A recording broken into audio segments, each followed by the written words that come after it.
Trendsetter, even better, I'm a legend, how I live so comfortably. Paper so big that you gotta read the summary. Baby, I'm a boss, come with me, I need company. For a couple hours, maybe a day, we'll be okay if I lead the way. We'll be okay if I lead the way. We'll be okay if I lead the way. If I lead the way, if I lead the way, if I lead the way, if I lead the way.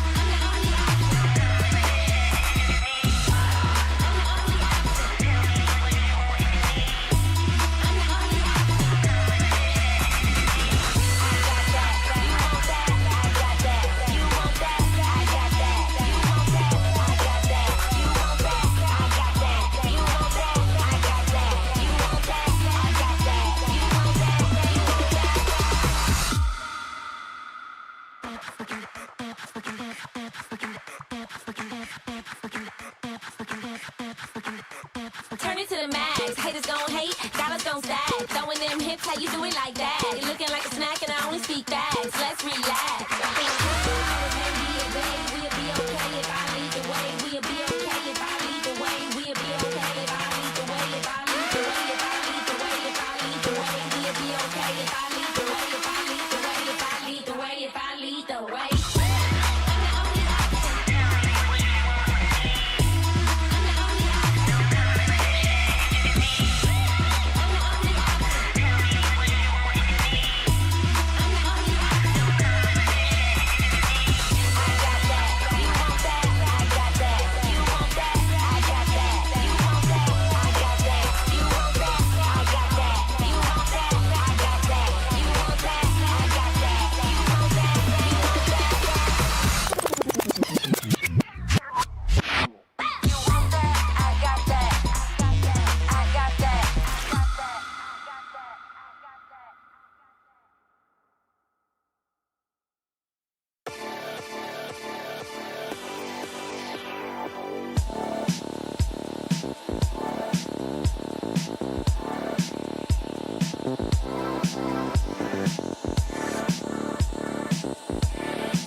Me stopper. On ne connaît pas la peur. Dans les moments durs on est grave posé. Parce qu'on bosse pendant des heures. Y'a des larmes, de la sueur. Le caractère est bien trop trempé. La douleur est dans le labeur. Le plus important c'est pas trop penser. J'avoue avoir quelques faiblesses, mais c'est très utile pour me renforcer. Face au challenge gros je suis à l'aise. Toutes mes actions sont concrètes et sensées. Je n'ai pas besoin d'un plan B. Bien trop conscient pour pouvoir me planter. La pression va jamais me faire flancher. Mes rêves me chuchotent de tout tenter. Plus fort, plus fort, plus fort. Plus fort, plus fort, on y va. Plus fort, plus fort, plus fort. Plus fort, plus fort, plus fort, on y va. On est dans le gang time, j'ai la combine, je fais gaffe aux détails. Leader du bétail, celui qui me teste va finir par se faire craindre. Détermination, ambitieux, je veux voir briller la nation.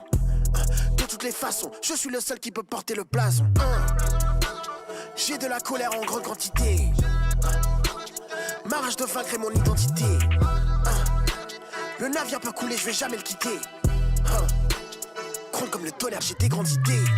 Plus fort, plus fort, plus fort. Plus fort, plus fort, plus fort. On y va. Plus fort, plus fort, plus fort. Plus fort, plus fort, plus fort. On y va. Plus fort, plus fort, plus fort. Plus fort, plus fort, plus fort. On y va. Plus fort, plus fort, plus fort. Plus fort, plus fort, plus fort. On y va.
c'est parti, je suis là pour les choquer.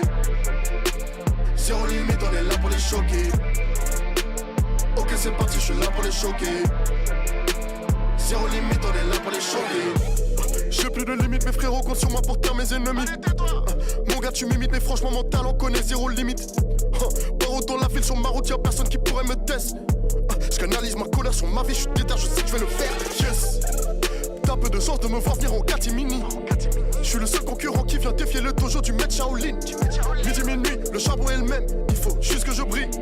Peu importe la panoplie, y'a personne ici qui me copie. Yes. Le seul feu qu'on me formule c'est d'être sur le podium. Ok, j'ai prévu mon coup, j'arrêterai pas de taffer pour le podium. Ok, en pleine vitesse, impossible d'agir avec maladresse. Si le job est là, donne-moi l'adresse, fais-moi confiance, on est les bestes. Ok, c'est parti, je suis là pour les choquer. Zéro limite, on est là pour les choquer. Ok, c'est parti, je suis là pour les choquer. Zéro limite, on est là pour les choquer. J'ai mis un pied dans l'arène, tout d'un coup tout le monde sort de la zone. Zéro limite, zéro règle, j'ai pas peur de devenir une icône. Impossible d'avoir la flemme, mon frérot m'a dit que c'est dead. Jamais, jamais j'arrêterai, non jamais, jamais j'arrêterai. Et on va flisser le top pendant que la concurrence va encore flop. Le chemin est rempli d'obstacles, mais quand t'es une star, y'a rien qui te bloque.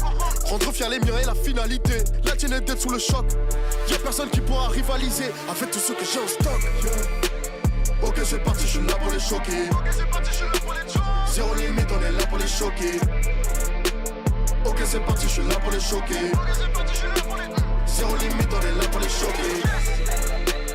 Ok, c'est parti, je suis là pour les choquer. Zéro limite, on est là pour les choquer. Ok, c'est parti, je suis là pour les choquer. Zéro limite, on est là pour les choquer.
Jamais de la vie, jamais sous ton charme.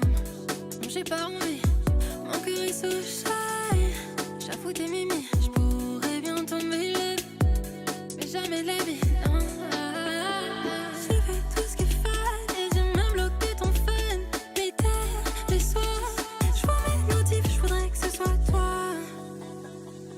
Et si je me laisse aller, j'écoute ma tête tourner. J'ai pas. J'ai pas, je reviens, pourquoi? J'ai pas, on se plaît, faut qu'on s'éloigne. J'ai pas, j'écoute ma tête sur mon cœur.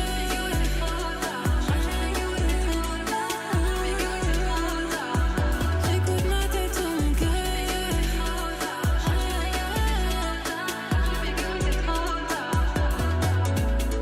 Si on s'attache ça empire, tous les jours toi tu me testes à mort. Si je vois que je t'aime, je t'évite. Au final, tu me détestes, moi. Autant qu'on s'arrêtait vite. J'ai fait tout ce qu'il fallait, j'ai même bloqué ton fan. Les terres, les soirs, je vois mes notifs, je voudrais que ce soit toi. Et si je me laisse aller, j'écoute ma tête tourner. J'ai pas, on se plaît, faut qu'on s'éloigne. J'ai pas, je reviens, pourquoi? J'ai pas, on se plaît, faut qu'on s'éloigne. J'ai pas, j'écoute ma tête sur mon cœur.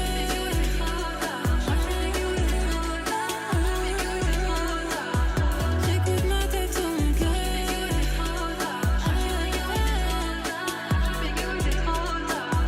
J'écoute ma tête sur mon cœur. Je suis pégué, c'est trop tard. Je suis pégué, c'est trop tard. Je suis pégué, c'est trop tard. Je suis pégué, c'est trop tard. Je suis pégué, c'est trop tard.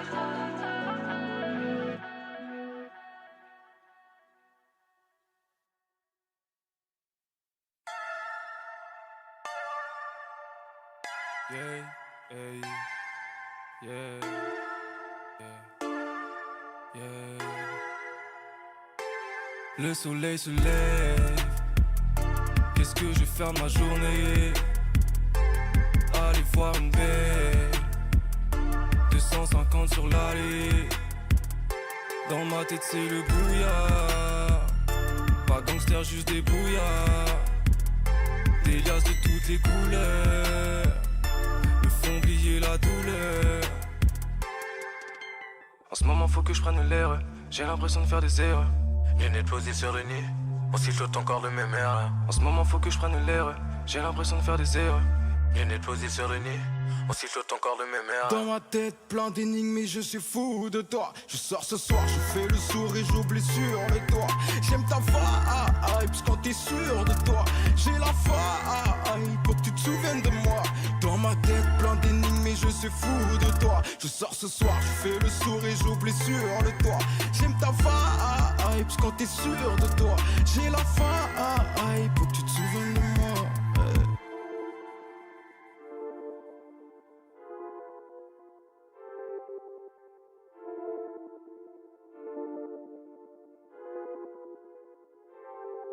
Bébé, prison la glace, tu me parles, le temps s'arrête. Moi je suis dingue, ouais je suis dingue de toi, c'est fou que ça puisse paraître. Et puis on se connaît bien, trop ice, la flamme s'éteint. Je me souviens de ce que c'était, qu'embrasser se collait bien.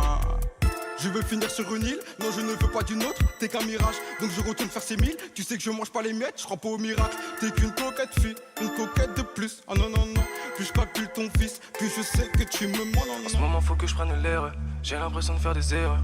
Lunettes posées sur le nez, on sifflote encore le même air. En ce moment faut que je prenne l'air, j'ai l'impression de faire des erreurs. Lunettes posées sur le nez, on sifflote encore le même air. Dans ma tête plein d'énigmes et je suis fou de toi. Je sors ce soir, je fais le sourd et j'oublie sur le toit. J'aime ta vibe quand t'es sûr de toi. J'ai la vibe pour que tu te souviennes de moi. Dans ma tête plein d'énigmes et je suis fou de toi. Je sors ce soir, je fais le sourd et j'oublie sur le toit. J'aime ta vibe quand t'es sûr de toi. J'ai la vibe pour que tu te souviennes de moi.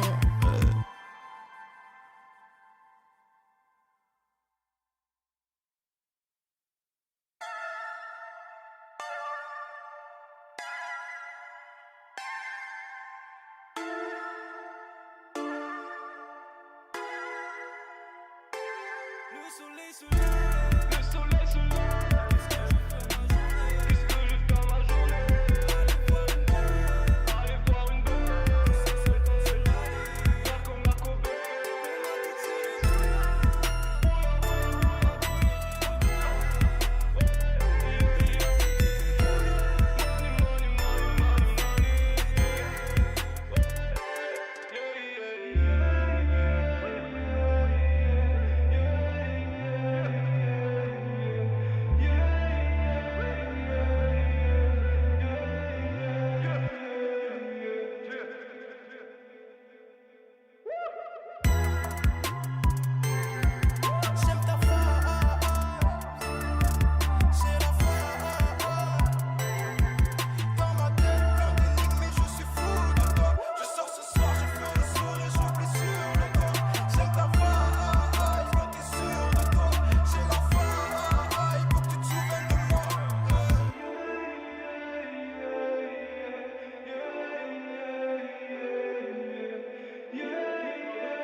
The next ultimate challenge for the world's best tacticians is waiting.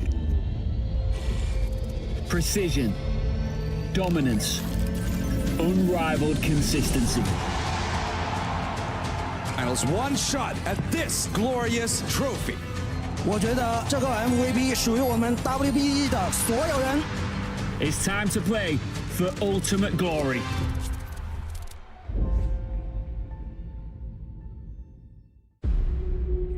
Locking down the Drake is now Doran. Decent position. Double Break down my walls, but I won't rise again. Cause I stand tall in my environment. How could I ever close my eyes and stay silent since they try to take me down with their violence? Oh, they go back in. Bishop flashes in and down goes Light.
Hey, hey. Blessé, blessé, blessé, blessé, blessé, je vais les blesser, blessé, je vais les blesser. Vida loca, vida loca, vida loca, je vida loca, vida loca, vida loca. Dépose dans le débit dans le tas, répétez d'entrée, t'as l'écro, on t'est dans ta. On a dépassé les limites, on s'en d'abat quand tu imites. Tu sais pas rapper tes nations, nous fatigue avec tes gimmicks. Donc hey, laisse place, laisse faire. Regardez la piste, on déplace les sphères. Quand t'achètes, on le vend, on les laisse sur le ventre. Le plus dur c'est pas le faire, le plus dur c'est le vendre. Donc hey. Minuit, télo, appel masqué, visu très beau, l'histoire est belle, la fin est moche, des darons, la fin est proche. Minuit, télo, appel masqué, visu très beau, l'histoire est belle, la fin est moche, des darons, la fin est proche. Blessé, blessé, blessé, je l'ai blessé, blessé, je l'ai blessé, blessé, je l'ai blessé. Vida loca, vida loca, vida loca, vida loca, vida loca, vida loca. Blessé, blessé, blessé, je l'ai blessé, blessé, je l'ai blessé, blessé, je l'ai blessé. Vida loca, vida loca, vida loca, vida loca, vida loca, vida loca. On vient en équipe dans le centre, je baigne dans l'or quand tu baignes dans le sang. Y'a des gens pour dépanner, on est venu pour les panner. On n'est pas net, on travaille dur pour être sur le haut du palier. Donc pression zéro, pas de dérapage, parents héros. Dans la foule, du coup ne fais pas la folle. Quand on file, file-moi la fiole. Hey, wow. Minuit, télo, appel masqué, visu très beau, l'histoire est belle, la fin est moche, des darons, la fin est proche.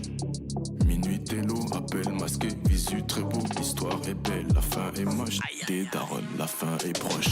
Blessé, blessé, blessé, je l'ai blessé, blessé, je l'ai blessé, blessé, je l'ai blessé. Vida loca, vida loca, vida loca, vida loca, vida loca, vida loca. Blessé, blessé, blessé, je l'ai blessé, blessé, je l'ai blessé, blessé, je l'ai blessé. Vida loca, vida loca, vida loca, vida loca, vida loca, vida loca.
Welcome back to the Teamfight Tactics Paris Open. It's been an absolute pleasure, and as you can see from our 360 cam, we've been having a lot of fun here. It's a gigantic convention type vibe, and we've been enjoying it. My name is Mix, and I'm joined by Mortdog, Gangly, and Impetuous Panda on this wonderful Saturday. Thank you all for tuning in, and I mean, Panda, let's get straight into it. Emiya's doing well. Emiya's doing well. We're on home ground. There's no excuses. We have all our biases lined up, but the day 2 lobbies look absolutely insane, even for this first heat that's happening now. So no promises for what the top 8 will look like. The flip side, though, even though the lobbies, we have things that the cutoff, instead of being the top 2 advance we had yesterday, right now it's top 4 advance. You only play 3 games. It does change the way you have to approach the games. Yesterday, you had to look for the high roll and get the maximum amount of points in those few games that you had. Right now, you can play a little bit more risk averse. You can play maybe more of those B or C tier competitions.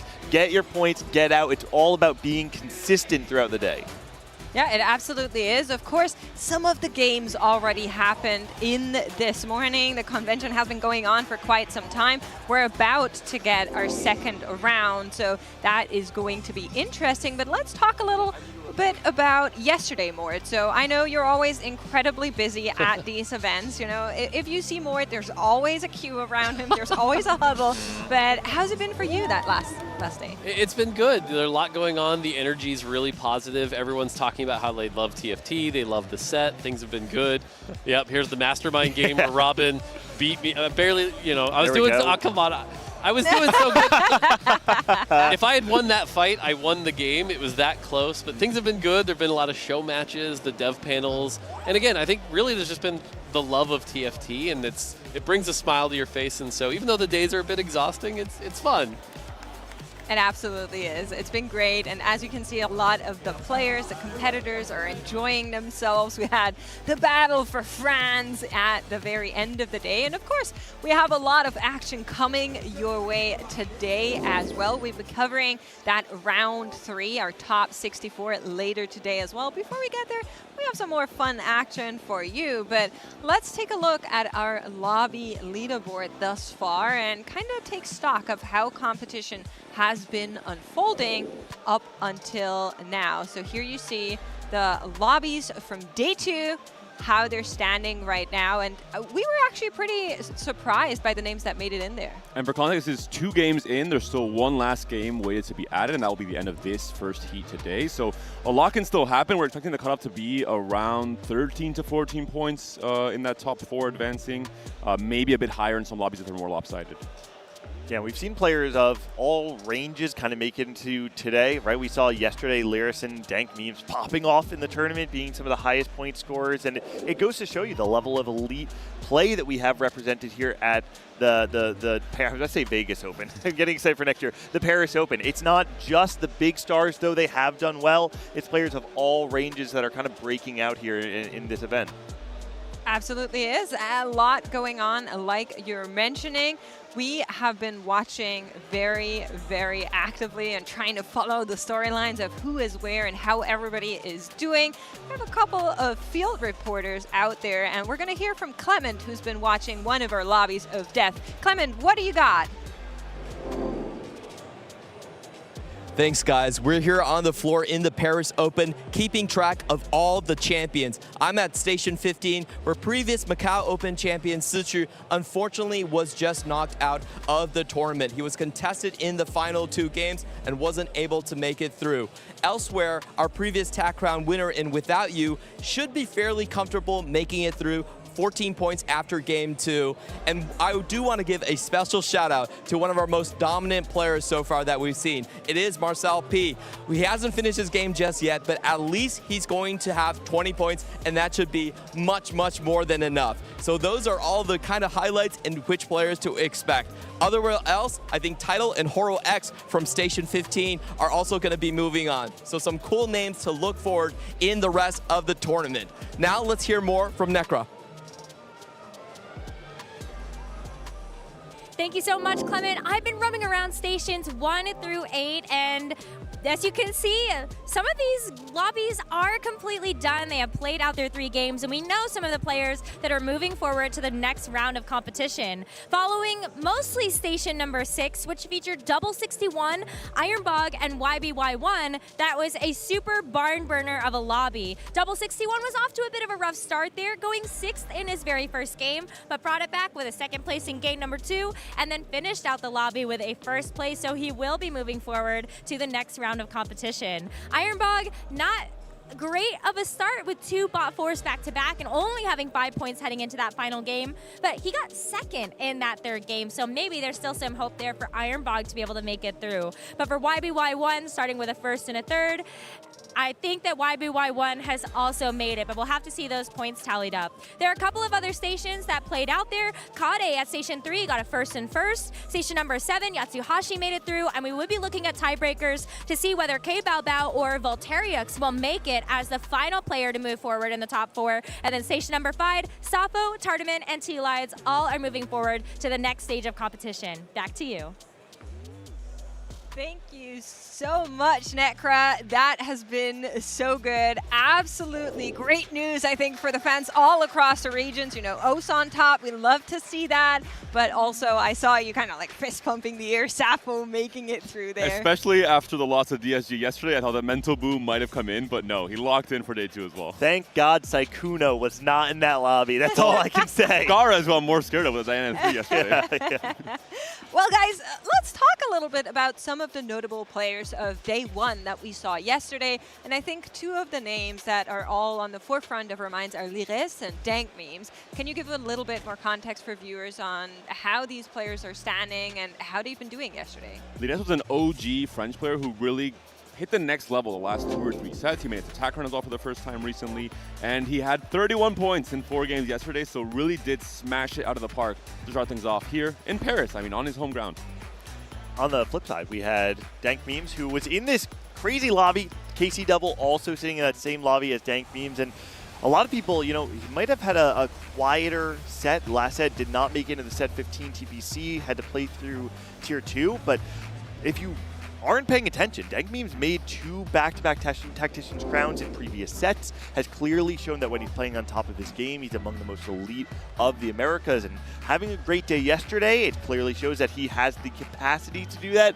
From what I've heard, I don't want to spoil it, I did hear that his day 2 did not start off as hot, though. Okay, well, we'll keep an eye out for both of them, of course, but something that's kind of the bigger picture here that we've all been noticing, specifically this Open, is how much study groups and boot camps have affected this tournament, because of a lot of the players that have come in that have participated in strong prep groups and in strong boot camps are doing incredibly well, and a great example of that is actually our bootcamp from the DACH region, so the German-speaking countries that had 6 players there, 4 of which are at Paris, and all 4 of them have moved on to round 2. So Lusher, Broken, Coinit, as well as Kevin Parker, who I'm sure you all remember from the Vegas Open, have been making it into round 2. Now, I don't know, I'm not very good at face reading, but they're all very locked in, is what I'm seeing from these pictures here, and I just hope that you're going to continue to do well. I saw some of the Polish players actually hate watching Coinit yesterday, saying he's just high rolling, but it can't be all that. Hey, watching Coinit is you know, a national pastime in EMEA. He's a great player, but I think going to your point makes study groups matter so much, especially in a tournament like the Opens, because it's the rare time in TFT where we have a tournament 1 week into the launch of a set. There is so much to learn and optimize and min-max, and when you can work with 6, 7, 8 like-minded people that are all at the top of their game, it's just such a benefit, I think, going forward. And we're seeing so many of the players who were boot camping, Vitality as a whole moved on to day 2 as well, reaping those rewards as well. Well, we're going to be hearing from another player that has been doing really well and is, of course, a historical powerhouse of a player. Let's hear from Setsuko. Hi, what's up, everyone? I'm here with top America's player, Setsuko, one of the best players in the entire world, and it's so exciting to see you here at the Paris Open. How's it been so far? It's been great. I got here on Monday, and we've been, like me and the other Vitality members have been hanging out in like their facility and practicing. It's very nice. Like, I like the city. It's a good environment. Yeah. What have you done so far in Paris that you've really enjoyed? We haven't really done much besides practice, I guess, and then yesterday was like media day, so we're taking photos. But we've been like walking around. The city seems nice. The people seem nice. The food is good. Yeah. Well, that's great. It's good to see you here as well. You were at Vegas and Macau, so how has being at the Paris Open been different than the first 2 experiences? Honestly, it's pretty similar, I guess. Like the venue is really nice. It reminds me of Macau last year. It was the first thing I thought when I got here. I mean, overall it's just fun. I mean, like all Opens are fun, so seeing everyone. It's pretty nice. Well, you made it through from your round 1 into round 2. So can you tell us a little bit about how your first games went? So it was kind of weird. Like, my lobby had 2 people that like didn't show up for the first 2 games. So it was like 6 people, and then my first game, my 2-1 augment was Survivor, and I think it like I thought it works. Like including those people, like the augment works.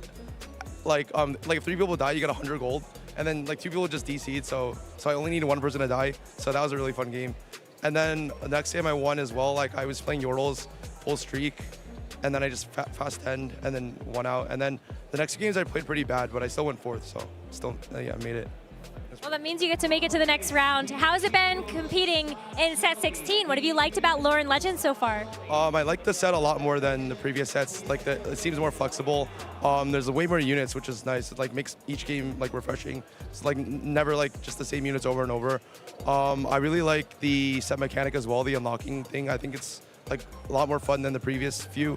Like overall, I just like the set a lot. Yeah, it's great. Well, congratulations on making it through to your second round, and we're looking forward to seeing more of you later.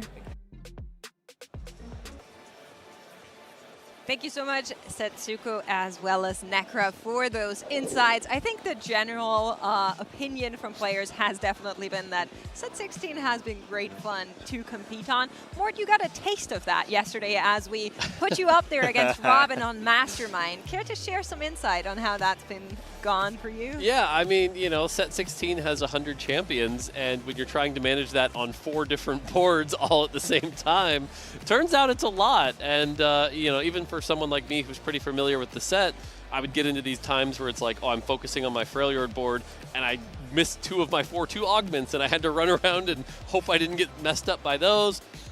Deal with the choices I got. Like, one got me the Giant Spelt Prismatic, so I had to slam those real quick. It's just a lot, you know, and I was trying to like show how Nidalee could work and things like that. And Robin, I think, had a better grasp of like a final endgame board. His 2 boards were really strong. He had the Baron board and the Aatrox board, but he didn't have as much health. I was playing a lot more tempo, so I was able to, he actually had to beat his own Baron board. So it got pretty close and it got down to it. I felt like I did okay, but couldn't secure the win. Yeah, and so it'll be interesting, I think, with today's match. We've got 2 players who I think are less familiar with the set, and that's going to be really interesting to watch. And I think we'll get some good laughs out of it. I think so as well. Quick note, Alan has moved on to round 2 despite the haters not believing in him doing so. So we've replaced him for our show match in Mastermind. Leffen is actually going to play with his duo, so that, or against his duo. That is going to be interesting. Supernoon will be going up there. We'll be watching later. But let's talk a little bit more about the meta and how it's shaken out, because of course we all know the opens, you know, there's always that kind of hint in the air of who has found the new tech, who has found the hidden stuff. Moid, anything you've seen that surprised you yet? Yeah, so far it hasn't been a lot of surprises. The way the format worked the first day is you really needed that strong finish. You needed a lot of points. And we know the comps that can be put together and do really well are the Baron, right, the Fast 9 around some of the legendaries. And so I think we saw a lot of that for this. But I think with day 2, there's going to be a lot more opportunity to tempo, like Gangly was mentioning earlier, yep. And I think that's going to cause some changes. Now, we did see a few things, like Freljord, Ashe was able to do well, a lot of Ryze comps as well. So overall, still a lot of options. But again, I kind of expect the meta to shift a little bit as we hit that day 2. And then it's funny, it's going to shift back as we go into the checkmate format for the top 64. So definitely some interesting things to see there. It is funny to think about how the format actually does encourage you not only to approach your games different way, but to actually prepare different lines. I think yesterday, if you think about it, apart from maybe Freljord, there's almost 0 reason to ever play reroll, because normally reroll is something you want to play when you're trying to guarantee a 6th or higher. You want to get your points. Eventually, you're planning on losing out. When only top 2 advance, there's almost 0 reason. At that point, going 6th, going 8th, it's the same. You might as well play for the higher cap, play for something that you know can outcap the rest of the field. Today, though, just top 4, I'm expecting way more people to open up uncontested lines that are going to cap lower, but are guaranteeing you those 5ths or those 6ths to just get 3 or 4 points on the board. I think also on day 1, you're incentivized to maybe play a little bit safer, not cook as much, because you don't want to go out on day 1 by 1 or 2 points. By playing a line you had not played really much of the set, we're 1 week into the set, right? You can't have played every single line already. So I think we see more players going for Void, going more for Bilgewater, but today I expect a little bit more cooking, especially in these first 2 heats. Yeah, I mean, cooking is going to be happening on our stage for sure because we are getting ready for Mastermind. Like we mentioned, Alan, unfortunately not going to be there, but instead, Leffen is going to go up against his duo partner. They're both fighting game, well, heroes, I would say. So we're going to be hearing from them shortly with Blore on our stage. Let's see what they have to say for Mastermind.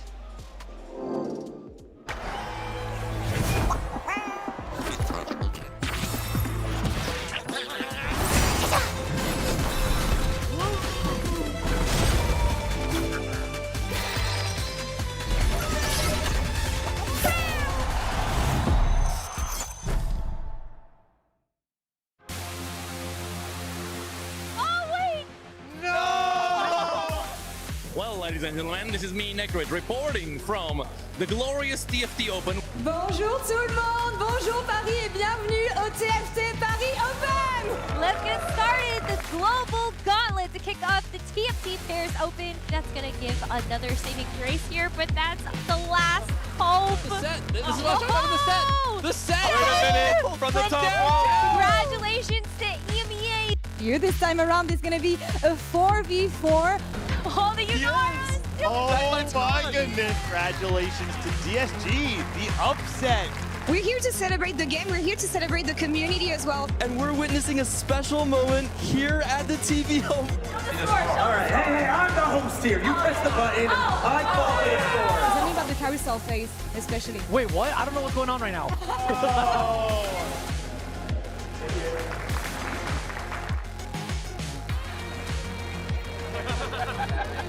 And you play one. It is going to be a battle for France between 4 French teams that you know well. A million units we're seeing like Terex and Unaras in the board. And it is going to be Carmine Corp that wins.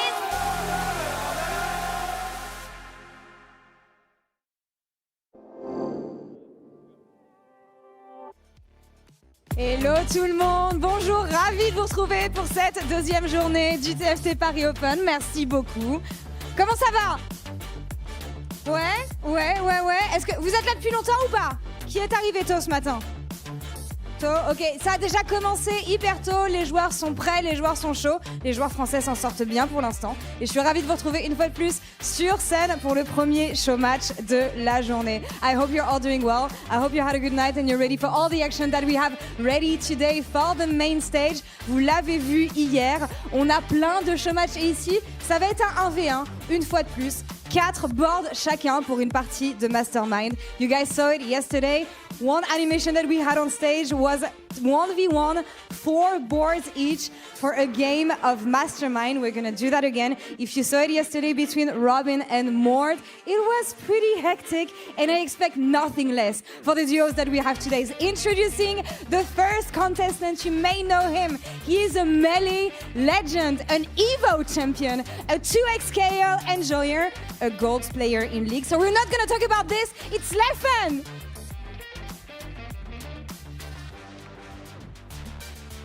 And on the other side of the board, his best friend, but enemy opponent today on the Rift. He made his TFT debut yesterday. He almost won the first 2x KO championship. It is Supernoon!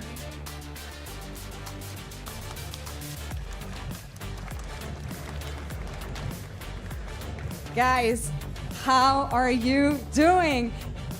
Doing pretty good. I'm a little nervous, I can't lie. Yeah? Yeah, I have no idea how this is going to go. Did you guys see the game yesterday? I've watched this format before, but I did not catch it yesterday. There was a lot of running. There was a lot of chaos. What is your strategy going into today's game? How do you think you can handle 4 boards?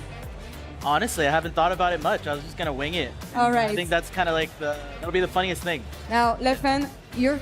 I have a theory. All right. I don't think the theory is going to work. So, like, I have... yeah. We're going to have to adjust on the fly. Don't give it away for now. We'll talk about this a bit later. One question for both of you, because you're usually teammates, you're best friends, you know each other so well. What makes you think you're going to be better than him today? I think I'm just better at TFT, but I don't know if I'm better at running around and playing TFT. All right, how are you going to get the best of him then? I got nothing to lose, so he's way more nervous than me. That's a scary opponent right there, guys.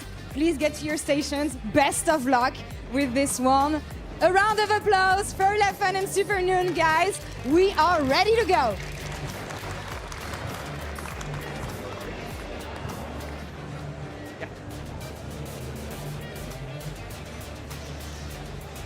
Yeah, and we're back here as well. You can see our competitors just checking out, making sure they know which of these monitors are their own. It can be very quickly very confusing to just hop around this giant board. And of course, a big aspect of Mastermind is that physical component, needing to run augment choices, carousels, roll downs. There's a lot you have to manage. We saw a meta forming yesterday, both Mortdog and Robin taking the top 8 shuffle. That's what you want to call it. This little sideways gallop around the stage, and it's all about form. Yeah, the little bunny hops. I really want to see that coming through from Leffen and Supernoon.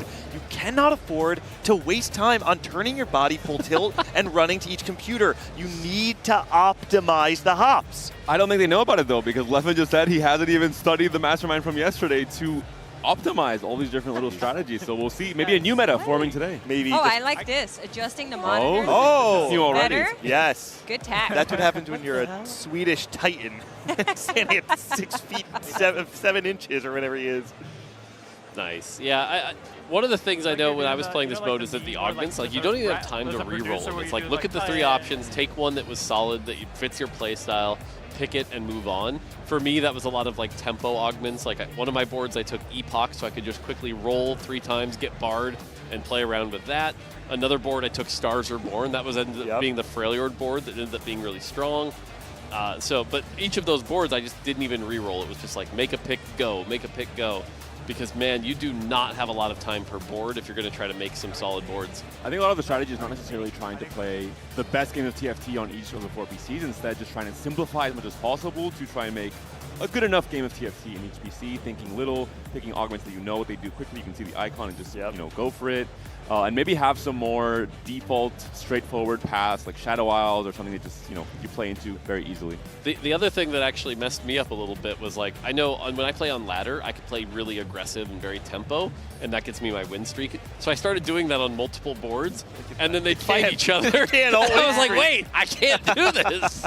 So I had to adjust again. I'm like, oh crap, I don't really know how to play from this, and that was a lot harder for me. There's also something to be said about just having the ability to read quickly, right? Because I'm imagining, I don't think Supernoon and Leffen are as in tune with the game as you and Robin are, which means that they're probably going to encounter augments that they've never seen before. They're probably going to have unit unlocks that they're not comfortable with. And on some level, like we saw you and Robin not able to keep up with all the things that you're juggling in the air. We're probably going to see that multiply tenfold here. Oh yeah, we were talking about how memorizing the augment pictures is incredibly valuable. Just to like, okay, yep, that one, you know. So looks like we're about to get started here. 3, 2, 1, and this is going to be entertaining for sure. We're going to have to see how they do. Yeah, the crowd has formed as well. Of course, a bunch of people are also watching at the co-streamer seats. A bunch of people are standing behind the stations following their favorite player, but we're going to be moving in here. I think a positive start here with gold augments all around. I think gold are probably the more familiar augments that you see more often for most players, so it's going to be a little bit easier. And less warping as well. Some prismatics, if you make the wrong pick, it can really warp your game plan. That was actually one of the things Robin talked to me about afterwards, is that the fact that he got growth mindset allowed him to scale his boards, and he even said he kind of got bailed out a little bit. So yeah, gold augments will definitely keep things a little more in check. And yeah, you can kind of see what's going on here, right? Like Leffen 3, clearly not the station he's at right now, and so one of the things you have to be really careful of is you don't open up the orbs, you can actually lose a PvE round. And I want to see if somebody ends up losing a PvE round here, because that can be one of the most costly mistakes in the early game. Brings me back to the old days. Remember if you got a Ziggs with a cloak off the carousel and it went to a specific hex, you could lose on 1-1, or I guess 1-2, whatever, the first PvE round. I'm pretty sure I think Jarvan is one of the few units that can actually win PvE by himself. So maybe that's a check, a skill check. If you see Jarvan by himself, you can just leave that PC by itself. Yeah, I mean, the nice thing is he picked up the orb anyway, so it'll auto-place. It's really just if any of them don't pick up their orb and forget that, if we see. So overall, it does get a Jarvan too, though, and getting a free 2-star is always nice. hasn't really repositioned, not that he needs to yet. Right. But you can see on the camera, it's like poor Leffen 3 just not there right now. He's running around. Oh, here he comes back. Do you see this walk? This is a pathetic walk. They just, they're not serious. They don't want to win. No. So I think this is about power resource management. Because right now you don't need to be speedy, right? You just need to make sure you get your first couple of orbs. You need to make sure you have a little bit of an idea of what board has what units. And then for the augments, you can lock in and hop real fast. Because if you start immediately to just jump from board to board, you're not going to make that full game. But augments are here. See, I actually found the early game to be the most stressful, trying to get at least some direction for your augment picks. And then once you get to like 2-2, 2-3, everything stabilized, it was like, okay, we can chill for a bit. But the early game was actually really tough because you want to have a good start, get those items slammed. And again, we'll have to look at the augments on the left right now. The fact Leffen just got his second one in here. Goes with aura farming. Aura farming is a pretty safe choice here. But Super Dude going with no scout, no pivot. Oh, no. I hope you're ready for that. Like, that's awesome. There's sometimes very obvious foreshadowing in TFT. This is one of those cases. There will be chaos on that board in the future. I mean, he is definitely not scouting or pivoting this game, for what it's worth. Yeah. Maybe he just... Is there any world where he doesn't quite understand what it does? I mean, if you look, like, Leffen's got 4 augments. Super Noon finally gets him in and didn't get his last augment choice. That was one that happened automatically here. Now, this is probably overthinking it, but one thing Leffen could do here is he has the late game scaling and the aura farming. Let those boards be weak so that his Spoils of War board can actually get more cash going and play that to be the tempo board. But again, what I'll tell you from experience is in the moment, you can't think like there's no way to think like this. This is essentially very similar in strategy at the high level to 4v4, which has this extra layer of complexity added on top. I don't think we'll reach that layer in this show match or in any show match, considering how hard it is to pilot all 4 boards at once, but it is true. Well, that's a great point. Yeah, and you can even see there he sold a bunch of units trying to get that going. We're getting a look at one of Super Noon's boards here, and yeah, still has some orbs, hasn't picked up. This is the board that I think the augment got auto-picked. Yep, that's the one. So definitely the board that kind of getting neglected right now. And so, yeah. Question, would it be viable to just, because you were up there, we were talking about this, would it be viable to just sack one board and focus on 3? Because that saves you a little bit of running, saves you a little bit of mental capacity. Just say, I don't care about this board at all, I'll focus on 3 instead. The big thing with that is that means you're giving up 8th place, which means you need to get a first, so that's a big risk. It actually ended up backfiring on me pretty hard because my Shadow Isles board wore off and I took 8th, and that cost me the game. So that kind of thing can be really risky, but if you're a player that's good like Robin who can do Baron, I think that actually could have worked for him. So it could be a strategy with the right person. Is anyone listening to these comms, by the way? I just hear, oh no, in different variations. I am not here trying to lose my own job security, but this is like the one show match that I'm kind of down to just give us their mics in full volume.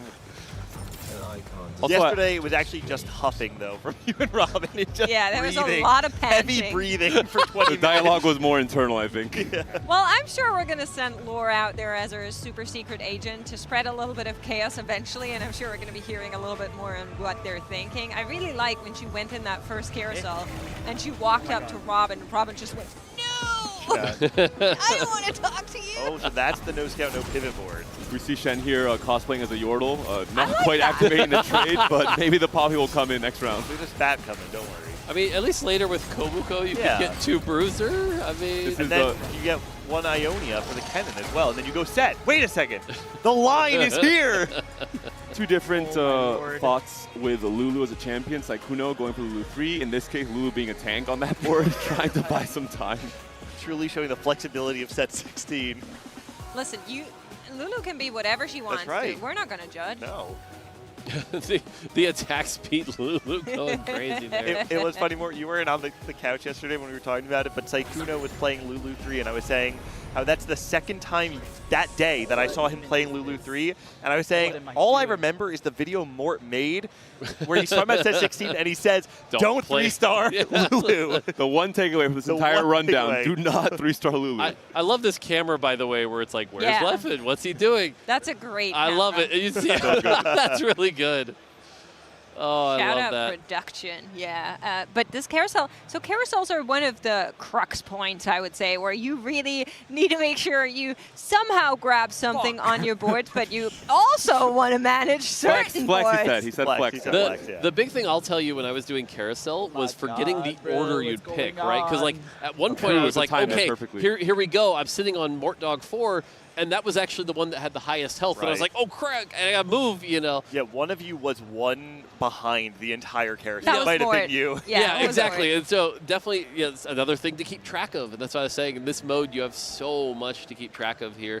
I think you can also optimize kind of the physics on carousel where you just launch your character in a trajectory to pick up an item and you move on. That might be like too high level, but would be cool to see. Crazy. I like it.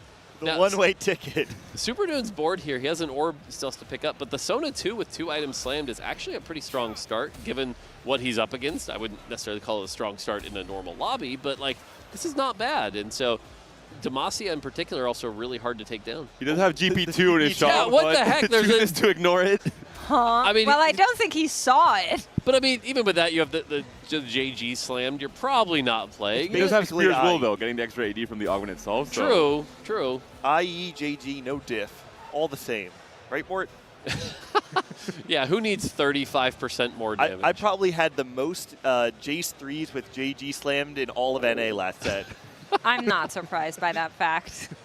Nice. Yeah, I mean, we're looking at our 2 win streak boards here right now, and I think Leffen taking a page out of Robin's book here has that void, you know, hopefully going to be able to, since everyone in the lobby is going to be kind of weak since it's Mastermind, should be able to take that to fast 10. And on the other side, Supermoon kind of playing more my style, that tempo Demacia, 2 items slammed. I imagine if they face, the Demacia should win since it's only a Kog'Maw 1, but... Are there any level 5 boards, by the way? Is everything level 4? I think everything's level 4 right now. Level 4. Yeah, I think right now they're mostly focused on econing, which will make Stage 4 really interesting when they finally have to spend all that gold and run around, and those turns are rough.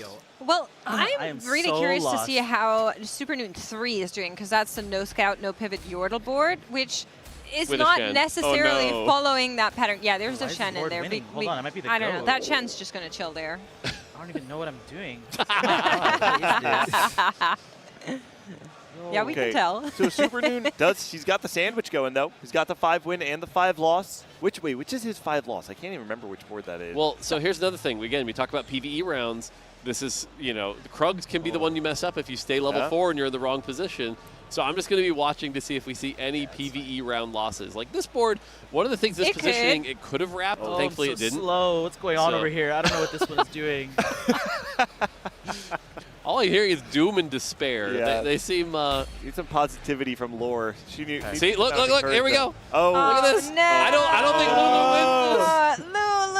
I don't think Lulu wins this. It was prophesied. Oh. Don't itemize Lulu. Oh. Wait. Here's He's going to another lose 2. He's going to lose 2. No. Cog's got this. Cog's got this. Clutch, yeah. Okay. Right? He's stacked Right. up. Oh, that calculated. Close one. See, at least I didn't lose any of my PvE fights. I was able to figure that out. So I think Leffen also lost one fight, too, because I think I saw Leffen 2 drop below Leffen 1. Possible, yeah. With this one, I don't think anything's out of the question just yet. But well, we can start to see some of the boards at least reach that level 5 that we were talking about. So, you know, problem here. we've got a JG Shojin with an even shroud. Yeah, man, it's fine. Moon magic is magical to me, so I think it's the right itemization. Intuitively, it makes sense. Yep. Going up against the what am I Ginsu Lulu doing? that was unable to beat Krugs. He gave her one last chance. He's like, if you don't win this fight, I'm selling you. Yeah, I don't think we're going to get a Fell speedy you. double kill out of this Lulu, so No. might I'm not get so that dizzy. 40 gold. Super Noon on his way to a speedy double death instead. Well, that's at least a double something. True.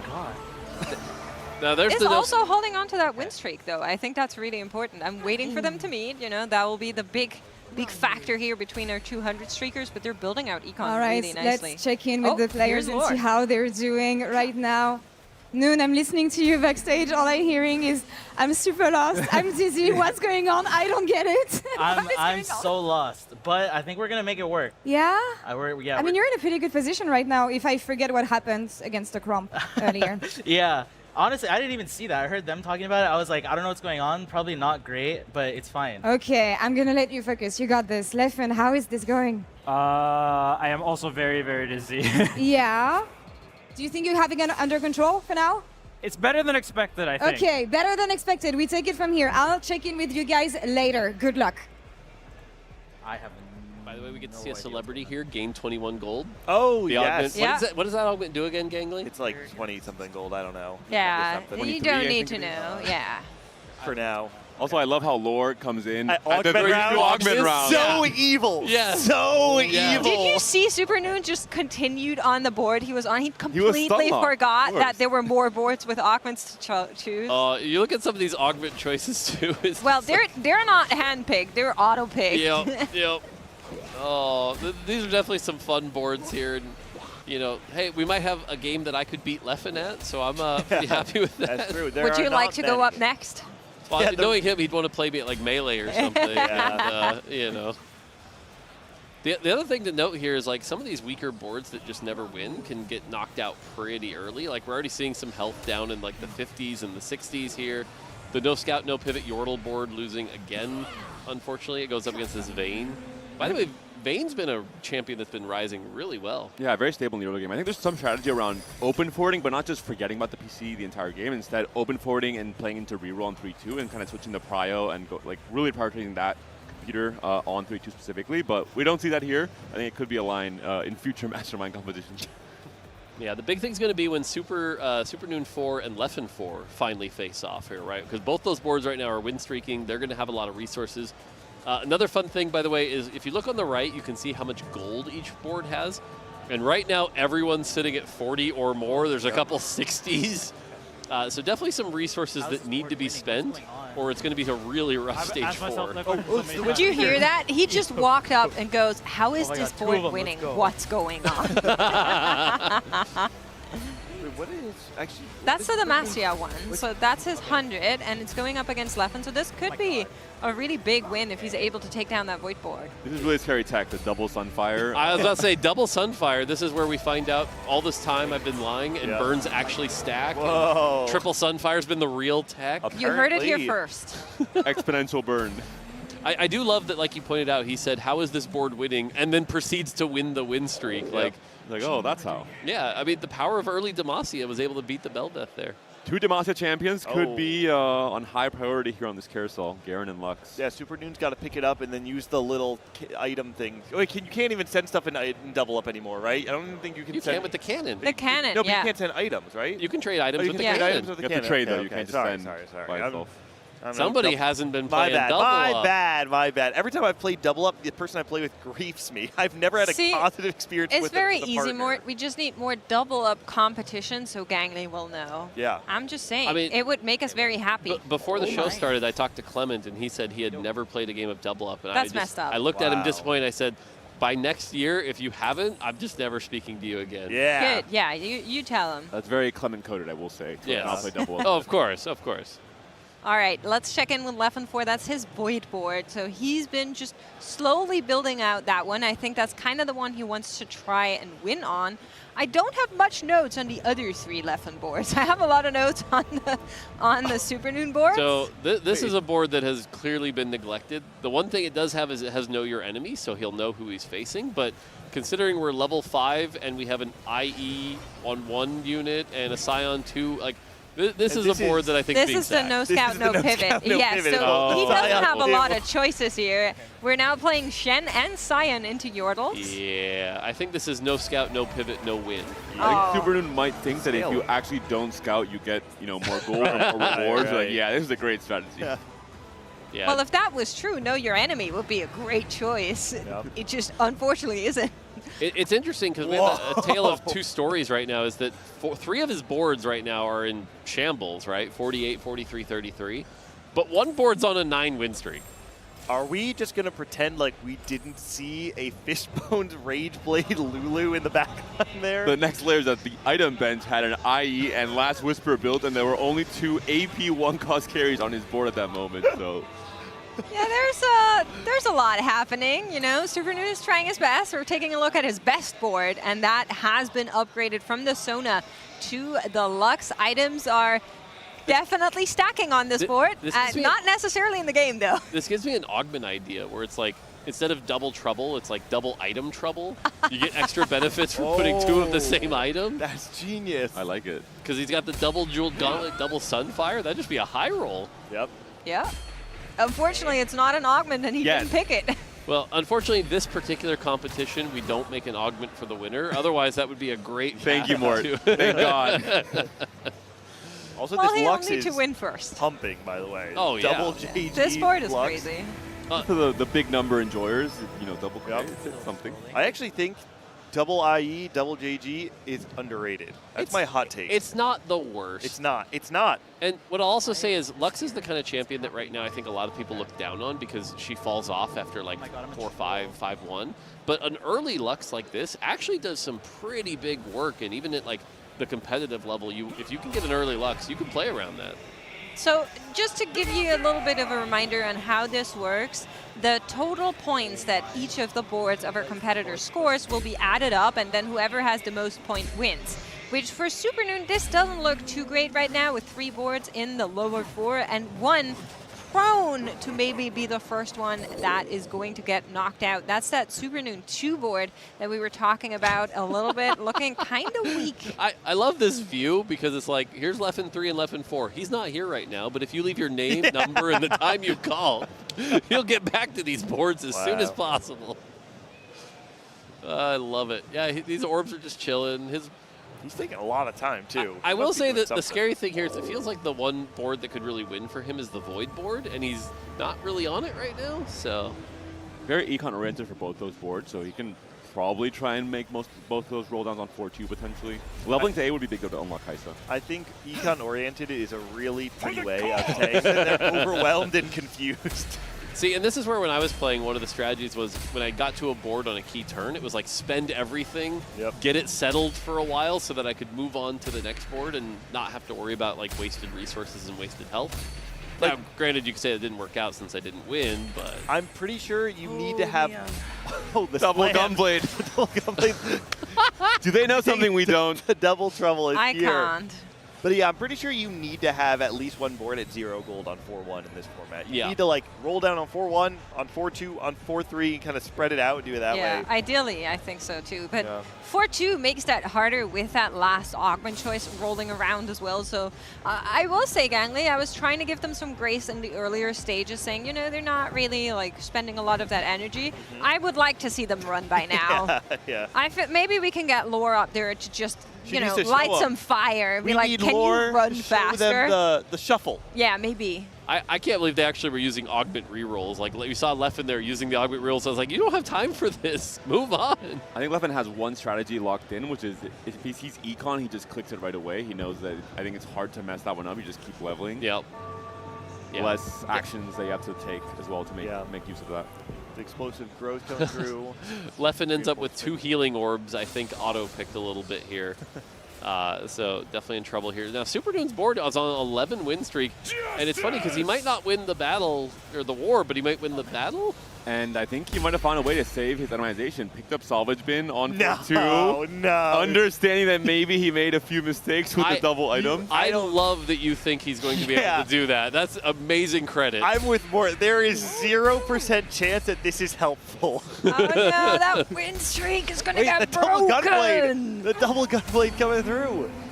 Leffen's found the tech. I think Leffen scouted his board and say, wait, he's building double items? Is this a thing in TFT? I'm going to copy it. Oh. Good news for Leffen 4 if he sees it. Oh no, please, Leffen. It's a reinforcement. Surely he knows. If he takes this actually will be the board that'll do well. This is perfect for him. He's clearly itemizing it. He's running around to it. Leffen, shuffle. He's not there yet, but he's on his way. Here he comes. There we go. He's found it. Gets the Kaisa. Nice. There we go. That's going to be a big hit for him. And on the other side, though, I mean, Supernoon's about to lose his first board. Void Bomb, I think, would be too much. Items at least, but no, we don't make it either. Next round, though, we got this. Well, we need to lock in for Supernoon 1. This could be the 8th place coming around if Leffen 2 is strong enough. Now, I'm curious your guys' opinion. Kog'Maw won on 4-3. I'm more worried about exiles and getting a value on only that Kog'Maw 1. I was going to say, I think there's a couple of things we could be talking about here, two of which you both mentioned. There's also unslammed items on the left-hand side that we haven't utilized. I can't read Twitch chat right now, but I imagine they're having a field day with this. But I just want to say Makes presented the strategy yesterday saying, what if you sack one and just play 3 computers? Maybe that's what Super Noon was doing. He already knew. De retour sur scène, this on could va be the aller start. checker ce qui se passe du côté des joueurs Noon. What happened? You lost one board. About to lose the second one. Are you confident that the one you have left standing at the top is going to be the one bringing you the victory here? Honestly, no. No? But we're going to try our best. That's the best looking one. Try your best. Leffen. On your side. Okay, I'm going to have to run up to you here. It's fine. It's looking pretty good now. I mean, he's not confident. Are you worried about his board at the top here? Right now, I'm trying to make sure that this board can't lose to anyone. Okay. I'm trying to secure the win, I think. Yeah, everything is stable for now, but if he gets the win with the first board, he wins the game. If you manage to pull one win, you win the game. Okay. With this one. So trust yourself if you can. The boards, the boards look funny. They're at funny. least. Focus on that. That's all we need. All right, good luck.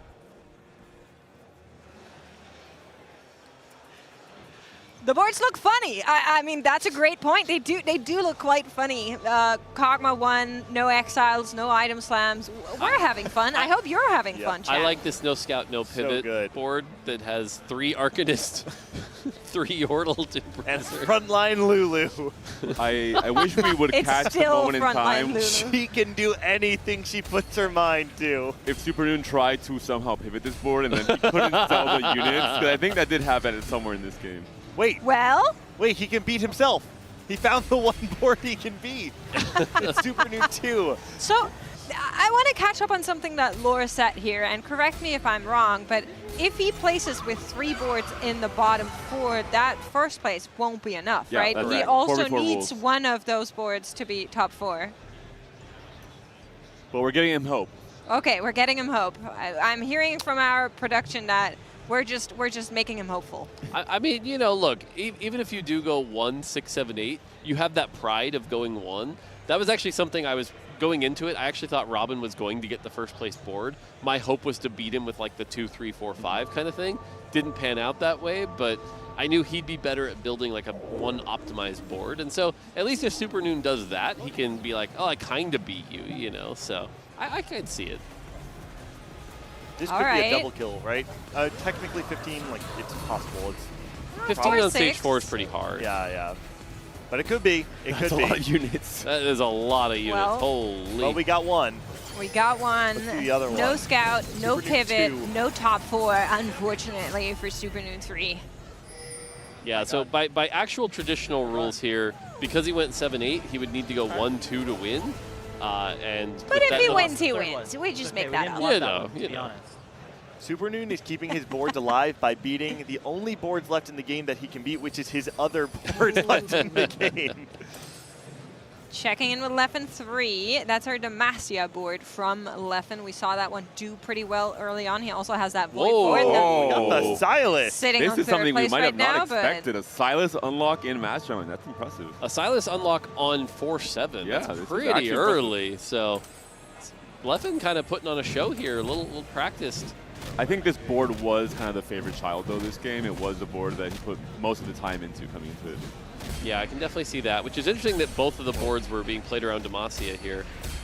You know, has the gun blades here that aren't necessarily too good, but if he can ever hit Silas too, that's going to be a big boon. Unfortunately, he doesn't have as much econ to get to 9 to find that Silas. But then again, he is up against, you know, 7 Yordle, and maybe it'll be okay. Leffen now also has that benefit of just saying, I'll focus on my top 2 boards, and I don't really care much on where the other 2 place because 7-8 has been taken out, so he can just kind of focus on the Demacia and the Void. Is it just me, or have Super Noon's boards morphed more and more into Yordle boards as the game went on? That too. They all look the same except for this one. And I will say from a set design standpoint, we did expect Yordle to be the trait that like a lot of newer players would gravitate towards, right? It's like you get to buy the cute little Yordles, it adjusts your shop and gives you those units to help you build that board. So that was always kind of the intent. And so seeing a player who's maybe less familiar with the set go towards Yordle was matching our intentions. Leffen 3 guy Also, might be a Leffen noob. is very close to Vayne 3 as well. Going to be able to play maybe some sort of he might be a big noob. Hold Demacia on. Silas sort of thing. We talked about tech being learned, by the way. Vayne is one of those champions oh my that God, as Super people have Nintendo is figured out doing work. items, What the hell's they've going on? really understood that she's a lot Oh my better. So lord. for example, Okay, Ginsu's hold on on. Vayne is actually pretty terrible. What can we do? Most of the players have realized if you go away from that and go Kraken or even double Kraken, Deathblade and Gunblade are actually making Vayne an incredible champion in the mid game. So that's a cool champion that I think a lot of people slept on early. This board is starting to get a little bit scary. We're on our way to level 10. The other board from Supernoon is currently first place. Is there a chance where he can go 1 and 2? Are we seeing the augment list 10 Yordle incoming? I love that he put the Fishbones on the Ziggs. Unfortunately, Fishbones is budgeted around AD and attack speed, so it's not going to make the Ziggs do a lot of damage. Well, it's better than having it on somebody else that doesn't have any items. You at least get some extra value of the combination. But Wait. if it's good enough is the question. Leffen here might be taking his first board down. Is Leffen playing 2 Demacia boards? Yep, he is. Yes. He has Vayne So- 2 and then 6 Vaynes on the other one. He is griefing himself. I was going to say, tip for those at home, don't Don't do contest that. yourself in Mastermind. Well, the good thing first player in the is he's history out to now. test himself on a 3-cost reroll. So he got this is the eliminated. plan. Unfortunately, Supernoon Yep. is I have no eliminated no. as well. So now it's all about the right? bragging rights and the glory of that first place. Supernoon 4 still in that first place, but Leffen catching up. Down to just say that if Supernoon wins, he just wins. He Yeah, wins we'll for change the real, rules right? for I'm golden down. goal and football, the same thing. Yep. Now, that being said, going up against the Baron, I'm not sure even Supernoon's board, which was playing around Lux 1, is really in a great spot here. Really, Leffen, not even that one. yeah. Leffen did a good job here and got that Baron on 5-3. That's pretty early. Like you said, kind of just slamming any augment that would get him extra gold, get him there quicker. And the fact that he was able to reinforce off the Kaisa 2 was also pretty strong. That was really smart. It's 5 seconds for this board, and you immediately get a huge power spike by having the Kaisa 2 in your top. Guys, anyone else seeing that we only need 498 turns left to hit level 11? We're so close. Thank you for pointing that out. Yeah, this Baron's going to be pretty strong. One of the things you see a lot of the times on some of the less experienced players on ladder is they get that Baron but don't put items on it right away, or it takes a while to transition because an itemless Baron's not that strong. All right, Carousel, 4 boards are alive. 3 of them belong to Leffen. That makes the story a little bit easier for Supernoon. He doesn't need to move anymore. Leffen still does, but Supernoon last pick here. What is he going to be grabbing? It's going to be adaptive. Also, Leffen 3 able to deny Lux picked up for Supernoon, so Supernoon's still going to be on the Lux 1. Oh, I thought you were going to say he denied it from Leffen 2. He might have. Yeah, so definitely able to get that Annie going. So this is, you know, he doesn't have the Silas, but he has 2 good matching items. He evolved from, wait, this is what he was planning for all along. He was trying to do 2 pairs of matching builds. Magic set. He's missing 1 more Bramble and 1 more QSS on the Swain. They're twins. They're dressed the same. By the way, he did actually take Salvage Bin, but hasn't like broken down his IE or his Ginsu's, you know, so. It's basically like a little grab bag, basically. Yep. Going up against a Tibbers 2 on the other side here with that Vayne. And so, like I said, I think Supernoon might have the weakest board in the lobby right now. And it's also his last board, so that is not Yeah. good news for the outcome of this show match. I like that he Hold on, keeps wait a saying second. wait. He's like, wait. This Lux 1, Annie 1, they're pumping. Yeah, they can't get through the 3-item Tibbers, and this is what we've seen a lot of people talk about. The laser! No, she wins! Oh, he just couldn't bear it. What was the second augment? Supernoon's second augment. The Sunfire one? It's like you deal. You gain the flames. Omnivamp. You get 12% Omnivamp. Yeah. Omnivamp. Okay. Omnivamp okay. off burning targets. Yeah. Okay. And everyone was burning on that board. Yep. Yep. Looking at this board, we have a Fiddle 2, which is fine, but no items on it. Renekton's been a champion that you don't see a lot of people talking about because you can't really force it. But I think a lot of challenger players have figured out he's pretty insane. Yep. And can get to the back line very quickly. I think if you put him right in the middle on A4, he can go into the back line on second cast. I believe I saw from Vision. I was watching a game yesterday where someone had Belveth 2, Aatrox 2 on their board, but the Renekton 2 with 2 items without DPSing everything. Yeah. And that was kind of the intent when we made him, because like you have to get him through a 5 cost and then go back to 4 cost. Yeah. So he gets to be a little extra strong. And he has no traits, which means he gets to be just an inherently very powerful unit. So having him on your board, if you can afford him, is very, very good. Yeah, Supernoon just taking loss after loss Yeah. here, now down into 3rd place. Saving Grace, Leffen 3 might die first. It technically is saving grace, I suppose. It is not going 4, 5, 7, 8. Unfortunately, not enough to win you the match, even in our eyes. Silas 2 on offer here from Leffen 3, so very impressive to make it this far. It's a good board. A lot of APM required to make it to Silas 2. Yeah, and so Leffen, you know, I know he doesn't have like the TFT knowledge of some of our pros, but actually putting on a pretty good show here and able to control a lot of boards. And I think showing just that APM of a fighting game pro, you know. And he has done pretty well in TFT, right? I think he's hit Masters before. Yeah, I think so. He definitely is good on the gamer. foundationals, you know. He does have that understanding, and he played at Vegas as well and got decently far, if I remember correctly. I think he went 8-8-8 when he played in Vegas, actually. All right, but he then was maybe there. I'm remembering He was Macau. there. I think it was Macau where he did still better. went out, I think, in the first round, but he had a good enough showing for his caliber of player. Yeah, and a lot of the boards that he's playing right now are those boards I think we see a lot of players who are like learning the game really kind of gravitate towards, those known really good things, and that's fine, right? Like that's what they're there for, which is great. His Baron items on the other side, by the way, this Baron is going to do a lot of damage. As long as it can stay alive, you just don't want it to get bursted down. So if it ever hits Baron 2, that'll be very strong. We got double IE, double JG, double Adaptive Helm, double Shojin coming through. I have a theory. Are there a lot of crits in fighting games? Because they seem to be really valuing the stat in TFT. Yep. The funny thing is, no. Typically, fighting games do not have crits. So it's like the shiny new feature. That's what it is. What? Maybe that's why they're indexing on the stat. Yeah. They miss the fact that it's not in a fighting game. Okay, so he's got the Annie 2 here, and I think he needs to buy it. He's going to have to maybe play down a unit. Who does he sacrifice? I think you sack the Sona. Yeah, just go down to 4 Demacia. Yeah, I think you have to do it. But on the other side, by the way, notice the Baron 2. We did see Leffen 4 hit Baron 2.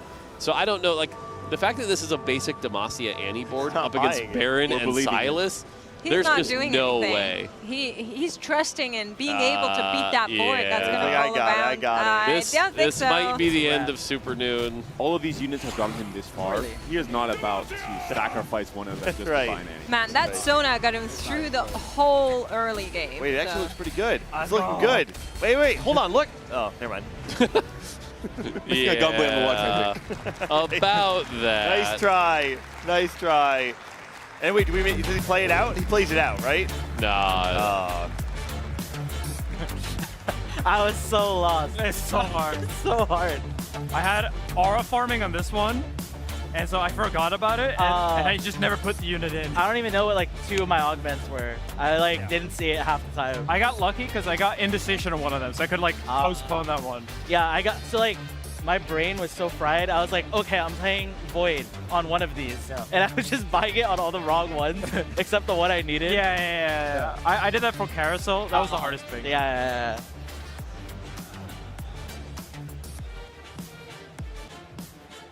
I got silence. Welcome back to the stage after this one, guys. Please join me. That was a stomp. I'm gonna be honest. That was a real stomp. Yeah, please come here. I was hearing you guys chats before I came onto the stage. What happened here? I'm gonna come to you first, Noon.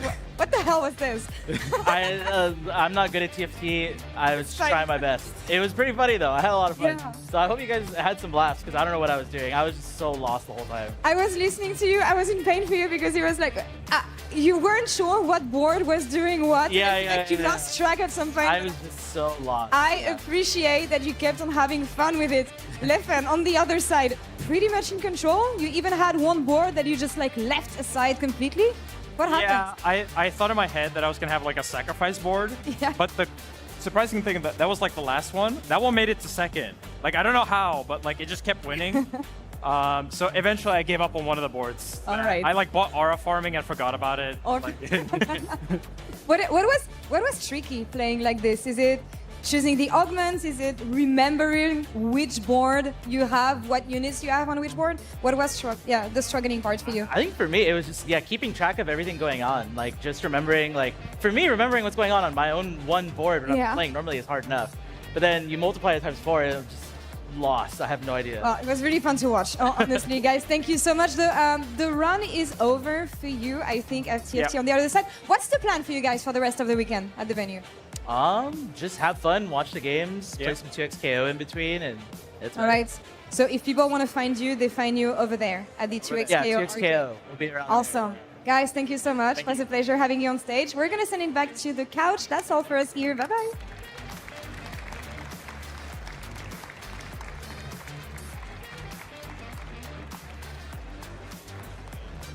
Thank you so much, Laura, and thank you so much to Leffen and Supernoon.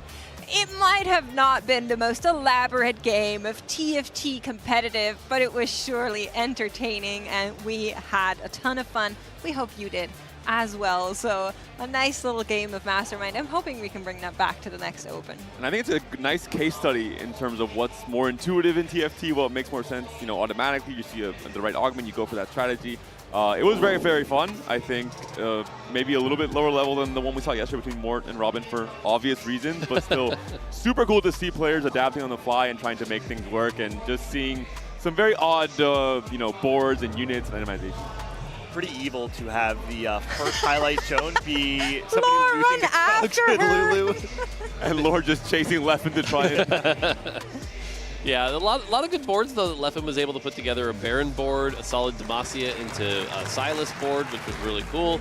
And so Leffen honestly did really, really well for somebody who's not as familiar with TFT. And so I was generally pretty impressed. But again, playing 4 boards of TFT is just hard for anybody, you know, and so. Especially because it's the beginning of the set, right? Oh, If this was 3 months from now, this is a completely different story. And obviously, we said this before, you and Robin have been exposed to this set significantly more than the average player. Yeah. For someone like Leffen, like Supernoon to come in, have to be on stage under the lights. Yeah. Everyone's watching at you. Everyone's laughing at you. Like, you know that's happening. Lore is chasing you down Lore as well. is chasing you down. On 3-2 augment round. And it is impressive that you're there and you finish the game regardless of how it goes. It's just how it is. My biggest fear when I did it was that I was going to like trip and fall. You know? I just didn't want to embarrass myself. Well, at least that didn't happen. You did lose stuff. I thought it went pretty well, and so honestly, I think both of them should be really happy with how they played as well. You know, it's tough. 4 boards is hard, and honestly, if you can somehow set it up with like iPads or something, try it out yourself. It's pretty wild. When will we see Mastermind entering the esports circuit as an official? Yep, I'm down. Tactician's crown. That's why we're bringing everyone to Alicante now. It's so that we can start doing Mastermind live. Well, if you want to play some games in style, you can, because we do have, of course, in our in-game shop, the Artist Chunk as well as the Pengu join our terrace. So we have those little terrace little legends that are amazing. We have the mascots running around. I'm sure you've seen them in social media posts. So check them out in our in-game shop. We're going to be taking a very small break, and they'll be right back here. You're watching the TFT Paris Open. Stay tuned.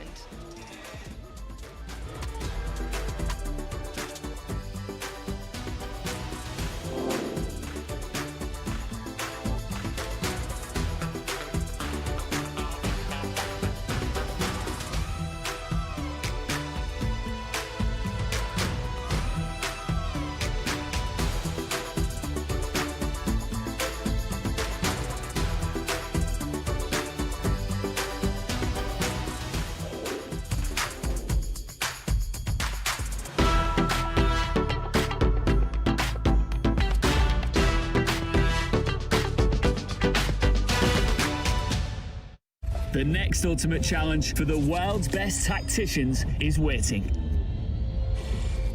Precision, dominance, unrivaled consistency. Finals one shot at this glorious trophy. 我觉得这个 MVP 属于我们 WBE 的所有人。It's time to play for ultimate glory.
应该是一个以其他人形容的话，可能是过分冷静的选手。比如说之前搜主揪过来的时候，就会开玩笑，就是说我在你这个 spy 已经开始发疯了，已经会开始压平了，但就是还是很冷静，就说啊没办法，那就找一下是不是有打不好的地方。但我觉得因为已经从 S1 玩到现在了，所以各种high roll low roll 的 spy 都有看过，那就不太会再因为运气去做起伏。那可能这个特质的话，会在比赛上有很大的优势。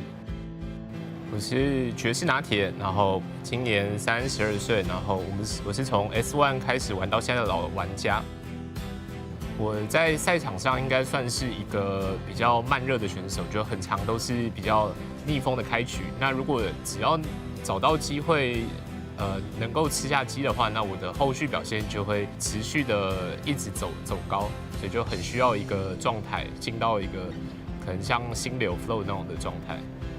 这一季的话还是比较期待的，因为就是大家都知道，公开赛季就是比较通常会是比较好玩的赛季。那很难想象，就是 TFT 在经过这么多赛季，15、16个赛季以后，然后还能有一个这么独创的一个机制。那我觉得这个机制是蛮好玩的。然后玩到现在，我觉得这个赛季有很多可以练的地方。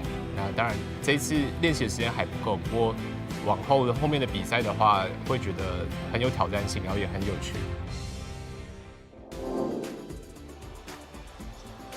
Welcome back here to our desk after that short break. And of course, a really interesting interview we had with Just Latte.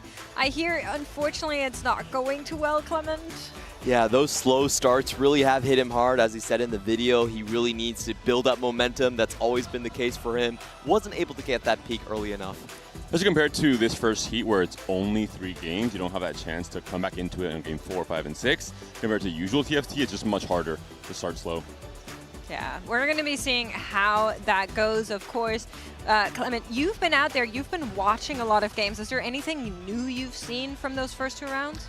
Well, it's mainly been about tempo. These lobbies are getting harder and harder, so you can't get by on these, not really well-constructed boards. And one of the interesting things that we've seen a lot of players come back from losing positions is actually going Bard early into Blue Streak Diana to kind of stabilize at the early start of stage 4. That actually was the game plan that saved AQ1H. He was able to advance on a tiebreaker with that open fort start.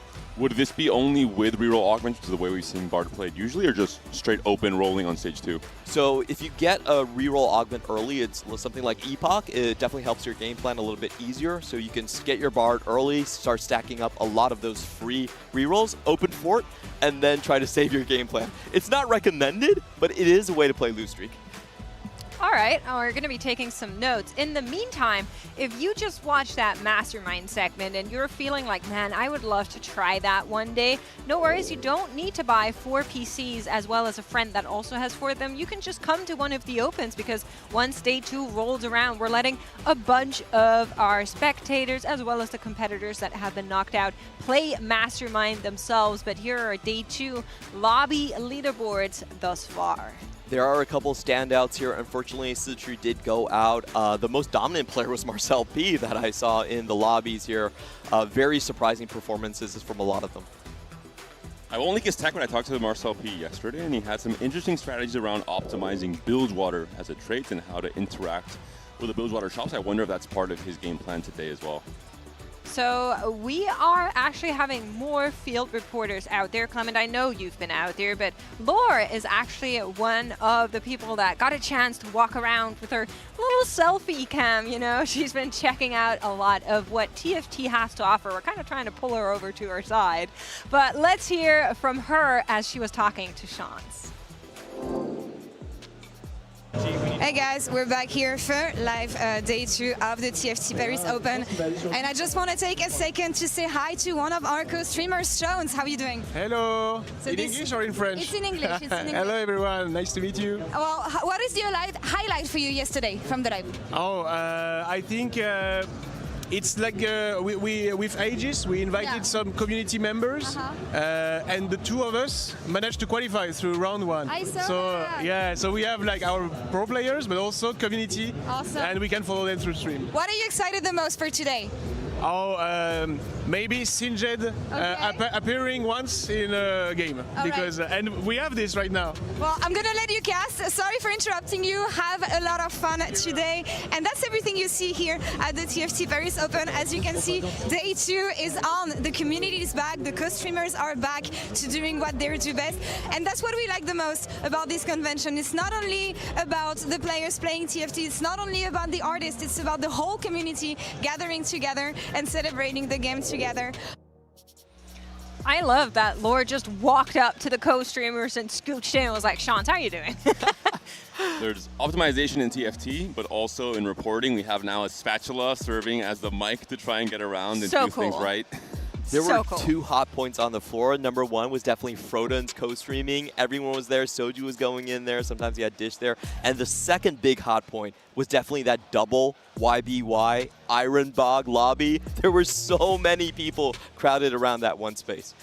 Yeah, I mean, I think it makes sense. You want to see your heroes play. Players like Double, who are very well known, but don't often turn their streams on. There's been a couple of seasons where we didn't see anything from him, so it's really cool to be able to just follow their moves, see how they're playing, what they're doing out there. And the same happened with Tidal, of course, who many people are watching. So I expect more of that to happen until, of course, we'll bring them on the big stage, which is going to be happening later today. And after this, he will have only 64 players left. Fingers crossed, most of the big hitters, most of the big narrative points in TFT are making it that far, because that's where it gets really exciting. It would be only 1 player advancing from each lobby to make it to that day 3. So I'm just so ready to get to that point. It's going to be so cool to see players like Tidal and Double fighting it out. Yeah, I've kind of talked to the players, and they thought that this format is just so challenging. Usually you only play Checkmate at the very end, but today we're playing it to get into Checkmate itself. So there could be a lot more random outcomes. I expect like the 1st or 8th players to maybe get out a little bit more. I'm actually really curious. I was talking to you, Panda, this morning when we were walking to the venue. So we do have 8 lobbies. All of them will be playing Checkmate with a maximum of 6 games. That's our last round for today. We'll be covering that in detail here on the broadcast as well. Clement, what's your take? Do you think we're going to go the full 6 games, or do you think there's a chance that all 8 lobbies might end in 5 or closer? Ooh, it really depends on the lobby complexion, but I actually want to go to 6 games, because if it does, then it's just the points, right? Yeah. And I feel like it's less hype, but I feel like it's more fair. It could be a little bit different. Most Checkmates ended maximum of 8 games, so it's really rare to even make it that far, but 7 is likely. We might have players now who don't really think of it only as Checkmate. They think maybe it goes to 6 and just points and consistency matters more. So I'm really curious to see what happens. I think it's the first time in TFT that we'll have something like this. Yeah, it's the first time we're doing that. Usually Checkmate was reserved for that top 8 lobby.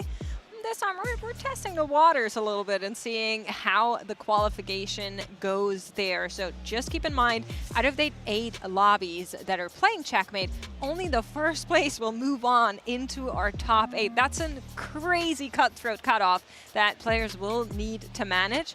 But then that also means everybody that has made it into that final lobby has won a Checkmate before. And they're, of course, getting that nice little pin as well for doing so.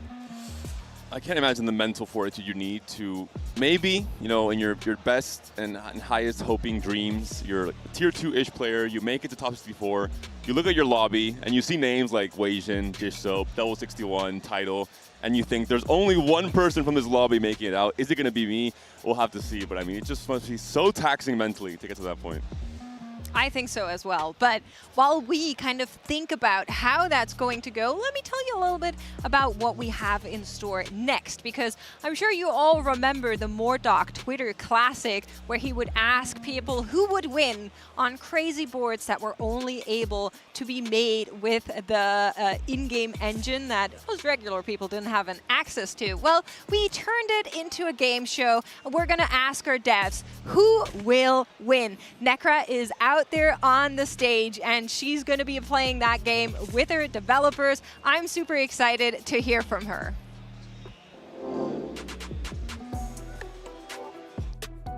Hello, everyone, and welcome to Who Would Win Live from the TFT Paris Open. We are so excited to bring you this game show where in this game we put our lovely developers' knowledge to the test to see if they and you can correctly guess in these upcoming boards who would win. So, our contestants today are Aniko, Mortdog, and Tim. And if you would all be so kind to introduce yourselves to anyone who may be seeing you for the first time. Hi, everybody. I'm Riot and Aniko. I help develop future sets for TFT. I'm Riot Kent. I like Lilia. No, I'm kidding. I'm Riot Mort. I am the gameplay director, and I help with anything that happens in the game. And my name is Tim, and I'm the live balance lead for Set 16. Thank you so much. Yeah, please give them a round of applause. So, how this is going to work today is we are going to show you 5 different boards with fights between Chonk and Pengu. And audience, if you could please look for your paddles, you can participate along with us and see if you can correctly guess as well who will win. Show me Chonk if you think Chonk will win, and show me Pengu if you believe that Pengu is going to be the one that will win. Pengu will be on the bottom, and Chonk will be on the top of your screens. On preview, devs, I want you to think for a couple of seconds about who you think would win, and then at the count of 3, we will all together show your answers, and you will have to defend them and give your reasoning as to why you think Chonk or Pengu will win. Sound fun, everyone? All right, let's go ahead and get it started with round number 1. Who would win? Pengu's Bruisers or Chonk's Vanquishers? Ooh. Think for a couple seconds. All right, get your answers ready. You good to lock it in? All right, on the count of 3, show your answer. 1, 2, 3.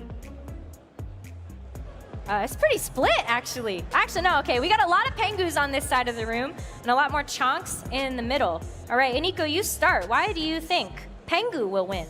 I think there's a lot of HP to chew through on Pengu's board, and I think this Volibear is going to take over really hard. I'm pretty sure if he gets to his transform cast, he's going to just kill everybody. Okay. Mort? Yeah, I think it's really, really close. I think Eniko has some good points here, but the amount of healing on the Vanquisher board, I think they might be able to get through. And I think a lot of the Bruisers on the left are actually just kind of warm bodies. It's really going to come down to if they can target the Volibear or not. And I think what'll happen is like the Shen will die, they'll switch to the Volibear and be able to take it down fast. Okay. But more, there's 3 red buffs against all the Hodges. That's true. I'm a Fiddlesticks believer. But it'll come down to Fiddle, Volley, 1v1 maybe? And then whoever wins that wins. Wow, you're going down to the specifics of the Fiddle and the Volley going at each other. Yeah, sure. Well, what about the Zillion with the blue buffs? Do you think that makes a difference here? I don't think the fight will last that long for Zillion to do much. Rek'Sai might eat him alive as well. There's a possibility. Yeah, there's a backline access, right? Maybe Rek'Sai can jump back there and get the jump on the Zillion. So there's a lot of handed justices, but what about the Warmogs on the Bruisers? Isn't that kind of overkill? Yeah, that's kind of what I was talking about, right? Like, that's a lot of health, but there's not many defenses. There's no armor and MR, and typically you're going to want that to mitigate the damage. And the Vanquishers are going to get 100% crits here. And the fact that they have 5 Vanquisher, those crits are going to hit really hard. And that's why I think it's going to chew through that really quick. Okay, so let me figure out, Eniko and Mort, you both said Pengu will win. Mort said Chonk, I said Pengu. Mort said Chonk, and Tim said Chonk. And you said Pengu. Oh, wow, we're split. I'm a Volibear believer. Audience, show me one more time who would win. Did your answers change at all based on what the devs said? No, I've got some really resounding no's. You're very confident. Okay, well, there's only one way to find out, and that is, say it with me, who would win? Roll the clip. All right, so Volibear is already starting to pop off a little bit here, and we're getting through the back line. So like I said, now it's going to be, can they get on that Volibear? He does his jump to the back, and see, he's already gone. He's out of it. That's what I was talking about. That target swap matters, but the Zillion has been casting bombs. We're hitting that 18-second mark. Oh, is Zillion the MVP? Mundo! The 18-second mark, and there it is. Oh, the heal! Oh, the heal was... Can Kalista do it? Oh. All right, everyone who gets Pengu correct, you get a point. And of course, we're going to put our devs on the spot as well and tally it all up and go ahead and show the scoreboard of how you have done so far. Congratulations, Nico. You're the only one that got that one right for this first round. Yeah, backstage, we actually wagered the role of gameplay director on this, so I had to lock in. You know? Okay, all right. Well, Mort, Tim, what happened in that fight that maybe didn't go the way you thought it might? I mean, I feel like I predicted the fight outcome right. Like I said, the Volibear getting targeted. I think it just really underestimated the Zillion damage with the triple blue buff and how much he could cast, and that was the deciding factor. We didn't really talk about it much. So it was just crit variance. If you just unlucky find out right, there would be a circle next to your name instead of an X. Just saying. Sorry, Tim, go ahead. You're not wrong. They were just unlucky. Unlucky. Okay, It's just crit variance. GG go next. I like that. Wait, was there anything that you think the Vanquishers board could have done positioning-wise to maybe do better? I think Fiddle on the other side can kill the Zillion. So Maybe same side then. Yeah, I would agree with that. Fiddle and maybe Ambessa also to get back there, because once Zillion's dead, the bombs stop working, so yeah. I agree with that also, yeah. All right. Zillion was a key component that I actually underestimated too, but you know, he pulled through. Yeah, he Nico really thought did. triple red buff volley bear was really going to carry that fight. Let's not. He's kind of cool though. It's a lot of damage amp, right? He did look, he was punching pretty fast, you know? We like the big bear. All right, game, round number 2. We'll hopefully get Mortdog and Tim back into this one. But for round number 2, let's take a look at Pengu's Targon with the Zillion and the Senolution versus Chonks, Skarner, and Friends. Take a look for a couple seconds. Think about your answer. In the count of 3, I'm going to ask you to reveal who you think would win. Ready? 3, 2, 1. Wow. It's so split. Actually, okay, a lot of the audience is saying Chonk has this one. And you all have Pengu. Wait a minute. All right, explain. This one actually looks pretty tough to me. I'm just rooting for Pengu sweep personally. I think that Leona 3 Radiant Warmogs looks pretty tanky, and the other team is a little bit slow to ramp up. The Lissandra does decent damage up front, but Graves and MF kind of have to ramp to get their damage out, and I think it's possible that the Shred from Zoe and Aphelios will help a lot here. All right, so the utility of the Targon maybe playing a role. I think one of the key things here is the anti-heal from Leona will do a lot of work here, and that true damage is what's going to get through the front line. And I'm a Zoe 3 believer. I think this Zoe 3 is going to like start hitting the back line really hard. It's going to kill the Skarner very quick and then start one-shotting the back line. Whereas on the other side, I don't see as much that feels as threatening. Okay. So Zillion won the first fight, so I'm just going to vote for Zillion again. Yeah, even a Zillion won? Yes. All right. No, these emblems are all really good. The Invoker emblem is ramping AP every time Zoe casts, so she's going to get a lot of time. And then the Aphelios is flat Shred with his already percent Sunder. Wait, Shred, Sunder? One of those. All right. So I think that it'll ramp. So we've got some ramp. You are all very confident that Pengu is going to take this. What if, let me propose something to all of you. What if at all does your mind change if Zoe is going to target the Taric and Aphelios' attack damage is going to target the Bramble Vests on the Skarner? Yeah, I like I said, I do think that slows it down, but the fact that Zoe shoots 2 bubbles, one of those bubbles is going to hit that Skarner, and that's going to help get through that, and that to me was the key decider. And you don't think Graves 3 is going to change it? Audience, what do you think? Are our devs right? Do you really think Pengu's going to win? All right, but what about our Chonk believers over there? Yeah, give some cheers. Show your Chonks. That's a lot of chonks. That's actually a lot of Chonks. All right, so I guess we just have to find out. Say it with me. Who would win? All right, looking at it, there's the first bubble. Skarner at about half. Oh, the Skarner pull just deletes most of the backline. Skarner just now dying. Leona at about half health here. Now we're getting through the Taric. Here come the Zoe bubbles that are starting to matter here. Doesn't do enough, and this is not looking particularly close. Although, there's the ramp. Oh, and uh-oh. Uh-oh. Uh-oh. Something happened. That was a Skarner MVP moment for sure. Okay, but why? Pulling in the backline and kind of just erasing the threat of the Zillion in the center right away. Like, that's just -2 units on the board immediately. I think the misfortune. When those 2 fodder units instantly die, then suddenly MF gets to go backline, and then there's a timer on the fight. So, Skarner diff. Are you thinking about anything for the future now after seeing Skarner do such good things? No, I mean, I'm happy to see Skarner do some cool things. I think Skarner's an underplayed unit right now, so. Excellent.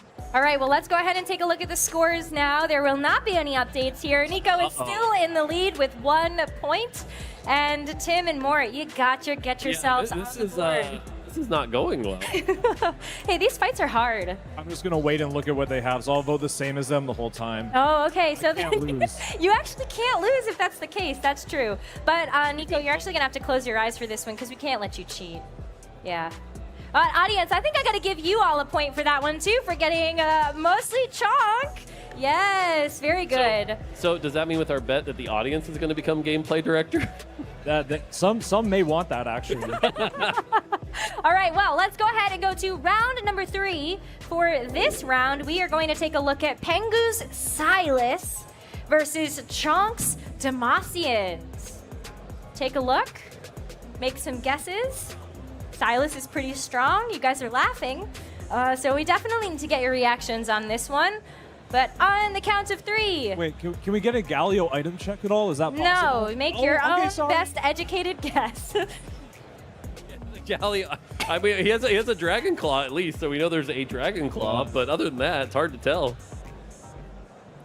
All right, okay, if you are ready, on the count of 3, show me your answers. 3, 2, 1. What do we wait? Actually, I can't tell. What? Okay, we've got 2 Pengus and Tim goes Chonk. All right, Tim, you first. Why do you think Chonk will win? Because I thought these guys were going to pick Pengu, and there's no way I can win. So I picked Chonk. All right, okay. But I believe in Silas here, but maybe the power of friendship will help the Demacians. And I can't tell what the Galio items are, so. Maybe they're OP. They're 3 Radiant items, no one knows. Yeah, I'm looking at that Silas, and the fact that he has the Radiant Titans and the Radiant BT, once he gets going, he's going to be hard to stop, and I don't think there's enough burst on the other side, but I could be wrong. I think even though Chonk has best in slot Garen, it's probably gonna have to go to Silas for me. I'm too scarred from losing to Silas on ladder, so I have to put my trust in him. Okay, audience, one more time. Show me, who did you have winning? Oh, it's mostly Pengu. Okay, all right, you're with our devs, majority of our devs right now. Mort and Nico, both for Pengu, and Tim for Chonk. Let's find out who would win. All right, big thing here is, like I said, focus on the Silas. He's at 10 stacks right now. Nico's locking things down with the chill. Here comes the Galio. That's a triple Dragon Claw Galio, so it turns out it was 3 of them. Silas is getting quite low, though. There's a big heal from the Bloodthirster. And now it's going to come down to, can the Silas keep that cast going? Big Lux heals him back to full. And now we talked about, like I said, not enough damage. Garen's going to be big here. Silas very low. And here come the Galio hits. It's not looking good. Oh, that heal was...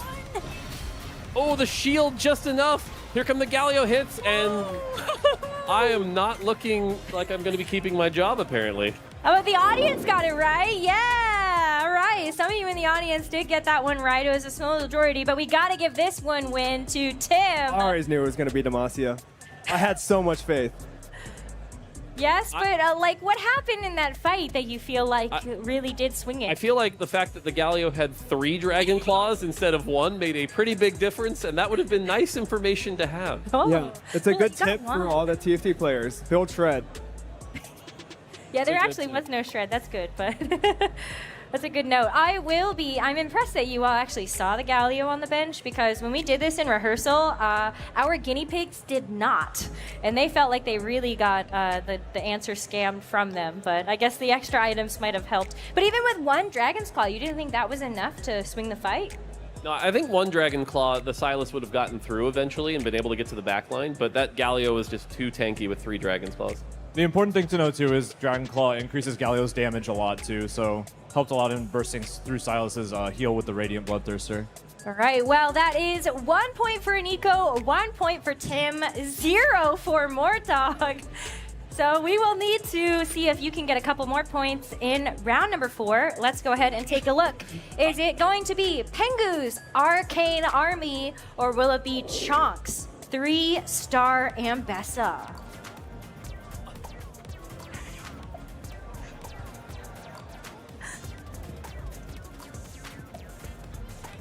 What is ridiculous about this board to you that you are laughing? I mean, it's just trying to evaluate. Like, it's like, right, you think about how we do our job on a day-to-day basis. I tell you, these are not fights we're sitting. Wait, I saw this not on Ladder fights we're yesterday. thinking about. I don't know what he's talking about. This is like an average top 2 scenario, to be honest. I mean, we saw a lot of 3-star forecasts in like our show matches. You sell too. your board for a best of 3? Yeah, of course. Right? Triple war mods. All right, think about your answer. Are you ready to lock in? I think we're ready. Okay, on the count of 3, 3, 2, 1, show your answers. No, come on. Oh, you all have Chonk. Oh. And the audience all has That's a lot of mostly Pengus in the audience. Woohoo! Man, we're going to look real bad if we get this All wrong. right, so why, Chonk, why do you think the 3-star Embesso is enough? So I'll go first on this one. I think 3-star Mbessa has that reset, and nothing on the enemy team looks too difficult to get through, and so a couple of these resets she'll pop off, and the Death Defiance is going to make her really hard to take down. Yeah, I think the fact that she's 3-star plus the itemization, and also she's looking for revenge after Arcane. No spoilers or anything, but you know. The lore buff, yes. Yeah, I think a 3-star unit with a Radiant Stereox is a lot of HP to get through, and there's not that much CC that can ever stop Mbessa before the Titan stacks, so hopefully she mows through all these HP bars. No, I see it. I see the vision. You know, Mbessa gets the backline access. She gets to cast in straight lines. If you can line them up properly, then maybe it's Chonk that gets the win. Okay, so all of our developers say Chonk. Most of our audience says Pengu. So it's really you against them at this point. So With my job on the line, apparently. So let's find out, everybody. Who would win? Right, Mbessa's doing pretty good. I mean, she gets kind of like to the back of the tanks. Warwick's almost down. Here come the resets. There's the first reset. There's the second one. Big resets on the Jinx, but the Jinx is popping through. There's the big. Oh no! Oh, come on. Wait, we didn't watch Arcane. That's what happened. That's a Caitlyn 3 diff for you. I'm 0 for 4. I get paid to do this. Okay, but what was the power of Caitlyn in that last fight that you felt like was the final? The power of Caitlyn was she didn't get damaged and got to cast one time. I think the Edge of Night there bought a lot of crucial time. Yeah, also the Zon DR, pretty underrated component of that fight as well. It let Warwick tank like 3 or something spellcast from Mbessa, so it slowed down her resets quite a bit. Ooh, that's a good shout. I actually didn't notice that Zon was active. So that's actually like half a point, I think, for you. Yeah, I agree. No, just kidding. I got told that I can't do that. But, you know, when you think about the Mbessa being able to kind of swipe and dash and leap between targets, I felt like she did have it. I was kind of with you guys. Yeah, I mean, there was a cool pop-off moment there where when she hit the Jinx and almost killed it right there. Like, that would have been the fight. But again, the Zon DR making a big difference and just wasn't quite enough. Oh. Audience, so it feels pretty good. You all got that one right. Why? Someone shout really loud for me. Why did you think that Pengu would win? Good guys always win. Oh. Kent from the audience is, you know, gonna heckle all of you here. Who else? Who else?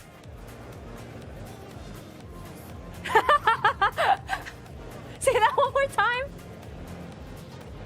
Never trust Yeah, it's Porte true. Dog. Oh, Yeah. true. Okay.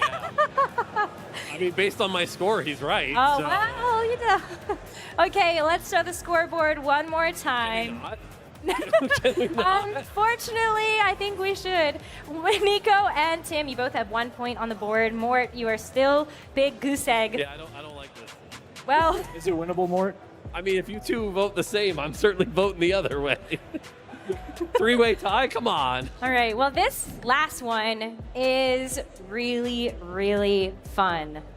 Now, before we show it, I got to preface this one and say there is almost certainly never a scenario where you will ever see this, but who would win? Pengu's 1,000 Malzahars or Chonk's single Brock? It's actually not 1,000 Malzahars, it's 28. But you know, for the joke, right? And this is worth 6 points, right? What do you think, production? Should we give bonus points for this one? What are these items? Like, they leave you out to this one. That item, if I can give you information here, that is Shadow Puppet on 14 of the Malzahars. And for Brock, that is a Radiant Bloodthirster, a Horizons Focus, and a Gargoyle Stoneplate. I mean, again, these are definitely fights we look at every day when we're on the job. Yes, very serious fights. I'm going to say my logic because at this point, get them all wrong, but the designer who worked on these, Victor, I think he's trying to mess with our expectations. I think Brock is not going to have enough damage to kill all the Malzahars, and then his autos will be too slow. Plus, I love Malzahar, so I'm going to vote for Malzahar. Wait, I was going to say Malzahar too, because he just hasn't been bad in the past couple sets, because he's Mort's favorite champion, clearly. It's pretty suspicious, isn't it? Yeah, clearly. It is very suspicious. And Nico, what do you think? Do you agree? I mean, I look at it and everything is telling me to vote Brock, but like Mort said, I have a feeling the guy who made this is messing with us pretty hard. And it makes me want to vote Malz. Can you vote Brock so that at least I'll vote Brock. Yes. I'll give you a chance. Yeah. All right, audience, what do you think? Who's going to win? Is it going to be Pengu's? That's a lot of chunks. Oh, it's wow. You guys all think Brock is going to win. Everyone's voting against me. is Tim That's the abstaining? logic, right? Oh, at least Tim's on my side. Okay, 2 Pengus, Tim and Mortdog. You think Pengu will win with the Malzahars? And then Nico is the people's champion there with all of the Brock enjoyers. Some of the audience did vote for Pengu. So let's find out, shall we? For the final time, say it with me. Who would win? All right, so again, the first cast is going to lower everyone's health by 30% once we see that come through here. Brock's That's a lot of minions. Slam down. Boom. But again, 30% is flat. The rocks are going to run out, and now he's just got auto attacks. Look at all the That voidlings. is so many minions. And they're trying. Brock is at half health. The shield procs on the Bloodthirster. Here come the minions. He's trying one by second cast, though. The rocks are doing a lot of work. Oh, there's 2 Malzahars left. My boy did it! Wow, that was so close. I really thought that maybe Brock could take that one, but audience, unfortunately, actually was the Malzahars, and fortunately for you too, Anika did not quite go that way. But let me propose this. What if the Brock was in a different spot? I don't know if that would matter too much. Maybe on the left side so that his auto attacks have a cleave on them. And so if he was able to cleave through, maybe. The fact that he had to go right and then left might have made a big difference there. I think... Oh, were you going? Oh, sorry. I think Brock's a big guy, and if he just stretched his arms for his last auto, he definitely could have taken it. It was like 1 auto off. So he needs stretchy arms. He's just being lazy. He's just being lazy. That's like an April Fool's patch, right? You got to bring back Brock, but like he gets to be like Zac-like, and he gets to bounce around the board. Yeah, that sounds fun. I'll write that down. All right, well, at the end of it, Tim, you are our winner. Congratulations for winning Who Would Win Live. Mort, very proud of you for getting a point on the board. Woohoo! Yeah, give it up! And then Aniko, you started off really strong there, but you were, of course, the people's champion at the very end for the Brock choice. But audience, I think you all are actually our true winners. Give yourselves a round of applause. Thank you so much for participating and for being a part of the Who Would Win Live game show here at the TFT Paris Open. Any final thoughts from you developers before we say goodbye? Started off strong, couldn't quite keep up. You know, it happens. I'll be back next round. But the audience definitely swept us. There's no doubt about it. I do think the audience actually beat you all, yes. I mean, if I have to lose my job, I couldn't have lost it to a nicer person. So Tim, congrats on, gameplay director. I always knew I was going to win, so it's okay. I liked a lot of your answers. The power of friendship for the Damasians, the lore buff for Ambessa. You're a very, simple and to the point. I like that. Yeah, you can't overthink these. I agree. Yeah, see? And I think the audience was with you. But yes, thank you so much, everybody, for tuning in, and we will see you for more action here at the TFT Paris Open.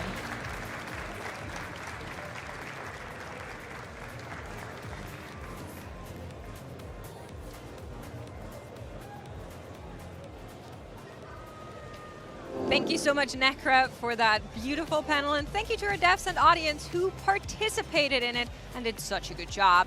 Now, of course, we're back here. We were watching. You guys would have gotten all of the points, of course. The audience swept them, but we also swept them. No disrespect to our devs, of course. Clement with 4 points, Mastermind, and I had only 3.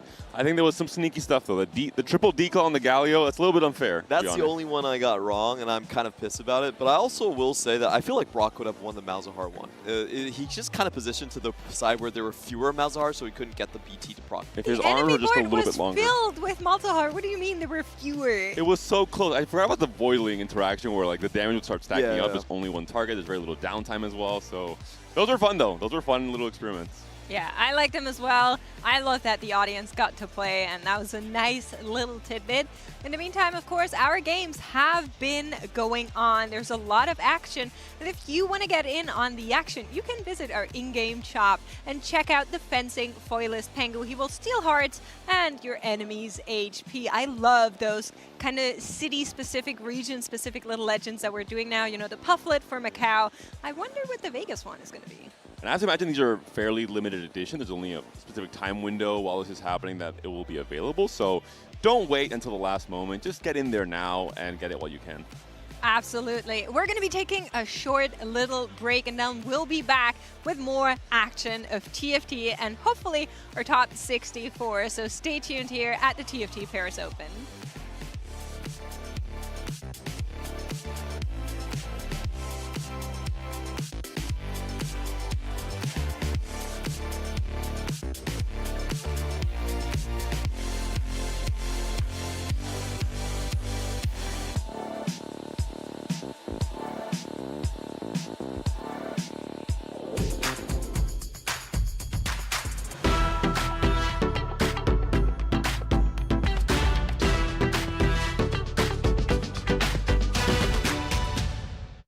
The next ultimate challenge for the world's best tacticians is waiting. Precision, dominance, unrivaled consistency. Finals one shot at this glorious trophy. 我觉得这个 MVP 属于我们 WBE 的所有人。 It's time to play for ultimate glory.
Welcome back, everyone, to the Paris Open. We're in day 2, heat number 2 for the day, and slowly creeping towards that top 64, which will switch the format over to checkmate and make things very exciting with only one of those players from each lobby making it to day 3. But we first have to find out, Gangly, which of the players in this heat will make it through to that cusp of greatness, that very end of this day. I was watching a handful of matches being played off stream, and something I noticed is you can just kind of feel the energy of the players who go first, go second. 3-game sample size is all that you get before you have to cut bot 4, top 4 advancing into the checkmate format. And so you can feel it. You get one first. I saw Philip in one of the heats off right next to us go first in game number 1, and immediately there's this breath of fresh air. You know that you don't need to play for your shoot for top placements. All you need to do is protect your lead for the next 2 games. And we were kind of talking a little bit about this earlier with Mortdog about how when the format shifts, it opens up certain lines that maybe they don't cap as high, but they're really good at allowing you to get those 6th, those 5ths, those minimum placements to just guarantee a handful of points on the leaderboard. And it is only 3 games, but we have half the field advancing on each of these rounds, so there is a bit more leeway. You can go 8th in your very first game and still qualify if you perform at a high level the next 2 games. I think it's a little bit less daunting even than yesterday, where because it was only the top 2 guaranteed to make it through. If you went 8th in that 4-game field, it could still be incredibly difficult, not impossible, to make it through. So I think players at least have that chance of, hey, I start off on the wrong foot, I know what I'm doing, I know my game plan, I can still bounce back. Yeah, it's actually ironic in a way, right? Because day 1 for a lot of these players is way more stressful than day 2. Listen, there's a saying in TFT that day 1 of trials, which is the entry-level tournaments, is actually the hardest tournament day in TFT throughout the entire circuit, and I believe in this as someone who has suffered through many trials eliminations on day 1. We're going to be able to hop on board with one of those matches that's going on off stream. But you see Double 61, one of the world's favorites, has just died. And we've got 5 other players left in this lobby, though. Kade, Rabanov, I'm not familiar with that name, but AQ1H, we've seen on the global stage. Haudroof, and then Jose Paulo, another international name. We love seeing this clash. We so rarely get to see the clash of the regions all together, right? Common for us to see Double 61. It's common for us to see Jose Paulo. We never get to see them together.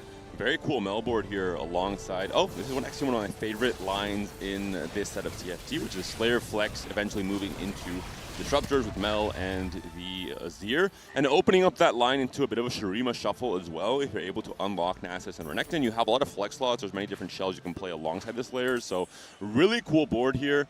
It really benefits from something like the Infinity Protection Augment because you get so many beefy, strong, reliable frontliners who also have this max HP shield to help them with survivability. Looking at Shyvana too as well. You can actually go down and sell off this GP and this Briar eventually and really cap out with things like Fiddle added on as well. It's such classic Jose Paulo play to be someone who's known for going fast 9, really punishing the players who play a bit too slow. And even now, doing it on the international stage where the competition is harder, he shows it's not just a solo Q tech, it's the way he wants to play the game. Diana is here as well, which is always a scary prospect. Thankfully, Mel is better in a central position, so we'll dodge that first mark. Does get marked there. We'll see if this Diana can clutch that 1v9. Will be quite difficult considering how beefy the board is here for Jose Paulo, and Kade's on his last life, so he needs to win this to stay alive. Can Diana do it? It's a 1v3 now. It doesn't look like there's a lot of boards that Diana can pull off that 1v9, specifically the ones that aren't able to kind of match this bruisery feeling. But when you're up against Slayers, that's the way they want to play the game. Diana's forced to be in the game with them. Wow. Whoa! Where'd you come from? Well, I ran all the way here, and I can't believe my eyes that I've come back to a Bard and a Philios Scion reroll that has made it into the top 3 of this game. This was a PBE favorite for a lot of people, but since launch, I think as people kind of figured out Fast 9 and everyone really playing that style, it's a little bit harder to consistently play around the Bard and the Scion, but obviously it's working out here. I think the spot to play into it narrowed down quite a bit, but it is still playable from the right positions, especially with something like Liquid Competition, the bruiser-centric augment onto one that really enables these bruisers to shine in a big way. Yeah, and the fact you can itemize all 3 of those champions, I'm sure helps out a lot. I feel like I'm coming back at the right moment, though, to see Jose Paulo in the lead. Somebody that, Gangly, I'm sure you've been talking up a lot in this particular competition, and it's a really familiar face, I think, for a lot of old heads that have started watching TFT a long time ago. So Rabanov going down here. Rabanov was a player who was on Fnatic for EWC with the Mia last set. A player who had also a really, he was one of the best players playing the Fast 9 AMP strategy, which was, qualifying to EWC last set, for example. We did see Howdrauf lose to the ghost of Rabanov there in that last round, so Jose Paulo looking primed to be able to take the first game. I think, if I remember correctly, when we saw the leaderboards, Jose took a bot 2 in the first game. So again, 3-game sample size, being able to find a top 1, top 2 at the very least, suddenly put yourself in a very reasonable position to be able to go for a 4th, maybe even a 5th, and advance into the checkmate format. Wow, I mean, this was a ultra stacked lobby, holy. Yeah, right? I mean, that's round 2, though. Yeah, Rainplosion, double, Kade. I mean, Kade literally took a first in round 256. So, of course, makes a lot of sense that they did make it here from that. And I remember watching some of those games and thinking, wow, it's very impressive to just be able to see players, especially of this caliber all together, being able to actually take those back-to-back firsts. But we do have a bit of an upset in the equilibrium here as Jose Paulo takes a loss in that last round with maybe one more item on the carousel. Do you think this makes a huge difference? Jose was going straight for that Azir to upgrade to find the Azir 2, but Howdrauf, heads up play, able to deny that to make sure that he's not able to get an Azir 2 into the hands of his opponent. And both players playing around Shurima is a surprising thing for me. I think Shurima was very oppressive in PBE before the set launched because of the timings around unlocking Xerath and reaching for Shurima as a prismatic vertical, let's say, was a bit too easy to get to. Then it got toned down a little bit. It makes it much harder, especially in a format as this where you're feeling so much high tempo in stage 4 and 5. You can't really, navigate the, win here, lose here, win here, because you're going to be out.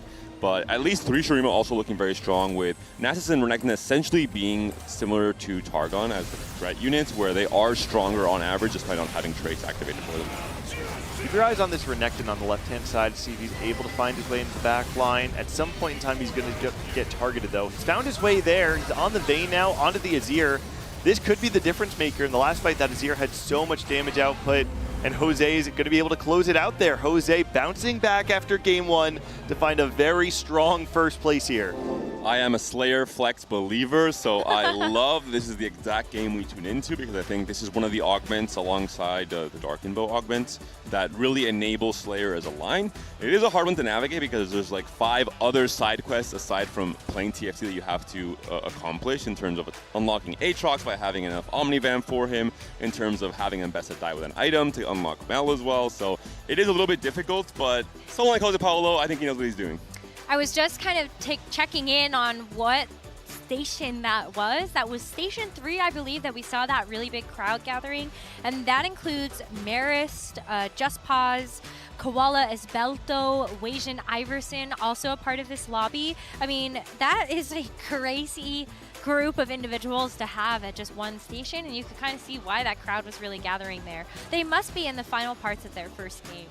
Yeah, I think everybody at this point in time in the round of 128 is going to be in at least game 2 or probably approaching game 3, right? Yeah. But the thing is, you're listing these names, you're like, man, what a crazy stacked lobby. The reality, though, Necro, is every lobby in the 128 feels like that, right? It's all of the superstars from every single region have advanced. Of course, we've had upsets. We've had people who we expected to do well who fell out early, but most of the field remaining are the players that we consider elite to our native regions.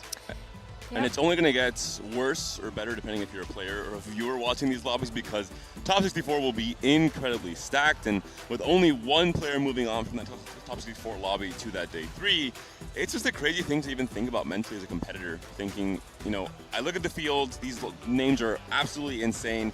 How am I going to be the one to make it out? Yeah, it's hard, especially when top 64 turns into the checkmate format. So not only do you need the top 4 placements, but then you need to figure out a way to turn on the jets and actually get a first place.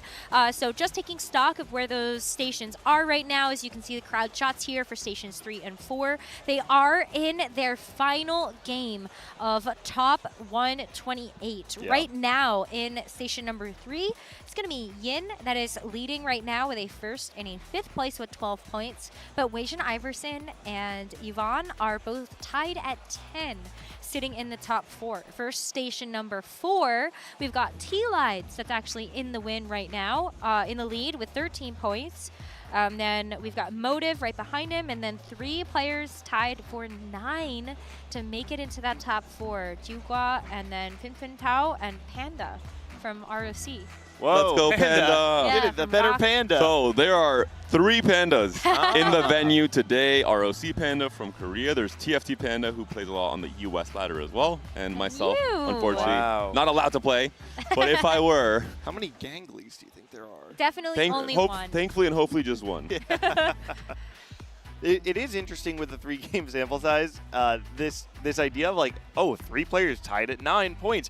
That stuff kind of happens, right? With so few games, you have multiple players kind of just trading their placements across the 2 games that you played before, and then suddenly you're in this 3rd game that, yes, it's not checkmate, but it kind of does feel like checkmate because you don't have enough games to really reduce that variance back to its center. At the end of the day, you have to treat that final game as if everything is on the line.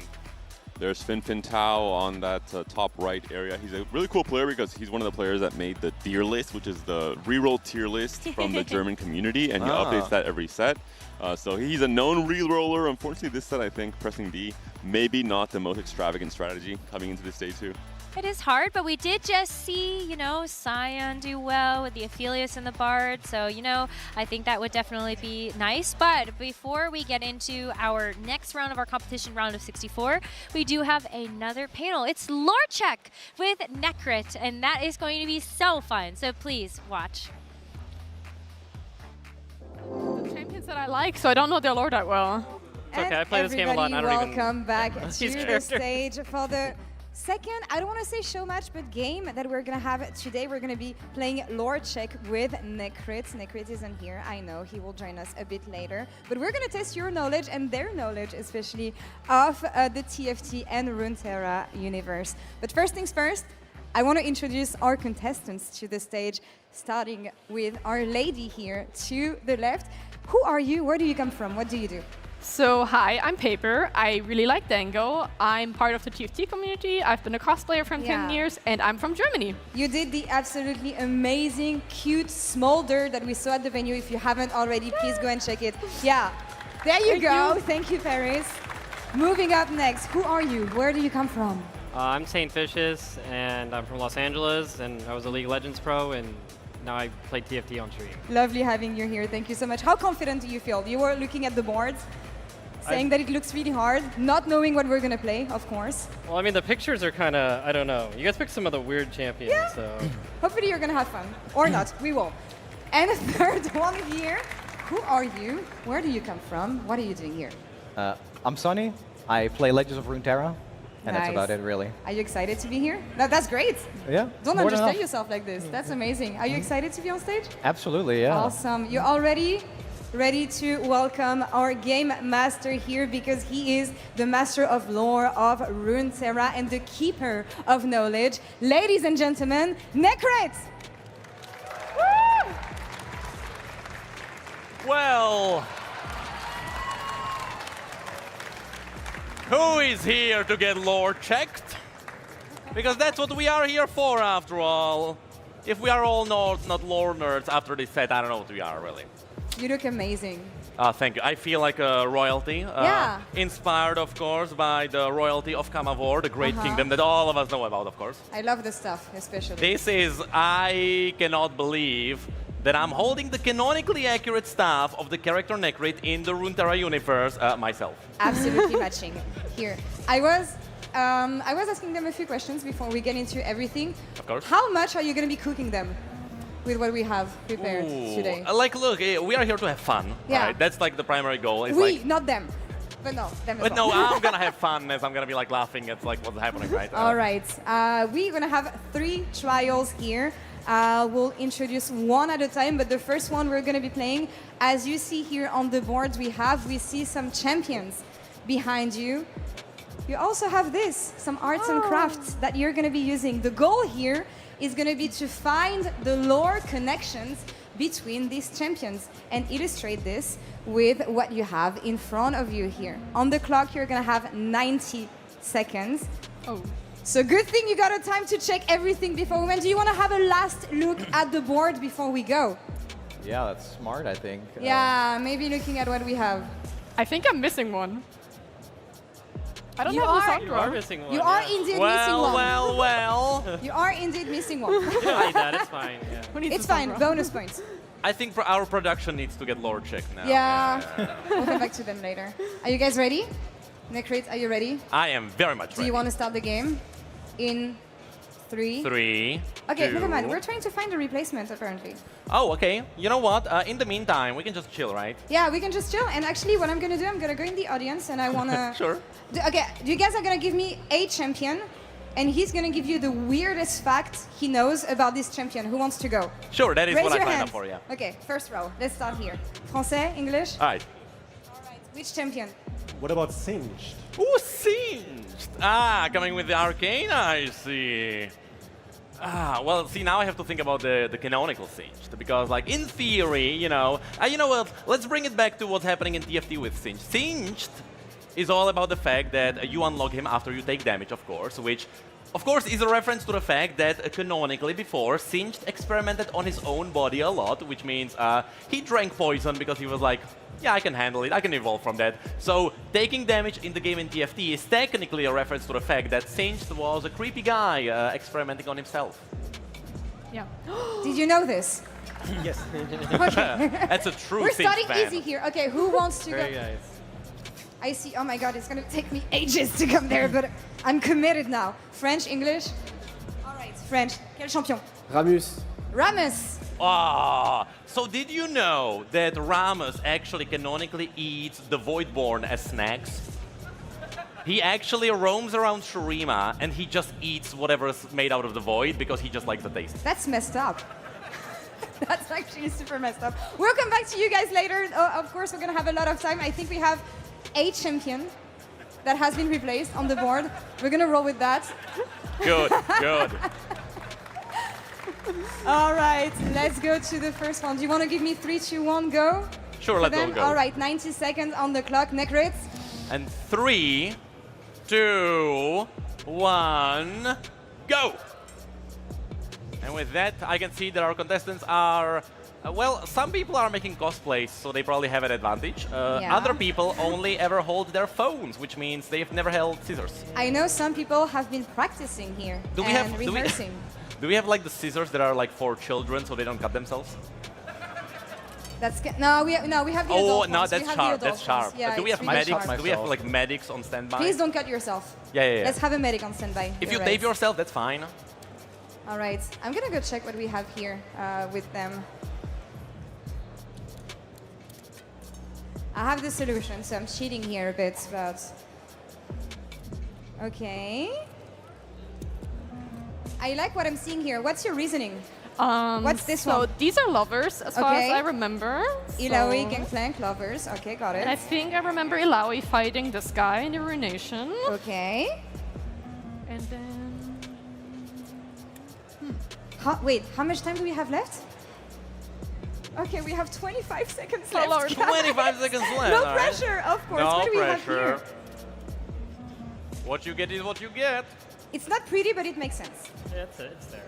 It's getting there. I don't know any of the other ones. I'm dead. Okay, Baron's a girl, isn't it? No, it's not. Baron's a girl. We'll just put You know, well, We have a there is chance. technically lore All behind right, Baron, in yeah. 3, 2, 1, drop everything. All right, hands up Hands up. after you stick last thing, sure. All right.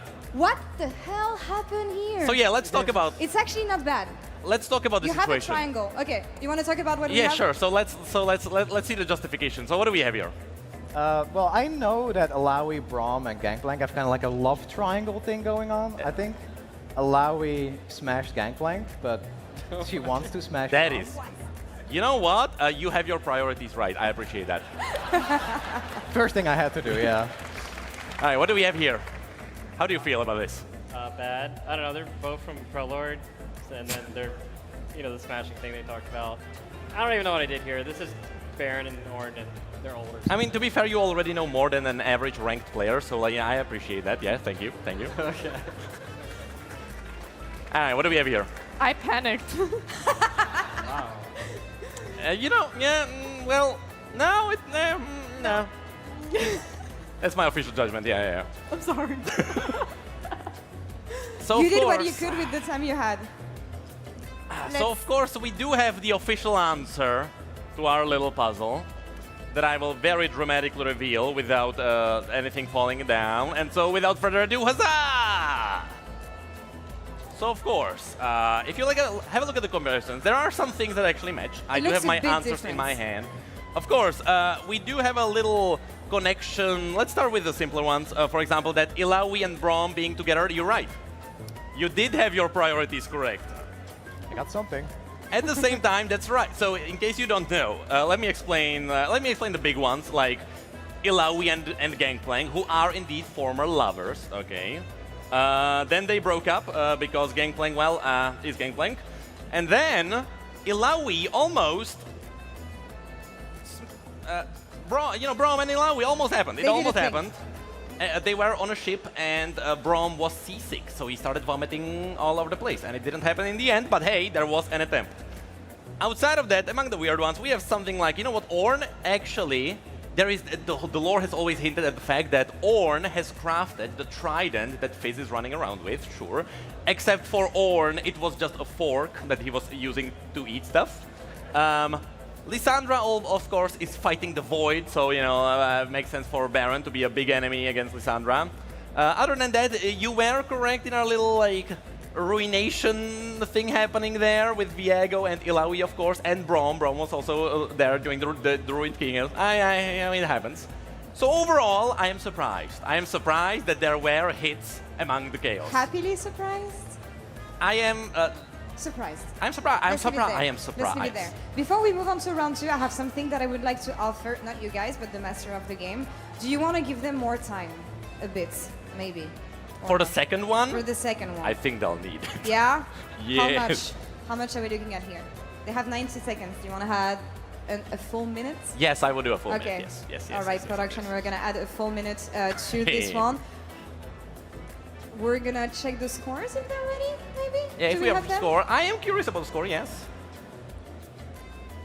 Maybe in a little bit. You need to give the scores. Do I have to do the scores? Yeah. Sure. So, we definitely have to get a point for the little love triangle. That's definitely at least 1 point. Because, again, the priorities are correct, sure. I thought that would be 10, but all right, I'll take 1. And I would say that's where we stop. Yeah, sure. Now, I do appreciate that there is a vague connection between the Baron and the Ornn, because technically, Ornn... I will give you a point for that, because technically, let's be all canonically accurate, Ornn did build the bridge over the big Void Rift in the Freljord, which totally makes sense. I have nothing to argue against there. And Ilawi and Gangplank were lovers, so in fact that is 2 points, ladies and gentlemen. That is 2 points. Not bad, not bad. All right, among the Chaos, immediately Sentinels of Light. That's 1 point, definitely. I will give you a point for Ornn and Braum, because of course Ornn forged Braum's door, everyone knows that. And I will give you a point for Ornn and Baron, because yes, Ornn did craft the bridge over the Void, so that is 3 points. So we have 3, 2, and 1 point? Yes. Over here? That's correct. There you go. You can still come back. There's going to be another round, but for us to... Yeah, there you go. That is the official scoreboard, yes. We're going to reset. We're going to give you new boards. In the meantime, I want to go back to the audience, actually. Yeah, let's have some fun. Let's have some fun with I want to board. fact check you. All right. First row, here.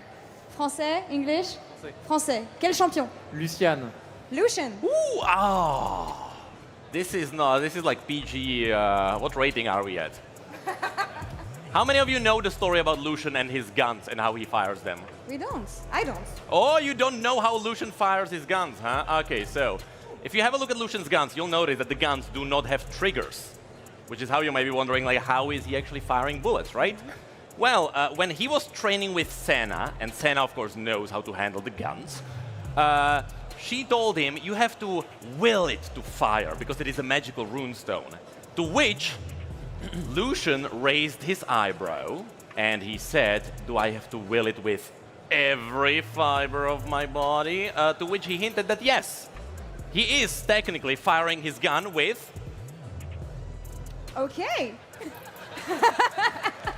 Not PG indeed. I really like it. You guys have some. Okay. First row. I love the hoodie. First, amazing. French, English. English. All right. Which champion do you want to know something about? The troll champion would be Shaco, but my favorite champion is Kaisa.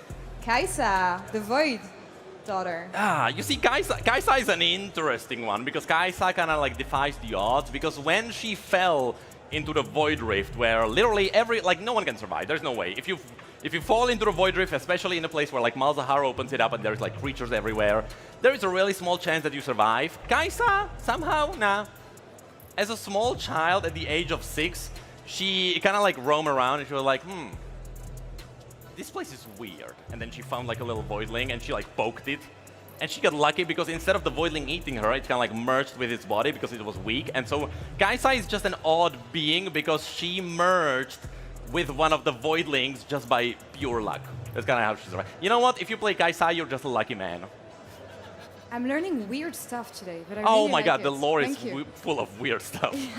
All right, we have the second round already here. Right? Even more confusing than the first one, but I think you guys and girls guessed it. This time, we gave you the connections. We gave you a bunch of champions, and you're gonna have to put the champions to fill the connections here on the board. Rules are simple enough. Yep. Looks really difficult what you built here, though. It does look like a wall of like a psycho. Or a detective dealing with a psycho. Right. You want to start it? I think we are ready, right? All right. So everyone get ready. And with that, 3, 2, 1, go! So which champions do we have? Let me check. I do have my answer card, just in case. To Tryndamere, Silas, to be very accurate. Don't read it aloud. There's a couple obvious ones. Yeah, yes, like some connections are obvious, yes, I'm sure. talking as a noob here. Oh, there you go. Oh, okay. I see similarity. Yeah. No, but we're staying in the relationship theme, from what I see here. Connecting Ashe and Tryndamere together. I think this one, we all know about it. They're married, of course. The next one is... Sejuani, they're all from like Freljord and they're like a tribe. I love it. Saint Vicious, are you doing better for this one? It's going faster. Maybe it's right. Maybe. Maybe it's right. Okay, I'm gonna let you focus. And Sonny, what do you have? Okay. Blue line the for the blue triangle. champions. Yeah. Okay. Okay. So we're color coding everything. Love it. What are you going with next? It's Jarvan. I think he should be connected to Silas somehow.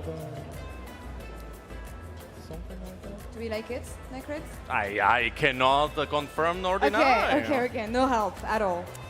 How much time do we have for them production? Okay, just over a minute. You do have a minute. There you go. Contestant number 2 already done. You're done? Okay. Yeah, it's probably wrong. Wait, hold on. Let me come to you. All right. Anything you want to elaborate on? Well, then they're gonna hear, and then they're gonna take my answer. That is true. That is They're true. gonna be cheating. Come on. That is true. Okay. Second one is done here. You're taking your time. Yeah. How confident do you feel in what you have? Like 50%. Okay. Some of them are not too, yeah. Do you think color influenced you here? Well, I mean, the color on this stuff. Like, Yeah, I think this that one's one pretty we obvious, know. but some of these other ones I don't really. All right. Like Briar and Aatrox, I don't really know their lore that well. So yeah. Fair enough. Okay, so you're done, and you're done. With There time we to go. spare, actually. C All right. Production nailed it. And they nailed it this time around. Yeah. Yeah, big applause for production, yes. Was it easier than the first one? To be honest, No, yeah, kinda. I just tried to go faster. Okay. Without knowing the answers. And Alright. time is officially up. All right, Necrit, I want you Alright. to have a first look before. Okay, moving before we forward. reveal the answer, I'll just have a look. Is it? Yeah, I mean, I want to apologize in advance. I like that you paid attention to colors. If you were colorblind, that would be harder. I guess we did not do a background check on like colorblindness. Yes, that's right. I'm not sure if this game is very accessible. Yeah, but overall, you know what? I don't have a bad feeling here. Can you make sense of what you did here? Me? Yeah, Yeah, you. Well, these are blue champions, so a blue line. These are white. Well, these are red. Red-ish, yeah. Okay. Yeah. What do we think about like Aatrox and like Silas and like? That was kind of because I Darwin? ran out of time. Ah, okay, yeah, okay, okay. It's All a right. vibe. Yeah, it's a vibe approach. Yeah. Okay, I Okay, love sure. it. Saint Vicious, All right. what do you have? Now that we have revealed everything, what's the reasoning? I mean, they're lovers. Yeah. And that they're sisters. And I think Sion killed Jarvan's parents or his dad or something. And then this guy like hates Demacia because he was in prison. I don't know. Would you he's- mind taking a step back so Oh, we sorry, can see the- sorry. No, that's all right. And then I don't really know Briar and Aatrox's lore that much. Besides, he's like. Okay. Yeah. So But you had two left, so Yeah, yeah, I had to just fill put the 'em blank. wherever. No, All it right. still looks pretty good. Looks pretty good. Looks pretty good. My yeah. dear, what do you have? So same situation here, lovers, sisters, and then I got confused, these guys have beef, and then I felt like everyone hates Aatrox because dark and bad, so I put him here. I like and it. then I had no idea, I have not read Briar's lore, and I felt like maybe she has a connection to Sion, because they're both red, you know. And yeah, that's it. I like it. You know what? Surprisingly, they were not that far away. And I don't know if like Tryndamere Ashe saved them because like, you know, everyone has their priorities, sure. But for that, once again, the grand reveal of the answers, huzzah! So, you guys were, you know, except like, sure, the triangles are in different places, but for the most part, yes, you were right. Tryndamere and Ashe are married. Of course, while these two guys are together, they are rivals with the Wintersclaw clan on the other side. So like there is like a triangle potentially happening there.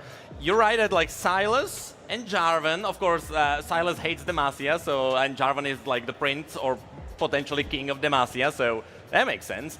This one is interesting because does anyone know what's the connection between Briar, Sion, and Silas? Does anyone have any idea?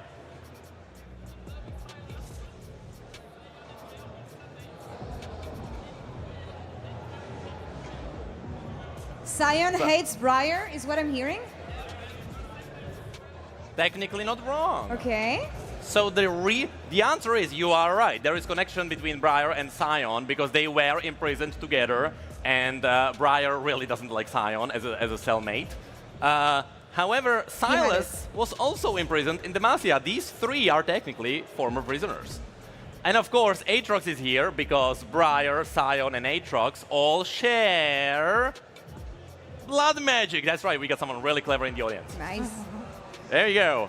And so let's have a look at what is happening here. So you absolutely do get a point for our little Freljordian triangle. You did connect Jarvan and Silas together. That's a second point. While you did, okay, you know, you do need a third point because while you did connect Briar, Sion, and Tryndamere is also using technically blood magic because he did get corrupted by Aatrox, so there is 3 points. I'll see if there's anything else, but I do believe we are sitting at 3 points right here. More than last. Can I just ask that guy to play the next round for me? Nah, no substitution, no. All right, so once again, amazing work on Freljord. There is 1 point for that. There is Sion actually did kill Jarvan's great father, Jarvan the First, so there is a point for that. There is a connection between Silas and Jarvan, that is another point for that. And technically, I'm looking for the third point if there is one, because that's 2. There is Briar. Briar is not connected to Sion, that is a shame. Because if Briar was connected to Sion and Aatrox, that would be a point. But I think that's 2 points. Okay. All right, and here, that does look very good because you do. Okay, so you do have a point for Freljord. There is a point for There is Jarvan and Silas. That is the second point. There is Blood Magic is all looped, or at least connected to Sion, so like, they do make a connection there. There is a point. What was your justification for Ashe and Briar, just out of curiosity? Honestly, I got kind of baited by the colors of the skin, Okay. I ended up deciding I have no idea where she goes, and yeah. Yeah. Gets to hang out with Ashe. Maybe they're, you know, best buddies somehow. I am looking for a third Maybe point. she ulted to like Freljord, you know. No, hold on, I'm crazy. Yeah, because it's one point Demacia, 1 point Freljord, it's one point Blood Magic. You know what that is? 3 points, yes. All right. Do we have a check on all the points so far? Yeah, there will be a little Between scoreboard round coming one out in a moment. She got 3 points. You got 3 points, right? Yes, Yeah. but this round was very plentiful. I did not expect like that. That was a good point collection from all contestants. Yes. A good comeback. From That was a round very good one comeback. Yes. As well. Who's taking the lead so far? I think there's gonna be a tie. No, there's Yeah. not. Unless our contestant number 3 is gonna be ahead. Do you think they did good so far? On this round, yes. Overall. We On don't this talk round, about yes. we don't talk about the past. When you built all this, were you thinking that you were going to quiz people who don't know anything about the lore? Or were you like, no, I'm going to make it hard for everybody? making this was challenging. We do have a scoreboard, but making this was challenging because I was like, you know what? Let's do lore facts, but let's only use the units from TFT specifically. And that was the real challenge. But we do have a score point now, and Paper did indeed come up ahead. Paper in There the you go. lead for now, and our two boys are even. Yep. Let's see what happens during the third round. Are we going to explain the rules now, or can I just go back in the audience and check with my lovely people? Yay! Okay, all right. More lore. I saw you first, so I'm going to come to you first. You're really far, so I'm going to have to run. There's some nice cardio, yes. Hello. Bonjour. Hi. Which champion do you want to know something about? Rengar. Rengar. So Rengar is, of course, from the Kilash tribe of little forest near Ishtal. We, of course, all know that. See, Kilash are really interesting because they are like the predator hunters who are really just targeting anything that is worth a trophy, and so that's why Rengar has like all the bones on him, and he has like weapons that are specifically designed for like carving up monsters. Because whenever he finds something good that is worthy of a kill from him, he will carve a little piece of. So like, whenever you have the little skin where he has like the giant skull on his shoulder, that is technically a reference to Rengar, just liking to collect trophies. Amazing. Another one? Okay, another one. Here is your answer. With the Pengu. Hi. I'm going to set right here if you want to. Hi, bonjour. How are you doing? Necrit, I'd like to know about Babbling Bjerg, and please don't make it a 15-minute video. Oh, Babbling Bjerg, my favorite side character from Freljord. So in case you don't know, Babbling Bjerg is a little old man in a hut in the Freljord who, sure, maybe he likes to drink a little bit of beer, maybe he likes alcohol, but he's not that drunk to remember that when he went out there into the Freljord, he saw Yetis, and no one believed him. No one believed him that he saw Yetis, and so when the Yetis come for the village, you know what? It was Babbling Bjerg who knew about it. But no one warned the villagers. There's quite a bit of development with that character, and who knows, maybe that character will come back in the future as a unit in TFT totally, right? I think they're about ready. We see them Right. arranging champions on the table. So as you guys cannot see right now, but they have how many?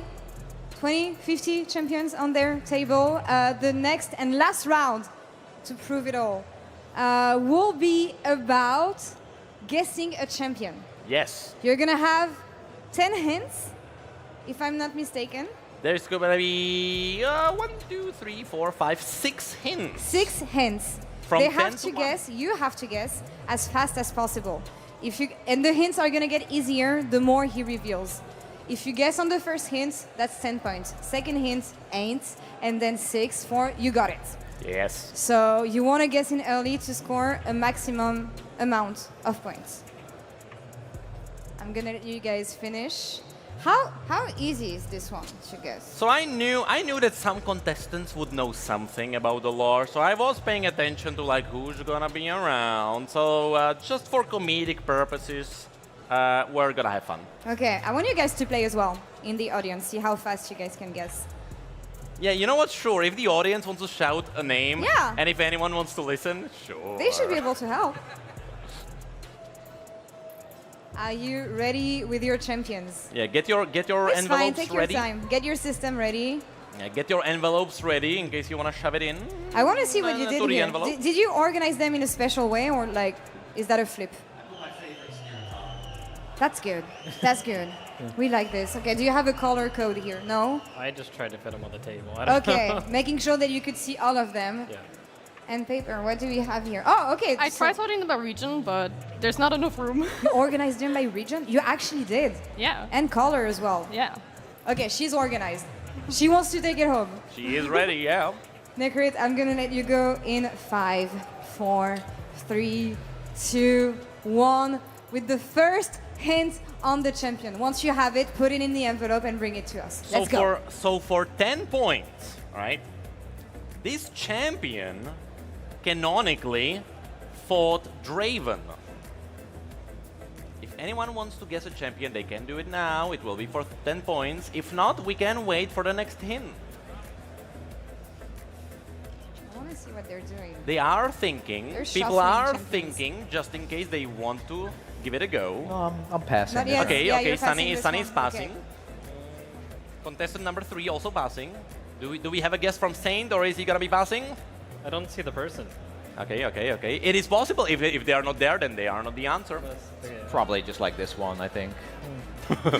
If you don't see them, there is a good chance they are not the answer. Who is this supposed to be? That is Aphelios. That's Aphelios, okay, yeah. okay. Never mind then. Move on. Who's this? Is this Hecarim? That is Hecarim. Oh, really? Oh. That is our censored Hecarim. Because localization in League of Legends is a thing. Yes. Next up. All right, next up. For 8 points.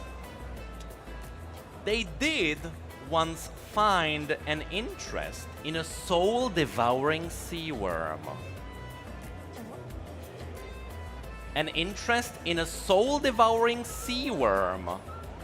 What's the last word you said? Sea worm. Sea worm. Oh. I do believe it's WYRM. Worm. If it's you, it's Anyone? possible. You have it?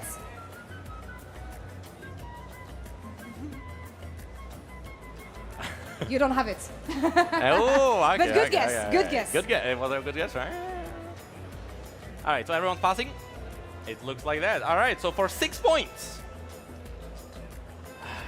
On their journeys, they are accompanied by a flying companion. A flying companion. All right, we do have a first lock-in. The audience has it. We do have a first lock-in, yes. We have a first guess. I mean, Sunny did have to lock in to win the Oh. game. He had to go in head, so like, so All he right, did. We do have okay. our first answer, yes. First answer. Yes. Okay, do we want to keep on going? All right. Theoretically, Paper can play it safe. She can go later because That's she true. is ahead. All right. So now, for 4 points, one of their important missions was to safeguard a rock.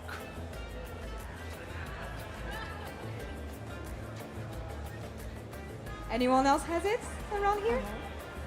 Yeah. It was, yeah. It was a very, okay, very important right. mission. There was a rock that needed to be defended. All right, we do have 2 passes. Okay. So now, for 2 points,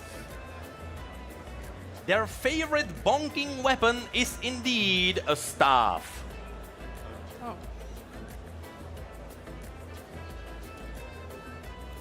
All right, we gotta submit something. No matter what. Sunny is laughing. I don't know what to think Yeah, about yeah, that. yeah. Is there a little bit of toxicity in our I environment? think it's confidence. I think it is, Right? yeah. Yeah, I'm yeah. pretty sure I got it's never it. toxicity, Eh. right? All right. Wait, hold on. I will lay down my staff. Where'd it go? The bonking staff? The bonking staff, yes. I'm gonna bonk the loser. No, this is the dog, right? Yes, that is Okay. indeed. Yes. Okay. Okay, Paper is looking for someone. I was gonna say Jax, but then I remembered he has a lantern and not a staff. That's true. It's potato, potato. You know what? Screw it. Okay. All right, and we do have Too all many of our points. She can answers. flip it. So let's go. Let's Can go you one by do you one. want to give the last clue? I before should. we I reveal should. You know everything? what? Let's give you the one last. No, you know what? No, let's pass on it because it's gonna be way too obvious. If I Okay. give you the last cue, like everyone will know. Your game, your rules. Yeah. So first, I will, if I may, just for everyone to see, I will pin it on the wall so we all know the answer that our contestants got. I hope. I hope the pinning is gonna be easy and my weakness it will not be visible. So we do have. Actually, let's start with Sunny because Sunny goes first. How confident are you in your answer? Like at least a 10 out of 10. Our first answer is indeed from Sunny, a Lulu. There you go. Solid. That sounds Very solid. She has a staff. She does have staff. Does she bonk or does she cast spells? That's though? true. We do have from Saint, we do have the dog indeed, Nafiri. How do you feel about no, this I answer? thought that was Nasus. Oh. You know what? Now let's pretend it is Nasus then, okay? Okay. We'll pretend because technically Nasus also a dog. Let's. You know what? Sure. Okay, there you go. Get out of here. No one likes you anyway. Yeah. Whoops. There you go. There you go. And for our third one, Paper. How do you feel about this? I mean, if a lantern is a bonky staff, I don't know, maybe. Technically, you can bonk people. Yeah. Technically, you can bonk people. And so, of course, now, with our answers locked in... Before they reveal, I want to ask them a couple questions. Sure. Why? Okay, so why Jax? Because the staff that is in fact a lamp. Yeah, he bonks people, you know. Okay. Okay, he does. What about Great passive. but what about like fighting Draven? Oh my god, no. And what about finding an interest in a sea worm? Saints, I what would is- put it past him. What was your reasoning here? I mean, he hits people The with staff. staff? I thought it was Riven when you said Draven, but I don't know. Okay. I couldn't find Riven. And Sunny? No, but like Riven and Draven technically in the same arena canonically. That's true. Why Lulu? I had a feeling it was Lulu on the second hint, but I couldn't find her picture, so I was like, I'll pass another round. And then when the flying Wow. companion hint, I was like, yeah, it's You gotta be just Lulu. knew it. Because of pigs. Yeah. I love it. Well, and with that, I think I should reveal that the last hint was, of course, they do like the taste of purple, because it is indeed Lulu. Now, a little bit of context. Lulu did actually end up in a fight with Draven during one of their little missions from the Bandle City. They were hopping in between portals. They ended up in a forest where the Noxian army happened to be, and as they were sneaking around, they found Draven. How did that go? Draven found Lulu, picked it up, had no idea what the heck that thing was, after which they cast a Yordle magic and escaped. But Draven was very confused Sounds in that about encounter. Of course, the soul-devouring sea worm, the second hint, is of course from the cinematic connected to Legends of Runeterra, where a bunch of Yordles went into Bilgewater and kind of kicked butts of Twisted Fate and Graves. There was Teemo, because Teemo canonically adopted a soul-devouring sea worm. So I was waiting if someone would pick up Teemo. But indeed, Lulu is the one who was interested in the pet that Teemo had. Now, of course, the Flying Companion is Pix, we all know that. She was sent onto a mission to safeguard a rock because Tristana was just really sick of Lulu and she just wanted her to be away. So we were like, sit here, protect the rock. And then she does have a staff for bonking. She did canonically bonk, I believe, Graves, you know, in the same cinematic. And she does like the taste of purple. So indeed, that was Lulu, which means now it's going to be time to see the final score. Do you think Sunny came back? And he Sunny, crushes indeed, it! while starting behind and being on a tie in the second round, the Lulu Mastery brought it back. Love it. Scaling. And for that, of This game. course, the greatest prize you can have is to be second in command when it comes to the lore knowledge. And so I shall now crown you Thank you. the lore knower. The lore knower. The lore knower. Amazing title. Guys, thank you so much. Congratulations, Sonny. Thank you. Necrit, Thank you. Thank you for making them suffer. It And was a think- pleasure. And the audience as well. You guys did really good. Thank you all so much. I want to leave you the closing thoughts here. This is your game. This is your stage. I would like The floor to is yours. thank all of you guys for not only knowing lore, because we knew they were shouting right answers, of course, but also for enjoying this set, for this set is indeed canonical. And I believe that everyone appreciates when TFT brings in a little piece of Runeterra for the third time now, because there was the first set, then there was Arcane, now for the third set. And so far, every single time there was something canonical. That set did amazingly well, and I really like this set. Necrit, thank you so much for educating us. Thank you all for joining us today on stage. And we'll come back here a bit later. That's all for us now. Bye-bye.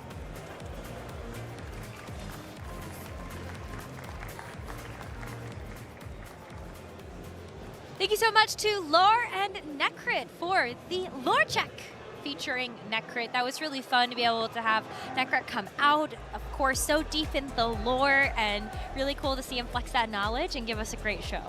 Not surprised at all with Sonny being the victor, considering he comes from lore, Legends of Runeterra. As a creator back in the day, I was also casting that before TFT, so we go way back.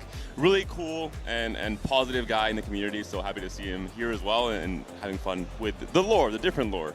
I was not surprised that Necrit knew so much of the lore. I was surprised that Necra back here knew so much. She was waiting in the wings of the answer to the last question. What did you say Alawi said when you have Kog'Maw on the board? Oh, Alawi goes, "You are a vile creature." And then what does Kog'Maw say?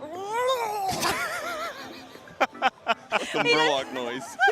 But as soon as they said the thing about the last question with the staff and the sea worm, Nick was like, oh, it's a Yordle. It's a Yordle. Because there's a voice line when you put Teemo and Kog'Maw on the board together, and Teemo goes, "Hey, you look like my pet sea worm," or like something like that. It was great. Any lore question that had anything to do with a Yordle, like 1 degree of proximity, Necra knew about it. Yeah. Hey, listen, I don't have all of the lore knowledge, but I do love when we get those little Easter eggs that our TFT team puts in.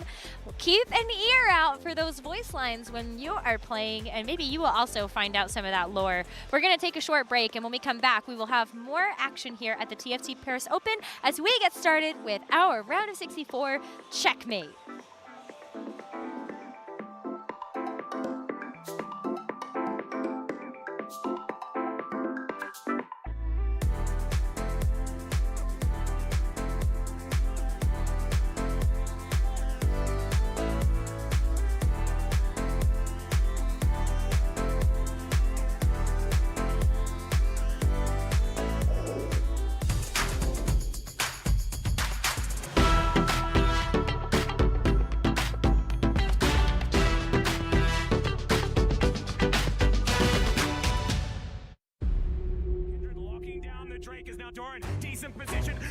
Break down my walls, but I won't rise again.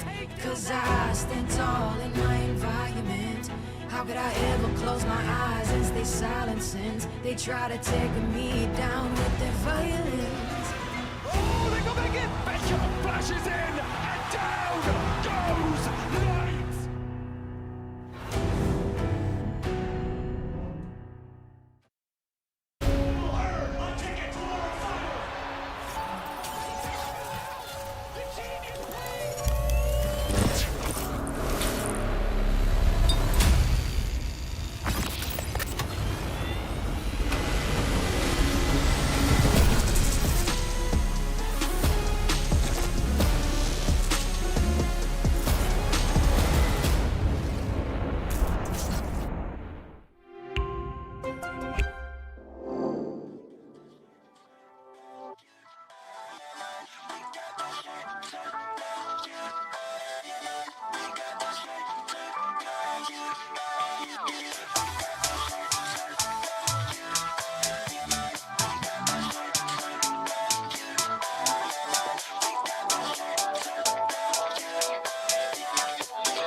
TFT Paris Open. We are well underway with day 2 of our competition. We had some really fun show matches and game shows to bring you, but now it is time for us to really get seated and settled into the action that we have here for our top 64. My name is Necro, and I'm joined here with Panda and Clement, actually, and we are so excited to be here to start out with our first set of Checkmate.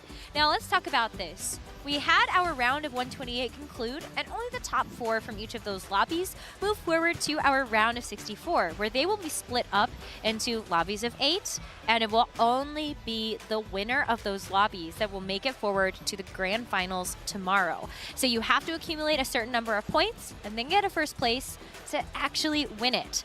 That's going to be a really interesting challenge, I think, for a lot of our players, especially if they're unfamiliar with that format.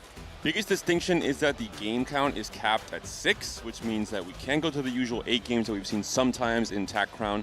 And that means that at 6 games, if no one has reached checkmate able to win that last game, it will just be a normal point total that's added up, and that first place player will be advancing. And you really have to decide on your game plan pretty early on. There's fairly limited Fast 9 lines that you can go for, and unfortunately, a lot of the forecast lines just don't have the same cap to kind of win out in a checkmate scenario. So those lines that can actually win are very important, and you have to plan to aim for them early on. Talking to a lot of the field, it's Void. Vertical Void, definitely on the menu for a lot of our players to try to claim that first place. Do you both agree that that's going to be a main strategy for our players to go for to get first? I think it's the main one, but not the only one. I think even something like 3-star forecast could be a viable strategy. We saw Skara performing that to a great success Diana 3. in the DSG versus Koi show match yesterday. There's still tears in your eyes. I think there's certain augments as well that could enable some crazy strategies. I think a lot of prismatics, like Win Out, for example, and Growth Mindset are just insane from the econ standpoint of making it to 10 with Void or just with legendaries and kind of the Fast 9 5-cost soup as well. So I'm excited to see what that top end looks like in this set. Yeah, and for me, I think you hit the nail on the head. It's really about early econ augments. If you get those, then you have a much easier path to actually play towards those Fast 9 compositions. A lot of it is going to come down to kind of the Yordle transition play, or either just playing the standard kind of mix of comp where you have the Vi and the Nico, and kind of like the Shyvana plus the Swain. I can't wait to see how our players are going to approach this. Obviously, there's only a couple of games you're going to have to accumulate the points you need to reach the check threshold. And then from there, it is about getting that first place, but let's say it takes 3 or 4 games to actually hit that point. And then that's really when you got to turn on the jets. So 6 games actually doesn't feel like a lot of game time to work with for a format like this. We've had many TAC rounds finish on 4. It's a possibility. Yeah, that's true. I think the average is somewhere between 5 and 6, so I think that's going to be most of the cases in these 8 lobbies. The one distinction I think we also have to make note of is the fact that you're not playing for first from the very beginning. The first 3 to 4 games are about being consistent, about trying to play for top 4s mostly, slowly get closer and closer to that 20-point mark. Even sometimes we see on the 3rd game, there's someone at 19 points. He can take his hands off the wheel, just play full contest, try and grief other players who are trying to get 20 points themselves because he has it locked in and guaranteed, even with an 8th place. So the dynamics in each individual lobby will be very different as well. And I just want to point out, in our most recent TAC rounds, it wasn't the front runners in the first 2 games that actually ended up winning it. In set 14, it was Summertimer, who came back from 12 points to win the championship. And then without you had a very different strategy. He didn't go for first places in his first 3 games whatsoever. He said, I'm just not going to go 7 and 8th, and then he won the final one. That's the one that counts. It is. And so that's another thing to keep in mind, is that it doesn't really matter how you get there. You just have to get there at the end of the day, reach the point threshold, and then get that first place. And so it could take 4 games, it could take all 6, but it doesn't really matter how many games it takes, except maybe if you want to get to dinner. It could even be a bad thing to sprint ahead of everyone else, because the moment you're the only player in check on game 4, game 5, for example, there's a huge target on your back. Every single player, if you try and play reroll, I mean, good luck, because they will all try and hold and contest your units. Even if you're playing for 4 cost, maybe not the unlockable ones, but a normal 4 cost, you'll be contested, it'll be held to make sure you can't succeed in your strategy. Well, there is one player that we have here in our field of competition that is very used to playing the checkmate format. That is Dish Soap, and he is here with his dad. So let's go ahead and hear from the 2 of them. We're on the Paris Open floor with Dish Soap and his own buff Dish Soap dad here. You just advanced after game 3. Can you walk us through how that happened? I went 3-3-2 played a couple of Void games, played Diana, just like standard stuff. Feel like I played well though. Might have to learn how to get it first though. Congrats on getting through. You brought your own buff toward the venue. How does that affect your gameplay? I don't know if it affects, but it's really nice, like, cause I can just hear them rooting for me in the back. It's really cool that they like wanted to come out, and hope I can make them proud. For sure. You must be so proud to have a GOAT son in TFT. One question we wanted to ask you is Kevin Parker was so happy that you watched his stream. Are there any other streams that you would recommend for TFT? Yeah, I probably follow like about 40 streamers, or at least have watched them and have them on my saved list. Kevin Parker and probably Solo Gassane are the two EU players that I watch. I ran into Jose Paulo, and I remember maybe 2 years ago, Joseph rated him, and so I've just been following since then. And so it's kind of fun. I watch mostly NA. When I looked at my watch hours, obviously Dish Soap was #1, Frodan #2, Kurum #3. But I kind of watch them all. I'm really, ever since the summit back in 2022, I've been really following the scene. So proud of Joseph. It's been kind of fun here. I've turned into sort of like a minor celebrity just being his father. And so it's been a blast. And it's so, this community is great. I've been able to see these players, like you said, recognize them, introduce myself, and they've been all very welcoming, and even had some people want to take pictures with me, and it's kind of strange. It happens to Joseph all the time, but for me, it's been exciting. We're really excited about Paris and having some fun next week. He'll be able to carry around the belt with him, so that'll be great. We heard it here. The GOAT TFT player and his GOAT father will be seeing you with the belt soon. Well, very nice to see that support for Dish Soap. Dish Soap's dad is such a treat to have here at the Paris Open. Unfortunately, Dish Soap actually got knocked out in our round of 128, but like kind of understandably, that lobby was so unbelievably stacked. It had Hwamye in it, Chaos, top players from, of course, in like CN and APAC. And then we also have Toddy, that's here from Brazil. And so you look at the rest of like the giants that are in that lobby, it's like someone has to fall. The lobbies only get more and more stacked as we progress through the tournament. I think in the case of that lobby in particular, Hwamye as well started off with a 7th and then went back-to-back first places to reach the 18 points to make it into this final checkmate round that we have today. So I think players are really looking for that clutch factor in terms of finding success in these later stages of the tournament. Hwamye is going to be a player that I really want to keep my eyes on, because every time it's at the start of the set, he's always one of the first players to actually hit Masters. He's very creative, very original, and he loves to play Ixtal, the high risk, high reward type of traits. Perfect for checkmate. That's true. I mean, talk us through that a little bit though, because maybe we'll actually save that, because we have another feature that we want to show you, and that is with Nibs, one of the artists that has actually worked with us before on our Tactician's crown sets. I'm here at the Artist Gallery with Nips, and this is the most exciting stall I've seen here. Can you walk us quickly through the game? Yes, so we love card games, we love TFT. Card game TFT was the natural progression, and balancing is hard, so there was a lot of things that we had to do, but we basically, as you can see in our display, we turned basically all of my products into tiers. Basically 1 cost, 2 cost, 3 cost, you got everything. And entering, you get an exclusive Pengu pin. And then of course we had to make the 5 cost something really juicy. So we made it a custom drawing by me, yes. And we turned it into a 60 card deck. And we've got a pool size and everything. You gotta tell the card gamers the odds, gambling, gotta scratch the itch.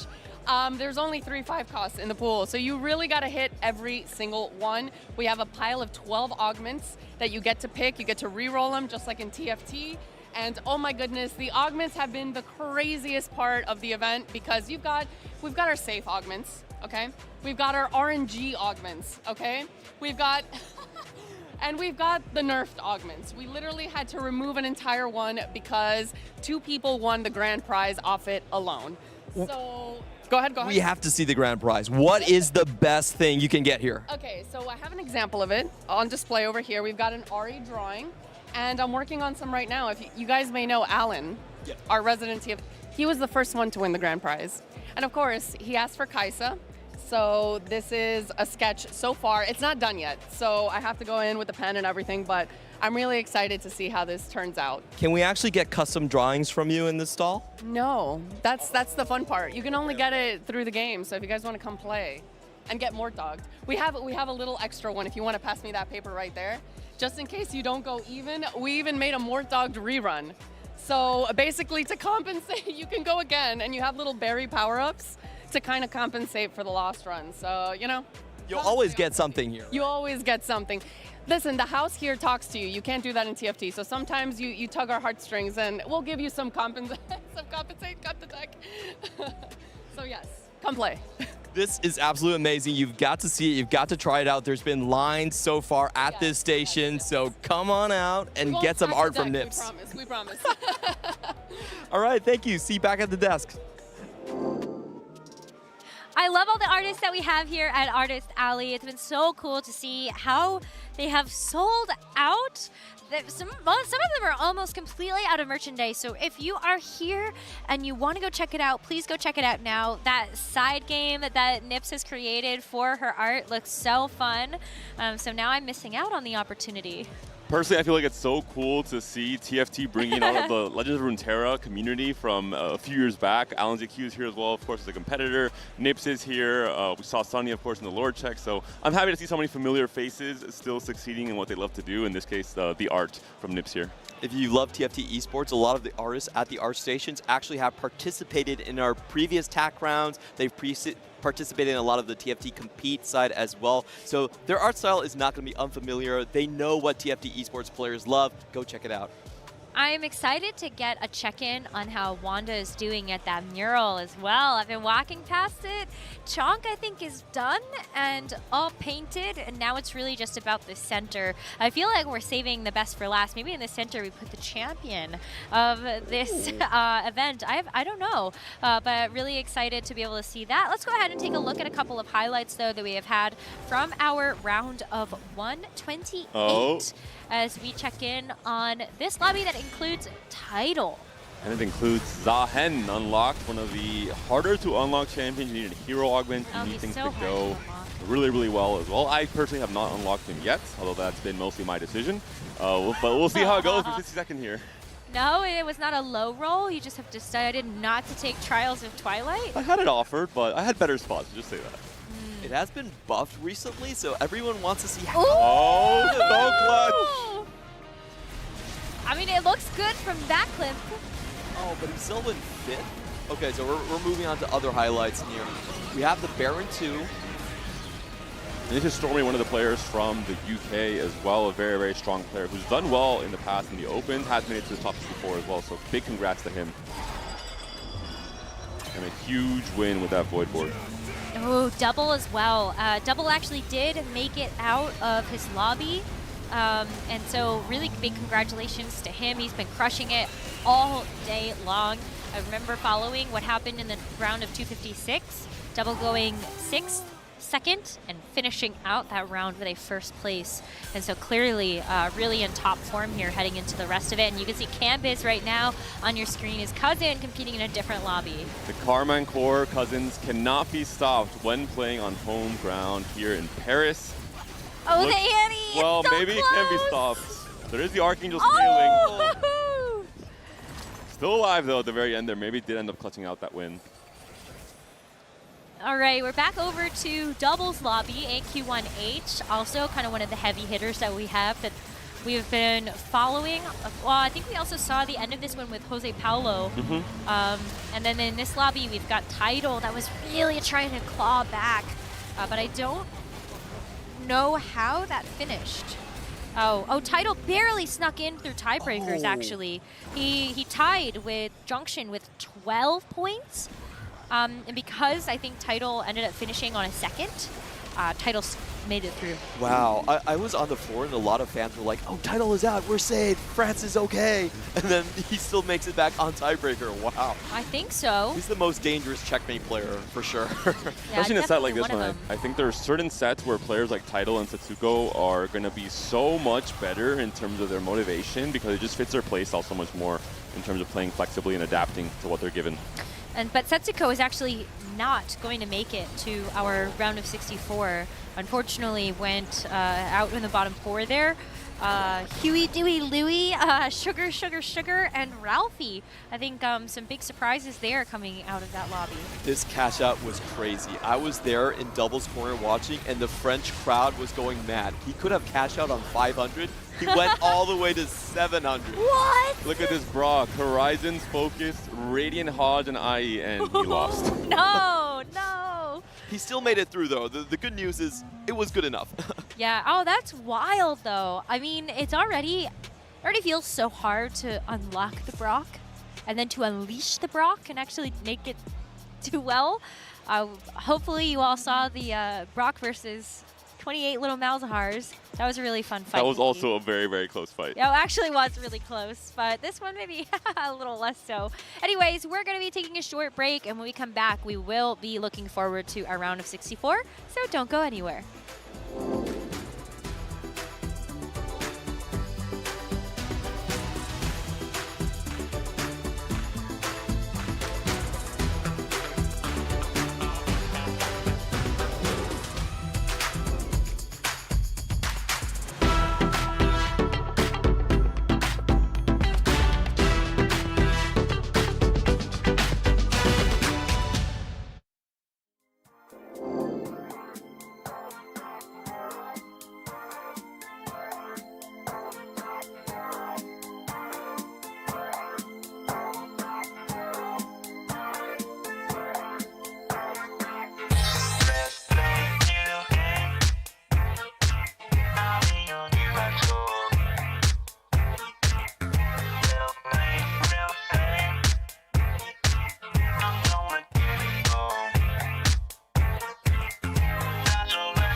Hello everyone, welcome back to the Paris Open. We are nearing the last round of the day. Checkmate has finally arrived. Only 64 players remain.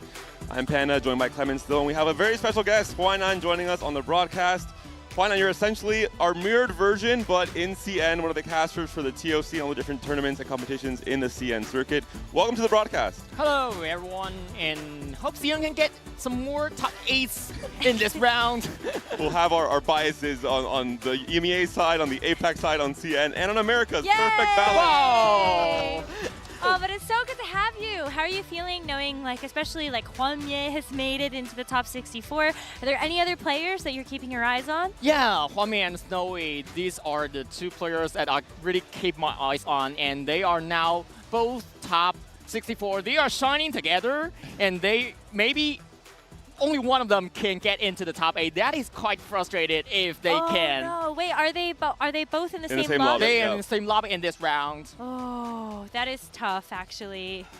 Wow, it's too bad. We wish everybody could make it through, but only 8. What do you think will happen with the checkmate format now? What do you feel like is going to be the best read to get first place? I think any Arcanist flags can be the best comp to play in the checkmate format, and I believe in CM players because they play checkmate format every week. You know, every week in CM we have leagues, and they play the checkmate format every week for 2 days. Wow. All right, so you all might have more experience than us, I think, because we get to play checkmate pretty infrequently. Now that we have the TFT Pro circuit, I think all of our regions have had a little bit more experience, but it's still something, especially with more casual fans, if they have not experienced TFT esports at the highest level, they might not have played this yet. We usually only had one chance in the West to play checkmate in the TAC round itself, but last set we had a rule change in regionals where if everyone in the top 8 was already qualified at TAC round, which happened in many regions, it was checkmate instead. So we doubled our chances of preparing for this format, maybe with eyes set on Paris. And there are players that are definitely familiar with checkmate, and those are going to be our TAC round winners themselves, Huanmie and Double, both in the lobby that we're about to cast here together. I want you to kind of explain, Huainan, how important has Huanmie been to the CN region? I've seen a lot of talk that he's basically the heart of that region.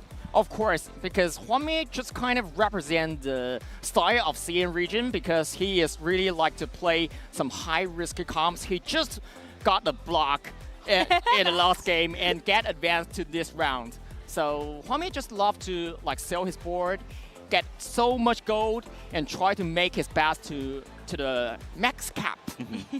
There's a lot of ways to do that this set too. Yeah. I want to give a slight preview, but Huainan is actually the hype man on the TOC cast. So if Huanmie is doing well, I want you to go all out. Okay. No problem. Definitely. No, we got it. We got it. You're fully, no censor. Just you can cheer as much as you want. You can be biased as much as you want as well. I heard from Clemens that Huanmie is the Ishtal master this set, that he loves playing Ishtal and loves going for the big cash out. So I hope that in checkmate we see it at least once, maybe in like game 4, game 5. Yeah, and Huanmie loves to play Extal. Huanmie loves to play the Arcanist, and also like the Fragile Yunara. Those are his favorites in this Paris Open and in this set. Cool. We don't have to tell them all the tech. It's okay. We can save some. Well, it doesn't matter because they just don't hear it. Okay. That is true, actually. The players cannot hear us. But maybe, Huainan, can you share with us a little bit of insight on how the Ishtal trait works? Especially for people like myself who don't like to touch the risky traits. How do you actually use Ishtal to get these big cash outs and build your best boards? Just to get the 1 win and one loss, 1 win, 1 loss. That quest is so good, and Huanmie just got that quest last game and get 280 sound shards, and then he just overcome that game. And I guess for that setup, he's obviously like removing items and making sure he's losing as if you were playing Crystal Gambit last set, for example. Of course. I do also think with Ishtal, a lot of players have this misconception that you can only play it like from 2-1 start, like Fortune in the past and other cash out traits, but you can just play it from high HP. In stage 3, you have 100 HP. Even if you're win streaking, you have the Ishtal opportunity. Hey, I'll play Ishtal, I'll sack all of stage 3 and 4 and come back with a huge Brock in stage 5. There is another key because he got a 3-star bar, and that bar just gave him 2 more blocks after he unlocked the first one, and then he got a 2-star block at level 8, and that was so strong. Wow, level 8. Yep. Wow, Yeah. that's wild. That does feel like that would just kind of take over a game, but you also have to make sure you have items for Brock, right? You can't just like put them on your board. That's one of the key things about the Bard Ixtal line is you don't actually have to level up much. You want to save all your gold. Leveling often is a waste. And Bard, it's kind of tailored to your board. If you're winning, he can sometimes just pop the 7-cost Brock up onto your board. You can get it even on level 7. So it's a huge win-out condition just going for a win streak afterwards. It's also, I think, an info check of knowing that, hey, maybe my next quest will be having to buy X amount of XP or having to use this amount of gold for rolls as well. So you have to kind of remove your habits. Sometimes in TFT, you just pre-level beforehand. Now you have to think, okay, I have Ixtal, I have to wait, I have to be patient, I have to not press any buttons, and then you see the quest, and then you react to I'm it. horrible at that. Yeah, still I'm still taking the last game from Hwamie as an example. He got the 500 Sun Shreds, and it gave him just 3 complete items, and then he just buffed his block. I see. Okay, so that's the ticket pretty good then. item. Yeah, Yeah. just get the completed item anvils from the cash outs, and then just get the tailored items for Brock. That makes sense. Yeah, there's a couple key points for the Ixtal cash outs. One of them is obviously 500, you get the Brock, but a lot of times you want to go a little bit further. On 550, you have a 50% chance to get double duplicators. So that just procs Brock 2 onto your board immediately. Ooh. And you can go a little bit further than 500. Don't stop there. Actually, I feel quite shocked when I come to Paris and when I come into this Open, because they are really rare to see the Ixtal bar here, but on the CN server, like every 2 games there is an extra bar. Oh. I think we've seen this a lot in TFT, where even coming to TAC round, different regions have very different reads, and it comes down to not just what you think is better or worse in the stats or how it performs, but just the playstyle, how much you want to risk as a region. I think CN has always been very happy to take bigger swings, and they end up on very cool boards, very capped out boards because they take those swings as well. For the past Tactician's crowns, we always get the most 1s and the most 8s. Exactly. Okay, well, hopefully 1s maybe for this but next that is round. quite cool in the checkmate format, because maybe after you get some 8s, you can get some 1s to get that win in the checkmate format. I will say, in this specific version of Checkmate, it's 6 games only. So if on 6 games you don't have a winner yet, it goes down to normal points. So there, the 8s might hurt a lot more. It's going to be slightly different to, I would say, TAC round Checkmate. I am marveling at your jacket. It looks so cool. Wow. It's an TOC jersey. I know, it's awesome. I see the Cruel Pact on the arm. Oh, and the then augment as well. Endless Hordes, I think, right? Those are the augments, and it was in like TOC 7 for the set 10. Yes. Set 10 is a hot steel. Yeah, oh, nice. Wow. I see the recombobulator. You have all the 1st or 8th augments on the jacket. You were not lying, actually, about this. I love it. A lot of heart there. Well, what has been kind of the other most exciting thing that you feel like players have wanted to go for outside of Ixtal? Are there any other traits that you feel like have been very 1st or 8th? 1st or 8th, I think besides Ixtal bar, there are Arcanist. Yoder fast 9 and then go Arcanist. That is the fast 1 or fast 8 after the level, like after the stage 4-2, like that. Yeah, I will think you're say, right. This last week, I've had a little CN in me because I was doing a lot of Yordle Fast 9 and sometimes going 1st place, sometimes going 8th. There is a joke in CN server, like 6 Yordles on the board, 2 Jarvan off the board.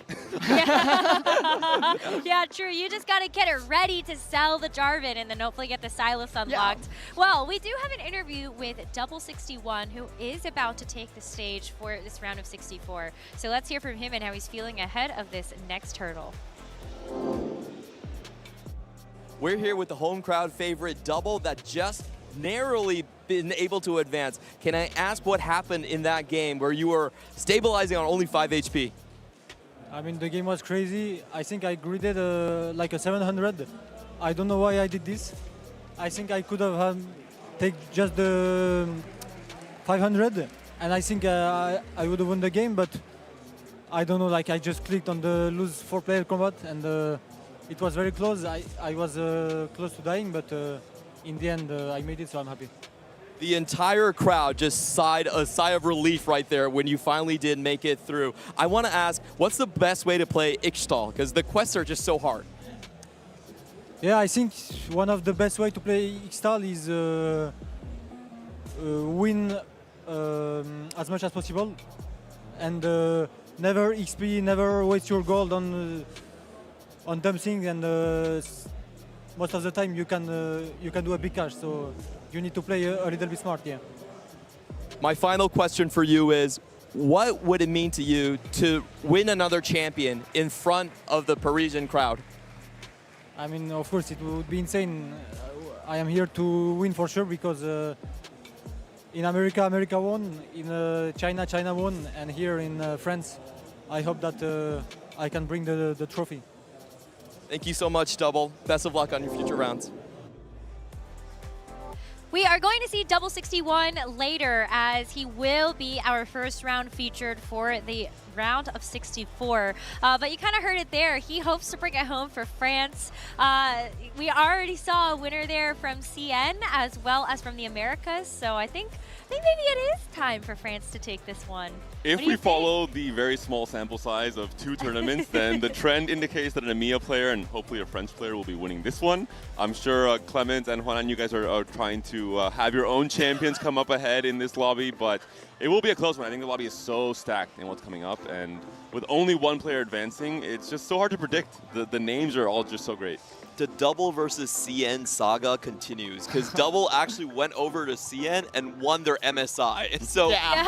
Of course. Oh my God. The impression of Potty Bowl and Double might be better in CN than in North America, even though the regions might know each other a little bit better in the West. Really? Yes. Yes. For me, it's always surprising how Potable is in such a high pedestal in the CN region. He is a great player, of course, in EMEA, but specifically because he did so well in some of the international MSI tournaments that were held between the different regions. He's always so well regarded in CN from what I've heard. And I'm so happy to see Double is still on the stage playing so well after so many years. And like CN, we still have some rookies in this year or in last year, and they can shine as well. It'll be so cool to be able to see Huamie and Double 61 battle it out against each other. But we also have YBY1, who is going to be also in our round of 64. And I believe, Clement, you actually got a chance to speak with him. So let's hear what he had to say. We're on the floor here with YBY1 that just advanced, and our lovely translator, Phoebe. The first question I have for you is, you started off really, really dominant, but then closed out with an 8. It looked really close. What happened there? Em đã start cái vòng này với trạng thái gần như chiếm lợi thế rất lớn khi đạt được top 1 và top 2. Tuy nhiên vòng cuối thì em lại đạt được một cái top 8. Thì không biết là điều gì đã xảy ra trong lúc đấy? Em nghĩ là kiểu cái map 3 ấn ấy thì thường em chơi cái map 3 ấn nó khó chơi, thì lên này em kiểu nghĩ là bị an toàn quá, tại vì mình có nhiều điểm mà thì mình sẽ đánh an toàn hơn là mọi khi, thì thay vì cái an toàn đấy thì nó lại dẫn đến em là top 8. So basically, I just play my most hated map in TFT right now, the 3 stamp. So, but I already have a lot of points in the top 1 and the 2 before. So I want to play safe in this round. So, but unfortunately, playing safe in this round is not like a really super way since I landed in top 8. Unfortunately for that. So thank you. A lot of players will remember of how many 3-star, 5, and 4 costs you were able to get in the previous TAC round. Are there any tips on how to find those? Em là một trong những người mà có nhiều 3 sao, 4 sao nhất. Thì em có cái tips nào mà em có thể có số đấy nhiều đến như vậy hay không? Kiểu là sao là người đỏ nhất để có thể số lượng 3 sao, 4 sao nhiều tới có thể á? Thì thật ra thì em khá là thích role nên là em cảm giác là mình đỏ hơn mọi người, tại vì mình sẽ zone ra bài. Em nghĩ là kiểu mọi người nên nghĩ mọi người zone ra bài, mọi người không nên nghĩ là mọi người không nên ra bài đâu. Cứ nghĩ là ra bài là sẽ lên là 3 sao và 4 sao khá là dễ thôi. So basically, I'm playing in style reroll style, and apparently, if you always think that you will get that in next round, you turn, and you're definitely gonna get that. So just think like that, and you will get that. Think about it. Okay. Final question. What are your plans to break the curse of 3s? Em đã đạt rất nhiều top 3 trong chung kết thế giới rồi, tóm lại là 3 lần. Vậy thì plan của em trong đợt giải TFT Paris Open là như thế nào để không lên top 3 nữa? Chắc chắn là chức vô địch rồi, tại vì em khá là thiếu những cái chức vô địch, gọi là những cái ở giải đấu lớn trên chung kết thế giới với cả giải đấu offline. Thì em nghĩ là hôm nay em có thể vào chung kết checkmate ngày mai và vô địch. So basically, I land in a lot of top 3 in Tactician's crown and the offline event like this. So for this tournament, I'm planning to being the champion of this, and definitely I will be in the checkmate a lot spot for this match and also tomorrow match. Thank you so much, YBY1. Best of luck in your future rounds. Clement, you just had to bring it up. YBY1 is forever cursed to get 3rd place at our big international tournament. I only mention it because he also posted it that himself on socials, basically crowning himself the king of bronze, basically. But he is going to break it this time. He did talk about that. There's a big difference between a 3rd place in this heat and a 3rd place tomorrow. Hopefully, at the very least, the curse is only for the actual final lobby in the top 8. Yeah, I mean, what is YBY1's legacy? Like, how is he regarded across the way? That question for me? Yeah. What do you think of YBY1? YBY1, I think I got the first impression with him like for set 8, and that was the impression for me. He got the last chance qualifier getting into the Tactician's crown in that set, and because it was the last chance qualifier, I thought he just made it so good because he beat so many CM players that time. There were 7 CM players, and YBOI was so far ahead, he didn't even need to play the last game to advance. Oh! So he had how many wins in a row? Wow. Yeah. Can you guys stop, shocking White Knight here? We didn't mean to bully you. I got shocked that time. So that is the first impression and the last impression for me on this player. Oh, he was so good.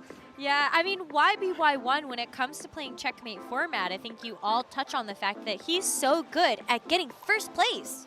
Yeah, a really interesting thing that Without You told me was that he felt that YBY1 should have won the championship in set 15. The only reason he didn't was because he had so many 3-star 4 and 5 costs before the event that players remembered that he was going to go for the roll down on the Rise and the Akali. Yeah, that's why they stopped him. Wow. Okay, well, maybe YBY1 will be able to break the curse, make it into the final lobby, and actually win it all. But before that, YBY1 is going to have to go up against other very strong opponents like Yatsuhashi.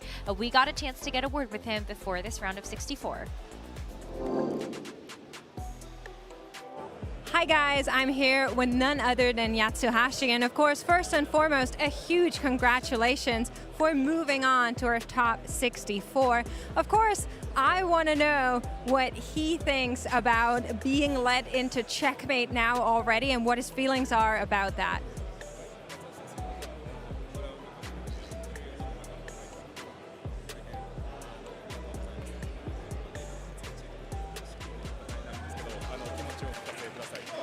そうですね、チェックメイト方式の試合をやるのが結構久しぶりなので、そこはすごいなんでしょう、新鮮な気持ちで臨んでいます。で、なかなかちょっと1位を狙って取るのが難しいメダルだと思うんですけれども、そこはしっかりと用意してきたものをぶつけて、勝ち切りたいなと思っています。Okay, since checkmate format is quite, last time he played since a long time ago, so it's a bit of nervous, but he seems like, he can manage to surviving. So it's like, maybe it's difficult to take a 1st place, but at least checkmates can still have a chance to, keep on winning, to keep the same, good performance. Will be have a higher chances to, winning the next game as checkmate. Yeah, so once you're in, you're primed for that checkmate, hopefully that of course is waiting in the top 8. I want to know one more thing, and that's of course a lot of the players really love set 16. How are your feelings on the new set?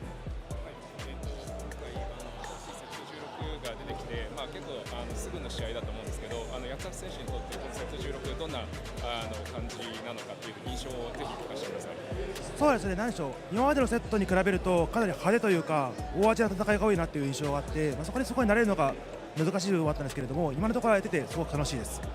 Okay, compared to the previous set, set 16 is a bit of the, how can I say, it's a very chunky, it is very showy, so it's maybe we need a different strategy to winning, so that's he thinks about how feeling for set 16.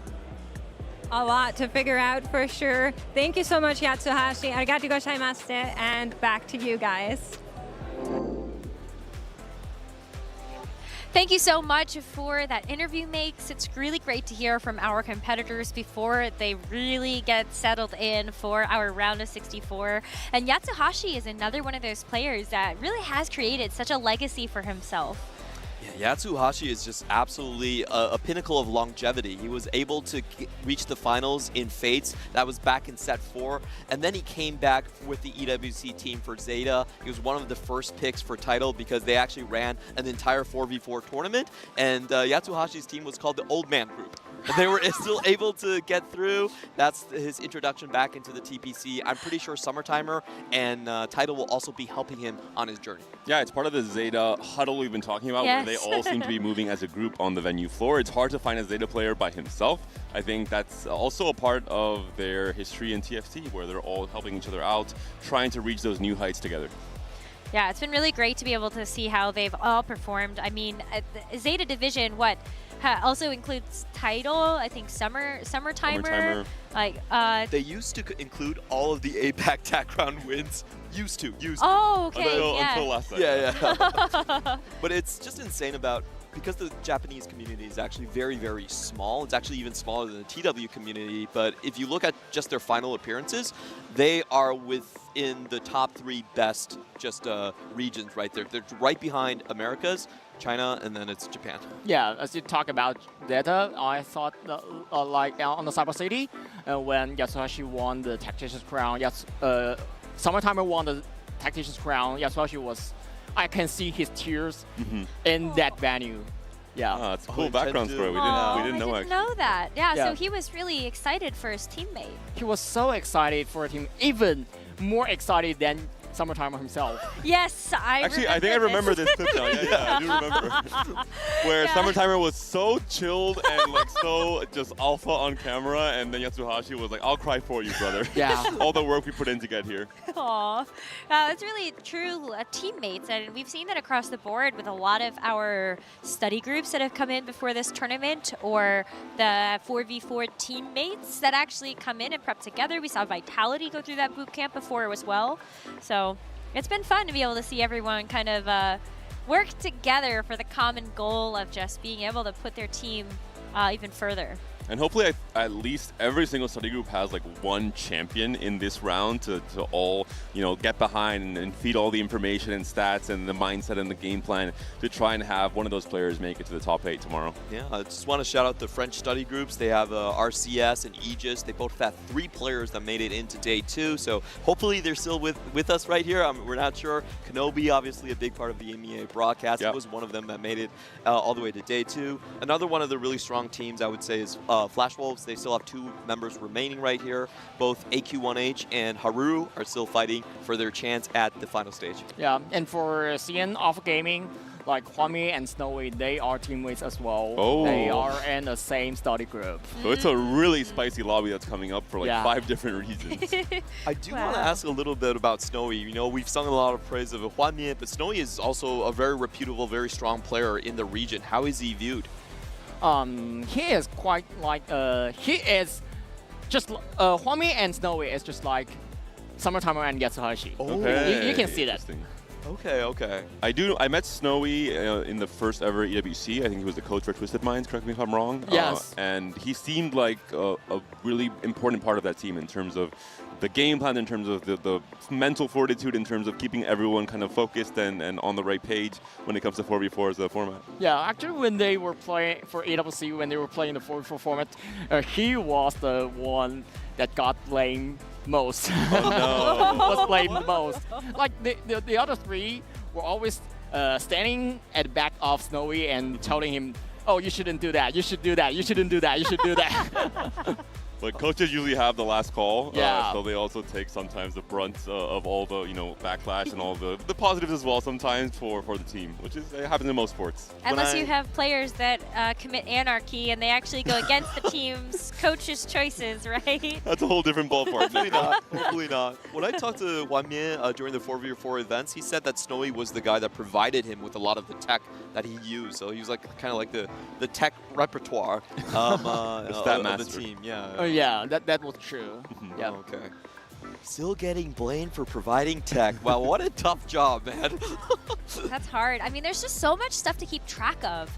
And so I'm always very impressed with the level of knowledge that the coaches have for TFT as well as just the players. There was a lot of information that you had to get through in order to compete at the Paris Open, especially given we only had 1 week with the live set. Yeah. And let's be honest, Like, I think we're still discovering things. the coach role in TFT is a little bit fake when we have coaches like Marcel P and then coming in and they just smash the rest of the set and make it so far as well in Paris. The same case with Snowy. I think most of the coaches are also players in some regards, depending on where you find them in the set and in their history and the trajectory. So it's really fun to see that symbiotic relationship. Yeah. Talking about coaches, I think MOGG is the one of the most famous coach in now CN community, and he now leads quite a big study group in CN region right now, and he is here as well. Yep. I saw him yesterday, but I don't know how far had he made. He didn't make it that far, and he was turning around and saying, "Hey guys, can we play 4v4?" And then he realized all of his friends made it, so it was like, oh. Is that that's kind of unfortunate. fate for coaches? Yeah. Well, Snowy's still playing, so let's hope not. AQ1H is also another big coach. Exactly, and, yeah. I think the dynamics is really interesting because once you have a coach do really well, the next question that happens is, which of you is going to step off? Because for the organizations, it makes a lot more sense to run the guy that actually was a runner-up in one of the TAC rounds. So there's a lot of interesting things that happen. Yeah, AQ1H is also the player that really impressed me a lot in the Cyber City. Yep. Because he got the most points. Yep. Yeah. But it didn't make it to the crown, but still impressive enough. Yeah, he was very consistent. Clement Axes are he's the one that gives us So many APAC players shining. Well, I think for me, a lot of it is because of MOGG and making the connections with Dunbai and Flancy. Those two just provided so much. Crazy combination of talent in that group. All right, well, we do have a player interview with someone else that's also out on the floor, so let's go ahead and hear from them. Hi friends, I'm here with Jeduso, and of course we want to know from our prestigious French players how it's been to play here at the TFT Paris Open. I mean, I feel really good to perform here in France, and I mean the set is incredible, and I just want to play games and have fun and go in finals. Well, you're on your best way there. You made it into the top 64. You now need to win Checkmate to move on to another round of Checkmate. How are your thoughts going into that with needing those first places? I mean, I feel no pressure because the first goal was to go in semifinal because, I mean, after semifinals, it's Checkmate, so I need to have luck to go in final, so now I have no pressure, and if I'm going to final, I will be really happy, but if I don't, that's the game. What would it mean to you to win the TFT Paris Open here in Paris with all of your friends here? I mean, it will be probably the best moment of my career by far, and yes, I will do anything I can to win. Thank you so much, Jedu, and back to you guys. Great to hear from Jedusor, of course, one of the rising stars of EMEA, and very cool to be able to see Jedusor here, of course, making it so far in some of our previous Opens. And I think especially in his case, because he's someone who was top 4 in Macau. That was, I think, almost a culmination of his rise as a global star in TFT. But first out of the pro circuit, he had a very poor showing for what's expected from him. He actually got out of the pro circuit, and he came into this tournament and he told me, I want to prove myself again, the same way I did in Macau back then, but for different reasons. And I'm really happy to see him doing so well and advancing. And maybe another top 8, I think, would cement him as one of those global elites. I think so. I mean, especially making it to a top 8 of any of these enormous international competitions is a very huge achievement. Even making it this far to the round of 64, I think is something that a lot of our players should be very proud of. Before we get into our lobbies, I do have a small update to make. We had a issue in a couple of our lobbies that has affected the seating for our lobbies as we enter into the round of 64. So we have revisited that issue, we have resolved it, and we have reshuffled our players with an updated seating. So we will still be following double 61 on our main stage, but there will be some different opponents in this lobby. So maybe, yeah, Huainan, you do get your wish, maybe. Wow. We won't see Snowy or Huanmie facing off against each other. I feel so excited when I hear the world reshuffle. Especially with Huanmie and Snowy being so close on a personal level, not just on a regional level. I think that's gonna be great for them to not have to fight their own teammate and friend in this lobby. I'm curious, what's the power of casters when it comes to blessings in the CN region? Because it feels like you're quite powerful coming in here. You make a wish and you get what you want already. I'm not the one who cursed a lot. Okay. So I we're believe in the myself, same. I believe in my region. Yeah, some of us do say very positive things about our players, and then they do not do very well. Yeah, we do call that the caster curse on our side, but hopefully you have caster bless them. I do believe in the curses, and that's why I always hype up the EMEA players. Thank you. So hard has Thank worked. you. As always, I'm so grateful for your presence in my life. Oh boy. Well, that's how you know we're about to have fun with this one. We are just waiting for our players to get ready on stage, and of course, as we said, we are remaking some of these lobbies, so it will just take us a couple more moments. So before we get there, I think there are definitely some really fun things that we've had going on here at the Paris Open. Huainan, have you been able to experience anything else around the venue, or has it really just been super locked in on the TFT esports side? Oh, I was super locked in on the TFT esports side because I was co-streaming yesterday. I was co-streaming today for the top like 256. So quite locked in. I hope I can have some more time to hang around and like get some rift round, get some 2x KO. But the good atmosphere just impressed me so much. I wanted to ask actually, for the CN region and the general field of pro players that we know in the West, are they also interested in Riftbound? Do any of them feel like they want to play a little bit on the side? Is that an interest for them, competitively speaking? They are interested in that, but yes, quite a few players love to play those kind of card games. Card games, okay. Yeah. That's cool. Nice. All right, so we're going to have to get the global gauntlet for Riftbound happening at some point. Give it like 1 year. Yeah, okay, we'll give some time for people to actually prep and get those decks together. But when you were co-streaming, was there anything that stood out to you? Maybe like some interesting comps you weren't expecting, or players that did well that surprised you? Oh, actually, I'm not talking about the in-game issues. I'm going to talk about some experience of co-streaming because I'm co-streaming with Ming. If you know that in League of Legends, Yes, of course. He was the support for RNG, and last time when he came to Paris, he won the Amateur Champion. Oh. Yeah, so good luck here.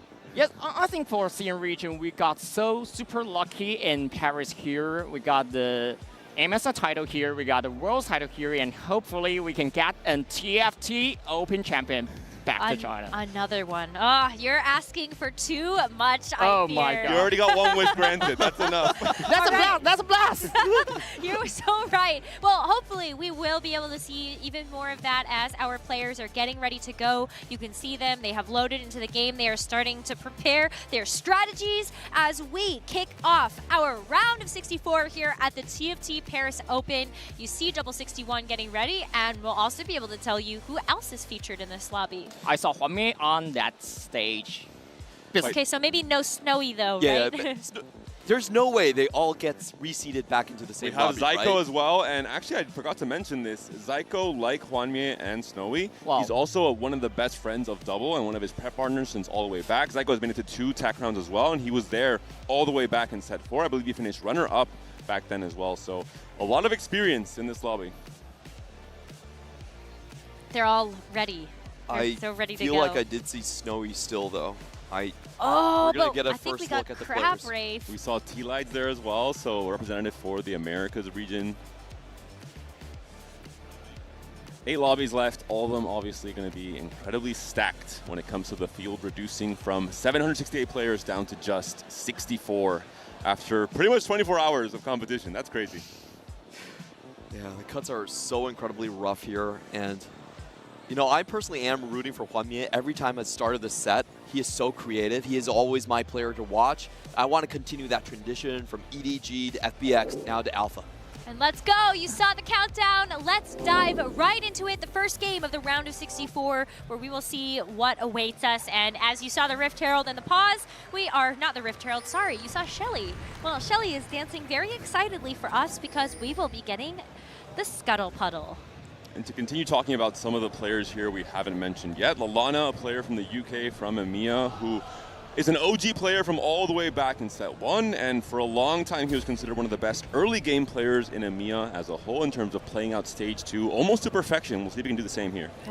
Oh. Unfortunately, That Milio already found. No. Why not? You have too much power. One of Hwamie's favorite comps here, Emilio here, and he is expecting an Iniko. That would be fun. Yeah, unfortunately with the lobby shuffle, Snowy and Hwanmie did not separate. Yeah. They are still going to play against each other in this game. But for Snowy, that is also a Kiana and Nico to start. That is kind of CN tradition. They'll hold hands, right? Yeah. To play the Ishtal. I think Do you think one of them gentlemen's though and steps off of the comp? No. Competition is competition. I think top 64, I mean, everything is on the line here for every single competitor. I see an early Nautilus, and I immediately think of Bilgewater. I wonder what the Ionia one is, because unless the Ionia is like Enlightenment or Prosperity, you rarely see the Ionia. We don't hold the Shen and the Jin. Maybe with Scuttle is a bit different, but yeah, I agree with you. I mean, you do have a pretty decent setup for potential Rage Blader Kraken on this Jin as well. I think Jin 2 with 2-3 items in stage 2 is an absolute beast. Oh, and there's the Gwynsuit like you mentioned. It's going to be a 4-item start here, so tempo will be higher. Big decision here for players in Scuttle Puddle and any kind of high econ start if you decide to hold more pairs and have more options overall for your game plans, or want to try and make 10, make 20 in some cases. All right. Hwainan, you have to say it with the Ixtal Expedition. It was Alana. Yeah. For Hwanmie. The Expedition has just been, there's so many players just saying that is probably one of the strongest augments you can get early on, and you're starting with Emilio. Of course, but he loved the Unsealed from Steel, or maybe.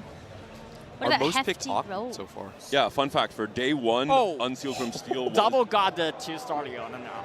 This is a comp he's played a lot of. It was Jedusor, who we just saw the interview with. He was the player that I think popularized the Diana globally, especially the BT Titans Rage Blade build.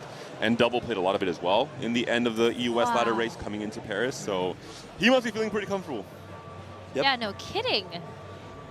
Oh, but there's a Bard, actually, that Lalana unlocked. This was actually one of the strongest reroll comps in day 1, and it's going to be Bard with Ari. This is something that 8LJ Walking really popularized in his lobby, nearly won with it, but then because he went for too big of an Ixtal quest, it was actually blocked. And we're seeing that Ionia is going to be Path of the Prosperous. So a lot of people will be potentially using that to get to their Fast 9 spots. Yeah, and Apok is quite fit Bard because he got the free rolls at the very beginning of the stage 2.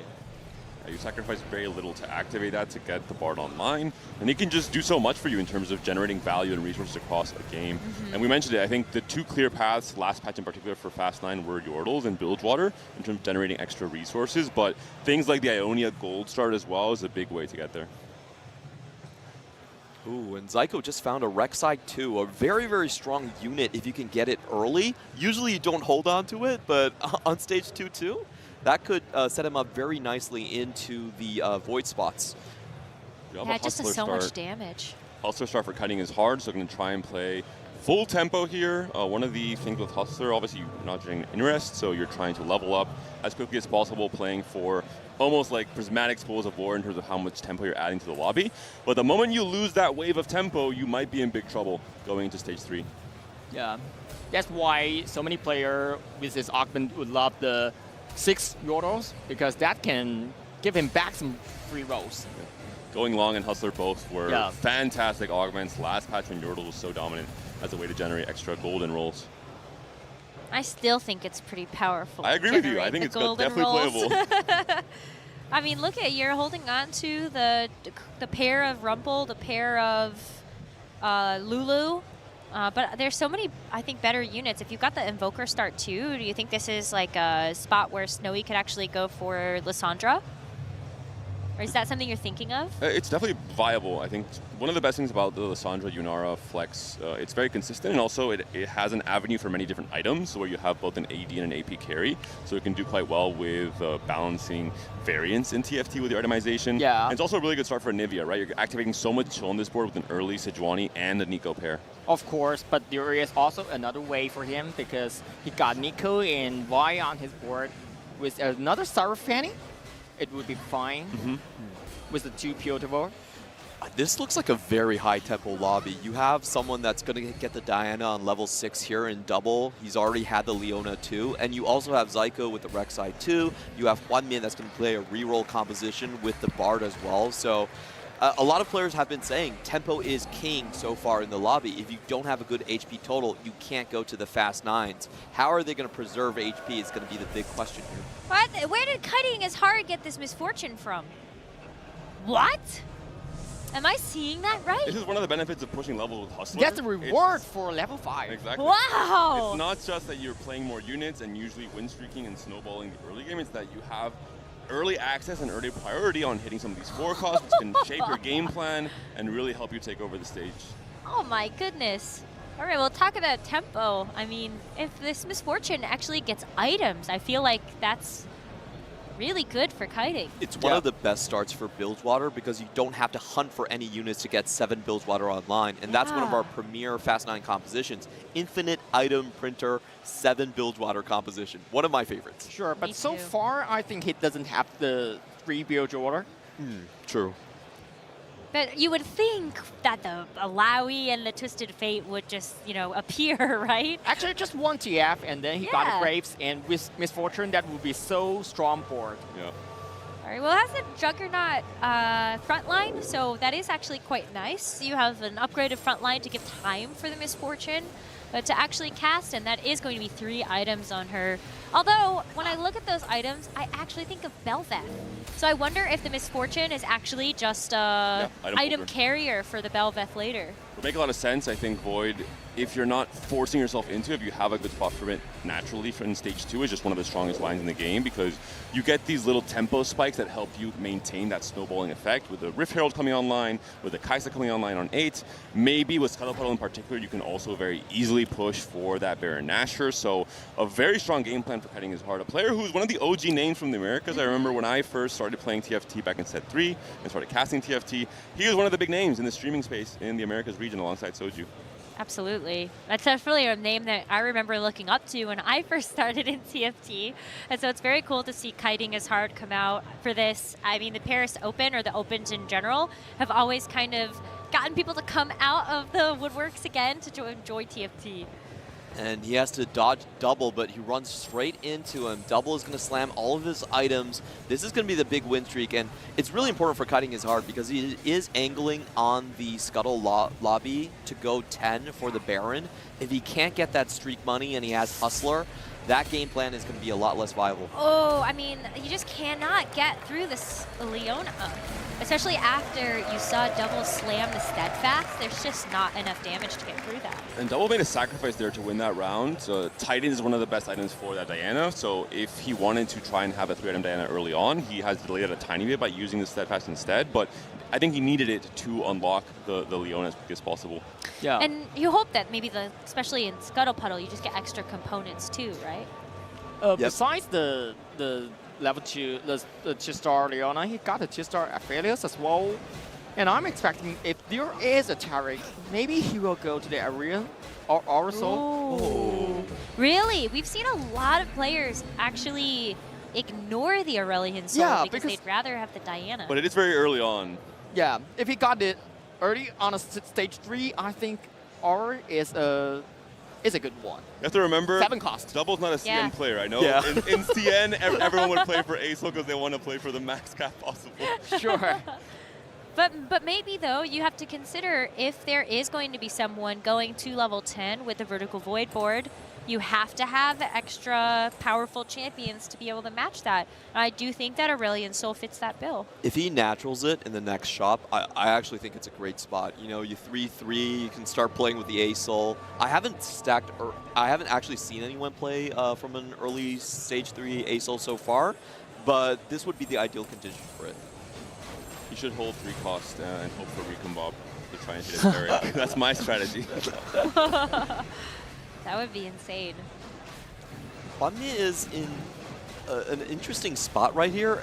He is getting contested on the Bard line, and one of the things I've seen him play is actually if you don't have any 3 stars while playing Ixtal Bard, the Milio is a better damage carry, so he typically holds the items there, and depending on how good his rerolls go, then he might switch back to the Bard. Yeah, if he Bard goes level 2 star, and then maybe he will put the items on the Bard again. It is silvers, but no Recon Bob, unfortunately. Oh. No content being farmed here. Too bad. Well, I think Double is still going to be quite happy. Gets a chance to push to level 7 already. And that's going to be quite nice when the rest of the lobby is kind of still sitting on 6. Oh. Nice combo for Hwamie, rolling for days alongside hefty roll, so getting some extra value from his second augment choice. It's a deep roll down here. Yeah. And I really want to see if we can get some get some glimpses of his quest choices. This is what makes Hwamie the best Ixtal player ever. He oftentimes ignores his chat and goes for the highest risk ones. So extremely interesting to watch. Okay, this is fairly tame. Just reroll 18 times. That's good. Another great thing about this composition is you don't really care about your overall econ because you can cheat the rocks out with the Bard. It's a different so system, it's yeah. completely okay to stay on level 6 for a very, very long time. You actually want to just stack your quests as soon as possible. And already got his Orianna unlocked. That is good. Yeah, it's one of the harder things to do while you're, you have to mostly have all the units ready already for PvE. If not, you're sacrificing usually the Bard slot to do it, so you lose some value there as well. Yeah, he must have found the Loris already and was able to sell it later after the Orianna was unlocked. Wow, that's too much for me to do. Early Wukong for T-Lights, rewarded for playing into this Ionia line. Also has great itemization for Wukong, who I believe can proc the Mogul's Mill twice in both of his versions. Also benefits from aura items as well for that same reason. Wow, but I mean, like, it's really cool that he could also unlock Set if he gets to level 8 before Wolves. And with Scuttle you'll get there quite early. Like I think you can actually just like pump the if levels. you wanted to, you could do it on 3-5. I'm not sure yeah, that's the game plan. I don't know if you should do that. It's not Yordles. Your interest. Are you trying to bless the Americas players now? Listen, I've leveled to 8 too many times with Yordles in this last week. I have Muscle done memory. it also. Ooh, it's down. Diana is down. Wait, no, she's around. Smart positioning from Double, using both Diana and Caitlyn as backhand access, guaranteeing a kill on that corner carry unit. Now, Diana is still a menace. Especially when you get her on 3-2. Yeah, Yep. yeah, no kidding. That helps. A lot of players have been angling towards this Belveth, so I want to see if there's any pickups here. I mean, like, Zyko has the Voids. Yeah, that would be and when we huge were for him. looking at Kiting is Hard, we did see those items, and we still see a couple of extra Void units to get the Rift Herald unlocked. Not Rift Herald. Yes, wait. Zyko, most likely, I think the timing would have him give him Rift Herald right now on 3-5, and he just picked up a Velvet from the carousel as well, so really good news for the French player. Yeah, but we did see a couple of them on bench, so it's going to be tough, I think, for a lot of these players to actually find it, but let's find out. There it is, 6 Void, I believe. Oh, he's missing the Rek'Sai still, actually. Sometimes the Rek'Sais just don't want to show up for you. Yeah, it's going to be playing 4 Void, and this is the other way to play Kai'Sa sometimes. It's you don't actually go for the full 6 Void. You just use kind of a mix of a front line playing around Cho'Gath with the Juggernaut and then the Bruisers from the Herald. I love this from Rain, actually. He's keeping the option open to play Diana as well. He's holding onto the Leona pair. He has the Rage Blade and the Titans built on the Kog'Maw. So this is one of the key things in this set and just in TFT as a whole. You can't just tunnel onto one plan because some things can go really wrong and it might not pan out. If you get Leona 2, hey, maybe I play Diana instead and I contest double. I guess once he got the money from the savings account savings, he can make his decision because he got so massive gold. That'll be coming quite soon, right? Yeah. And maybe Rain can be the hero of the lobby if Double tries to go for Diana 3, like Scara did. Oh, yeah. Yeah. But, I mean, Rain is losing a lot of HP. 27, and we haven't even hit Wolves yet. Yeah, I don't think he has a very clear Baron angle, so it's most likely you either play for Diana or just play for the Kaisa and do a level 8 thing. Painan, you mentioned it, your favorite quest.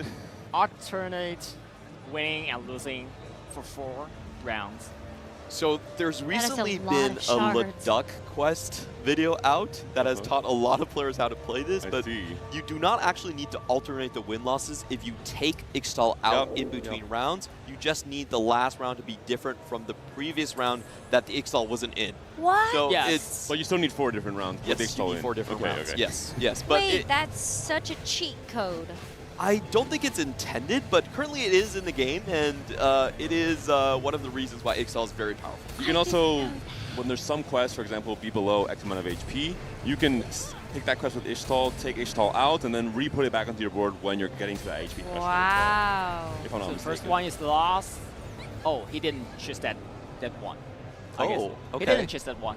I think it's harder in a lobby like this compared to like ladder, for example, because Yeah. players will read what you're doing and they'll say, okay, I have to be super locked in to try and make this be the different result. Basically. And as mentioned, as the quick tempo this game, it's hard to get win in stage 4. Yeah. Yeah, that's the key. You can only really pick that when you're winning. If you're winning, then you can sort of lose a lot easier, just take items off. But if you're in a losing position, then it's not really clickable.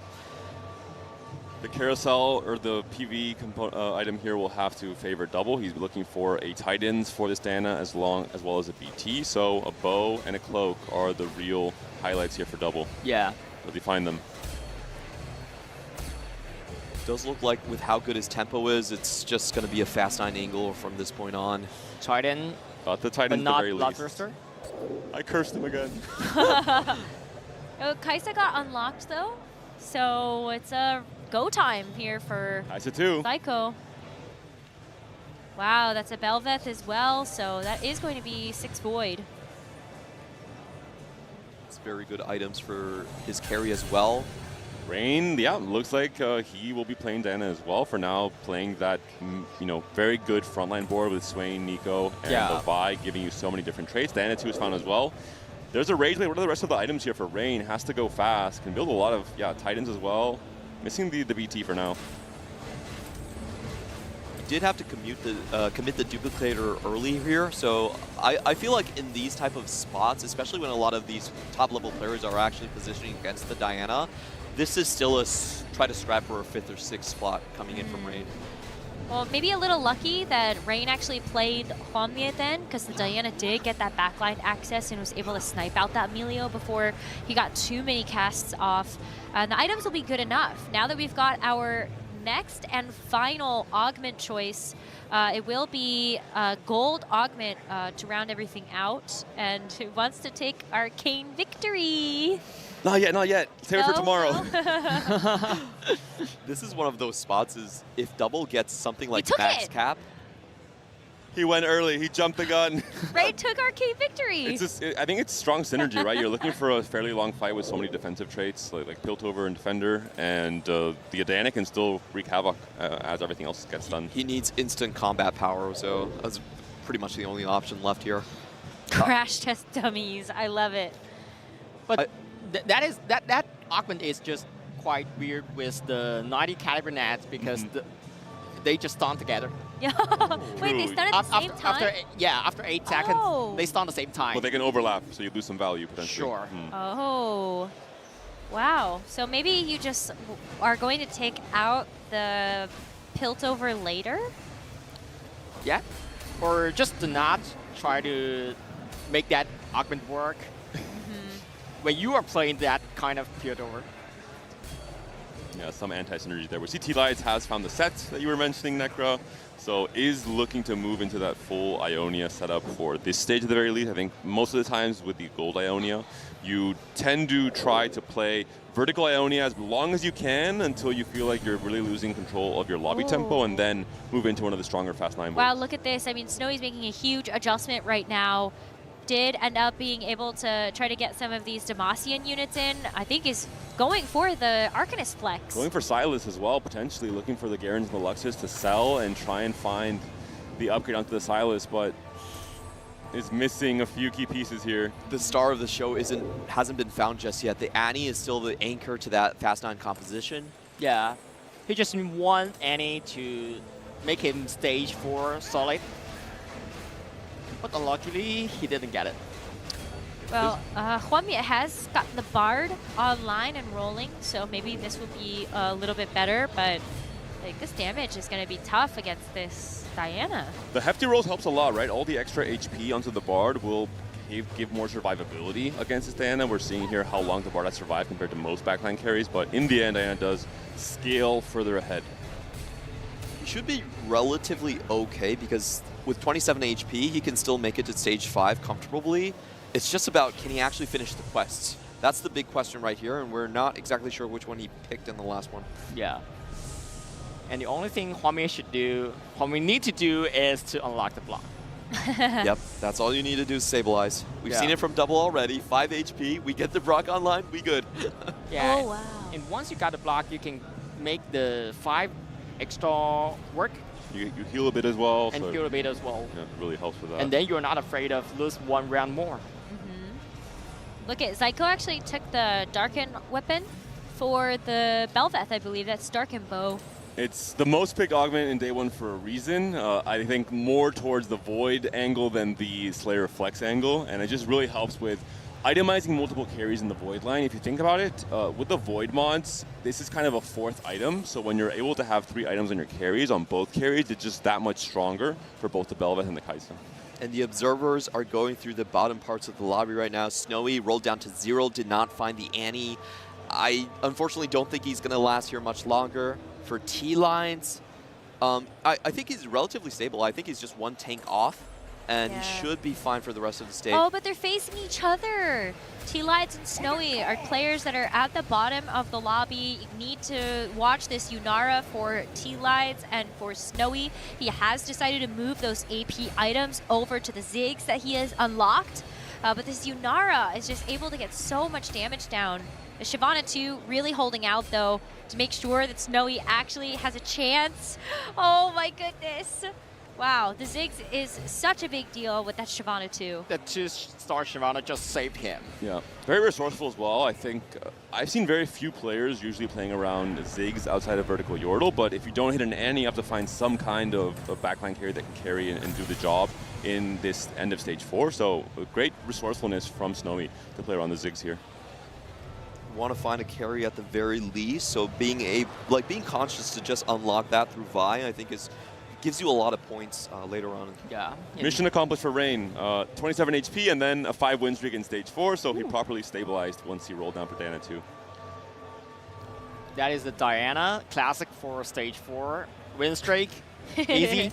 Take over. I think it's actually a bad thing that both Double and Rain are playing Diana in this lobby, because if there's only one Diana player, maybe you get lazy and you don't position, but when there's 2 of them, it's like, okay, I have to position every single round. Snowy's going for even weirder carries here as he's gone for the Rise. I don't think he has 2 Shurima, so there's no way to get the gold back. Diana's almost down. Diana went down. Ooh. The Rise one do it here. Looks like he can. 1 more cast comes out. That should be enough to win this fight. Snowy stays alive in this stage 4. How long will he survive in the stage 5? Can he continue swapping out his AP carry until and I just finds wonder, Annie? how did he make that right unlocked? Right? Yeah, that's crazy. He's playing like 5 games of TFT at once. Yeah, like I am baffled. That must have been so many actions over the last couple of rounds to actually make that work, but we've got the Brock. Cash out. Woo! Very fun to see that. So this was the immediate cash bout. It's just an extra item plus the Tactician's crown. Or maybe the shield. I'm kind of confused which one. Isn't it called the cape? But this is really critical to see what items he gets, because he needs Brock items. You need the Infinity Edge. You need the healing item. You need the Vi 3 in particular, would help a little bit as well. Yep. Does he get the correct item drop? So there's no swords there. I think at Hodge QSS, potentially, that might be enough. Yep. Wow, it still looks like very AP heavy, but yeah, because who? I guess you could put the Rabadons onto the Melio. Or yeah, the Lux is pretty good too, actually, if you can just put that in for additional. Not sure if he wants to value. unlock the Skarner for the 5x stall. Want Oriana Yeah, he free makes to it- be another carry here. He makes a stone play so he can unlock the Yeah. Skarner for the next turn. And then start healing up a little bit. Oh, Kindred 2. T-Lide's last life as well. Can T-Lide stay alive in this lobby? Down to 5 HP and is facing one of the scariest boards after one of the biggest spikes in the game with the Brock coming online here. And the Nidalee is in the back line. Can they actually take the Nico down before that? Oh, critical ult here. Saves the Not Kindred for enough, so long. But not enough. The Bard is still alive, so healthy. One last cast, the saxophone comes out. And unfortunately, T-Lides will be going out in 8th. Despite the strong tempo game plan with the Ionia, with the path of the Prosperous, not able to survive this stage 5. Yeah, really too many players on the set 2. We saw Snowy able to hit set 2 before him, so he just couldn't find the front line in the end. Big upgrades for Zyko. We're seeing here the mirrored void boards here for both of the players from EMEA and from Americas. Kiting's is hard. still on one Belveth, though, has instead decided to prioritize making sure that the Kaisa is fully itemized. I believe I saw Kindred there as well, so flexing in some of those legendary. 2-star Mel for That is double, wild. 60 HP. Maybe he's able to farm a Radiant item as well to potentially have that next power spike to try and win this game later on in stage 6. Yeah, players in this lobby just try to utilize every unlock. I didn't even imagine about Diana with Mel, but this one maybe work this time. Demacian Rise, let's go. If Snowy makes the 1 HP comeback all the way, I have to say this is probably the best comeback game if he does make it. He swapped through 3 AP carries, didn't find the Annie, had to go for Ziggs, then lands on Rise. Full on out as well, unfortunately, just eliminated on 0 HP. 7th place for the UK player. Tried to go for the Arcanist board and just wasn't strong enough versus some of these other boards that have been stable on these 2-star forecasts. And Zyko's on his way to level 8. Or level 10, sorry. Don't, if he was level 8 at 5-2, I would not be so hyped. I'm just trying to caster Bless in the reverse way, you know? Yeah. I'm trying to confuse the luck. All right, this is, for Hwamie, it's all down to Bard. 5 stalls here, though. If he can survive these last few fights, maybe he'll heal enough to fight back to 2 lives. Yeah. He just doesn't want to run into Snowy. Snowy probably has the strongest board. Look at the Rise positioning. So interesting. Anti-Diana, he knows his matchups really well. And this is why a lot of players that I talk to in APAC actually don't see Diana as that strong of a composition. A lot of them say it's overvalued. Does this set get aggroed by Diana when he's in the corner doing push-ups? He's untargetable, no? He's untargetable. Okay. Yeah. Just making sure. Wow, I mean, like, the set is just so valuable. You can see how much it's able to get into the action, stun that target, and it just buys so much more time for that Rise to actually keep dishing out damage. And so, Bard, give me a Brock. Give me a Brock. We have to go back to his. We have enough with Hwanan being the caster blesser. We don't need 2. Infinity Edge, huge for Hwamie if he gets it. Brock's damage goes up a lot. Okay, never mind. Fighting is hard, gets it for himself instead. Probably looking at also the Baron game plan in terms of itemizing this 7-cost unit when it comes online. I think also quite important for Hwamie is to get his Nidalee 2.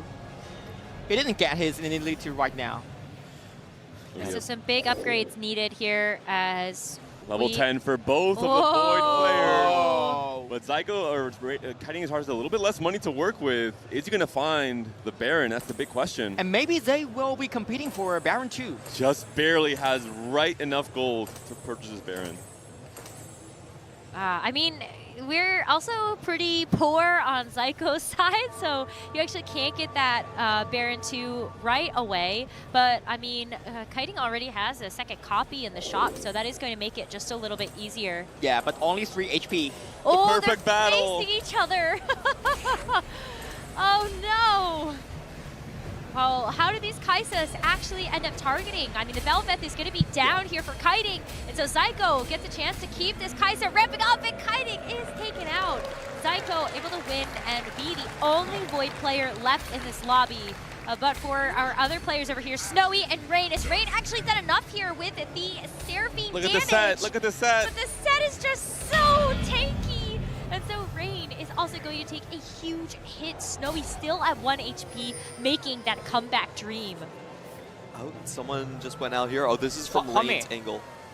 It's Hummy's out as well. no. 4 players now remain. The 2 best friends from EMEA, top 1 and 2 right now in the HP totals, both above 40 HP. On the flip side, Rain and Snowy down to very much just 1 life now. Double already hit his Radiant item, so that Diana is hitting like a truck. But I'm just saying I'm a Snowy fan right now. Alpha Gaming, you cannot be mean to Snowy anymore. That's a 3 Demacia Rise board. I've never seen that board. I'm rooting for him. Such a cool setup. What a comeback as well from Snowy. And to get there, I want to see if we have logged his perspective for how he actually transitioned through the Ziggs To study this to game. the Rise. Put it in the history books. Absolutely. We need our tactical breakdown. Pure flex TFT, but can he actually get through the Barons? It's still going to be a Baron 1. Oh no, I don't think so. The set's a bit too late. He can't access the bodyguard for that Rise. Unfortunately, that's going to be end of the road for Snowy. But getting into the top 4 is quite tough for him. I'm in still this very game. impressed. Yes, Very impressed. I think it should be points he's really happy with at the end of this game.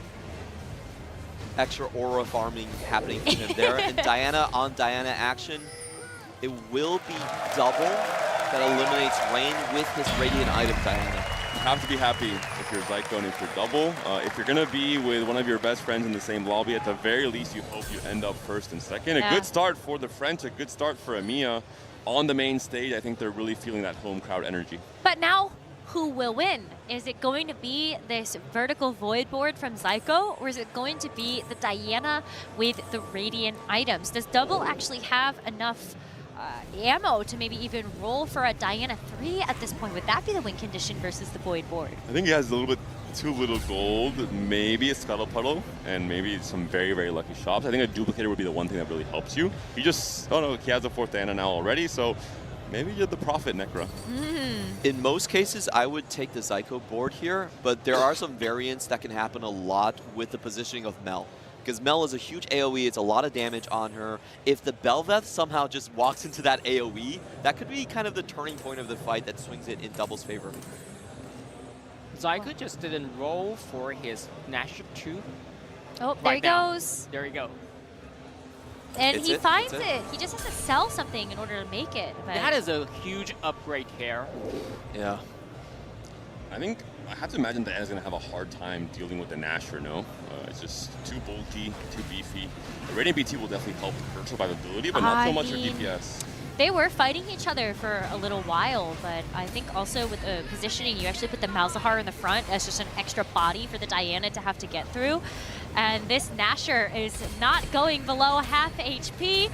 This is not close. And Double 61 takes a huge hit.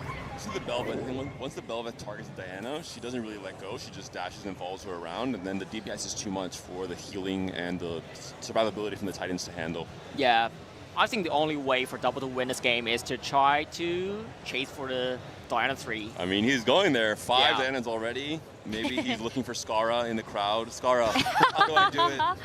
I mean, Double can wait, like get some additional interest. He has 2 lives, right? Yeah. And denying from Zyko is incredibly hard in this game because of the unlock. Yeah. The min-max here is how much of your board can you sell or downgrade with still being confident Diana 3 can win the fight for you against this Void board. That's the Razor's edge there for Double to handle. I mean, it's tough because it's basically the same fight that happened in the last one. Like the positioning is very similar, but the Diana actually this time around does get on the back line of Zyko. The Bel'Veth and the Kaisa die instantly to the Diana. She actually found the positioning right there. So Double with a good position, and Baron's down. Mel just executed Baron. It helped a lot there. Oh, but I mean, the Seraphine is still alive. But I don't think that there's anything that you could do against this Diana. Can we give this Red Wow. Herald a medal for trying so hard? It's just not enough damage to get through it. Very surprising to me. So this means that the fights are still within positioning difference. And, you know, Double gets to hold on to his gold for a couple more rounds before he has to all in. Question, do we see Zyko trying to find Leona's in his shop to play her in the PvE round to unlock Diana? I think if I were Zyko, I would make that play. Just try and make some interest here, Sure. try and buy time. If you lose this next fight in particular, you have HP to work with, and on the PvE round, roll down heavily. You're level 10, so the odds are not the best for 3 costs, but it's a possibility. I mean, a 20% chance is still a chance. Is it Diana on the last line? Ooh, the Diana actually does walk around and gets stunned by The Baron knocks her up. Whoa! That's a huge win now, double down to 1 life, 7 He's gonna HP, roll. Carousel. I still believe in the Diana on the first line because it can access to the Kaiser. Yeah, I think the first line was a lot better in the previous fight. We saw the assassination happen. GG. Oh, they both wanted it, but... Got rid as well for some extra healing, potentially to Big roll down for let's double. watch the roll. Come on, show us. Diana 3. Like 30 gold to work with. Only 5 copies for now, just a little bit too far No, away he in my hasn't seen opinion. any. Oh, no. 6 Dianas for now, but has to position perfectly this next fight. Maybe he has 2 more fights in him until Zyko's eliminated, and that buys him enough time to guarantee it on the 3rd fight after that. But so much to ask of Double 61 here. Is he trying to unlock set? Just joking, he just wants to unlock Sat. Yeah, right? No, this really is just a positioning thing, right, for the Diana? Yeah. But hey, it's a fun quest that you get to go on. But again, Kaiser is so safe And right this is now. where Titans is not the best because you don't have the immunity at the start of the fight, which is where Diana is most vulnerable. You just cannot ignore that Kaiser. Wow, and Diana is down. That's going to be it. Zyko with the win in game number 1. What an amazing showcase here that we had for our first round of 64. really well positioned from Zyko at the end. He actually did the anti-Diana positioning and it forced KC to kind of gamble on a different type. He won the game where he had Diana in the front row, and then there wasn't any gaps in the front line, so the Diana could just go to the back row there. But in the final fight, Zyko had like a gap in between like A5 and A6, and that just meant that you couldn't reach her. And for Void as a line, Scuttle Puddle in particular, it just buys you so much time, so much of a guarantee to make it to 10, to find your 10 Voids, to find the Baron, that really helps you have that next big spike in stage 5 to take over against those 5-cost legendaries. But Snowy and Hwami, I think they both had excellent and just creative games as well coming out from CN. I think they are just playing the CN play style. Like Snowy's your first night, and he is just quite confident with himself. Utilize the shop. Whatever he pick, whatever he gets from the shop, he just can utilize it. Even it is a Rise, even it is a J6, he unlock it and try to make it his main carry. That was It was so cool. Yeah, I really believed in the Snowy 1 HP comeback because I just was so impressed with the transition that he ended up doing to actually get to the Rise. Yes. A cool combination. And also for Hwami, I think the way he just missed 2 blocks from Bard. Yeah, I know. Bard kind of messed with the plan. You had to bless a little bit harder, Juana, to get on those procs. Next game. Yes. Your power is limited, I can see now, finally. Yeah, well, that was a really great game. I am so excited that we got a chance to have you, Huainan. Are there any final thoughts that you have before we let you go? Just get a slot in final for Hwami and in Snowy. That's my last blessing. Okay. Hopefully. Your last wish. Yes, all right. We will definitely hope for that. Huainan, thank you so much again for sharing your time with us, and we hope you have a lot of fun with the rest of the weekend. I'll blast as an audience there. It's going to be so fun. All right, we've got a couple of highlights that we want to show you from this first game as we get ready to go for game number 2. And I think there are definitely some key moments to look back on here, and one of which is just, yeah, this cool board from Snowy. We got to the point where we had this as year 2 as a part of the carry, and then we ended up kind of seeing that transition through to the Ziggs, to the Rise, and it was just really great to see that happen. Yeah, I didn't find any Annies on his big level 9 roll down. He spent 14 rolls there. Main carry didn't appear, but still got a top 4. That was definitely the most impressive game plan coming out from me. And for Zyko, I feel like he just showcased how strong tempo is. He naturaled the Rek'Sai 2, on 2-2, and it just seemed like a very clear path towards the Void board. Well, we are joined by another special guest, Alan. Welcome to the broadcast again. How was your weekend? Hey guys, I've been enjoying myself quite a bit. Played the day 1, got luckily to day 2, and hanging out around the rebound booth mainly. I cannot believe you sometimes. First of all, you told us you had not played many games in set 16. You did so well in day 1 that you had to bow out of the mastermind competition that we had planned. I have to thank for that to the Travis. He gave me some tech when we were heading to the venue for the badges initially, and used some Mel to the full extent, and that worked out perfectly for day 1. Well, it was not quite good enough for the day 2, unfortunately. Did he also give you the tech around the Yordle game plan? Oh, I knew that. Okay, guys, like for a person that didn't have a single game on the set, and not knowing that you need an argument for the 10 Yordles, that doesn't have to be uncommon. Don't worry, Alan. We live and you learn, and now you're going to just get better and better, especially spectating some of these players that we're going to see now in this game too. Top 64, of course, is just, I mean, I don't know if you caught most of that game, Alan, but Scuttle Puddle, all these extra resources, and the best players in the world can make such good use of that gold. We saw so many cool, creative game plans being executed as well. Yeah, we did. What did you see the snowy transition? I wish I did, unfortunately, but I was so busy with the Silt at the Reef Band, I just caught the very end of the game. Can't stop. Yeah. You're so addicted. Oh, caught. And for those who don't know, Alan did finish top 8 in the top cuts in the Houston Regionals that happened in America last weekend as well. So congrats, Alan, on that one. Really, really impressive. That I think it was the first big tournament in Riftbound that happened. Yes, and the first qualifier for the West, which the circuit will start of the regionals the next year at the December. Now we have the season of the qualifiers. Hopefully we haven't completely lost you, and you're still going to be playing some TFT. Oh yeah, for sure. Let's lock in for this one, everybody. Game number 2, as we see the countdown and we load into the game, we get a chance to see the encounter.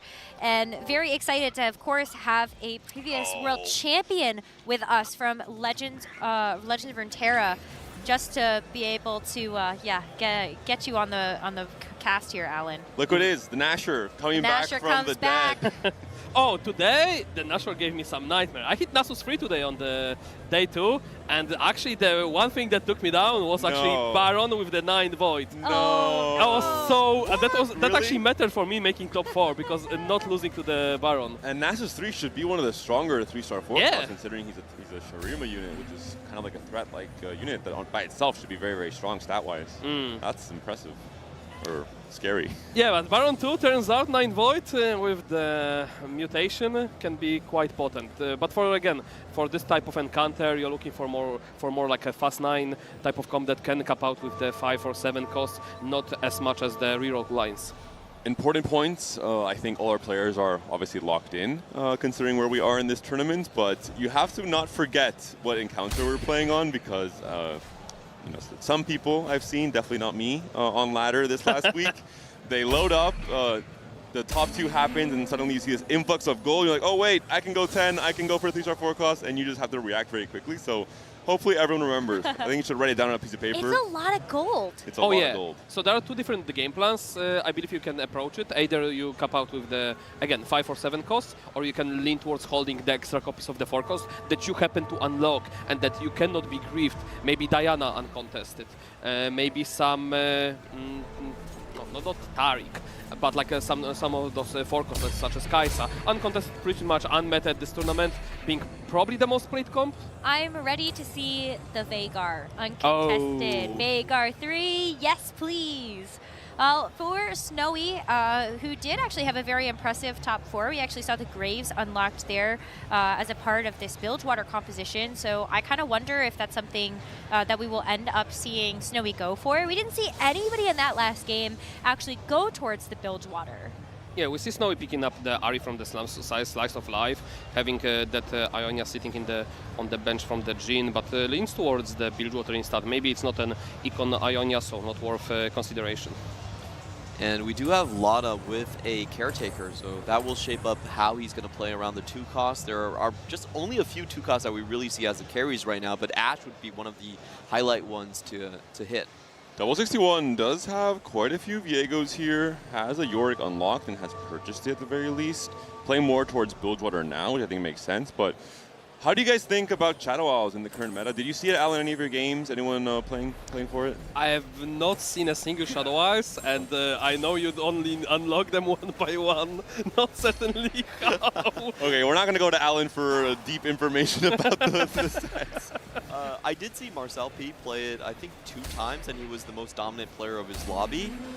If you have extra items and you can concentrate power onto the Viego early on, like I think like a component extra start makes it very, very easy to transition with. Personally, I like it a lot. I think I had like a 90% top 4 rate with Shadow Owls across my ladder grind this last week. I think it's not just a high tempo comp if you know how to navigate that tempo and reach that thresh, reach the fiddle, especially Callista, I think with the right Piltover. I think the one that does 100 damage, the true damage plus the percent damage as well. This is one of the best ones for Shadow Owls as a whole. Yeah, and worth consideration, again, it's a 70 gold for the clutch up players. If you get to the top 2, Kalista free could be your win out. Yeah. I think I've heard some rumors there was like some Kalista free hits today. Whoa. I would, what about, I want to see Thresh 3. Oh, I think that's too far. Am I? I mean, with 70 gold?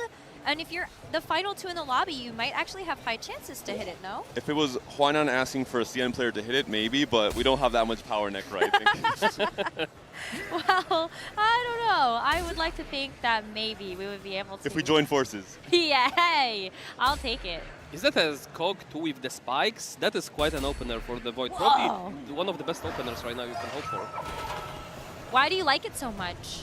I mean, just the raw power that comes of the spike is so strong, and then Cog is just for the 1 cost, it's so overstated altogether with the Void buff. We're seeing the heavy prio on this Void line for, obvious reasons. We understood why that last game, if you had somehow missed the rest of this tournament. We're seeing Zyko being one of the players who once again is going on that line. Lalana I talked about, his reputation in EMEA is as one of the best early game players, at least he was from the very early days of EMEA, and now he's sitting here with a 2-win streak as well. It's a kind of a crazy, cracked double start right here with Ulrich and Nautilus too. Oh, wow. Yeah, This is one of the most comfortable positions. If you can find the game plank early on, then you can get the actual buff out of the new patch. There's more Serpents that you can collect now on 5 Bilgewater.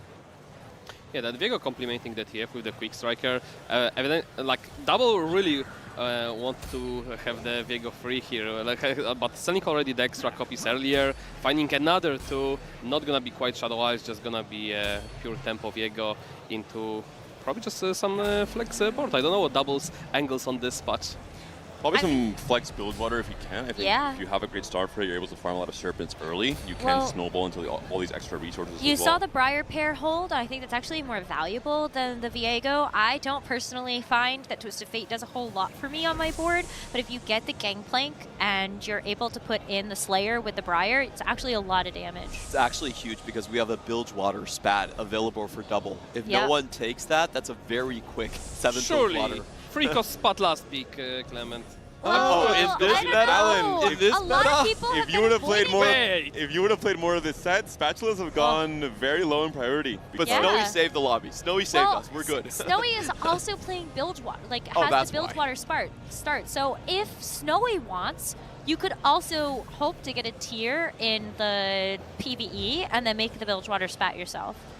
So I think that also makes a lot of sense. Overall, I think because of the verticals are no longer really what they were in the past, with them being so strong, they're more of a tempo option to make it to a stronger 5-card board on 9. A lot of the spatulas, especially the ones that just feed into a vertical trait, are just not as appealing. Bilgewater is maybe the exception, where it just gets so many extra resources in the early game. I would have liked to see Alan pick up the spat and make the Yordle spat. Oh, he did. He made 2. He made 2 yesterday. Wait, you did? I mean, I was on my way to 10 Yordle just to learn without that you need an argument. Oh no! Wait, you actually made spatulas for this? Yes. I got the random emblem from the argument. I'm like, okay, hold up. Oh, we that's can cook so something bad. here. No, the more questions you ask, the worse it gets. Oh, that's actually really funny. Wow. And imagine you lose to such a player at the spot in the day too. That's even more embarrassing. You don't have to imagine. Well, okay, I asked a lot of questions and I got a lot of very funny answers. Now, let's see where the rest of the lobby is. Lalana, Casey Double, they're both hoping to get the win streak, and then Zyko and T-Lines at the bottom. the loss streak for 5 lost through stage 2. Lanala got the caretakers for Cho'Gath, so he's set on his way, very, very strong position. It's all about the fight between him and Double. Double, of course, does have that Nautilus 2 on his board right now. And a big thing is, can he actually find the 5 build water to kind of round out his composition? And what a strong early game board, not just for the Void synergies to have that Rift Herald early, but you have the Chill from the Nico, you have the Attack Speed from the Jarvan, you have the Stun from the Cho'Gath, so really setting up for this Kog'Maw to carry with these 2 items. I think Lalana was clearly stronger given how much backlane damage that he had, and Lalana having already strong front just from the upgrades would probably be able to beat Double quite easily, where Double just had only front lane going for him. Well, I think both of them are going to get their wish, though, as it's going to be Lalana versus Snowy on the left, and Double also going to be able to maintain that win streak. I think Lalana's wish would be actually to face Double to end his streak. This is going more towards the Double's way. Maybe he feels that's that strong, yeah. Also, a key note to mention, the synergy between Shojin and Jarvan in the early game in particular, where you get the extra attack speed, you can generate that much more mana. It's very, very strong for the early game fights. All right, well, T-Lights actually took a win. And some Psycho, actually, probably playing up against Psycho, and Psycho able to keep the loss streak.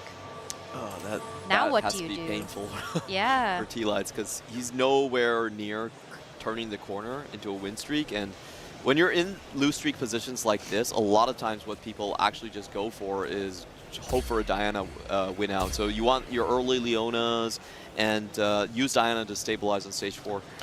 I'm sorry, but is Diana really a win out? I've been. Oh, not a win out. She But was kind of like a stabilization get yourself point. out of it. Yeah. Kaisa was countering for, so from what I've seen her, pretty well. It's more so far. turning a potential 7th, 8th into a 3rd, 4th. Yeah. Where you feel like you have enough. to take a big swing in your potential placements. I think T-Lights maybe also took a direct learning from last game and is now not hard forcing, but definitely trying to angle more aggressively towards the Void line because of how strong it felt like. Yeah, I mean, it got the Cho'Gath too, so that's actually like a pretty significant upgrade in the front line. Duplicator for Lalana, that's pretty big news for his stabilization eventually on stage 4. He's had that for a long time too, Yeah. so it'll be really nice to be able to pick like front line or Kaisa. All I can see here is a Mel game. This is an adaptive Shojin JG. Sign me up, baby. Linza, for the first time in his career, a one-trick pony in TFT. I mean, you for do. reasons out of his control. Listen, you cannot prepare for 2 games at the same time. Okay, well we do have a Diana, or early Leona, sorry. I was going to say, Diana already with Well, you know what? Listen, all of the Targon units, like Leona and Taric, I get their names confused all the time, even though they don't look anything alike. But they're both tanks, and I both put them in the front. And somehow you know every voice line from every character in the game. We have a very different brains, Necro.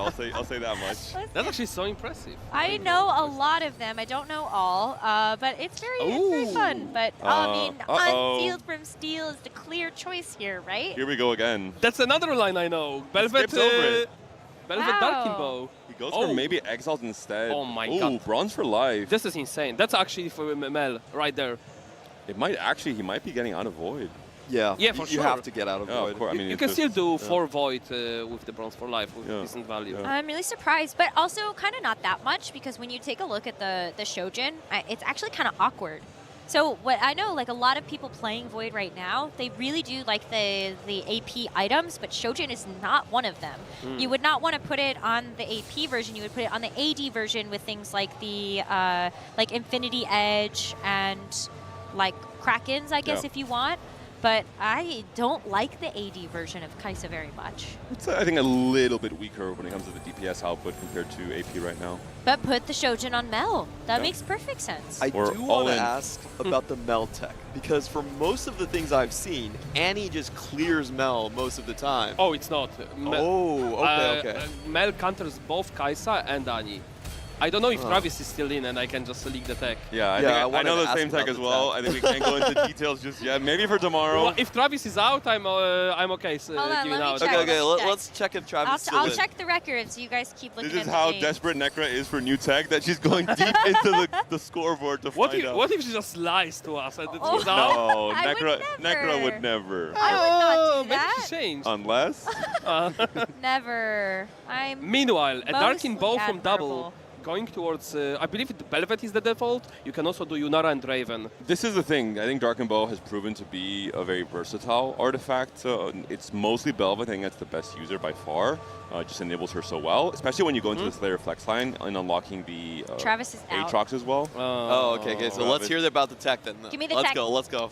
All right, so basically you play the Bronze for Life board with the standard one, the Swain, the legendaries, but the key is you actually play Ambessa as a secondary carry, sometimes main, where she just, like, sometimes can be just default any bruiser items, and as well as TG together with the Vanquisher. Vanquisher kind of enables her. Okay, that's not that spicy. And then having Mel always positioned to snipe backlane. You can pretty much always get there. So getting one item that actually empowers the AP enough to get there, because Draven 3 could be a problem where he actually outscales with HP, but every other 4-cost 2-star just get one pumped her. Like Blue Buff, Shojin, JG, Death Cap are kind of your items you want to go for. Shojin has extremely good stats, and then just one extra mana gen item, and then you go for the build over mana region on top of that. Ooh, okay, that is spicy.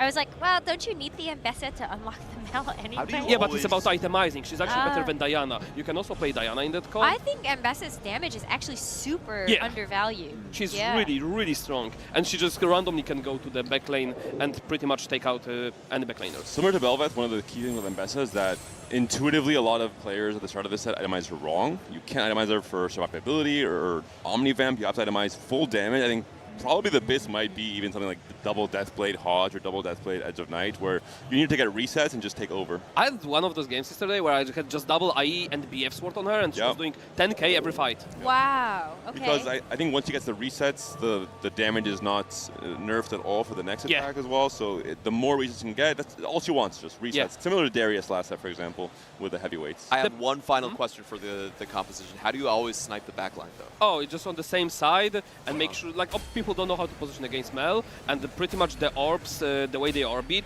they always hit the backline if you're on the same side as their carry. Okay. Whoa. All right, I'm trying it out. Next game, I've been on a loss streak, so I'm really excited to try this. It's really fun to play as well. You can play so many flex board from this, like Seraphine, Diana, all of those units use the items pretty well, and you are not on the train of playing the Kai'Sa with half of the lobby. I like it. Psycho's also a bit of a loss streak, but now has finally turned that around with that win. I assume that it comes out from the Rift Herald unlock on 3-5, which is this is one of the key points of Void as a whole. Even if you play it from lose streak, you have these natural spikes that are very consistent when it comes to 3-5 unlocking Rift Herald. Kai'Sa, the moment you go 8, that next turn you have that guarantee of having a strong item carrier, even at 1-star. Yeah, and I love that Psycho is also playing around the fact that you've got the Briar and the Scion. If you find something else from Noxus that you can put in, and you've got Otacon that can come in and help reinforce the board while you're still waiting to get to level 8. The Psycho has a lot of gold, so I'm not really super worried about Psycho getting there. It's just about going to 4-2 and then rolling. I think Zyko is pretty locked in on one comp. I think he's not pivoting. This is just Belvet, Kai'Sa duo carry. Sometimes you might be playing 4 Void version with no Belvet, depending on the itemization. But if this is anything about 6 Void, fast 10, I'll be very surprised. And for anyone who knows the history of Amiya's players and anyone who knows why Zyko regained a lot of fame after his initial start in Multicaster Zyko. He was the multicaster one trick that terrorized our region at regionals, that qualified to Tacron off of that. And overall, many players want to forget, but Zyko cannot. Lilana ending stage number 3 on a 10-win streak. 100 streaking through this is quite insane, honestly. But still, like, has the kind of the hardest road to get through. That will be going to that level 8 and also rolling. I think he might be considering playing some kind of Demacia flex board as well with these items going on Lux. I know Kai'Sa, Vayne, Lux has been kind of a trio carry backline and has had some success with Demacia not being really filled in as a vertical. I'm not sure, obviously with Bronze for Life, I think there's so many different variations that players are comfortable on, they kind of discovered and they have as their comfort pick. So we'll see where he goes with this. This is going to be really important, though. I mean, 4-2 is we're going to see probably like quite a big roll down from double, from Lilana. Wow. Even Look at the amount of serpents. He's got so. Why is he not buying? Oh, I know why he's not buying. Well, it's a different meta. Yeah, no, I get it. I get it now. So, like, you won't use them because you want to get the 7 Bilgewater in, and then you buy your first thing, and you start to get like the better shops. I think your first and your second and maybe almost your third by the time you get there, into how much serpents he has saved up. Of course. Yep. No, but it makes a lot of sense because, like, if you have all the upgrades already, or you know that your game plan has been strong enough that you don't actually need to buy the champions to get the upgrades, then why not? It's actually save them? pivotal just to hold those 7 serpents on the bench. Buy the items, once you farm enough, swap out to 3 Bilgewater, make the strongest board, and then swap back to 7 once you collect it again. And essentially your bench is, half of the bench is just holding the 7 Bilge and swapping back and forth. It's a lot of micro gameplay. Your early items are a lot cheaper for going. The first items you buy are a lot cheaper, so you wanted them to be the tier 2 ones. So that's been kind of the gameplay style we've seen, and Snowy already found the Bilgewater emblem, so has 7 much earlier. Gold augments here for T-Lights, maybe considering the exponential growth to try and make it to 10 with his Void game plan. Maybe need more power right now. Thinking about Spirit Link, maybe even Portable Forge. There's a lot of good hits, obviously, for Void. But yeah, we'll be going for Spirit Link instead, just trying to find survivability. Yeah, the econ is the main issue for T-Lights. Like, it's just going to 8 with 17 in the bank is not very ideal. And he's forced to unlock Kaisa by re-itemizing this Kog'Maw now. This is hopefully something that does get changed in the future. Kaisa does require a level 8 unlock, so a lot of times you have to spend this extra round just taking damage. Most other key unlocks you can do on 3-7, so you don't really sacrifice a full round or make yourself much weaker. It's not that as awkward as well. Going to stage 4. Double's going to start with the Flintlock and the Explosive Cast. This is actually a Fizz item. A lot of players, when they first see this, they say, "Oh, this is Gangplank." Yeah, Gangplank. No, like, no, it explodes. Does magic damage. It's the skill test in terms of seeing if a TFT player knows how to read, which is sometimes failed even I high don't low. know. I talked to Roger the other day, and he said actually you'd be very surprised at how many players are reading, especially this set, where you're trying to figure out all the unlocks. I think you actually do have to read the game. Are we surprised that there's so many players reading, or still no players reading? I'm not sure which direction. Depends who you ask. Okay. Zyko now down to 11 HP halfway through stage 4. This is the player who came out as a victor in game 1 of this lobby. So we could see the points evening out already very quickly in this game 2 if he goes 8th in the end here. Yeah, London looks like he wants to just go directly 9, given that he's not pushing here level 8. Oh, maybe no, maybe level 8, just roll down next turn. Yeah, he's so healthy. Going, yeah. 87 HP, he felt he was strong enough already regardless. Because if you go directly to 9, you'd be leveling here, losing 1 econ. Yeah. However, if he wants to go 8 and roll down, this way he saves up extra 6 gold by just going next turn. So this should indicate a roll down on 4-5 on 8. T-Lights here has the Kaisa 2 already, has a set unlocked as well.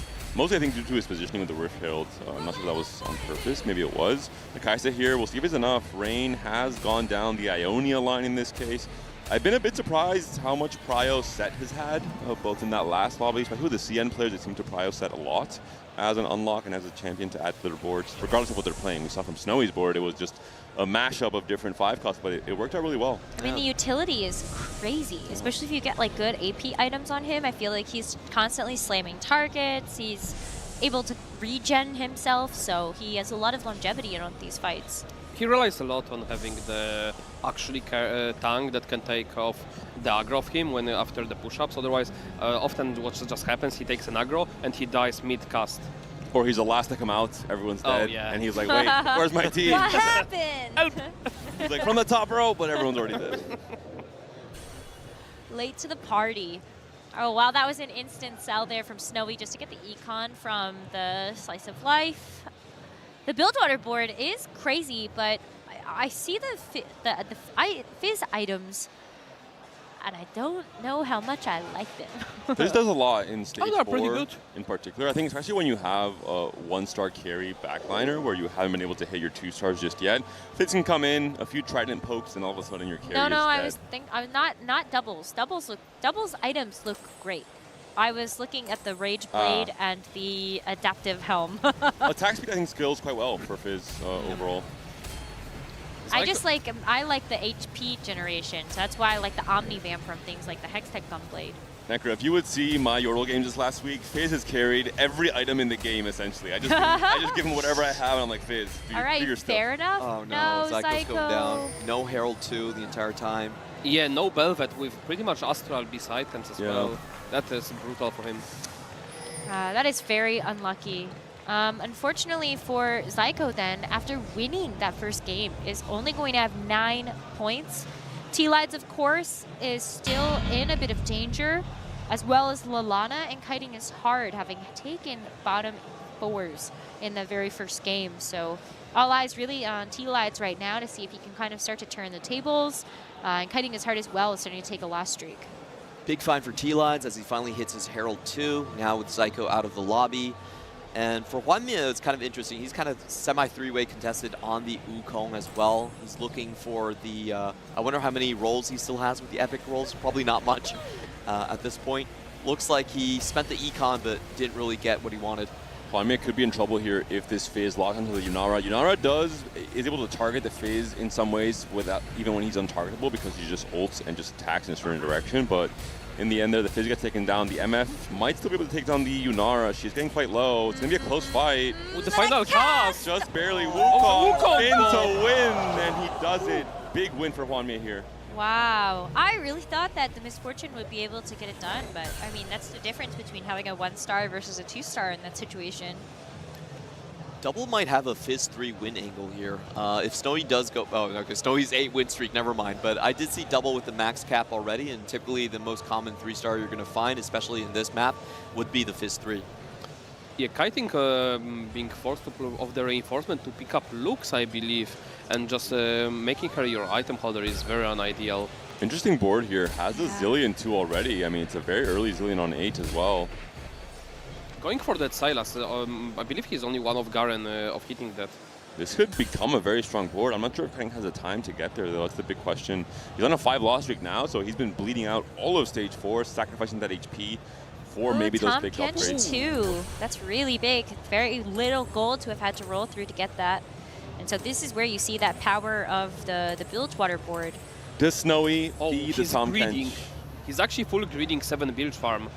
Given how healthy he is. He's not pivoting yet over to the legendary type of the free Bilgewater. He's gonna stay and farm as much the...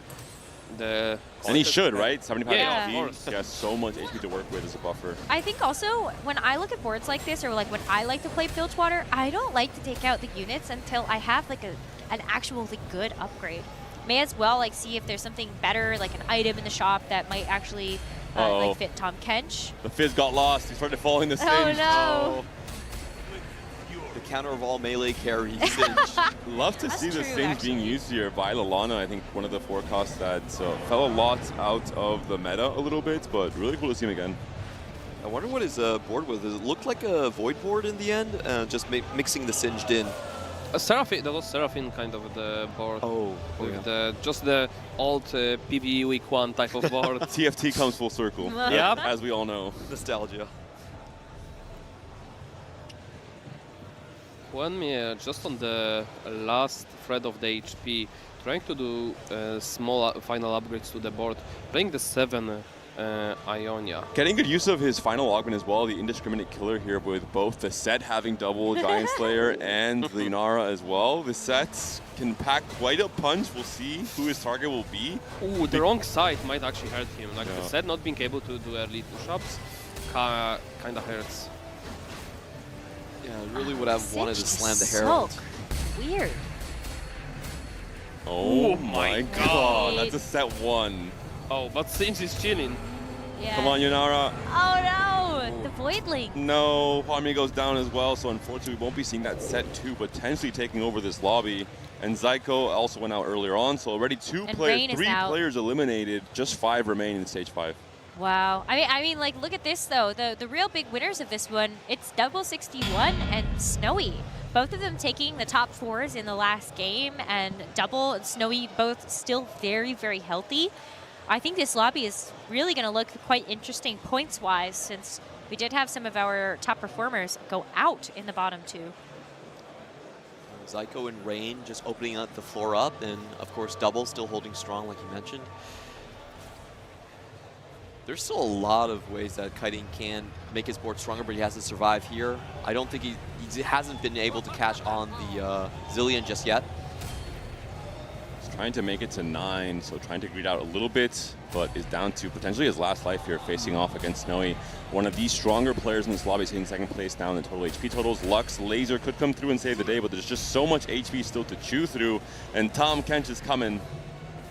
Well, that was a magic trick. Lux has been replaced by a Tarek, but he's trapped.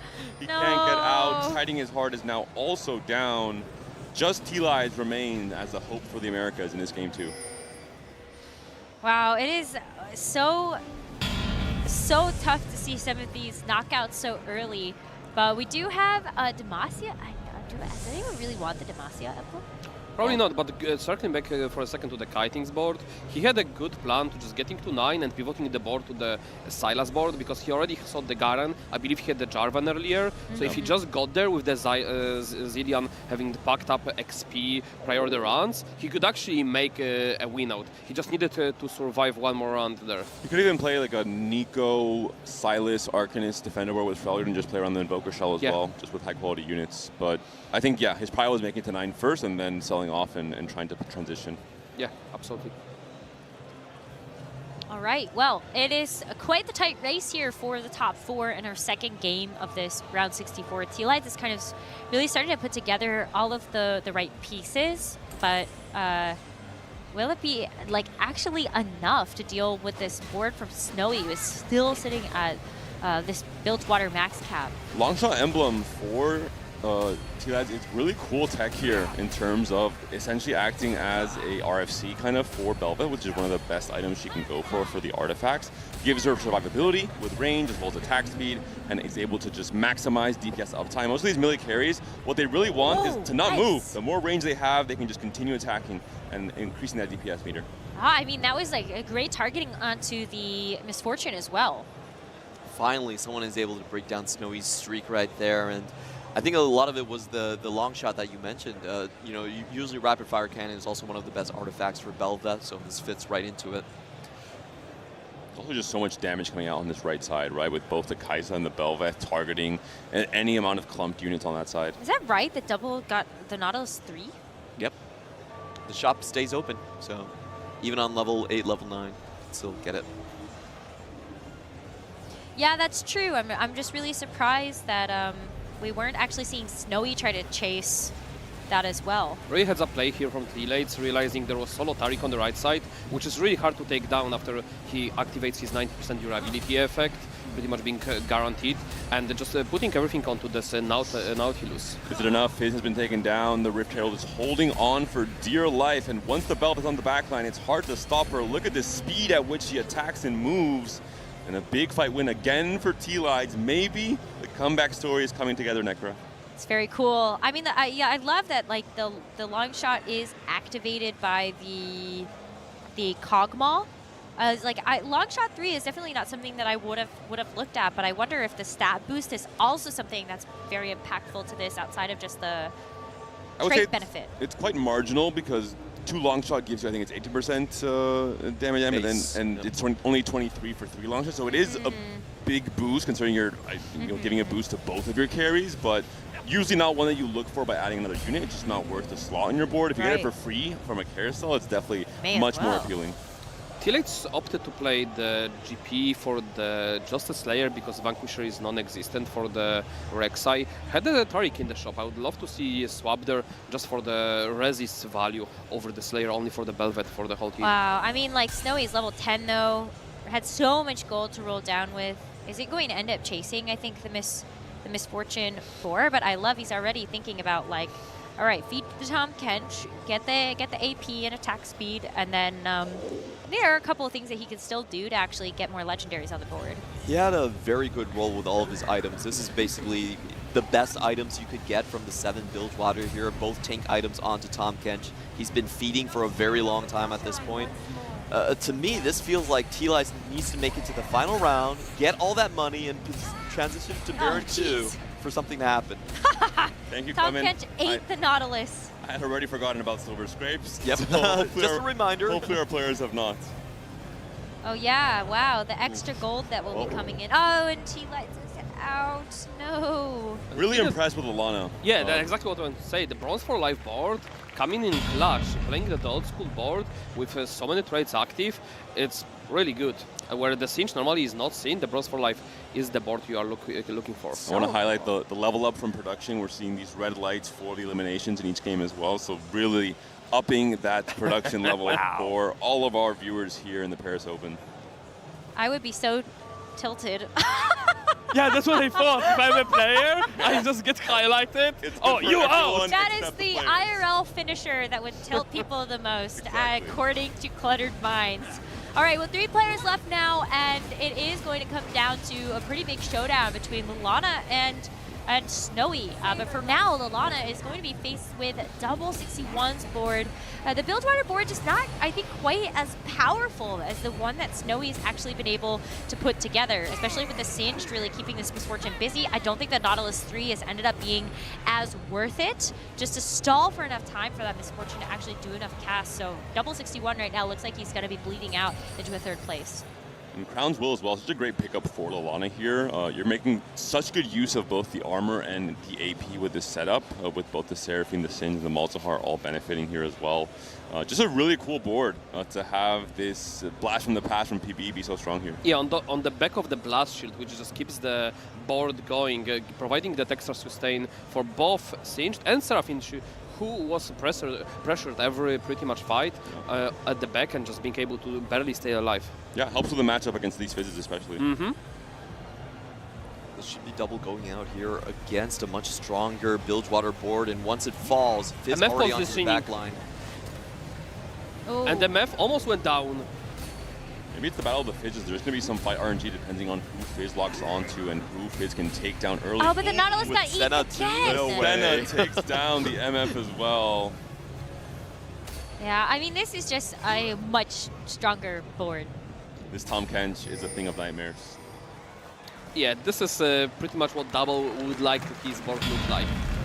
Still, it's going to be 2 top 3s in a row for double 61. So looking at the averages coming into game 3, one of the better players in this lobby. Absolutely. And it should be the Herald unlock that Lana has the most chances. Singe or Herald, are those enough for 3-star forecast to flip this? We'll have to find out. Question. For the unlockable champions, there is going to be slightly lower odds after you hit your first 2-star copy, I believe is the exact details of it. But it is going to be a lot of gold coming through. So an APM check. We know that CN is always on the high ground when it comes to their APM. 5 Heralds. Yeah. He's going for the Herald 3. That might be the win-out condition here. Swain also is one that you could chase. Shyvana 2 has been found as well. Oh, 6. There's just not enough gold. Does Lalana still have the duplicator? Or did he use it for tempo? I have to imagine he used it for tempo. Right? Yeah. 7? That's a lot of Heralds. And he still has a lot of HP. He doesn't have to finish the entire roll here. Meanwhile, Snowy is going for the Kench free instead. I mean, I want to see the Kench free. Yeah, that would be sick. And I has mean, some doublons still to farm. With this, if there's a loss here 100. for Snowy, this could be the moment to have to go. He's going to be on his last life to try and solve ward for Tom Kench. That's his game plan. I have to imagine he's favored in these fights, though, with the yeah, Senna, too. I don't think he has Yeah, to the sell. shield against Singe is so brutal, but also, like, it looks... Singe is doing a lot. It's fairly close. The Kench is so beefy already, though. Yeah, he swallows the units and like deletes them from the game for like 5 seconds. I think Lalana hit his spike in stage 4 and stage 5, and now Snowy's he's starting to take over when it comes to scaling more and more with the Bilgewater trait. Oh, okay. Evolution 2 is actually quite big. This could be enough for the Lalana, honestly. Looking back how the fight was close. Do we see an item swap? Maybe the Shojin onto the Senna here?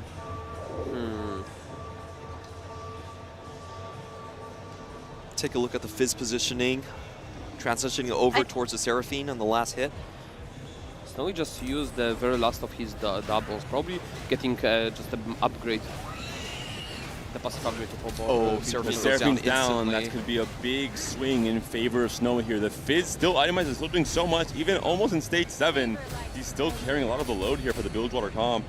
Now onto the Senna. The Senna she's overloaded, it seems like, alive, but not for very long. Snowy Senna takes her down, and just a dominant Bilgewater snowball game from Snowy, taking over in game 2.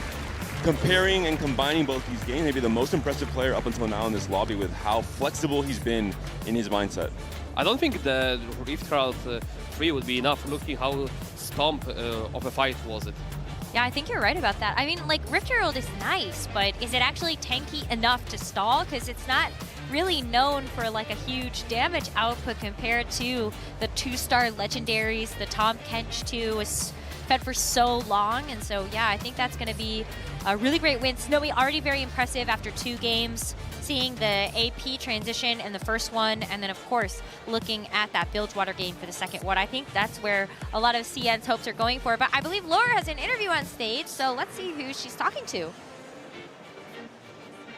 Where he is. 7, 6, 5, 4, far end, over there. 2, go. And we're back. I'm gonna go catch up with Double as he is leading his lobby, tied with Snowy right now. Je te dérange 2 minutes. I'm bothering you for a short interview. Quick reaction on this game. The spatula is yours. I mean, it was a good game, I think. Yeah. I got Nautilus 2 very early, so I managed to save a lot of HP. And I think Sword is a great placement because the two others were really... Top 3, do you think there's anything you could have done better? Anything you could have done differently here? No, I don't think so. I think Sword is a great score. Okay, so right now you are leading your lobby, tied with Snowy. The next game, if you go top 1, could be crucial for the rest of the lobby. How do you feel right now? I mean, if I get a top 2, I am in checkmate. Yeah. I will aim a second, so I hope I can get it. Sometimes it's not better to get it early because people brief you, so even if I don't get it, I will not be mad, so I will just play my game. Okay, in stressful situations like this, how do you handle your nerves, making sure that you're going to stay calm and collected for the next game? I just play my gameplay and I don't think about anything else, so... Okay. Do you meditate? Do you do anything between games? No, I don't. All right. You seem pretty confident for the rest of the lobby, Double. Yeah, I mean, I just play my game and I hope that that I can make to the final. All right, so keep on doing your thing. Bonne chance. Merci beaucoup. Thank you so much. That's all for us here. Back to the desk.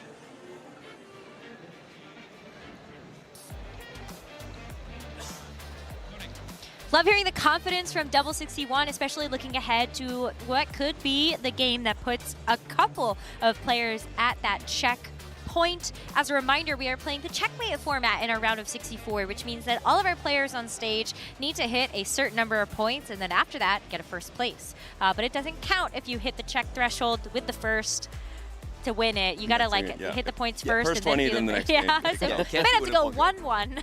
In this case, it would be 20 points. The best of players can hopefully just do it in 3 games. Double, I think, is in contention for it. I think he got 6 and then 7 points, so 13 total right now. Could still make it for that 20 in this game. Would require, obviously, a very, very strong showing. But, I mean, it's Double 61 we're talking about. We do have a 2-man game kind of forming up here. It is going to be both Snowy and then also Double, both on 13. Those are the 2 with the chances to check next round. I mean, to be fair, my heart has to go with the Double. However, looking at the Snowy, my brain goes with this guy. It looks like a beast performance. He's locked in for sure for this one. We have a tactical breakdown presented by HyperX, where we are going to showcase one of the boards and fights that we saw, break it down just a little bit further. Thank you so much to HyperX for sponsoring our broadcasts. We love being able to give you these team fights. And now, taking a look at this one in particular, this is actually from one of the lobbies that we saw off stage. So what is standing out to the 2 of you? I see Alessandra on both sides, a lot of but a icicles. Yunara difference. And there's a Volibear coming in. Maybe this match will be takes it, but no, it's going to be the Darken Ball on this Yunara that looks like it's taking over the fight there with a perfect angle, right, onto pretty much the entirety of the team comp from his opponent here. Oh, but the Brown with the shield being able to just stall And Lissandra, a lot of her damage, because she splits her damage between multiple units, if it's an AoE with multiple units in front of her, it gets dispersed and doesn't have that 1-hit KO potential. But when there's only 1 unit left alive, she pops that unit like a balloon and she wins so many clutch fights that way. I mean, we cannot let the Brown be left behind. He tanked so long with Yunara with a bow, which is here pretty much Astral beside him. Yeah, it's the meme with the guy shielding against all the arrows.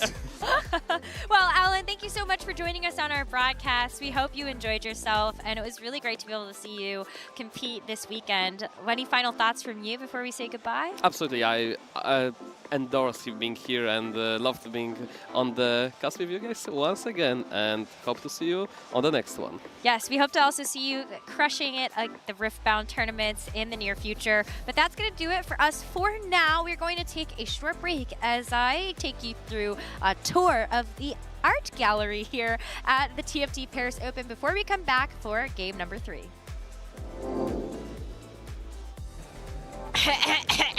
Is this thing on? All right, well, we are here at the Galerie, where we have some beautiful, exquisite pieces of art we would like to show you. One is the River Sprite Battle for France, maybe, I think, but it's exquisite nonetheless. So we will like that. We will move on. There is also this beautiful farmer chunk. I don't remember the actual name of the artwork that this is supposed to be interpreting, so yes, but he looks great. Look at that. Chunk looks amazing. And then, of course, we have the fancy Pengu. So dapper. And this is the greatest relic of all time. I'm sure you have remembered it from, you know, the Lore and Legends teaser. Yeah, that was great. I don't know what secrets it holds, but someone should tell me. I'm very interested and need to know. There's a couple more pieces of art this way, and we've got, first of all, the Whiskers making, wait, something. Fruit? Is that fruit? Maybe. We have the River Sprite Jinx, and someone else that is holding a toy gun. And of course, up here we have a lovely extra French Pengu. I don't know, guys. I have no idea what I'm looking at. I do know this one actually for sure is Chibi Devil Teemo. Look at them. Ha ha ha ha. Oh, look at all the River Sprites. They look so evil. And then, you know, up here we've got the Pengu in a top hat, which is also very French. And last but not least, the Frenchest of them all. No words, just beautiful. So art. Oh, that was really fun. I had such a great time. I've loved being able to just explore the venue and look at all of the cool little things that we've put together at the Paris Open. So hopefully you have all enjoyed them as well. Welcome back, everybody, to our coverage of the TFT Paris Open. We're in the round of 64, and we're about to get started with our third game following the adventures of Double 61 and Huomye, two of our previous Tactician's Crown winners that are battling against each other right now. One of them is definitely out on top of the competition so far, and that is Double 61. He's had some really great games back-to-back, but Cien is not hopeless. They do have Snowy that has been leading the charge over there for them. Yeah, just really impressive games for him. He was able to secure an early spat, was denied on the carousel, but was not denied in the PvE round. So very early 7 Bilgewater game, and what I liked about it is he actually went for the win more malicious monetization. You usually see that as just a, I need to get something going now, but he knew he was in such a strong spot, he didn't need any combat power from Augment, went for the highest cap possible. A lot of that augment is knowing that you're going to guarantee the value, you're going to win those next 3 rounds. You can print as much as possible to either stabilize on 8 with your rolls or just push levels, go to 9, and then continue taking over the game in stage 5 as well. Really strong showing from these two players. It is checkmate. It is 6 games total here, so very possible that even if Double and Snowy find a way to reach check in this game 3, they might not win game 4, they might not win game 5, and more players can join them in check, and it can be a very tight race at the very end as well.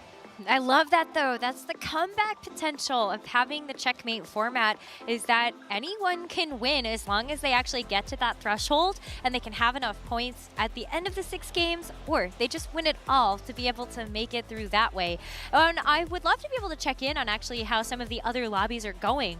Of course, we are only following one lobby that is set on our main stage, but there are 7 other lobbies that have been going in the process.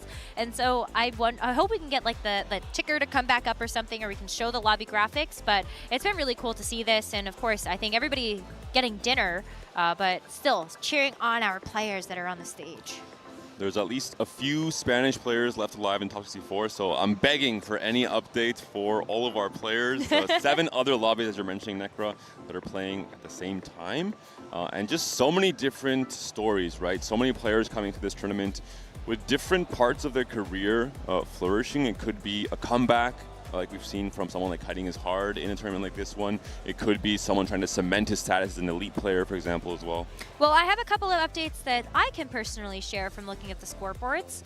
In lobby letter A, I don't know how you would actually say that, whatever. 1v9 Peter has 15 points. Wow. And it's going to be Tidal and Xiao Lilo that are both trailing behind at 11 and 10 points apiece. It should be 1v7 Peter then, no? That's true, actually. We're going to have to tell him to change his Tidal name. and Shelly Lua each count as 2. Oh, okay. Well, I mean, they are math. very... they are top competitors, so I think that makes a lot of sense. Lobby B, we have a very tight race over there. Leo Fleur is at 12 points to lead the charge, but Marcel P, Rebanov, and Milk all have 10 points apiece. So they're going to be battling it out over there to see if they can make it into check. But back to our lobby we have on the main stage. There's no encounter. How boring. It was a little bit too crazy in those last 2 games. This is maybe the calm before the storm, potential checkmates on the line in game 4, so I'm down with it. So boring. Snowy's bored. You saw that. He put his hand over his mouth. He wasn't actually yawning, but I'm going to say he was. I'm pretty sure he's kind of chilling. There's only 2 players that can actually check in this game anyway. And I actually think it's useful to start slowing down some of the momentum. If you have a spot where you can start denying them, if you're not going to take the first place, just take something that Snowy wants. All right, so you're all ships behind Snowy right now, huh? Oh no, I'm saying to grief him. That's what I'm asking the other players to do. Oh, okay, I think they're on a roll right now, so you want to slow them down. Yeah, it is a rough. I mean, I think in all of our lobbies, right? When I also want to give a couple more updates around there. Of course, like Double and Snowy right now are leading our lobby here in lobby D. But for lobby E, it's going to be Zoro at 14 points, Toddy at 16 points here for lobby 6. Lobby 7, it is Reddy, who's kind of been a new player that has come in. I think for me, it's the first time I'm seeing them. They started with a first place in their lobby. It's station number 8, Noel, one of our top 8 competitors at the Vegas Open, leading with 16 points heading into our 3rd game. First for Noel over there. A little bit unfair from Noel, who has somehow managed to find a way to extend his wife buff across 4 different sets of TFT, always finding success again and again. Hey, listen, all the players that have gotten their IRL duos figured out, we'll have to see how Mochichi does now next set, huh? As a married man, let me tell you, the wife buff is permanent. Find the one for you. Wow, Clement, that was a beautiful That was beautiful the moment. perfect example of Well, happy he looked wife, into my happy eyes. life for Clement. All right, first augment here is going to be silver as well, so with no encounter, it's also going to be pretty low power level to have the silver augment first. And this is one of the things you have to think about. I'm wondering if this is going to be the path of the prosperous yet again for Ionia. Most of these traits that are able to give you extra resources, things like Yordle, Bilgewater, Ionia, they benefit even more from low resource augment starts because in comparison to other players, you get so much more value from this extra bit of gold, these extra items, compared to if it were prismatic start, for example. So really heads up. We'll see what players end up committing to in stage 2. Especially in Draven these as well. maps that don't give you anything, then the Exactly. econ augments are just like top of the tier list for most of these players here. Seems like there is quite a bit of Ionia holes happening here, so I think players probably are opting to play around either the Enlightenment or the Prosperous, the Gold, or the XP Ionias. We'll find out on this Ari kill. I really like Ahri as a transition unit. She's one of the most underrated units, but from what we've been seeing in CN, when Annie and Mel have been the go-tos, there's usually been 2 or 3 players going through Ahri as a transition point. Wait, did everybody take Slice of Life to hope to like high roll a 3 cost? It's econ. It's good That's econ. That's true too, yeah.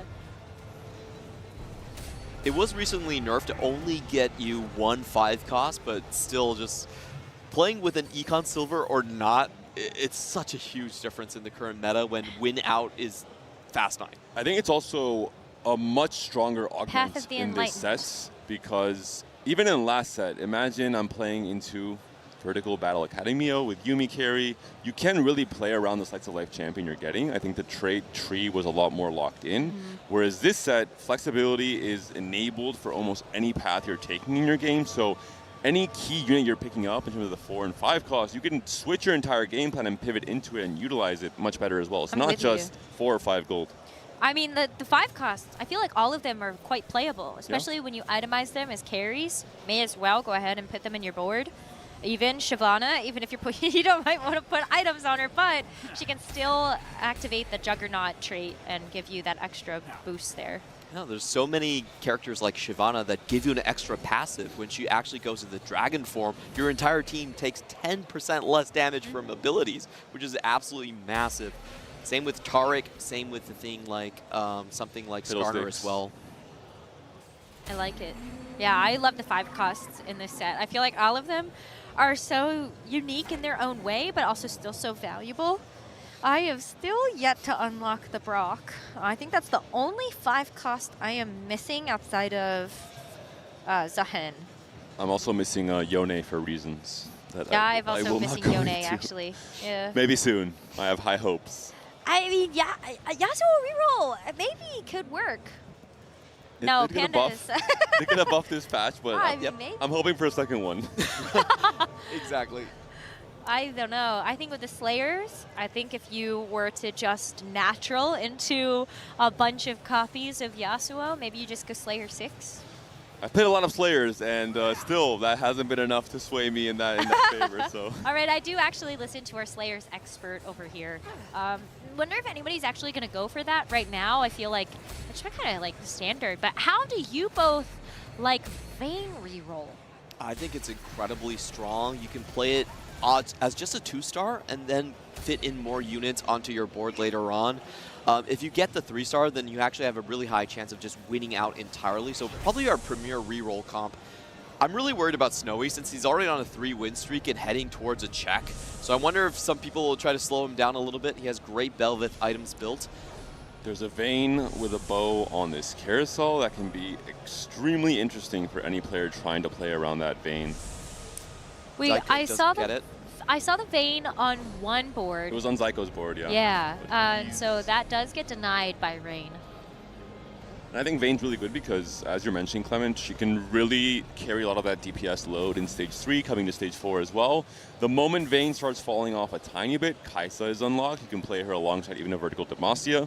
The moment Kai'Sa starts falling off a bit, Sylas might be unlocked, and then you have that 5-cost carry as well to take over in Stage 5. So it can be a very clean game plan if you have enough items to itemize both Vayne and Kai'Sa and Sylas, which all use very different item archetypes. Oh, this is a really cool build that we've been seeing across the lobbies, which is a Loose Streak Bard build. So Lana already has the Bard unlocked, and what we've seen from players, they try to go for the Diana. They're such a strong stabilization point later on to the game. You're losing a lot, but you're accumulating a ton of rolls that you can use after the unlock. I hate loose streaking in this set. It feels so bad. It feels awful. So talk me through it a little bit. Like, you might want to just like go for it because you don't have a choice. Like, you might just actually get to a point where you are so weak compared to the rest of the lobby, you may as well opt into the lost streak. But how do you get out of this now? Like, what are you looking for if you're Lalana to get to the Diana and stabilize? The key thing is if you're loose streaking, you want to have econ traits in. So he has both the Ionia path of Enlightenment and also with the Bard that gives him essentially 2 gold every round. And if you know you just don't have a good enough board, you use that econ, you can build towards a fast level 8 and try to stabilize around there. You're not really expected to win the entire way through, but it's one of the better options when you're losing. Jinx pair for Snowy here. I wonder if he's going to consider opting to play a Jinx carry in stage 3 if he finds the upgrade. Jinx is one of the, I think, more polarizing units right now in the set in terms of how her damage is dished out. You need a lot of frontline, you have to buy a lot of time. He does have great scaling items with both the QSS and the Krakens for now. And getting some bonus from the Ionia trait for the XP here. I feel like Jinx has been such a menace. Whenever I've played it, it does not feel good. But when I've played against it, it feels like it absolutely wrecks my board. She's very inconsistent due to bugs. We've heard Mortdog talking about this. This is something that they're going to look into further down into the set. But because of that issue, I don't think anyone's main carrying her for now.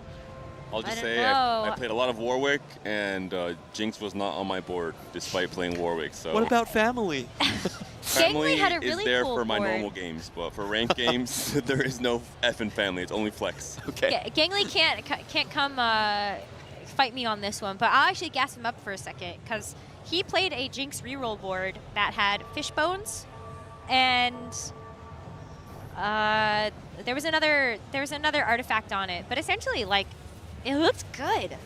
So maybe that's the power to make Jinx really good, is to actually give it the artifacts. If the Jinx had really 2 artifacts and a Radiant item, then yes, maybe it looked good because of that. I don't know. I'll give him a little bit of credit there. Maybe he can explain himself when he joins us a little bit later. This is looking a little bit terrifying for the rest of the lobby. This is Snowy, 5 win streak with an econ trade. He's really free to play anything. Kraken is one of the most open lines that we have. You can go with the Draven reroll. You can also just wait and play with the Kindred as well. So many pairs as well here. Would he ever roll in a situation? I guess if you think your combat pool, you need it to keep the streak, I think it's valuable. If he had maybe a Yasuo pair as well, that would be a better consideration. But with only 3 pairs, maybe not quite enough. Depends how weak he sees the rest of his opponents. I mean, this is a board I think he can beat, you know, but he slams the items in the tank spot just to ensure it. And I actually don't hate it because, like, the open chain can still make the Titans if you want it for something like the Belveth. Whenever you see someone expend a tier, it usually means that they're not confident they're going to win the entire fight. Tiers are very valuable in late game AP compositions, but he just wanted to make sure that he gets the streak, gets the 6, gets the 3 extra interest there. Oh, the dudes! You would love a perfect loss streak here for Lalana. Caitlyn, does she have it in her? It's going to be close, but Bard does. Yeah, it doesn't make it in time, so 6 loss streak for Lalana. I'm curious to see if he has any consideration to play. Reroll is one way to, you know, convert a loss streak into a win streak in stage 3, but take fire sale. There just aren't that many great rerolls right now in the 2-cost space. I think the one discovery recently has been Tryndamere Ashe. I think this is one comp you can play from a lose streak. Yeah, I was really surprised about lose streak Ashe Tryndamere because they actually stack attack damage. He's going for it. We spoke it into existence.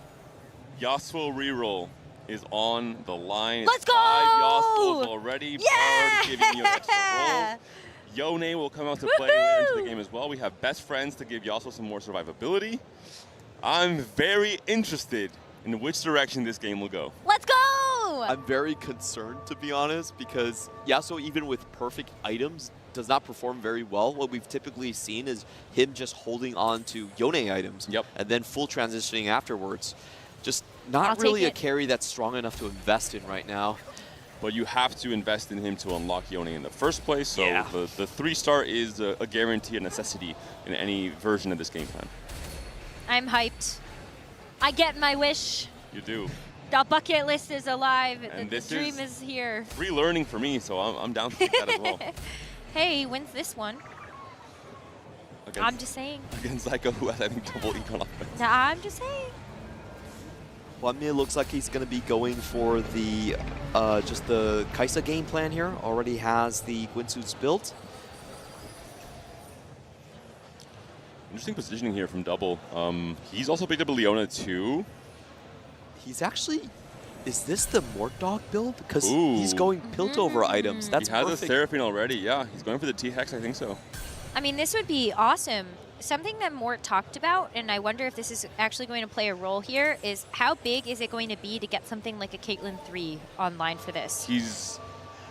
But you've Only got, missing the Loris too. yeah. And he has 9 star levels of Piltover. Oh, I guess, yeah. So you don't even need to go for the Caitlyn. There's creep. no level requirement, right, for TX? No, It's just no. 9 You can star get out on levels. level Yeah. 6. That's insane. That would be cool to see on the main stage here from Double, really showcasing one of the most underplayed, maybe underrated lines in TFT right now when it comes to Piltover. I think there's still so many things players have to figure out yet, with not just the mods themselves in the 4 and 6 Piltover space, but how to best utilize the T-Hex, how to best, what to feed him. No way. There's an Annie. No way. Snowy. Snowy? What? You can't. Okay, he's going to unfair. check. He's going to check. The 1% Annie.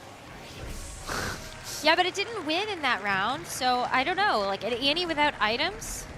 I think he'll pivot his item strategy very quickly to try and... It's 3-3, so he still has a lot of time. All right, well, I can't wait to see how that goes. That'll be very fun to watch, and obviously we're looking at some boards that are already going to be hitting quite high caps once they get there. But I see early Yunara for T-Lides.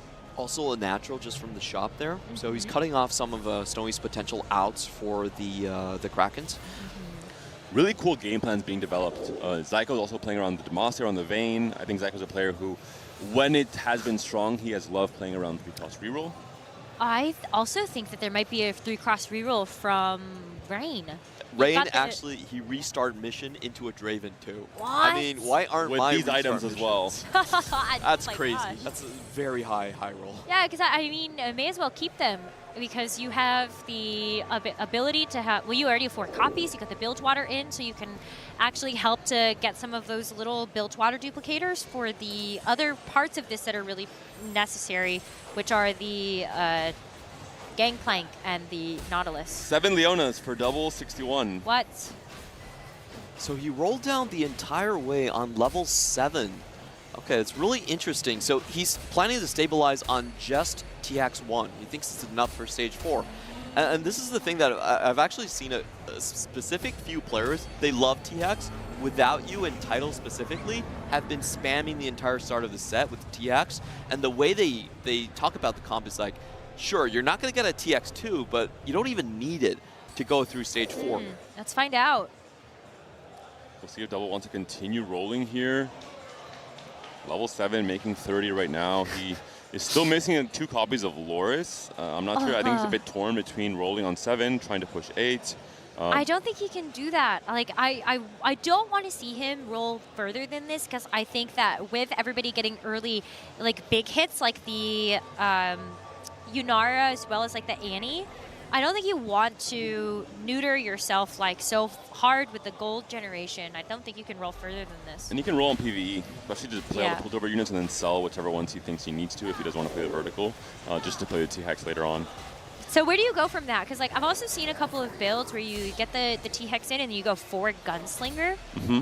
Is that the vision? Freljord is the most common pairing, just because it pairs well, not so much with the T-Hex, but more so with the shell of Braum and Sejuani alongside Loris and Vi for Defender and for Warden. Obviously, I think he's going to be playing around the Leona, so maybe we just see a flex front line alongside T-Hex and maybe a Misfortune and some kind of Bilgewater variant instead. It's double 61. If you ask me to predict his game plan, well, I'm going to have a hard time doing so. Fair enough. It is something that is just quite unique. Like I've seen a lot of people just go the vertical Piltover, but from there, I think I want to see the Master Double 61 show us how it's done. Yeah, I think ideally he really wanted to hit Loris 2, get the unlock here onto 3-7, and actually be able to drop a couple of his Piltover units. His Piltover are fine. Blast Shield is probably the best, but the second one is not really known to be a great one, especially when you're playing T-Hex. It only buffs your Piltover units specifically, and that just usually isn't enough strength. Perfect T-Hex items. It's going to go for the full 6, though, so instead of choosing to drop the 4s, goes all the way. Using the Caitlyn for now for the extra mana regen Oh, on he's the got a T-Hex. Seraphine 2 already. What? He is on 4 gold, so I think some sacrifices were made. to Okay, get to this but point. like that's a crazy hit. 2 off Leona, 3 as well, so maybe a big spike coming through as well. Really curious to see where this board goes for Double in these first few fights. Snowy already has a set unlocked as well, so really trying to skip an entire stage of TFT, get only the 5 cost now on his board for stage 4.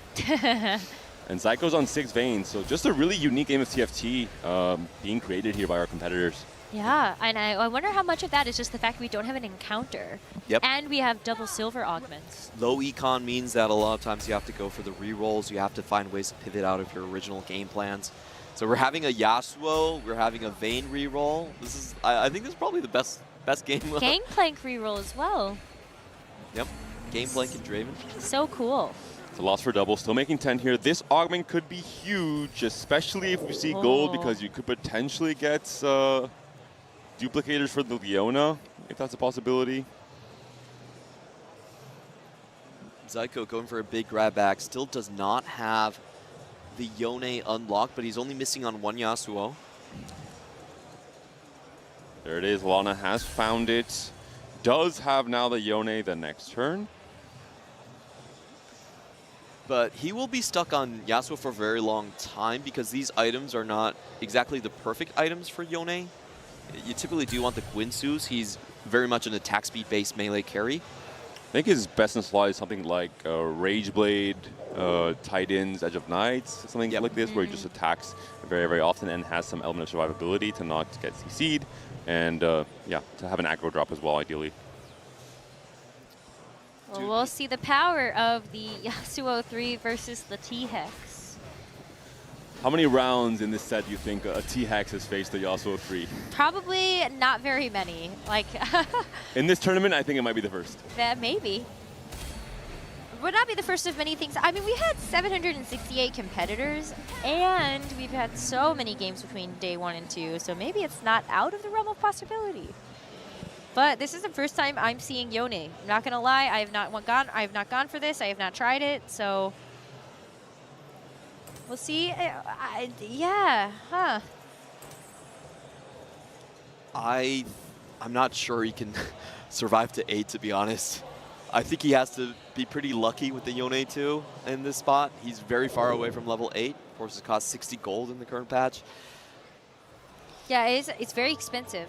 And Double is not able to find this last copy of the Leona. He's really counting on this Leona to be the main tank to buy all the time he needs for the T-Hex. The items on T-Hex are perfect. I would say this is the best in slot, where you have the IE and the QSS in particular, I think, are the most important items for him, with the mana regen coming off of the pilot that's coming in, which is the Caitlyn.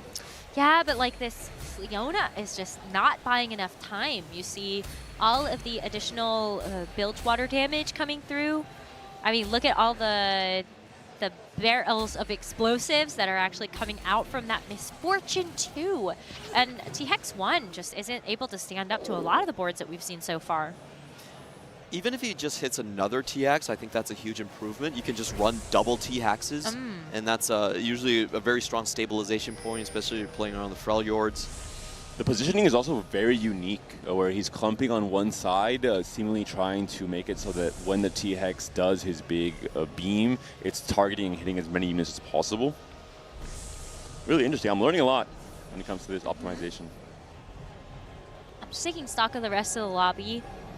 We got a lot of combat power that's come through from the gold augments. I'm looking at T-Lights and Rain specifically with the Know Your Enemy and Mess Hall taken.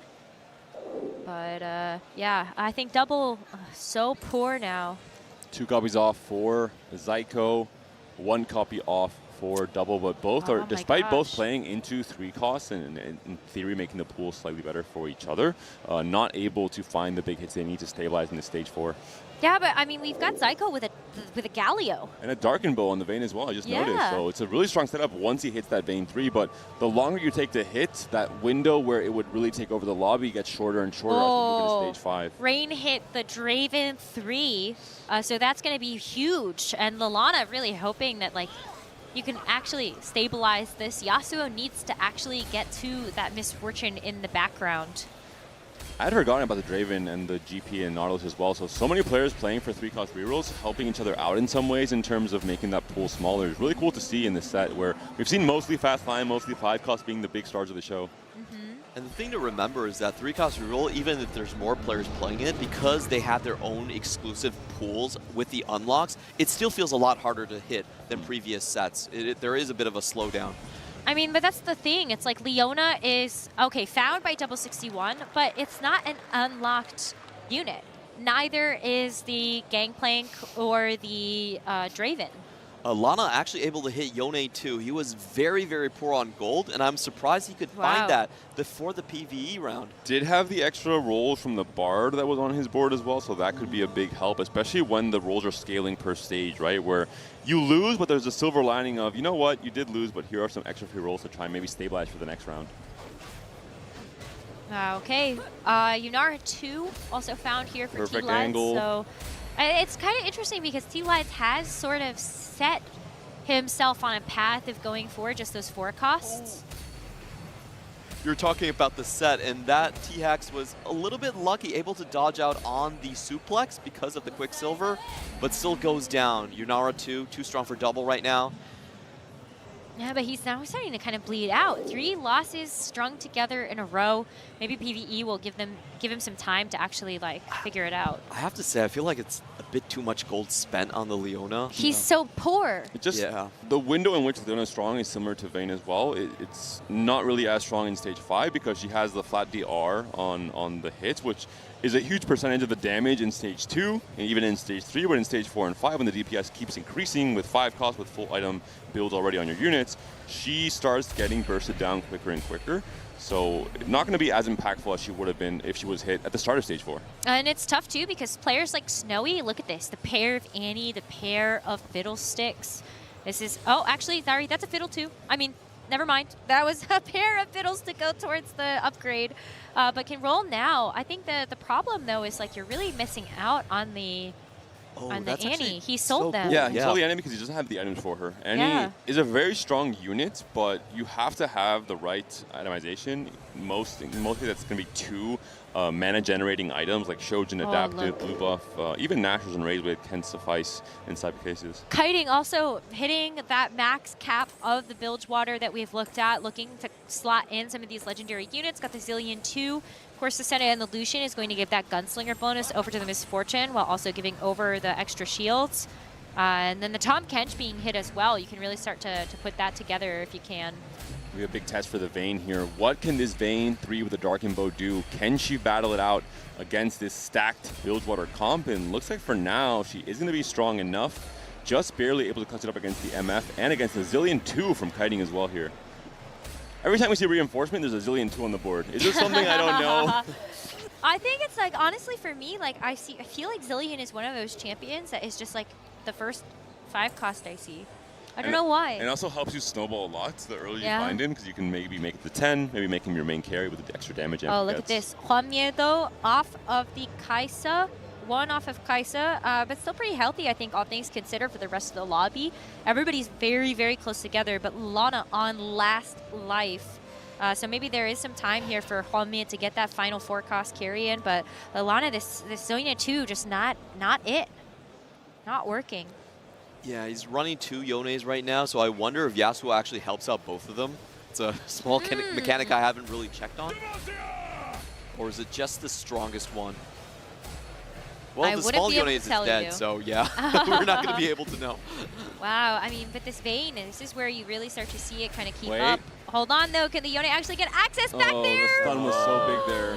No, Lalana out in 8th place. That's going to be 2 quite low placements there for Lalana. And he was actually quite lucky in this instance as well, hitting the Yone too. This was not a terrible scenario regarding his roles, so that just further depreciates my expectations for the Yone comp. He did have 5 Yasuos on 3-2, so he was on pace to have a very strong Yasuo 3 spike, but it took a little bit longer. We saw him in stage 4. He was still rolling for that last copy. Double as well. I mean, this game is all about bravery, I think. We've seen some pretty unique lines, some of them backfiring, not quite the meta lines and not quite succeeding. I think in some cases, they tunnel vision a bit hard on certain lines and then they just weren't rewarded with a natural shop. So Leona 3 came out very late for double here as well. I mean, this is tough too because we're definitely going to go to 5 games. if the pace keeps up the way that it is in terms of these point Snowy totals. might have something to say about it. That is pointing true. that out. No, you're absolutely right about that. I mean, 13 points for both Snowy and Double. This does look like it's probably going to be a knockout here. This Vayne is just too powerful, and Double gets taken out in 7th place. Let's see how Snowy is doing. Now the lowest on the points total in terms of the rest of the players in this lobby. There's a Void Spat. Oh my gosh. Is Hwanmye going to take it? There's a Disruptor Spat here as well for Snowy. It's not interested in it, it seems like. No, maybe he's taking the long route. Or the Gunslinger. He's choosing between both. I guess now he has only one choice after Hwanmye has picked up a Disruptor, making that choice much easier for Snowy. True. Oh, I like it though. I mean, Hwanmye could go for the Void Spat, but it's not really helpful when you're trying to get to level 10. But I like the Disruptor to actually unlock the Disruptor trait from the Malzahar. Yeah. And it gives you, I think, 30% AP. I'm not sure the exact extra bonus you get every cast or something like this. Yeah. For Disruptor? It's a bit of an AP item. Yeah. You get some extra bonus as well. I just know that it helps to keep your board alive longer. I wonder if it would be better on the Kaisa over the Rabadon, for example. Nope. I feel like go on the Baron for now. Yeah. You want something with AoE so you can get the Disruptor to minimize the damage. The dazzle effect on more units. Yep. And once you get Baron over, I believe, 8 seconds, he starts to damage the entire board. We're seeing getting into the Void right now. The animation hits 10 times, and that's why you also want the Infinity Edge on the Baron. Very, very skill reliant as a carry. Big win here for Hwanmye, able to stay fairly healthy coming into almost the end of stage 5 now. Snowy down to his last life. This could save the lobby here. Critical roll downs for Snowy. And Snowy would need a second in this game number 3 to try and fight for that check early on, although it would be so hard if he's the sole player in check going to game 4, because obviously huge target on his back from everyone else in this lobby. I don't even know what type of gameplay you would go for if you're 1v7, right? Because a lot of the 5 costs are fairly easy to deny. Like Fast 9 is a very common. I mean, I wonder if you just like, you know, double econ, go Void 10. Yeah, that could be probably a harder one to deny, especially with Kaisa being an unlockable as well. Is the Senna 2 Azir 2 enough for Snowy to go over his teammate in Hwanmye? Hwanmye still doesn't have the Baron 2. T-Lights as well, relying a lot on the 4-cost lines. Inara in this case yet again for T-Lights. We'll see if he can stay alive. He's also on 9 HP, so both players here on their last life, facing strong opponents. No, Snowy is out. So we will not have anybody in check at the end of this game. We will be going to at least 5 games here on the main stage. And this is where it feels like this format will move very easily back to just who has the most points. Wow, look at these artifacts on the Ornn. This is one of the great, actually these are actually good tank artifacts as well, so double dipping, but one of the good things with Ornn you have to take advantage of is the fact that any artifact onto him, even, you know, I don't know, Luden's Tempest, Wit's End, are going to be very strong because they give him so much more effective HP, especially once you reach that 2 to 3 artifact threshold. He can get so much value from these artifacts. There's no low roll, right? This is one of the best things about Ornn, where you have these artifacts that don't work for your comp, you don't have a Reforger. What can I do to squeeze value out of them? Just play an Ornn. You get 1350 HP off every single artifact, a huge amount. And very easily leads you to unlocking the Volibear as well. That's one of the primary ways you can play around with the Bilgewater Fast 9. Yeah, that Tahm Kench is looking mighty good with this board. Really like the extra mana on him on Tahm Kench. You get the first spit out. So there's a lot of fun things you can do with it. If you don't have a lot of AP, you can actually spit their tank into the back line, and suddenly the door is wide open.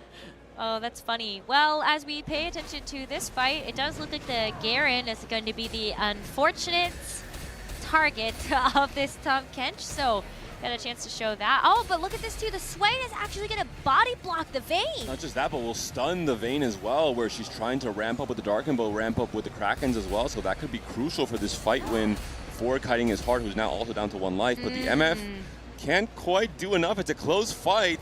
The Vayne does win it in the end. Zyko stays alive in this game number 3. Only 3 players now remain. 3 regions represented as well with CN, Americas, and EMEA. I think Hwanmye is making an epic comeback here. This is, only 7 points in these first 2 games in a Baron 2 with the Disruptor emblem. There's a lot of counter logic going on from Hwanme's game plan. He actually started with no econ. Usually players aren't willing to all in on the Void line if there's no econ start. Well, then Firestone, I think a big win streak later on helped him reach to this point with the 10. Yep. Level 10 as well. Unfortunately for T-Lides, if he would have gone out, won that last fight and gone out 1 placement higher, he would have at 12 points, so with a chance to make check in game 4. Now sitting only on 11. Oh so my god. Will be a much lengthier path to try and reach check for himself. I mean, the Baron is just nuts, right? And I think what's actually really cool about it too is, we talk about the dazzle effect, but we also, I don't know if we touched on the fact that the dazzled, the dazzlers, like the disruptors, will do extra damage to the dazzled units. And so the fact that you have that disruptor emblem on the Herald and you're going to be doing, the spread cast, that is a lot stacked up. Yeah, the Baron's very impactful in these fights. Ever since Alan told me that his Nasus 3 lost to Baron, now I am scared for my life. It's so fun. I love playing Vertical Void. They need a buff Nasus 3. That's what I'm hearing right here. Well, Alan didn't tell us all the details. Maybe the Baron had like 3 artifacts or something. Yeah, true. The Guardian of the Sands does not get the He did build 2 Yordle spats, so I don't know. Maybe the Baron had a Yordle spat. That's what we were missing. All right, down to 3 final players left in this lobby, and the Baron is, I think, going to absolutely crush them. Yeah, I think it's between, Zyko and Rain to see who can clinch out a 2nd place. Yeah, but I mean, look at that. Like, if the Baron gets access to Draven like that, Hwanme is playing the Ghost. So Zyko actually does get eliminated on the true fight versus Rain. And so it does come down to Rain with this Draven and Darius and Gangplank and Nautilus 3-cost reroll versus this level 10 Void board. Oh, good items for both of these players. TG for Rain, but Hwanme, more importantly, does get a source of HP regeneration for his Baron. Can add the second Sterax to the Belveth as well for some survivability, so really strong pickup. Oh, he's actually going to, remake the items for the Baron. Yeah, 2 and 2.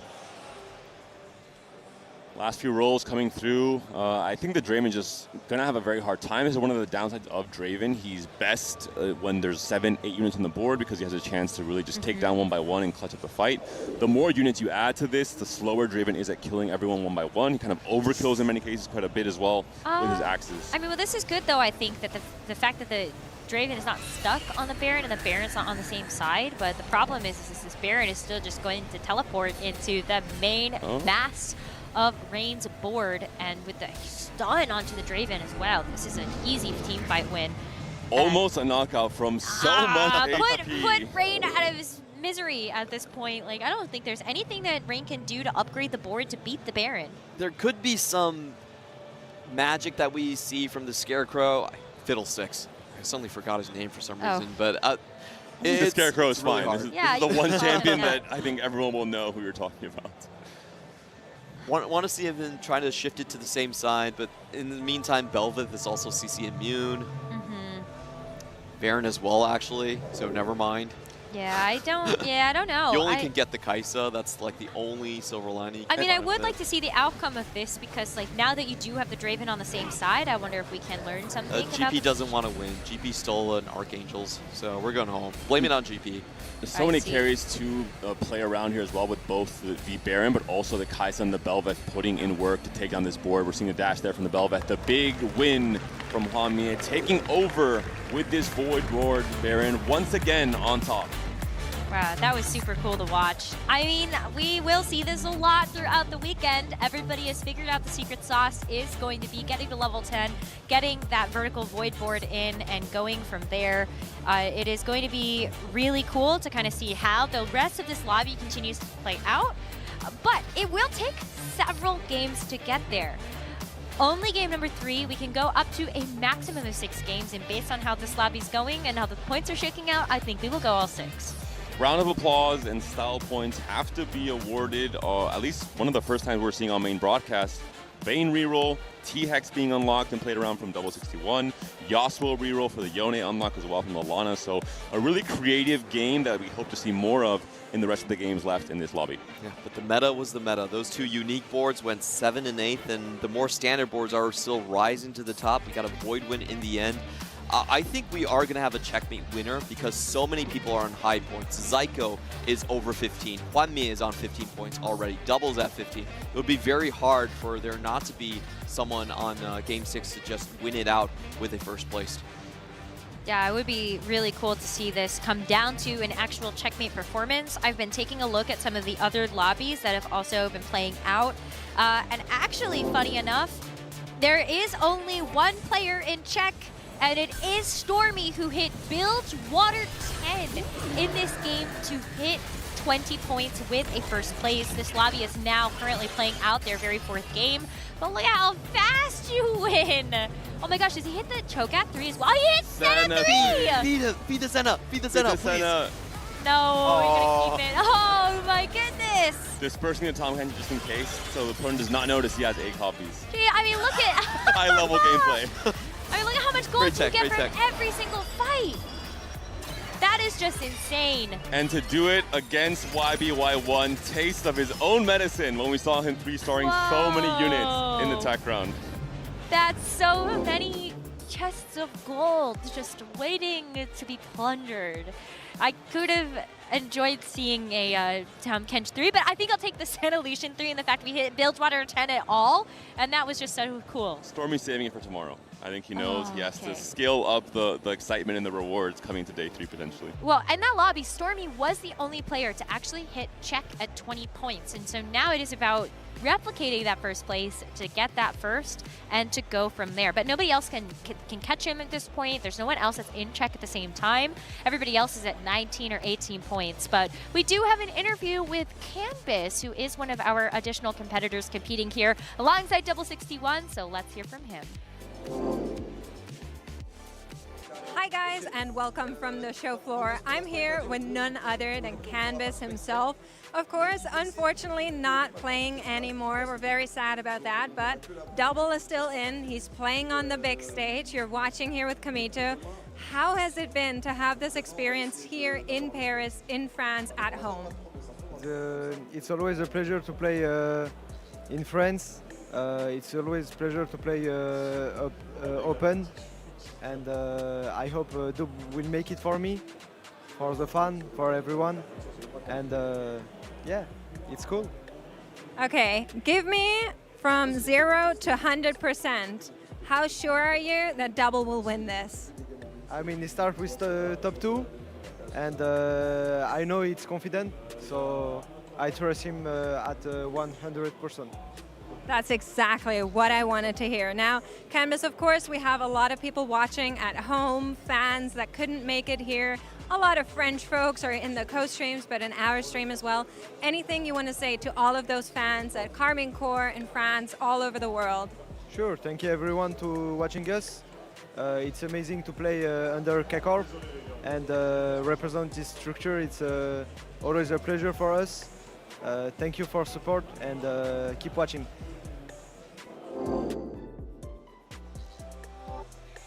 Welcome back here after that short little interview. I mean, thank you, Past Makes, for running over. I think I did a really good job at that. But I'm not alone. I'm joined here on the couch by Gangly Mordock and, of course, special guest Hoopa-san. Hoopa, welcome to our desk. It's so good to have you here. How's the competition been treating you? I mean, I got day 1, so round 1. Players are playing just so good. They're capping boards. I was like, okay, I can play flexible here. I can try to tempo it out. No, perfect boards in the end, but I had fun. I got like 4th in my lobby, so it wasn't that bad, but I mean, day 1 was tough. You had to do like only top 2 and best third. You played in Macau too, right? So better here or in Macau? No, Macau, we don't talk about Macau. In Vegas, I was 2nd from Latam, so I did pretty good. Okay. Only Michael, that is still alive, did a good run, so I was 2nd Latam, and Macau, we don't talk about. Okay. Well, I like talking about Macau. I had great fun in Macau, but we won't ask you about it. No worries, Rupe. I know you got a chance to watch a couple of those games, Gangly. We know for sure there's one player that is on check, which is exciting after that Game 3. Stormy running away with it a little bit. And there's a lot of players who are right on the cusp of it. Players all over the venue are sitting on 19 points, but only Stormy is the one that crossed that threshold. It's possible that that lobby ends in just 4 games. Yeah, so we're of course going to be sticking with our main lobby here, and we're going to get a nice influx of money for our last 2 players alive. 70 gold are going to come in there. And like you're mentioning, this lobby seems to unfold like one of the ones that will have a lot of players on check. Well, yeah, I mean, the fact that we only have one person in check, it'll be pretty easy for everyone to target Grief if they need to, hold their units, try to get them to, you know, not make something like a capped out Baron board. And especially with the this being the encounter, we know that the final board that wins the lobby is going to be very, very powerful.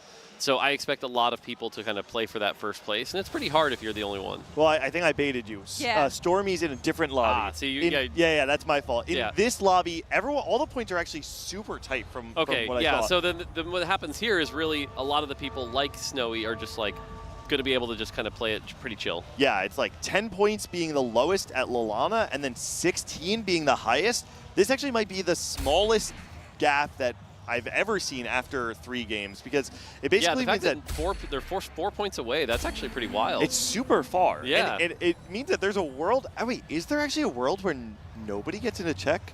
Yes, if Lalana wins. If Lalana wins, T-Lides go second, Kiting goes third, Basically and just completely invert it. Yeah, wow. We could. And the crazy thing about this format here is that we're only going 6 games, right? Like, this isn't one of those ones you'll go forever.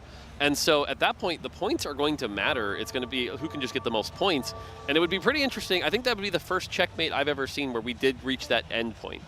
Yeah, we have like 3 players with 15, 4, that they will need that 4th place to actually get that check that is so important. I wanted to pick your brain a little more about verticals. Is there any concept that you wanted to go with? Because I feel like it's all around the place right now. Normally, vertical should be like easy for beginners, but also sometimes it's capped prismatic. And now I feel that depending on the vertical, it could go either way.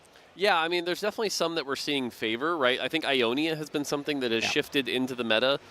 You know, it was meant to be one of those relatively easy to play ones. I think like Demacia is pretty good at playing early, things like that. And then obviously Void has kind of come into its own after the B patch. So there's definitely some verticals that can be good. Others, I think, are a lot more risky. Something like Noxus, you can play pretty tempo. You played Noxus. You won the tournament with Noxus. But Noxus falls off a cliff at the end game. And especially in a lobby like this where you've got the Baron giving that 70 gold at the end, it's going to be tough. So maybe just to give everybody at home a little bit of an update on how our meta is evolving, because previous to this game, our stats, people have been looking at it a little bit and have built some buckets. Now, these are very rough buckets, but just to give you an idea of what has been played a lot, Void has a play rate of 17.3%. Yunara in different compositions is sitting at 10.8%, and Arcanist is sitting at 10.7%, followed by Diana and Bilgewater both on 9%. Now, of course, those are big buckets, right? Yunara can be played in several compositions. Void can be played in several ways. Arcanist should be Annie, the Annie board, normally with the big Tivers on the front. But it's still interesting to see that those are pretty low numbers of play rate, right?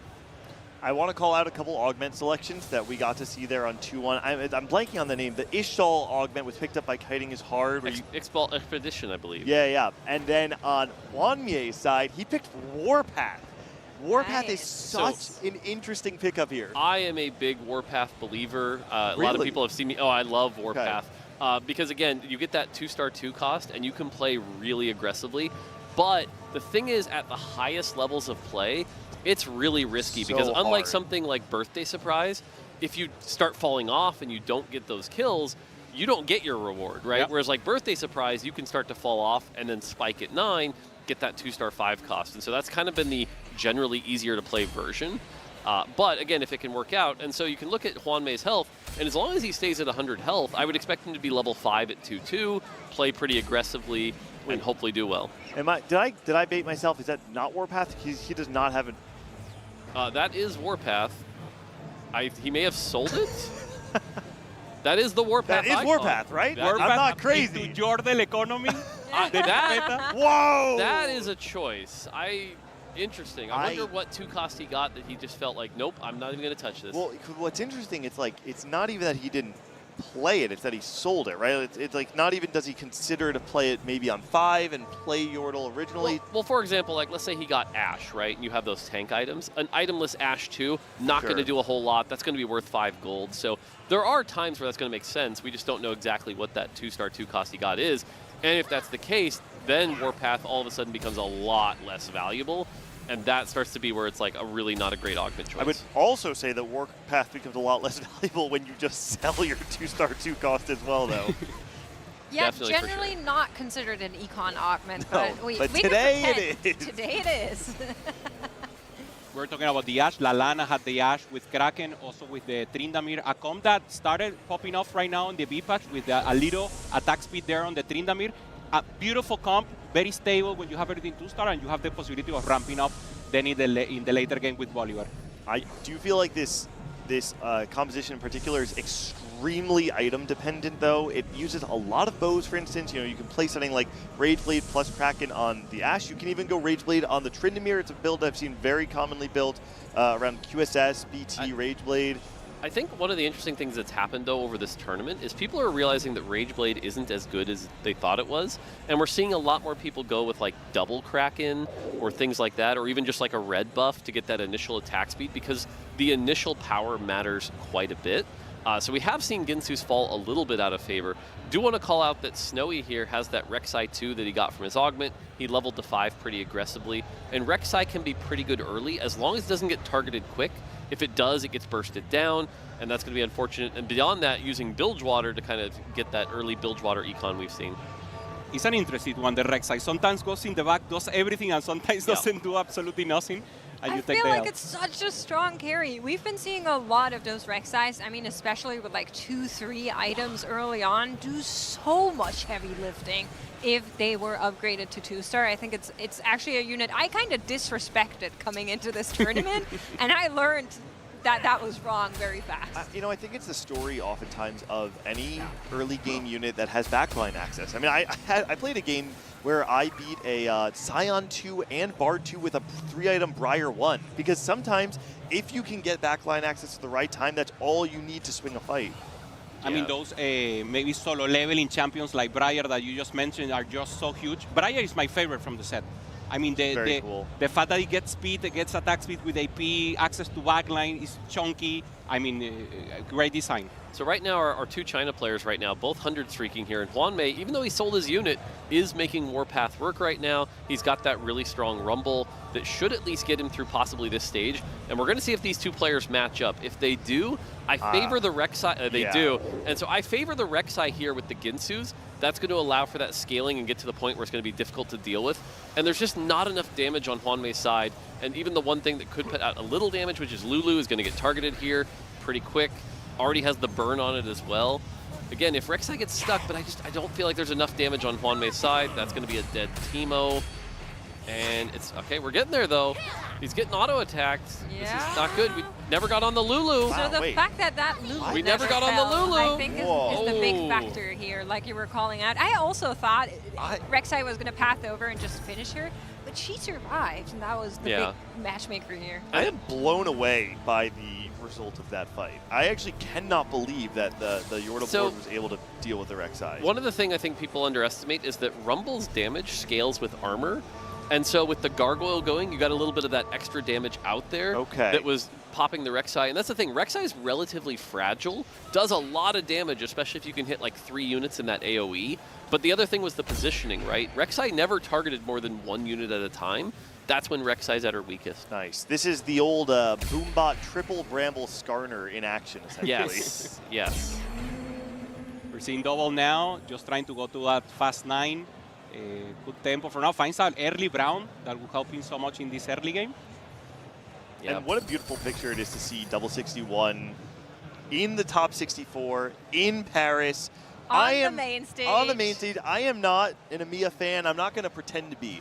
But for right now, in this moment, I will say... you are a double fan. There is a part of me that would just love to see Double 61 on the main stage tomorrow. Even over Kiting is Hard, who I will say is my biased favorite, potentially, you know, Of course. our tri-state rep here on the main stage. You had to get that tri-state rep in there. No, I agree, and I don't know how much time you had during those first 3 games just to kind of take it in over at the main stage. I mean, it's packed there. The seats are full. Everybody's watching, and every single time Double actually has a tough matchup and wins it, the crowd goes wild. I love that so much about TFT, how you can feel the passion of the crowd for a game that arguably is, you know, not as expressive in direct skill like some other games, but it's just so cool to see them celebrate those wins.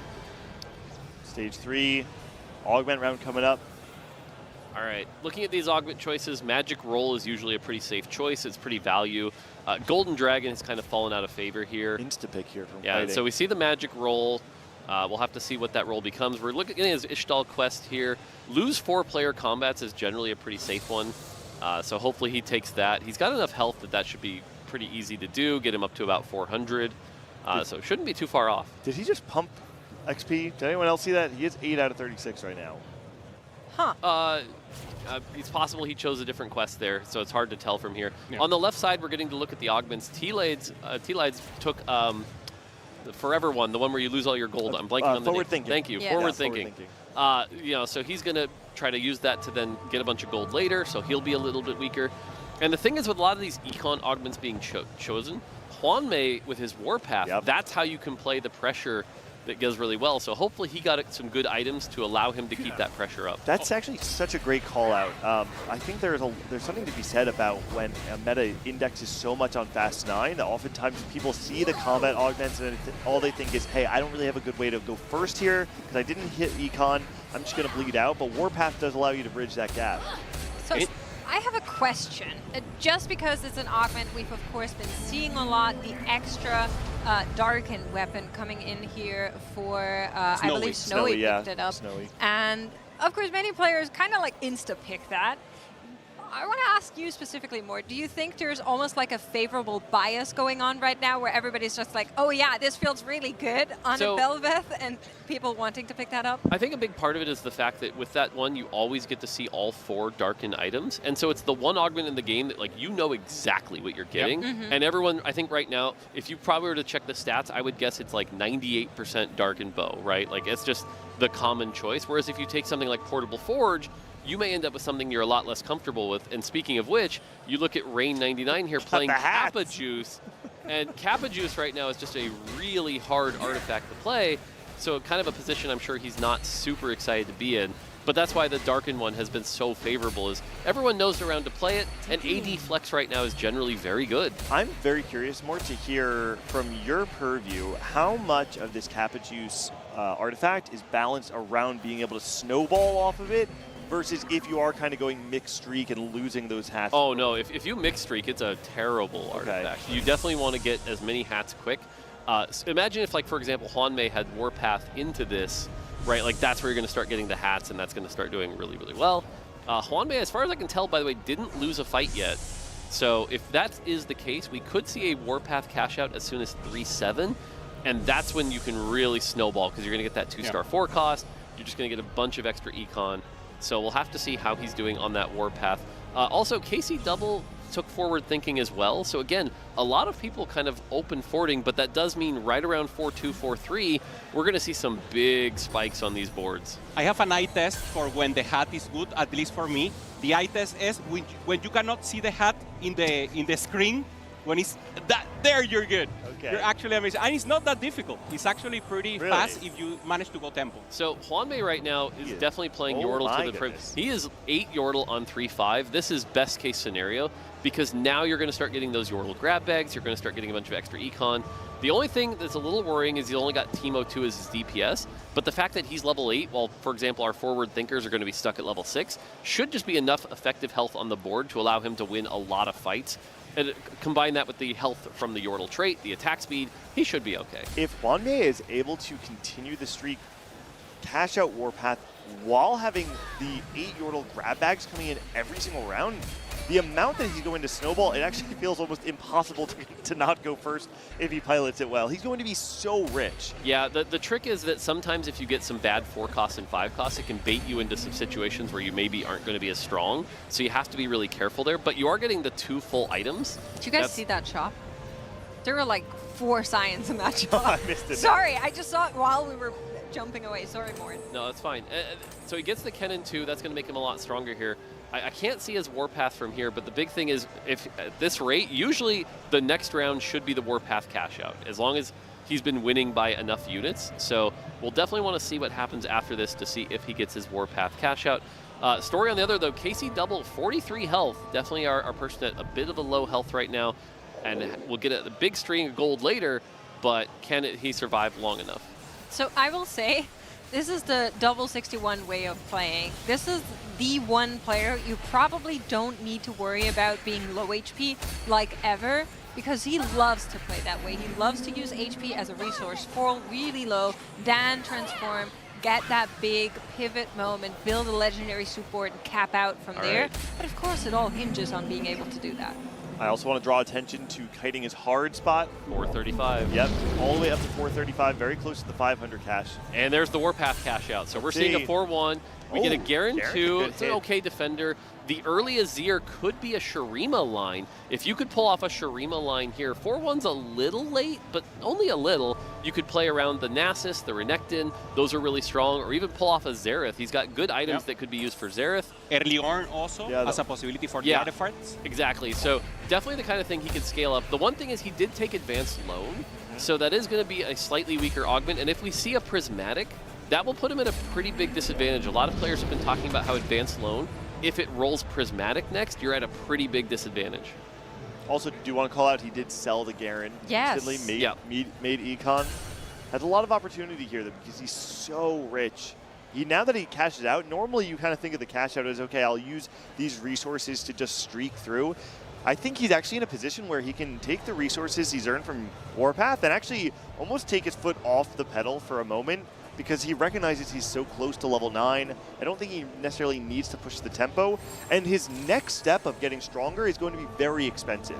I actually would love to see Hwanmie take a step back, play a Yordle, maybe sack a few rounds. You might win against some of the transitioners, and just take it slow. So generally I would agree with you, but one of the challenges is you have so many people that are really doing the stock up thing, right? Your forward thinkers, your Ishtal cash out.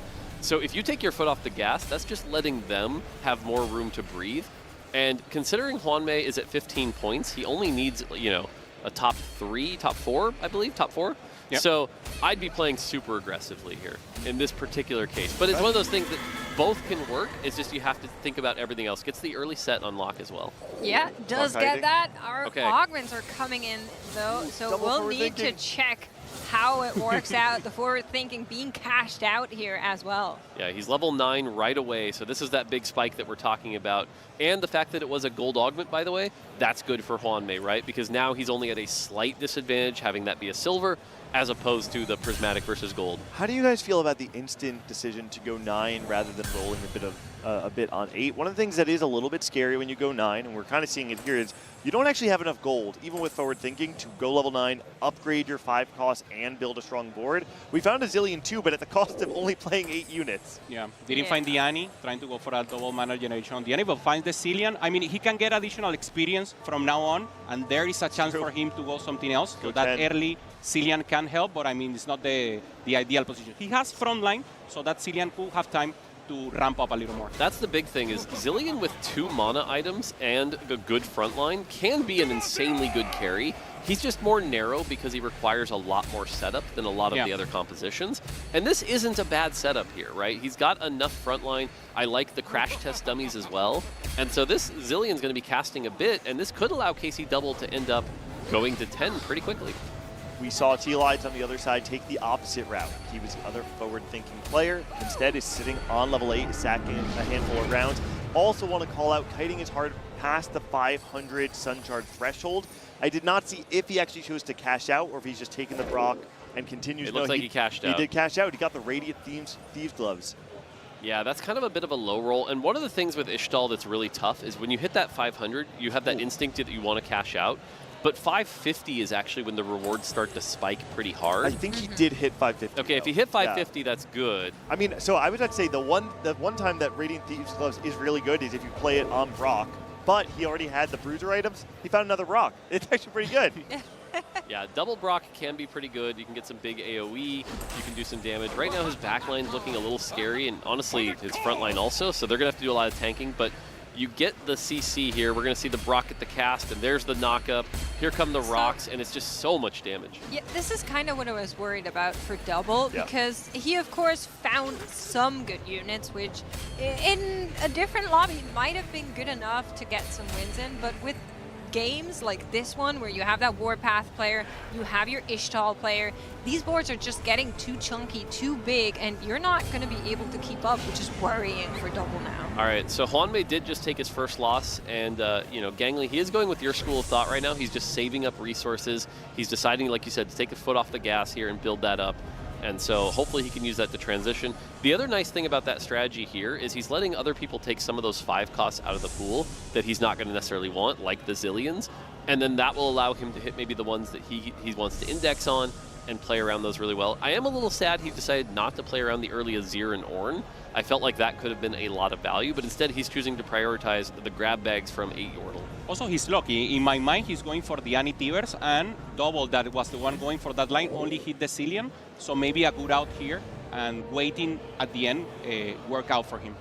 Yeah, he's saving up the rerolls. He's got 10 rerolls saved up. I imagine still not going to 9. I think at 5-1 is where we're going to see that transition, and so 5-1 we want to see his board. On the other side, we see T-Lights, who's got that Draven. Unfortunately, trying to play reroll Draven and just not, although he's level 9 now, so I think he's looking for like a Kindred or a Senna, and just not finding it, unfortunately. And so he does have a Kindred, excuse me, but yeah, kind of a rough spot there. Yeah, and again, we saw T-Lights greeting that gold to give him the highest chance of upgrading his board when he went to 9. Unfortunately, like Mort's saying, he just doesn't seem to have the pieces there. The Mbessa 2 is going to have a lot of damage, and on the other side, Lalana, who is playing around the Tryndamere and Ashe reroll, has all that board completed, so not having upgrades is going to hurt a lot. Double, though, on the brink of defeat, the set's going to come back, have some true damage. Looks like it's going to keep him alive for one more round, though. He found Annie, like Coupe was talking about, though. This is the direction he wanted from the beginning. Maybe he got there. I don't quite know if he's turned a corner yet, though. I don't That's know. my worry. Yeah, I'm not sure this is good enough. You can see he's selling some of the units off to try and maybe make his board a little bit stronger, but you're sitting on that Garen 2 with 1 item. You're sitting on set 1 with the Thieves Gloves. You have your Annie fully itemized, but she's Annie 1. Yeah. Your Zillion 2 only has 1 rod. Like, it's all kind of just jumbled in a really unfortunate way for Double, and depending on who rolls around here, I'm not really confident in his ability to clutch this back up. It's going to be snowy on the other side. Some legendaries 1-star can do a good work here. For example, the Tivers has to be 2-star. The set also an amazing carry once you get it to 2-star. So difficult position here for Double. I don't love that he went with the Annie 1 over the Zillion 2, especially against something like this Belveth, which has the Omnivamp. It's just going to be so hard for the Annie to get through that, whereas the Zillion might have been a little bit better. The set does get a big slam, so set being the hero here, so really saving the day and keeping Double alive here. And right now, we're starting to see some of the other people fall. And Hwanmei has gone down to 63 health, but this is that transition stage we talked about here. Yeah. He's got 90. Oh, wow. He's got 100 gold to work with here, so we're going to see a big transition. And he's buying all those legendary units that he can do here. I was expecting him to hold on to things like the Kennen and the Kabuko, and maybe just, you know, have some transition units with really good traits, get Ionia in, get an Invoker in, allow yourself to play Bruiser as well. And instead, Hwanmei is challenging himself to play a full legendary board with so much gold. And I guess the nice thing is being able to do this on neutrals. He should be able to secure it. Okay, and I like this decision. Says I'm not just gonna, like, he is greeting the 50. Honestly, I say you just roll now. You don't need the 5 extra gold. You're so far ahead. You're probably gonna hit your board. To me, I really would have loved to see him be a bit more aggressive with his roll there, just to ensure nothing crazy happened. But Hwanmei believes in his ability to do the roll down with enough time left on the board here. Yeah, you can also see, by the way, he's grabbing the Lux, so hopefully he can maybe work towards that Silas. So definitely playing that Nico, Arcanist very line. important. Yep, Nico's going to provide that. Hits the luck, sells that instantly. Sold. Yep. But unfortunately, we know there's a couple Annies out of the pool already, and so this is where he might be pigeonholing himself a little bit too much.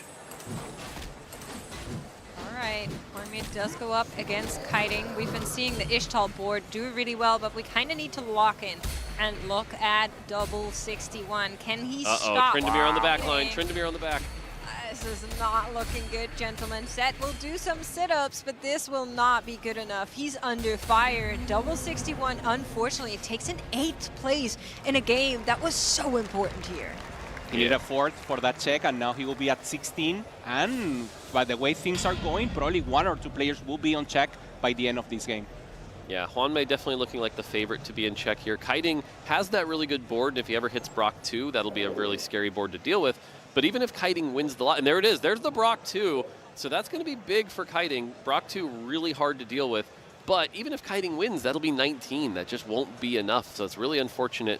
We're starting to see a Void board on the other side with the Senna 2, the Belveth, things like that. Again, Rift Herald has just been such a strong tank throughout the game. So generally good spot here. We're getting a look at the fight here. There's the Brock 2 now and the Zillion with the Radiant Thieves Gloves. But such good items on this Brock. Every auto attack just doing so much damage. Here comes the spell. Ooh. But unfortunately, Belveth has that Quicksilver. Isn't going to be able to get locked down. And Belveth can be pretty good at getting through this. A lot of damage, though. Yeah. Every one of those Brock autos does so much. It does fall, though. Belveth! Wow. Unbelievable. And Kiting is going to fall from that, too. The Belveth with the QSS, like you're talking about more, even though the Brock did so much damage, just barely didn't have enough to prevent the Omnibamp to keep the Belveth alive. And that's double elimination. So T-Lights and Kiting are out. Both of these players were sitting on 11 points, so still far away from the cutoff. But that also means that of our players that are still in there, they're all sitting on 15 points and up.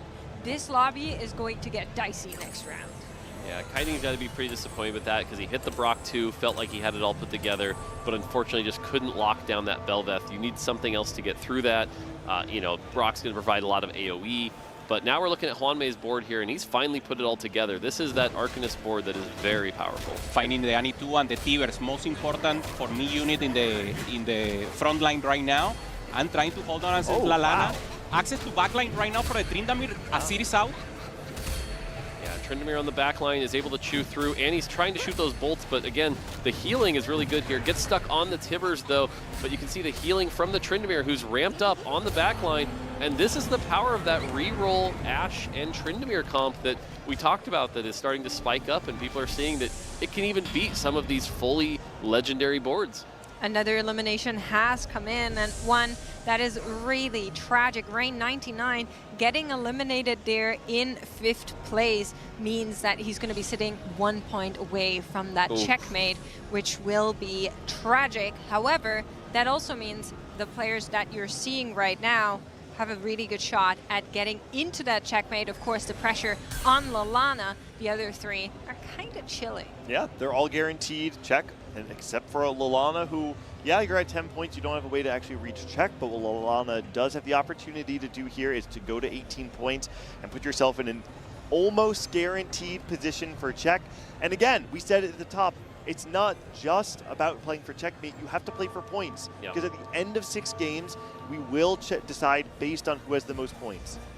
For sure here. And so we're getting a Void versus the Tryndamere matchup. And also, by the way, the Sejuani 3 is another champion that doesn't get talked about much, but Sejuani 3, very, very tanky and hard to deal with as well. But the big thing here is Tryndamere starting to get targeted down and is going to get bursted by that Kai'Sa. And usually Ashe can't do it by herself here. And so this is probably going to be a bit of a loss for the Ashe. We've seen this Belveth do so much work before.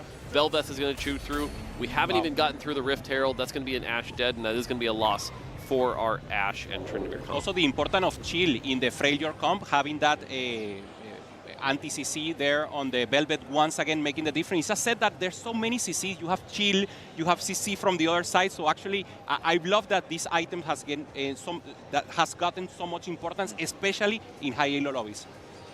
Snowy took a really big hit there on the other side up against Hwanmei. It's just going to go down to 1 HP. And again, you know, normally in this position, a lot of these players, they have almost no reason to optimize their games because you are just playing to get to check. All these players, though, despite going into check next turn, need to make sure that they're optimizing and getting as many points as possible. All right, looking on the left, again, Belveth being the big story here.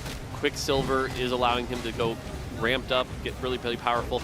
Is on the main tank now, trying to get through the Tibbers. The Tibber shield pops, but again, Belveth is going to get through, and it's just so much healing. And unfortunately, nope, too much damage there from the Annie and everything else, and the Azir.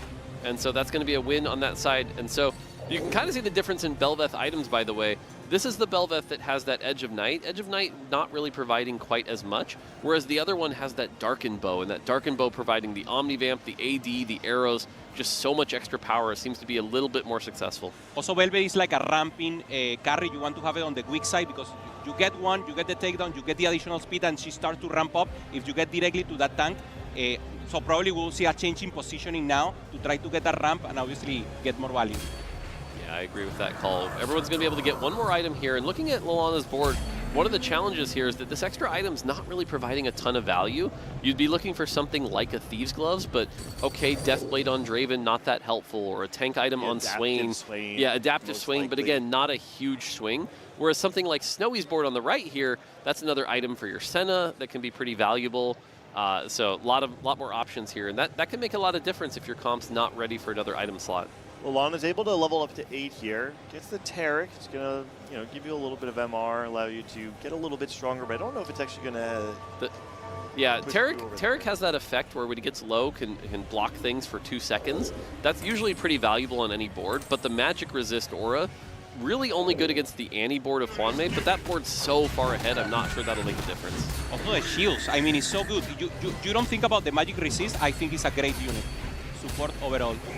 Yeah, and sure enough, Annie gets the cast, and look at that, Ashe is already about to die, and the burn is going to take down the Ashe. And Lalana right now just looking like the weakest in the lobby, and on the other side, there's that Darkened Belveth doing so much work. This lobby is incredibly close. Look at that. 1 HP, 1 HP, 6 HP, and then Juanmei is kind of like, what are you guys doing down there? 33 has a little bit to fall back onto, but like you mentioned, for Lalana, this is the most important step up. Every single point he can secure here, there is a chance he can bring this lobby even further into the next round. Keep in mind, checkmate is in place, but if no one takes that win that is on check, the lobbies are going to end after 6 rounds, and then points will matter again. Zaiku versus Lalana there on the right-hand side is going to be the fight to watch. 2 players at just 1 HP. It's all about whether or not the damage from the Tryndamere and the Ashe is able to break through the front line. We're seeing the Rift Herald hold up for quite a bit, and the Belveth is ramping up a lot. It's ramping, yeah. It's a 3-star Sedge, though, so it's not going to fall too easily, but yeah, the Tryndamere is going to finally break through. It's going on to the Belveth now, but the Belveth breaks through everything. Okay. Not enough. Lalana is going to fall there. So this is important. Watch Zyko's board here, because it's down to top 2. That's right. And that means he's going to be able to get to Baron. And so as much as Juanmei was in a really good position, Zyko, who's been playing a lot of Baron, has now got a lot of Is it on purpose? Because the Baron encounter gives you so many gold? It is actually to help you get the Baron to level 10? It is on purpose. So we do see 4 Xeraths on the other side here. There is a lot of damage on Juanmei's board, so if anything can beat the Baron comp, it is this. And the question will be, does Zyko hit that Baron 2, right? Because Baron 1, I don't think necessarily wins this. Yeah. But as we're going to see these boards here, did he ever hit the Baron 2? It is a Baron 2. Wow. Okay, so this is going to be a very close fight here. There's so many legendaries on the side of Juanmei, but we have that Baron 2 that can provide so much damage in the Edge of Night to keep it alive. The Annie does get the cast off. The board is on fire, but the front line's starting to fall. Great access from backline from Xerath. Xerath cast is huge there. The Baron and there it is. Huge win. Juanmei with the Warpath, despite selling the 2 cost immediately, is going to take that win. And it's going to be a back-to-back win at that. Already won game number 3. Has maybe found the access to power, found a way to outplay the rest of this lobby here. And just look at our gorgeous stage that this lobby has the pleasure to play on. You can see in the background, all those huddles are where the other competitors are. So many people trying to see their favorites. I know, Hoopa, you were out there watching the LATAM representatives. It's just so cool. 2 left from LATAM, Michael and Leo Flores Discord, and then we have 2 from Brazil also. We have Toshi and Koala Esbelto. So that's the representative that we have so far from them having a pop-off. And Juanmei, once again, masterclass, being very greedy. We saw the 8 Jordal didn't try to play tempo, just try to make sure he get that top 1, try to get as much points as possible. He already had the check, but he wanted to be as top as possible. It's a fantastic exploration in this concept called your turn, my turn, right? That's kind of the way that TFT goes.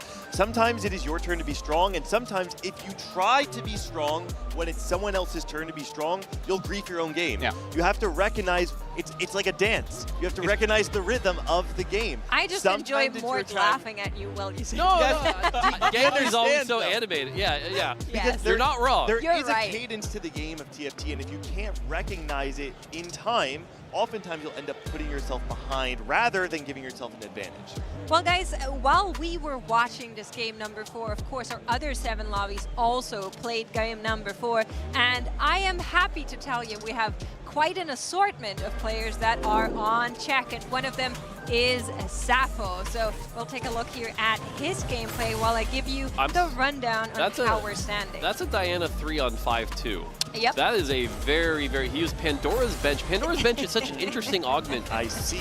Yeah, and so Pandora's Bench has fallen out of favor ever since it moved to gold, but he uses that to get that Diana 3 so early. And we talk about how unlocks are harder to get because of the system, but you can use Pandora's to sort of circumvent that, so that's a really good use of that. Also has the Seraphine 3, by the way, and the Tarek 3, so that is 3 3-star forecasts at least that we saw there. That is a great way to end up in check. That ought to do it. Flexing that checkmate pin here, absolutely beautiful, representing Spain out there. I'm sure they love that. Jupe, unfortunately, that was it from you for today. You're going to be leaving us in the next break, but it's been an absolute pleasure. How's it been for you? How have you shared this experience with your community, and what do you want to tell the people watching? I've been making so many contents because everything's beautiful, the art, but the main thing is the community. Having the chance to see people again face to face, seeing the players, seeing people not only recognize, I recognize someone recognizes me, taking pictures, and so many also spectators. I didn't expect a spectator from Latam from coming. There's people from Guadalajara, people from Chile, that they say, I just want to come and live the experience. Also, the 2XKO, the Riftbound, I think there's a lot of merge between Riftbound and TFT. Yeah. It's a strategy games. It's like we retire from shooting or something fast and go to the couch and now win. So I'm happy and joyful to be here and hope that we have more years of TFT Opens. Thank you so much, Rupert. Those were beautiful words. I just can't help laughing. There's this giant chunk just dancing around, hanging around. But let's take a look at our highlights of that last game with Juanmi taking it all.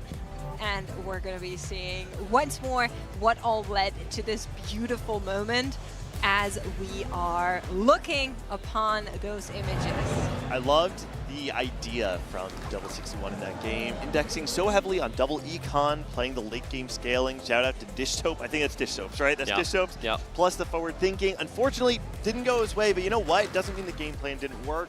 Unfortunately, just came up a little bit short there. But great stuff from Juanmi. I really do think was a masterclass in understanding the flow of TFT and understanding when he needed to spike in order to take a first. Well, and while we were watching those highlights, we did a little magic trick because Jupe is no further with us on the stats, but CLE has joined us. Hi, how's it been? It's been amazing. Thank you for having me. This event is the greatest party of the year, as Sherman likes to say, and it has just been such a joy. Able to compete yesterday. Did get day one, but most people get day one, right? Yeah, you got day one, but let me just say, I found a line for him to have not gotten day one, and I even sent it to him as homework. He had, I don't know how much time we have, but I'm going to do this quickly. He had I forget what the new trainer golem is called, the emblem. The Rise encounter. Right, the Rise encounter, where he had Piltover, Arcanist, Quick Striker. I sent him a game 3 days ago of me playing a Jinx reroll T-Hex game. And that was the time to play Warwick T-Hex, and I gave it to him on Silver Platter, and instead, how did you place, Jack? Tell the people. It probably would have gone the exact way it did, which is last place. Yep. Yeah, we'll leave it there, though. It definitely was a better line than what I played, but he even told me after, he's like, hey, you remember this? You remember I told you this? I said, no, not at all, so that's not really that helpful. Okay, gentlemen, while you're going at it, might I share with the class who all is on check out of the ones that have finished? I think that's probably what we're waiting for. So Lobby A, Shaoli Lo, Darthanup, and 1v9 Peter are on check. Lobby B, Milk and Marshall P have made check. Wow. Lobby C, Zoro and Ayao have made check. Lobby F, I'm sure Hupe would have loved to hear that Toddy has made check Nice. after Stormy was unable to get check and a win. Oh, here we Here are go. the lobbies once more as well. So you can see all of those checks as well. Safo there in lobby 7, and then Panda, Haruru, Noel, and Opal on check in lobby 8, which is insane. Yeah, a lot of big names here have made it to the checkpoint, so it's pretty crazy to see just how many names are in here. And so it's almost a shame we have to go from 64 to 8. It's part of the job here. But you mentioned like Marcel and Milk. I think a lot of the America players are rooting for either one to do well, or you mentioned Toddy, and there's so many names there. So I don't know. I'm excited to see who makes the cut, and that's a big deal. Making it to the final lobby of these opens, right? You get to do that intro, all those interviews, the walk up there. That's a lot of fun. So I think players are going to be fighting really hard in these lobbies. Do you guys see the badges that you can get if you make it into the top 8, if you get the champion title, if you get... There's so many They're cool so things cool. for players. I really wanted to get a first place so bad just to get a baguette pin. Yeah. I didn't do it. YBY was in my lobby, so like it's fine. That's It's your fine. excuse. Okay. One of the players that I saw was on check that I'm really excited to see back here is Noel. They're on check. They made it to the final lobby in Vegas and now are looking to set it up again to do it here in Paris. It's really cool to see these players that show up again and again on LAN. And I don't think we've ever had a repeat, right, of someone who made top 8 twice. Nope. No, I don't think we have at all. No, that because would Macau was a whole new top 8. Yeah, so- completely new Yeah. top 8. That would be very cool to see, to have a returning player back in the top 8. Well, we're essentially putting them through the experience a little bit by making them play Checkmate to Yep. get into Checkmate, right? Like, Yep. it's like the baby version. Yeah. So I like that. I think that's cool. I'm training them. I've been happy that there's been more opportunities for people to experience Checkmate because it lets you experience some of the different strategies and different ways you have to play. I think a lot of players debate, like, are you just supposed to play normally or are you supposed to change your strategies before you get in check and stuff like that? And I think one of the most interesting things about this tournament specifically is this is Checkmate 6. So Yep. it's very, very hard for some of these players, especially those that are in check right now, to justify, I have to play for first, because they don't. They Right. just need to play to be Right. highest points after 6 games or win. And so it makes it significantly more interesting than Checkmate 8, where they really have to win. Especially for those players who, after 4 games, are sitting at 19 points. Normally, you are dreading that position. Philip was the player I was looking at, sitting in lobby 5. 19 points after 4 games. Normally, you're like, okay, well, this next game is a wash. I guess I'll just kind of maybe play defense.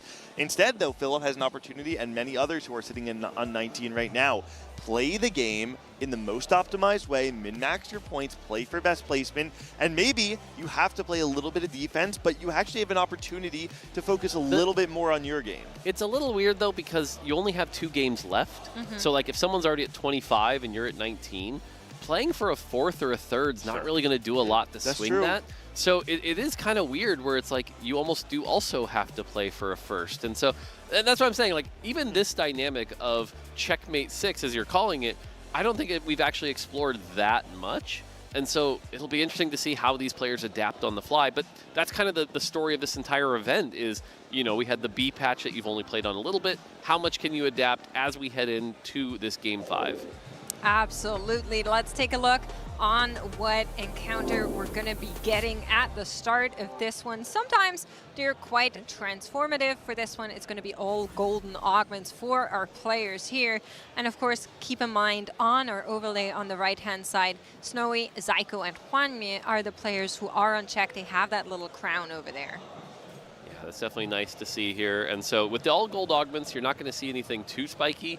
With certain players who've been favoring things like Void, this is not really the encounter that necessarily really favors that, unless you get a good augment here. Zyko is going to get that Milio, but Vayne actually kind of being the really good tempo play. We've seen people, you really need the items to support that Vayne, so I think we'll have to wait and see what items he gets if he wants to back with that. Does find the Kiana, though, so could possibly be an Ishtal opener here. Looks like he's thinking about it.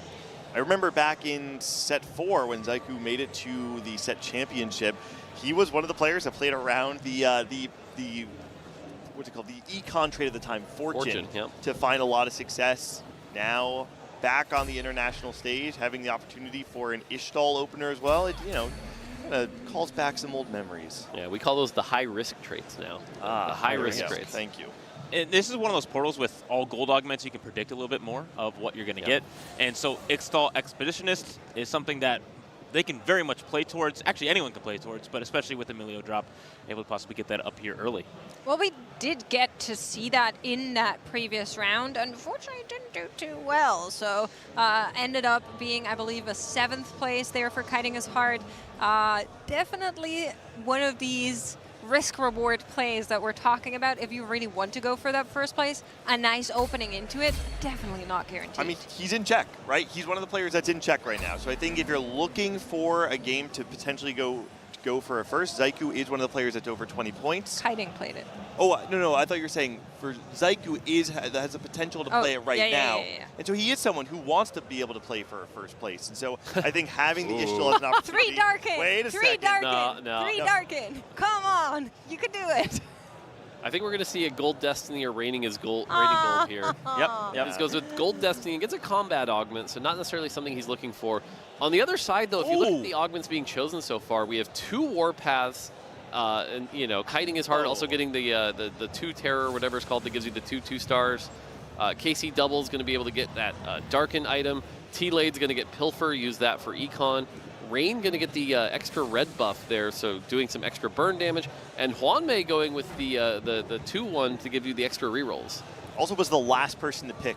Yep. One of the players that's in check right now. I think it's a really heads-up play from Hwanmei, making sure he totally understands the lobby dynamic before locking in an augment. Oh, and this is one of those things I was just learning about before this event that I didn't have the opportunity to try, but too much value Echo reroll is something that is developing. I saw an Echo on his board.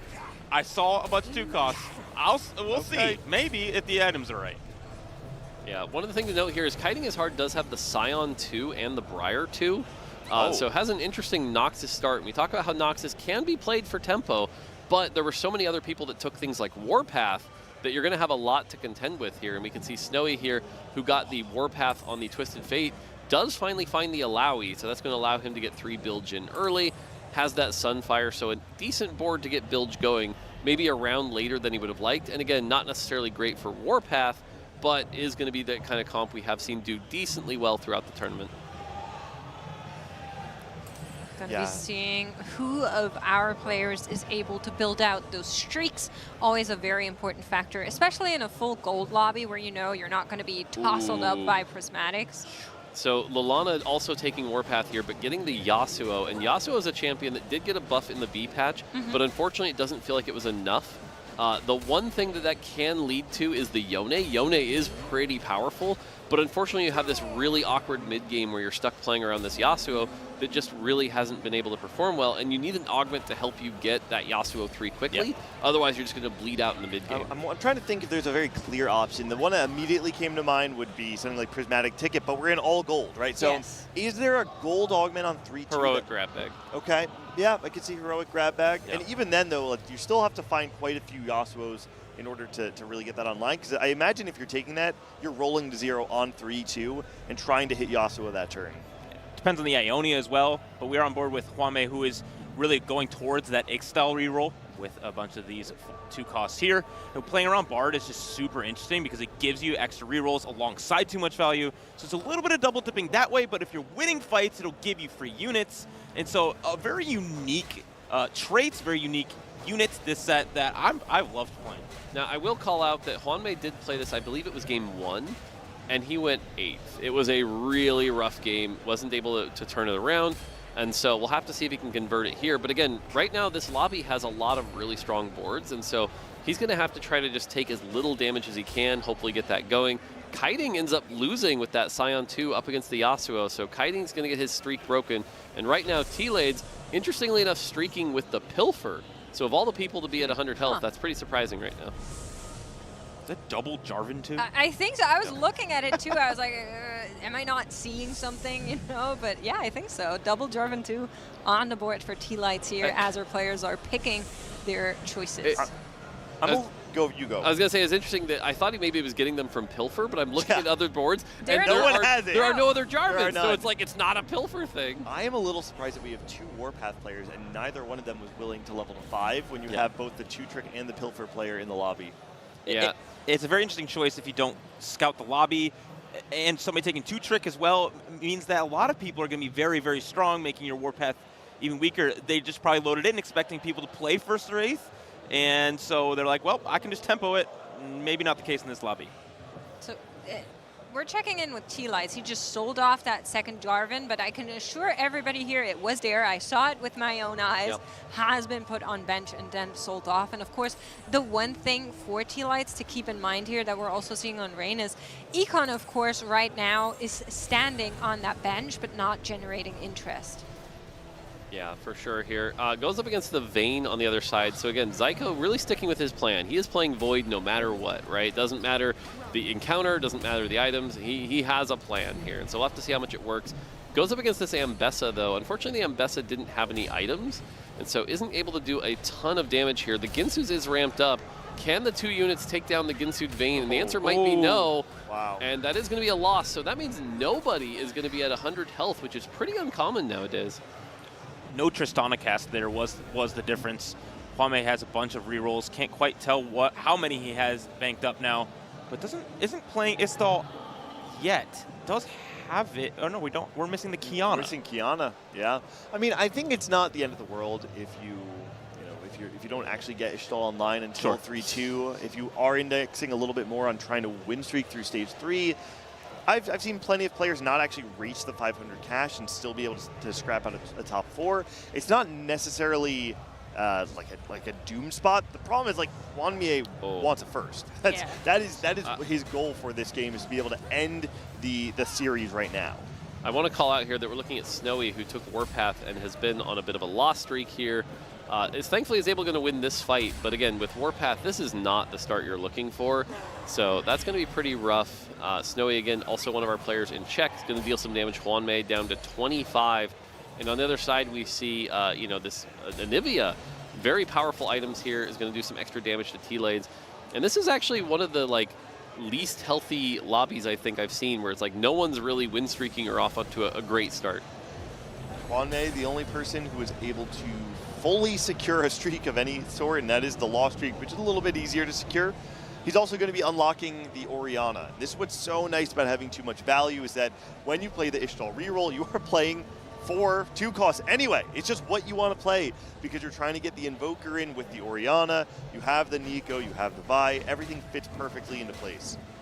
Yeah, for sure. And the big thing's going to be, what items do we get, right? Do we get the 2-star Nico early and start getting our tank items? Do we get the Bard items? Oftentimes, Milio 3 is how you really cap this board. And then the other part of it is, can you actually get some rewards out of your Ishtal, right? Because a lot of these boards will use the fact that you've got all these 3 stars early and then be able to hit the Brock on 6-1 even, pretty late. But we haven't even started it going yet, so that's a little worrisome. Yeah, we'll need to keep an eye on that for Hwanmie, of course. But I kind of also want to look towards the top, because, of course, if none of our checkmate players are able to convert this into a win, which is still very open as we see Hwanmie roll down and not find... There it is. There we go, finally. It took a long time to find that. Yeah, but that's what I mean. So we kind of need to take stock of the rest of the lobby as well and see how they're doing. It is very interesting to see what he's playing for, because starting this on stage 3 means Brock is a little bit more out of the picture. It's going to be very hard to get to 500 of these shards in this game, but that is the win condition of this composition. If you can get up in those Ixtal numbers, if you can get a huge cash out, you can win these games, and that's what his game plan is. It's just a little bit late. Yeah, goes up against the Yasuo here. Morello Yasuo, definitely best in slot, common build, oh wait, no it's not. But definitely interesting though, just providing that extra utility right now. It's a good item holder for now. And I'll be curious to see if he decides to pursue the Yone. I'm guessing no, and again, just using the power as much as he can. Kiting there, playing around that Noxus that we've seen and starting to get that online. Found an early Swain. That should have given him 5 Noxus, which will be pretty strong here. I'm just going to say it was Sensao Hero Augment, but we're going to be seeing our second round of augments right now roll around for our players. Heroic Grab Back being picked up instantly by Hwanmie on the left-hand side, Double taking a little bit of a longer time to think about it. Yeah, Double going with double combat here is pretty interesting. I think convention right now says, you need some econ here to get going. but instead has that Darken artifact and the extra burn. So deciding to go with double combat is a really interesting choice here from KC Double. It's a hard spot from Double, to be honest. It's one of those positions where you're not naturally upgrading your units, and so it makes it hard to be able to go level 8 and be healthy, but at the same time, you can't really afford to roll because you don't have econ. So if you roll, you're so far behind that there's almost no way that you're going to be able to get to level 8 and have enough gold to upgrade your board. But you know what? Double 61, he's a world champ. If anyone can do it, he can do it. I can't. He is one of the most consistent players also. He constantly is at the top of almost every competition he enters. Now, hasn't reached the same heights as he has since set 3, but it's definitely someone that everyone looks at in their lobby and they say, oh boy, I don't want to play against this guy. But I think one of these characters, and I'm not sure how much you guys have dove into who Rain 99 is, but the answer is we're not quite sure. Yeah, I don't. I got nothing. I was trying to look him up earlier, and he doesn't have a Liquipedia profile. Oh, wow. He's someone that we don't really know too much about, and that's the glory of TFT and competitions just like this. I mean, I think back to Vegas, right? And we saw Humbug, who of course was a good player, but certainly not a known player. Even Ashmu. These players are suddenly put on a platform where they can make a name for themselves, even if they don't necessarily have a huge name. Maybe Rain 99 is the next Ashmu incarnate. So looking at the 3 boards of our Czech players right now, we're looking at the Zyko board, and again, clearly going around Void, but we know if anything is going to win a checkmate kind of format, it could be that Baron, it could be that Void. Unfortunately, the augments didn't really support that. At least got Slammin to allow him to move up a bit. The Kai'Sa items are looking pretty solid once you get that Kai'Sa. But right now, of those boards, that's certainly the one that is most favored to possibly take this. And part of that will also depend on how well Hwanmei is able to convert this into some of those 3 stars, right? Like we see 7 bards on his bench, I believe, here. So getting really close to that bard 3, which will be a pretty big spike in the mid game. Yeah, it's super interesting coming back to your point of like the player making tournament almost. Even in our top 64, we have players that are Grandmaster, Master in their regular seasons, and they're sitting in lobbies together with people like Tidal. Yep. So it's just so cool to see how that all comes together and how some of them are really clutching up as we move. But we have a carousel in front of us. There's Yunara, there's Belveth, 2 units that are quite popular in the current meta. We're getting a chance to look at our augments, by the way, and Kiting His Heart is going to take Indecision. That's going to allow him to pick another one, Snowy as well. So 2 people taking that Indecision gives them 8 gold now, and they'll get to pick their augment in 3 stages a little later. Everyone else generally getting some item value. We're seeing a lot more combat this time. Even T-Lades took Pandora's items, allowing him to refresh his items, and that's an augment that I think Challenger players would generally call pretty weak, but it's going to allow him to get what he needs. I am extremely surprised by Snowy's decision to take Indecision there. Playing Warpath, generally, if you think of the power curve of the way you want this board to look, you really want to hit this precipice of board strength on stage 3 so that you can win as many rounds as possible. And instead, Snowy is essentially sacking the opportunity to get stronger on stage 3 in order to get a little bit of econ and then figure it out later. I'm not exactly sure I understand this decision. It seems pretty clear to me that they're really playing for that win out.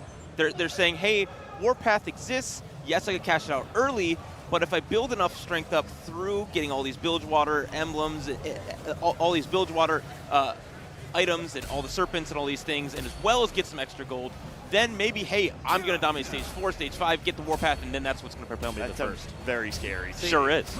And I would actually call this, like, if you look at Warpath as an augment, there really are 2 types of experiences, right? There's last game Hwanmei, which is the I'm going to cash it out on 4-1 and dominate. Yep. And then there's this, which I think is most players' experience with it, which is I took it, faced some tough opponents, and wasn't able to convert that. Those were like negative HP. Insane Those were crazy. win, yeah, like 2 sub 100 HP units. All comes down to Snowy using the gold that he got to level to 7 there. And now he's going to be able to use that Indecision to gain 21 gold. My favorite augment. What's it do? I have no idea. Yeah, Someone could look it's it pretty up. hard to know. Yeah, but yeah, gain 21 gold, pretty big here. And so has 82 Silver Serpents saved up, generally looking pretty good here. And so we'll look around at some of the other boards, but overall looking good. So I don't know if you can hear this in the background, but the Korean co-streamers are not far from our desk, and they're currently flipping out. So I assume Haru must be doing good. We'll need to check in with him after this game. But I love that experience. You know, you can hear them yelling over there. I know they're watching Haru. Running. Everyone is running. People are running. What is happening? What is going on? I love the LAN environment. It's so fun to hear people yelling, oh, they're popping off once again. Oh, wait, are they disappointed now? I can't tell. I don't know. There's hands on the head. People are shocked. We'll need to get a debrief on what exactly is happening here.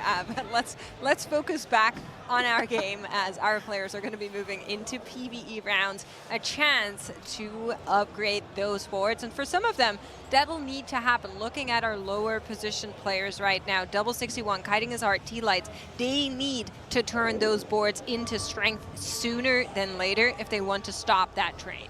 Zyko has that Rift Herald unlocked, also already has his Belveth to unlock as soon as we can get to that 6 Void, which is a big power spike. Often you can play around that 4 or 6 Void. 4 Void with a lot of the legendaries is probably the best cap, but you know, if you can make your way and stabilize and get your way to 10, obviously that's the way you can possibly win games, and when you're in check, that's what you got to do. I think, though, if you look at this Void board right now, this is not a Void board I'd feel that confident with. You have decent Kai'Sa items, that's true, but you don't really have any Belveth items to support that. You don't have great items on your Rift Herald, right? Rift Herald can be an insane tank, but a bad Thieves' Gloves roll here, that's not going to be a scary Rift Herald. And if Zyko's win condition is that Baron, this does not look like the kind of spot that's going to like confidently hit that Baron. We're going to have to see what augment he can get to hopefully spike him up there. But that's definitely not like an amazing Baron position right now. We are seeing Snowy leverage that additional goal to be able to go 8 on 4-1 up against Lalana, though. 2 Warpath players facing up against one another. Neither one of them has been able to cash out yet. So big thing to call out here is that Snowy was able to get the Citrus Fruit. That is a very powerful Bilgewater item, because every time you also get 20 Serpents as long as that thing lives for 15 seconds. That's going to fuel your Bilgewater even more. Has got the 7 Bilgewater in to get those items, so should be pretty spiking. The only thing right now is your carry is a Graves 2.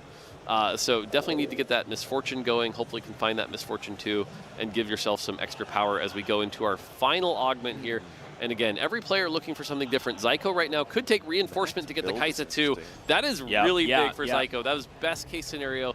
Gives him that 12 gold and the Kai'Sa 2 right away. So just a great augment using the unlock system there. It is absolutely one of my favorite augments this set because of the unlock edition. If you're able to do that, you can stabilize immediately. And so this gives the option to possibly go towards that high cap, but we do need Rift Herald 2, especially to solidify this front line. I'm curious to see what Hwame took on this augment choice, because we have stabilized here, 5 wins in a row. We're continuing to roll and looking pretty good. Yeah, this is actually a tough spot. He took the augment that gives what's you a bunch happening of... top left? All right, we're getting an update, and as you can see on the top left there, we do Toddy? get our first couple of players that are making it in. Toddy, who was on check, making it into the top 8. Wow. What is so cool. Insane run for one of the heroes of Brazil. We've seen him come so close to making it to the finals of the international stage before, or at least making it to the international stage. And Toddy this time crossing the finish line. You know, all the Brazilian fans at home are freaking out right now. Guaranteed America's in the final lobby. Woo, we're doing it. We're doing it. Listen, this is EMEA home turf. I'm now. glad you guys get to play, but that's not where that belt is going to go. One more day till it's ours, baby. Awesome. Lalana's going to unlock set here, and big thing I want to do is I want to look at this Hwame board, because he had to take an Econ augment for his 3rd augment, which generally isn't really favorable. That means he's going to need to spend a lot of rolls here, and he's still a ways off, right? We've only got 7 Nikos. We've got the Bard 3 at least, but that's the only 3-star. And for this, oh, there we go. We get the Nico. That's going to be a big upgrade. But also, I noticed didn't buy the Nidalee. So choosing not to play around that, we've seen that be another way to cap this out. But now you should be able to start leveling up. You're not going to hit the Orianna 3. Actually, you're only 1 off the Orianna. You can, yeah. You're 1 off the Orianna. That's not bad, because Bard scales with the number of 3-stars you have, so you definitely want to get those early. We need a 3rd item on this Bard. We need a 3rd item on this Nico. Going up against the Kai'Sa 2, but again, Rift Herald 1, as you said, and just rough items on this Belveth. this next cast should do a lot of damage, but Kaisa is ramped up. Kaisa's ramped up and didn't get on it, so yep, that's going to be a loss for Hwanmei. And so Zyko is able to stabilize a little bit. Having adrenaline on that Kaisa too is just going to be something that can absolutely carry you through this stage 4. And I'm just curious about the decisions he will make later on in this stage of, hey, do I need to continue to roll? Can I get to that level 10? It's hard to get there, but if you do, that's where you can win. Let's kind of focus a little bit on T-Lights. He is up first in this carousel. We were talking about that Pandora's pick earlier and how that's not generally where you want to be. He's playing around the Freljord, is still missing the upgrade on that Lissandra, as you can see by our beautiful lower third. He needs to make something happen right here, right now. Those 15 HP are not going to hold. That Wukong he picks up might be Wukong 2. It is on the board right now, and so I'm not sure if that does upgrade it. He could use a rod, but based on the items he has right now, it doesn't look like he's in dire need of a rod item. I actually really like this Pandora's Bench choice, not Pandora's Bench, Pandora's items from T-Lights, because I think it really allows him to play what's uncontested in this lobby. And I know, Mort, you're a huge fan of playing uncontested, and if your items aren't aligned with what you need to play in order to get away from some of these other lines, it's a great selection. Yeah, it can work out, but unfortunately without the Lissandra 2, we've seen so many of these boards at least spike right now off that 4-2 spike. We've got Kaisa 2s, Bard 3s, things like that.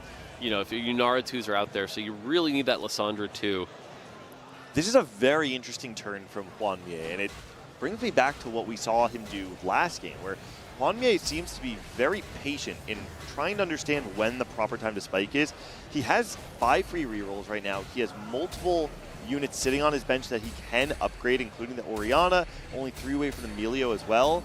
Knowing that there's a decent chance he doesn't win, he ends up winning this fight, but he chooses to save the rerolls. And it brings me back to this idea of your turn, my turn. I think he recognizes I don't need to be the strongest person in the lobby right now, because I believe that my cap can be higher than most people here. All right, we get a Warpath cash out here, finds a Belveth, instantly sells it. You know, and so isn't going to get a lot from it, but did get a Tahm Kench out of it. So gets some gold here, gets 2 items, is going to be able to use those, but not really the strongest position. That Warpath just not really paying off here for Snowy. Definitely is in high health, though. If he can get the Tahm Kench too, that's how he can run away with this board, but he's got to get that in there pretty quick. He's going to go and play the Orange right now, try to maybe farm 1 artifact since he's got 58 health, and that artifact could be the difference in the late game. Going to be seeing if T-Lights has anything to give, sitting on those 2 HP, lost the previous round. Next up would be Rain99, who we were just talking about, had such a good early game. But between the 2 players here, Double and Snowy, it's of course not decided at all yet. Both of them have a lot of health to give. This is Snowy's plan coming to fruition here. We're seeing him scale up around that MF2, able to stabilize quite well. T-Lights, though, 1 more Lissandra cast will get a win. Very, very needed win. We do have Lissandra 2, which we've seen be very, very important and to do that single target damage. It's a board we've seen go top 4, but he just needs a few more points to get in check. It's not very inspiring. The big story right now is that our 3 players that are in check are currently in the top 4. Yep. So right now it's looking like this could be the end. Looking at these boards, again, the big story is Zyko right now is halfway to level 9, so definitely making progress, has enough gold. Zyko is looking pretty favorable here. As long as he doesn't take any big losses in the next 2 or 3 rounds, I think could hit that level 10 Baron. It's just a question of will anybody else spike harder, and can he hit that Baron too?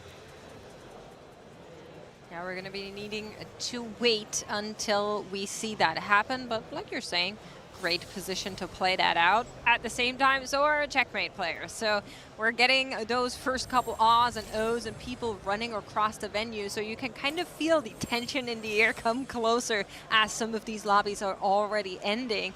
And of course, our main stage lobby is no different here. They would like to close that gap. Kiting is hard, hitting the Draven 3, so at least a contender in the lobby now. That Draven can do a lot of damage. We're going to see the fight here with the Misfortune. We've got the Tahm Kench on the board at least, so yeah, perfect. Going against the Draven 3 with decent items. Not an amazing front line, though. Immediately on the Yunara, and the Yunara's going to fall. It's going to be just up to the Draven now. Yeah, the big story is where the next Fizz cast goes. It's going to go right on the Draven. Oh my goodness. And this is some big damage, and doesn't quite, yeah, but this is not enough from everything else, and Kiting is going to lose this fight by quite a bit here. And so T-Lade's out, Kiting out. And so the two NA players kind of not making it here. Going to be pretty far away from Czech, unfortunately, for both of them. Yeah, NA's hope in this lobby might be Rain 99, but I do think as we look across our lobby, these are our 3 players in Czech. And it's very interesting. We now have Hwame playing around Italy in the top left of our screen. Did take out the Kiana instead, and now is pushing some levels. 65 gold, still a few rerolls left, still waiting for that Vi 3. I think we can see a common trend here, right? We saw the slow play from Hwame earlier. We're seeing Zaiku sitting at 40 gold on level 9 right now. We can even see Snowy on the right-hand side of the board there, sitting at 230 Serpent. All of these players holding on to their resources, because the only way they end the tournament right now and make it into the final lobby is by going first. Yeah, the scary thing about that right now is 2 of them are heading to big caps, right? We've got Zyko heading towards the Baron, and we've got Hwame heading towards the Brock. And that's going to come to a clash. The biggest thing that scares me right now is Hwanme's board is pretty strong, but he only has 2 items on a bunch of key units. And so if he can get a cash out that's going to give him some extra items to spread that power out, that might be a good spot to be in. So Hwame right now at 56 health, Zyko at 42. Zyko right now, because he's at 42, is looking pretty good to possibly go 10 at 5-5, get that Baron, or he could try to greed it to 6-1 and get that Baron 2, because if you go at 5-5, you may not have enough gold to hit that Baron 2. It's a really interesting story to see, you know, a powerhouse like double 61 in this lobby, and then one of the newer French players in Zico, who we've seen perform well time and time again, but not at that same consistency as someone as double 61, of course. So the chance for him to maybe step up to the plate and represent France's hopes in this tournament is definitely something that has to be on his mind right now as he moves closer and closer to that target of maybe getting the Void board to its full power cap. The Nidalee save from death by the Tahm Kench here won him this fight. Nidalee went inside Tahm Kench. Not dying there means Nidalee's untargetable still, and Nidalee's just bouncing around doing all this damage. It was crazy. That was a close fight between Draven and Vayne, and unfortunately, that is going to be the end of Kiting. All right, looking at a carousel for items, and again, for Hwame especially, who has those empty item slots, this is going to be big. For Zyko, a little less so. Zyko was able to finally hit the Rift Herald 2, though, so that's a big spike. And you can see, look at Zyko's board. There's a lot of these 1-star units. He's getting ready to try to sell those units down, power them down so that he can get that Baron in pretty quick. So this might be an important transition. And then the other story is Hwame. Where's his cash out at? We saw last we looked, it was around 355. He needs to get up to that 500 mark if he wants Brock, 550 for some bigger cash outs. Yeah, still 335, so he's still a ways. Kind of struggling to turn that into Level that Brock. 10, there's Baron unlocked. Yep, there's the Baron. Only has 11 gold left, though, so needs to be the strongest in the lobby for a while. And I think right now he has some decent items for Baron, but it is only a 2-item Baron. Yeah. So Baron. A second Baron, that's a big roll. If he can get one more, Zyko could be our favorite to necessarily close this out. 3 players are on check alive. 3 players are not, and so it's up to those 3 to see if we can extend this to a Game 6. But a Baron is in the way, and a lot of golden units for Hwame, as we see on our left side. They are facing off against one another.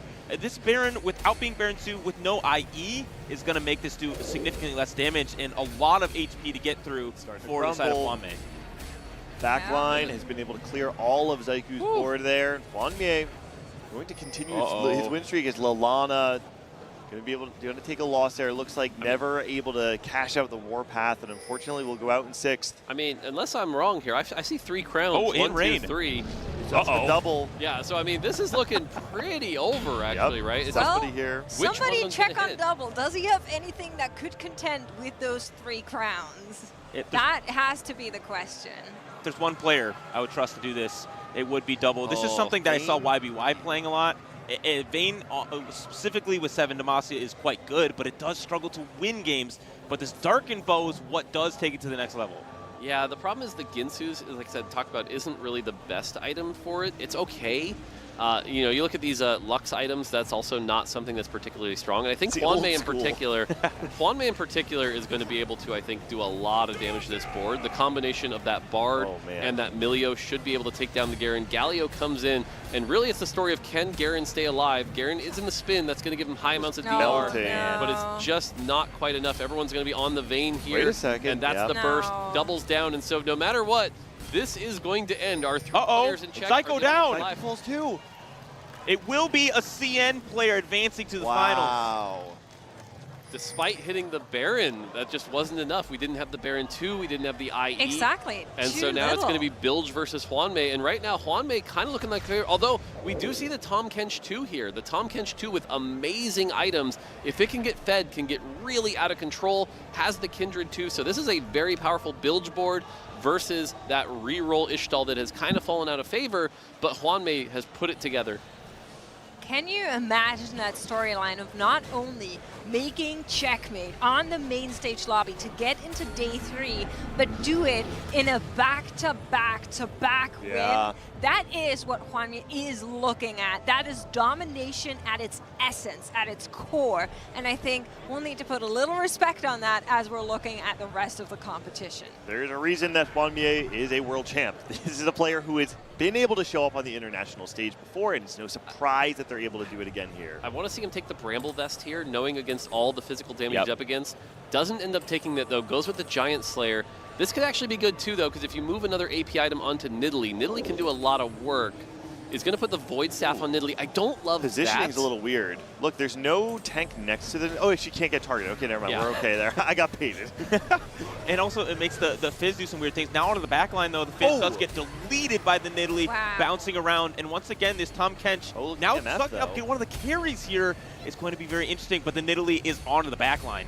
Yeah, Nidalee is a champion that a lot of people haven't quite figured out how strong he is, but it's just not enough. There's just so much effective AP 500 to get through the other side. And there is the we Brock. cash out now. No, I don't think he has to.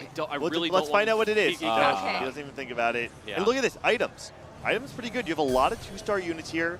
All of which you do not have items on. You have a 2-star Tarek, 2-star Fiddlesticks, 3-star Vi, 3-star Orianna. This is absolutely a big spike.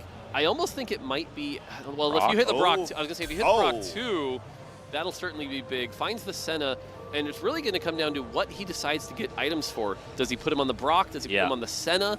I think there's even an argument to put him on the Fiddlesticks here, because right now your biggest threat is this Tahm Kench. You need things that can get through this Tahm Kench. I like the red buff on Brock. That's going to apply the anti-heal to the whole board. But right now, the Fizz is the big story. And look, they're already on the back line here. Tahm Kench is going to be able to walk up and eat the Bard. That is huge. That is going to be really scary. Eats the Bard, farms an item. Fizz is on the Milio. And Milio dies. The Nidalee is still alive, but because the Nico survived long enough, we're able to get a couple more kills. I do think that this game can change when we get a Brock 2. I'm kind of with Mort's reaction initially, to be honest, because I think with 41 HP, Hwanmei had enough room to maybe extend that Ishtal just a little bit to try and get to the 550, but in comes Brock 2. If you can't win from here on out, I think this is Snowy's game. And I think he's just been lacking a little bit on positioning here for Hwanmei. He's kind of been rolling in, doing a lot of actions on a turn, getting a lot of items, but not positioning quite good enough. Item shift coming through here. I like this item shift. Make the Nidalee stronger. I think that's correct. Stop investing in the Milio, who's kind of fallen off here. Put extra items on the Brock to get that big damage. But again, the story is the Tahm Kench. You have to watch the Tahm Kench. It has a lot of effective health. It can shut things down pretty quick. Right there, just eats the Nico 3. The Nico 3 is out of the way now. The Nidalee! Wow. That Nidalee does so much damage with the new itemization. This Tahm Kench has just been destroyed. Wow. There it is. You can see the way that Hwanmei changed the itemization to index so heavily on the crit of this Nidalee, going with the Arcanist Spat and the Jeweled Gauntlet and the Striker's Flail, and now this Nidalee is an assassin. A lot of people don't remember that the Arcanist emblem is going to give you extra AP every time you cast. And so as Nidalee is casting repeatedly, you're getting more and more AP, you're doing more damage, and the resets count. So anytime you get a reset, that's even more AP. And so this is where Nidalee can just be a terror. You have the Nico 3 that's so hard to kill, and even if you get through it, that's Brock applying that red buff, that tank buster damage. This is so good. This is a capped version of the board. This is what a lot of people like to see, and the Tahm Kench is strong, but I don't think it's going to be able to beat the Nidalee. I want to watch the positioning from Snowy here to see what he does with his Misfortune and the Kindred, to see if he can get them away from the Kindred long enough. And again, the stories are the Tahm Kench and the Nidalee. Pay attention to the Nidalee. Big swap. Oh. Uh-oh, we're on the other board. Is it good though? We Get gotta there. follow. We're stuck. Okay, Ah. there we go. Stuck in time. Tahm All Kench on right. the left. Keeping an eye on the Fizz though. The Fiddlesticks falls down really early and the Brock cast comes through and the board is basically gone. Oh, we big do have that Kindred ult. Kindred cast coming through. Misfortune, one more Did cast. we Doesn't pick Nidalee up light enough. Kindred? Everything is dead. And Wanye is Wow. going to the top 8 championship Sunday for the world champ. What a fantastic showing. Playing a more unique line from what we've seen throughout the tournament. We've seen a lot of builds, a lot of Void, win a lot of games, but too much value, and Bard coming through. Kwame going back to the top, just where he belongs. Oh my goodness, what a showing here. On his way there, defeats so many prestigious players, so many powerhouses of our regions all across the globe. Radiant, you see them just bump fists here, say thank you guys, amazing. Sorry you couldn't make it, but I'm happy to get into that day 3, you know. I mean, it's a pretty exciting experience, right? So the fact that everyone was able to get here and be able to play it, so.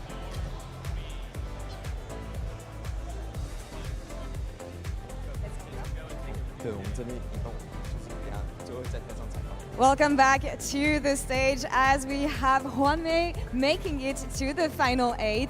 He will be on stage tomorrow here in Paris. Il sera sur scène demain à Paris parmi les 8 joueurs finalistes de ce Paris TFT Open.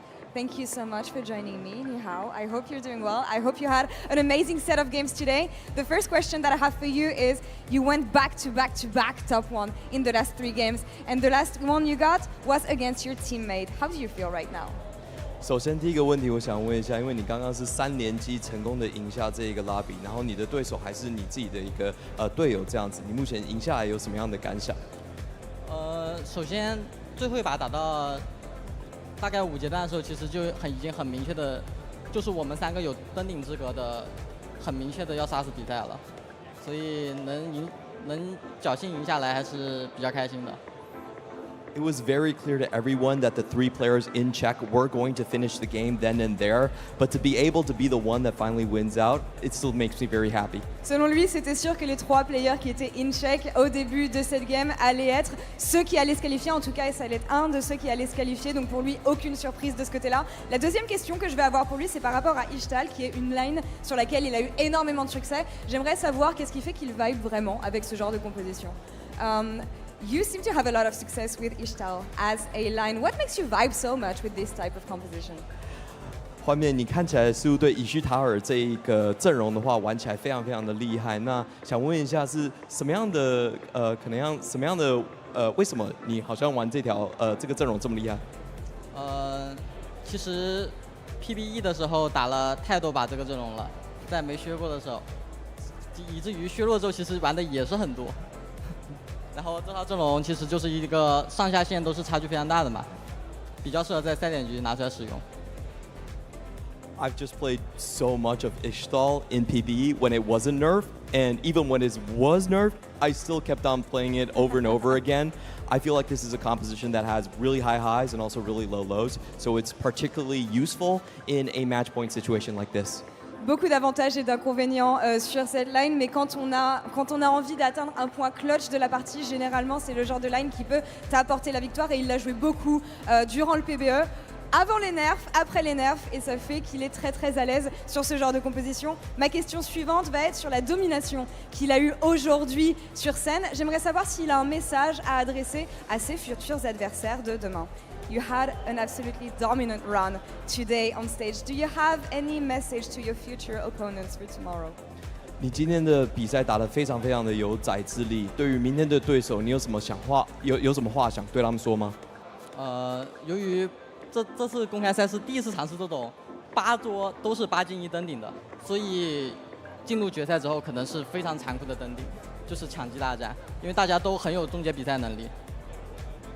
This is the first time that we had at the Opens a format where even the penultimate lobbies all had to have checkmates to go into the final lobby. So I think it is going to be a brutal clash in the finals because everyone can already win out. Il est d'accord sur le fait que les lobbies ont été très serrés et donc il a vraiment hâte justement d'atteindre ce Final 8 pour voir qui justement va remporter cette victoire. Dernière question évidemment, l'an dernier c'est une équipe CN qui a gagné à Macao. Qu'est-ce que ça représenterait pour lui d'avoir une fois de plus une équipe CN avoir le back-to-back pour l'Open? Last question for you. Last year in Macao it was a CN team grabbing the victory. What is your resolution to make that a back-to-back tomorrow? 上次澳门公开赛的时候，也是 CN 的选手夺冠。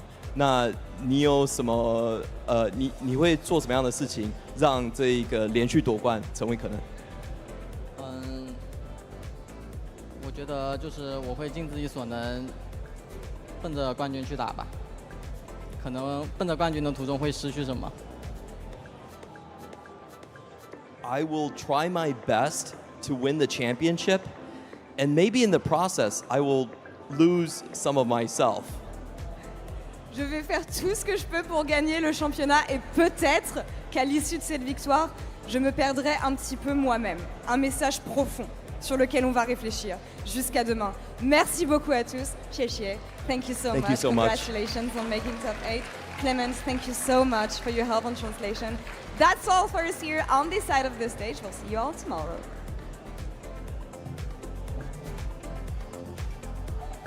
Thank you so much, Laura. Thank you so much, Clement. And of course, thank you so much to Juanmi. We'll see more of all of them tomorrow, but the action has not stopped yet. You can see the pulk, the huddle, the cuddle around the remaining stations that are still there where action is still ongoing. And we're going to join right into this game where they're still fighting for who is going to get that crown. Let me just give you a little bit of an update. Who in this lobby is on check, although it might be easier to tell you who's not, because only Leo Flores and Tartman were unable to get that checkmate crown. So if one of the two of them get that first place, that means we're going to go into another game. But if any of the other players make it, that is their qualification for this tournament. So this is, I was say, this is game 6. So I think really it's come down to the points. So if somebody gets first, this is the last game. It's going to be pretty hype. Marcel right now was kind of the favorite, I think. He had pretty high on the points, but is in 7th place. So that's going to make it pretty tight. He's got a 3-point lead over Asa, but Asa right now in first place, 91 health win streaking here with this Quicksilver board that he's put together, or Quick Striker board, excuse me. And this is the lobby I look at with a lot of the players from the Americas that many might be rooting for. Asa, a very well-known coach. Milk, a long-time player, has reached the Tactician's crown multiple times. And Marcel P, one of the fastest rising stocks in all of the Americas, also in check. The one that's actually most interesting to me personally is Asa. Yeah. Asa is a player who people know him as a coach. People know him for his content. The caster. When I think back to set 7, though, Asa was regarded by some as the best player in North America, despite not making it to the set championship that set. He's someone who has never really made it to the international stage to the same capacity that people know he's capable of. To me, I think we've seen Marcel make it to the international stage. We've seen Milk top 8 at the international stage. Asa making it to Championship Sunday would say so much and do so much for his TFT career. I would love to see it. There's a lot of things going on here, and we'll try to pick up what everyone board they're playing, things like that. So again, we've seen this Quick Striker board from Asa, but it is a Draven right now. It's starting to fall off. You know, he's got those items that look really good, Kindred items. He's got a lot of gold as well, 88 gold here, so he can definitely transition that as he goes. You know, so we'll have to see a pretty big transition, I imagine, on 5-1. So he'll have a lot of gold to work with. He's got decent combat power. I wonder if this is a game, by the way, you look at the augments where you had the heroic grab bag, that this was a Draven 2 on 2-1, like. And that is a powerful start. That is one of the best 2-star 3 costs you can start with. Goes up against Marcel P here, who's got that Void board we've seen time and time again. And you can tell, by the way, based on the positioning of this Kai'Sa, there's probably a Diana in the lobby. This has become that common convention Diana positioning, which means somewhere out there is that. And up against this board here, he's going to lose, so. Yeah, LeFlores was the guy who had the Diana too. It was very interesting. But we talked about how that Draven is not only good combat power, but also an econ engine, being able to use his passive from League of Legends, get that fame, cash it in for some gold. Okay, from what I'm hearing, I think we're going to be changing lobbies over to Station 5, where also 6 of our 8 players are on check. So we're going to be seeing whether or not that that happens. I'm sorry, I'm just calling it like I hear. It might be a little bit further in the game. Might be able to crown the finalist at that point. In the meantime, I want to draw attention to Marcel P's augment options here. Taking the calculated loss when you're in first already. All right. There we are. That's Station 5. So Futime and Huey Dewey Louie were the 2 players that were not unchecked. Futime is still in there, although on 14 HP, but Jedu has a chance to run away with it. Yeah, and also I believe this is game 6 also. This is game 6 also. So Jetasaur right now is up 4 points, but again, so many people are in check, so. So Zoro is currently sitting at 30 points going into this game. That's a 4-point lead over Philip, and then 5 points over Ayao, right? And so what that means is that in order for Ayao to beat Zoro, he needs to go first, and then we go to tiebreakers. Am I understanding that correctly? Well, the checkmate win would take priority over points. Of course, Okay. yes. So what we're looking for right now is for a first place from this board that is one off of Belveth 3. Well, this or Jedu. Both of them could take a first place here. To win checkmate. To win checkmate. The only player that is not on check is Futime. So if Futime manages to run away with this win, that means we go to points. I'm sorry, it's very confusing, but you could see Jedu up there, top left corner. He's locked in. I got a chance to talk to him earlier. He said, it's checkmate. I'll just do my best. I'm not stressed at all. And looking at this board, one of the things that's interesting, not just the possible Belveth 3, but also Darken Bow on this Belveth is one of the best items for this composition. Yeah, right now looking at, in fact, there it is. So that's it. So one of these 2 are going to win, and right now Ao has been winning every fight and is 1 away from this. Oh, so much gold! Just a little extra gold, just a little. But again, can you hit the Belveth? He's not going to roll. He's going to greed a little bit. He's got the time. He's healthy enough, and he's winning the fights right now. Or is Jedu holding? That's we know the if Jedu's holding, because if Jedu gets that gold as well, and if Jedu rolled there and then found it. He looks so comfortable, by the way. Oh, there's a lot of cheering behind him. That might be a Belveth found. Yeah, probably just cheering for a Belveth found in shop. Let's see. Look at the. Yes, Belveth on the other side. So. What's a Belveth? Is that Belveth 2? No. Just one Belveth. Still 1. There. Well, 1 is better than none. At least you slow down that dooming potential on the side of Ayao, but that doesn't mean you win those rounds. He still needs to find an answer to what he's been served after Ayao's 3-win streak here. Oh! The Volibear, it is on the Belveth now. Uh-oh. There. Looks like we don't even need the Belveth 3 to win this game, though. Jedu's going to take another loss to Ayao. Yeah, it's looking pretty unlikely to come back here. We just hasn't had an answer for this Belveth. Unfortunately, the Zilean needs to get that cast off on the Belveth pretty quickly, and Volibear's not really itemized to take him down. He's got a little bit more of a spread, and so Belveth single target damage just doing a lot of work here. And so right now, Io looking to be the kind of favorite here in what could be our final fight here. Also, that Aatrox providing a lot of extra value as well here. So a nice 4 Juggernaut, 4 Slayer board here. Pretty creative board that we haven't seen a ton of. But for this to be the board that ends up winning it, that's going to be pretty neat to see. And I think for a player like Ayao, who is someone that I just looked up on Wikipedia, the only results they have are from the Paris Open. There's so many people. It's an APEC player, so Yes, we know this much. But that said, they came here. That means they're on their game. They coming all across the globe to say, I'll play in the Open. Listen, I respect that, and obviously it seems to be working out here. One thing that did change here is it looks like an Ornn artifact came through on the other side here. So that's a bit of extra health. But again, if there's one champion that's good at taking it down, it's the single target Belveth here. Ornn now at about half health here. Zilean Bomb hasn't landed on Belveth. Volibear. Can the Volibear take down the Belveth? Wait, does the Ornn ever actually ascend here? There you go. Belveth is down. Right away! He ascended! Find that win so important for Jedu on those 12 HP to maybe turn this around, maybe find an answer to this board. Yeah, I mean, we sold the Belveth, so we gave up on that option here. So now the question is, how do you get stronger? You can find the Senna too, possibly move the items onto the Senna would be an angle you could go here. But without that, that's going to be rough. And I believe Jetasaur was also holding Sennas. So that might be a counter option here. And again, now there's just so much health. Part of this is going to be the positioning, though, right? We saw that time the Zilean was on the right side. The Volibear was able to get on that Belveth. We do see a side swap here. And so will the side swap make a difference? Jetasaur down to his last life. AO has an extra life to go, so we'll have to see. They're on the wrong side now. Volibear is on the other side. That's going to give Belveth time to ramp up. And so this is going to be really scary. Again, also the Ornn. Will the Ornn ascend like we saw last time? Volibear is getting his big cast here. Is on the Belveth. Belveth is going to drop right there. Wow. And so Volibear doing big work here. And we are going to go down to the final fight as we head to stage 6-7 to get your extra item. The effective thing. The effective HP on that Ornn seems to actually be the difference maker. And despite AO being able to go level 10, get some additional units in there, I don't know if he actually has the firepower to break through this. Might need to do some other positioning thing to maybe try and force some sort of wrap. And was that artifact coming through that really seemed to turn this board around. Obviously, there's some upgrades that are yet to be found for both of these boards, but the heads-up matchup, it will be going to 7-1, and it will end there. We will see our finalists. Yeah. This is also really cool to see, by the way. We see another board where it's a new comp, right? Like 4 Invoker with some Volibear.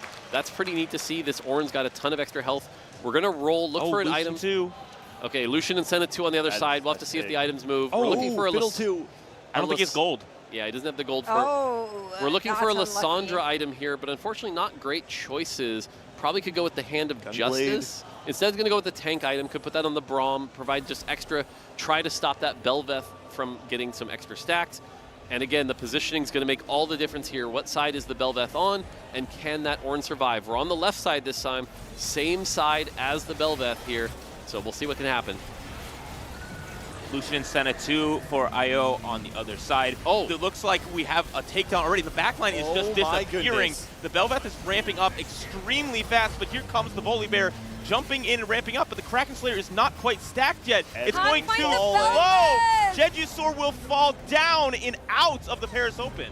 Wow, Ayao coming in with basically no historical data on competition, says, I will take this lobby. Look at this celebration here jumping up.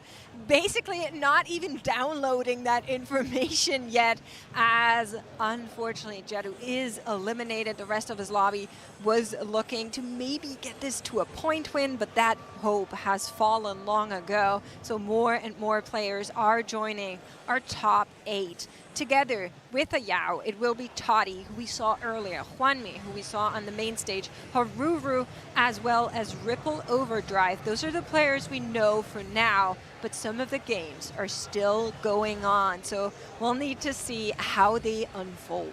Well, it looks like there's a game.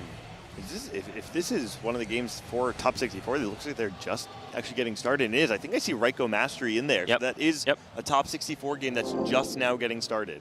This might have been B-roll. We're going to be going back to Station 2 and check in with how this is going. Milk, Isaiah, and Just Feel Alive, the remaining players in this lobby, all of them are on check. Yeah, and right now, just looking at this, we know that Baron 2 caps out really, really high. It is 3 econ augments, so it can be beat, but the fact that you have that Baron 2 with very good items here, and you can see Milk already on a win streak. Milk looking like the favorite, and since he was in check, if he wins this, that will be Milk in the top 8 of the Paris Open, which I think would be wild, because I think he's kind of fallen out of favor in recent years, but this might be a way to bring him sort of back into that spotlight. There's the legend of Milk.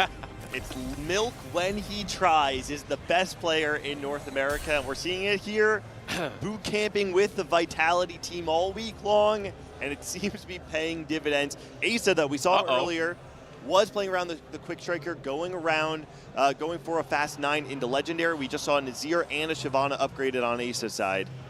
Yeah, we're going to have to see what he hits here. But again, this Milk board has been a board that we've seen constantly do well all tournament. Great items on the Rift Herald. The only thing is You don't have much on the Belveth, but again, it's really all about the Baron. How much can the Baron do? And so we're going to go up against Asa, and so this will give us an idea of who is likely to win here. Oh, whoa, that is a strong board on the other side too. Yeah, the classic level 9 flex board. Ace is pulling off here, something that he would definitely pull off super well, but this is a Baron 2 for Milk on the other side. Look at the Baron 2's health. It's down.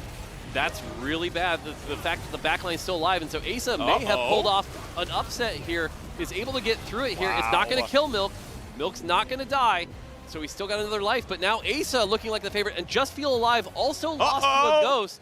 So Asa's looking really good here with this really strong legendary board. The fact that he hit the Shyvana 2, keeping that extra powerful. The Swain providing the extra CC. Hits the Fiddle 2 as well, so that's going to be really good. Now Just Feel Alive has hit the Senna Lucian upgrade on his board, and even though he did lose to the Ghost, there is always a chance that something happens in this fight to keep him alive. So right now we've got Asa fighting the Ghost, and it looks like Just Feel Alive and Milk are going to face each other. If Milk dies, that's going to knock him out. If Just Feel Alive, it's going to be close. It'll depend on how big a swing it is. The Tahm Kench positioning is going to matter here, where it is in relation to the Baron. It is right next to the Baron, so this is going to be a close fight here. He's going to get some big bites. Got to watch him Misfortune. Look, the Baron's already low. That's why I'm saying the Tahm Kench can eat this really quick. Next cap will do it. And that's the thing. Tahm Kench can eat that Baron. And Milk is going to be knocked out. That is not going to be Milk in the top 8, and so we are down to Asa and Just Feel Alive. Asa win streaking. It is looking really good. Asa is in check. Just Feel Alive started this lobby, started this the round of 64 with an 8th, and now has come all the way back at 21 points. This is the Checkmate legend. Just Feel Alive is one of the players I've heard whispers about all weekend long. One of the best players from Japan competing. Maybe not one of the international renowned players that Japan has had, but certainly making a name for himself today. Yeah, so the big story here is Tahm Kench. It feels like the Tahm Kench has the bigger front line, so Asa is on the win streak and did fight last time when they won, but we've seen some spikes. We saw the Senna 2 come online, the Kindred 2 come online, so now it's a question of how this fight plays out. We're going to see here again, watch the Tahm Kench. The Shyvana is going to crash in, get through. Tahm Kench is about 60% health here. Kindred is ramping up. Misfortune moves forward here, and we do see some Nautilus on the back line. But unfortunately, the Swain is about to die. The Kindred cast is going to save here, and Asa is going to lose, and this is going to be the last fight. This is so important for our Japanese co-streamers as well. Tidal, unfortunately, is not in those top 8. That lobby has also shaken out to come down to points, actually, with Xiao Liu Luo took. So they're having their hope on Just Feel Alive right now, hoping he can clutch up. But of course, Americas, what are you saying? Asa? Asa picked up the Kraken Slayer there, which I thought was pretty interesting. So clearly he's saying what my board is missing the most is the ability to break through the front line. We saw an interesting situation there where the Nautilus did wrap around the back line. The other thing I'll call out here that a lot of people skip this item is the Captain's Brew on the Misfortune. This is an item that provides chill, and a lot of people sleep on that chill effect and how much that can slow down the enemy generation here. And so right now, again, the Tahm Kench combined with the same carries, it just feels like Just Alive's front line is a little bit better. And here we go into the final fight. The positioning is all on the other side here. We're not going to see a wrap, but the Tahm Kench now moving forward here. We haven't got through that. It's still at almost full health here. Everything's inside the Kindred right now. That's so big, but the front line's going to start to crumble here. The damage is ramping up from the Kindred, though. Yeah, the Kindred on the left side, the top left of your screen is ramping up so much damage. Double Kraken. No! Not quite getting it done. Just Feel Alive advancing to the finals. And again, that chill made such a big difference, and that's going to be huge.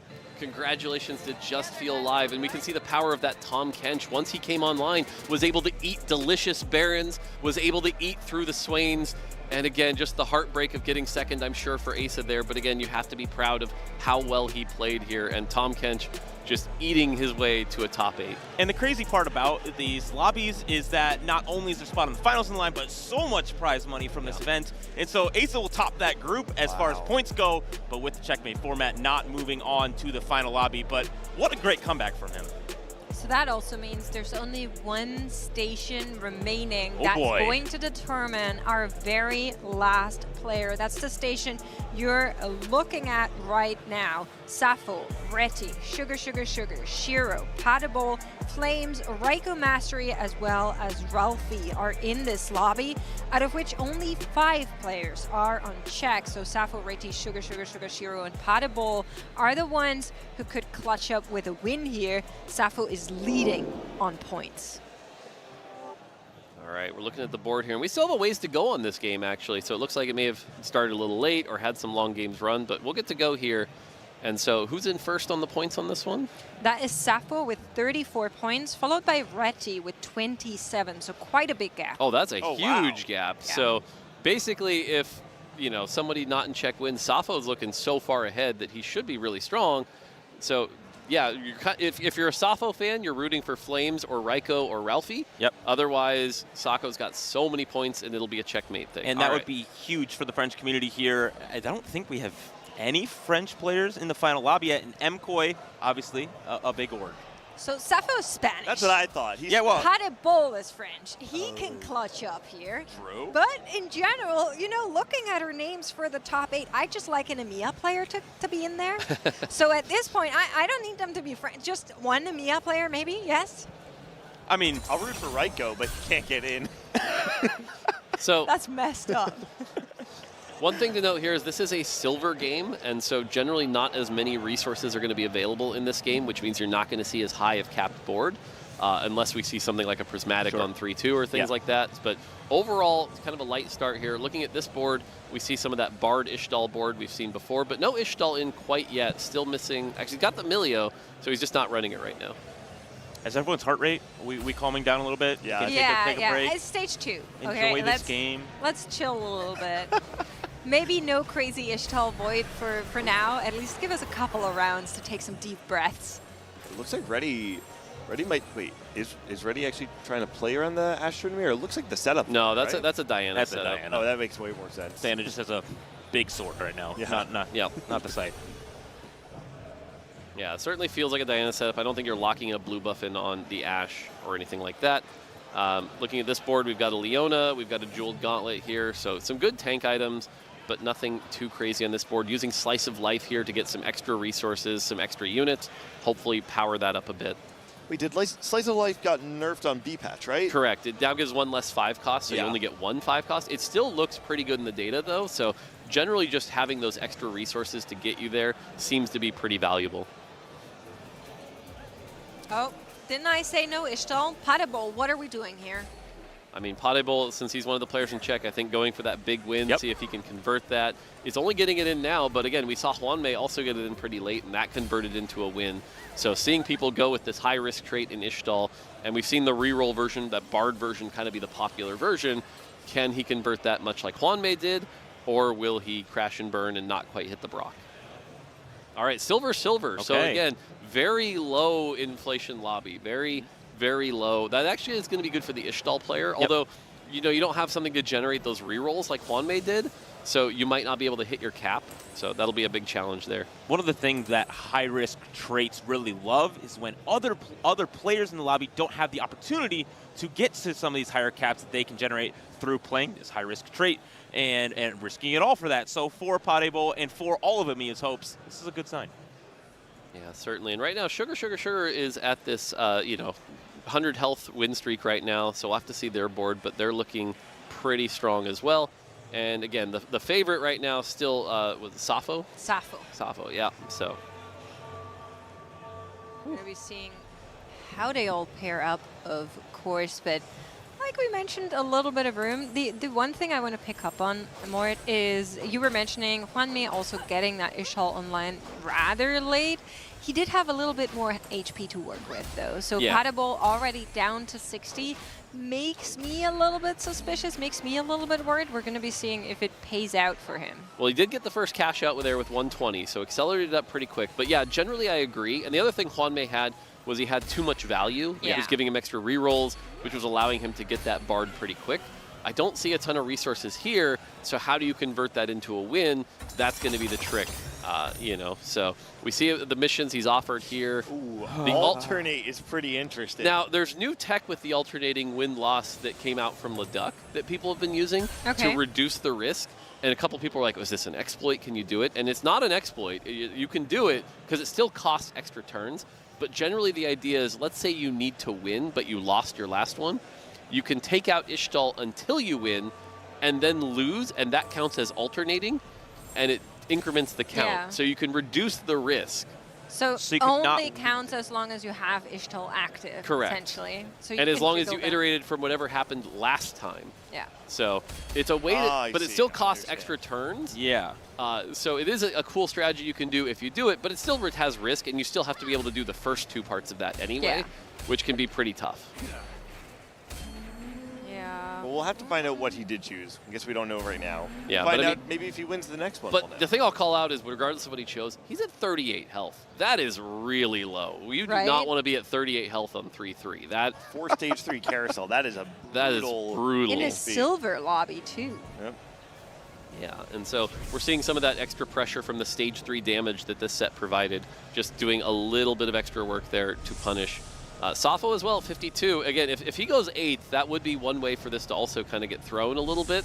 He has that 7-point lead, but you know, if whoever's right behind him goes first and he goes 8th, That would be Retty. yeah, that would hurt pretty bad. Although, granted, if they go first, they win anyway because checkmate. That's That's right. how that works. Yep. And I knew that, but you know, it's getting late, so.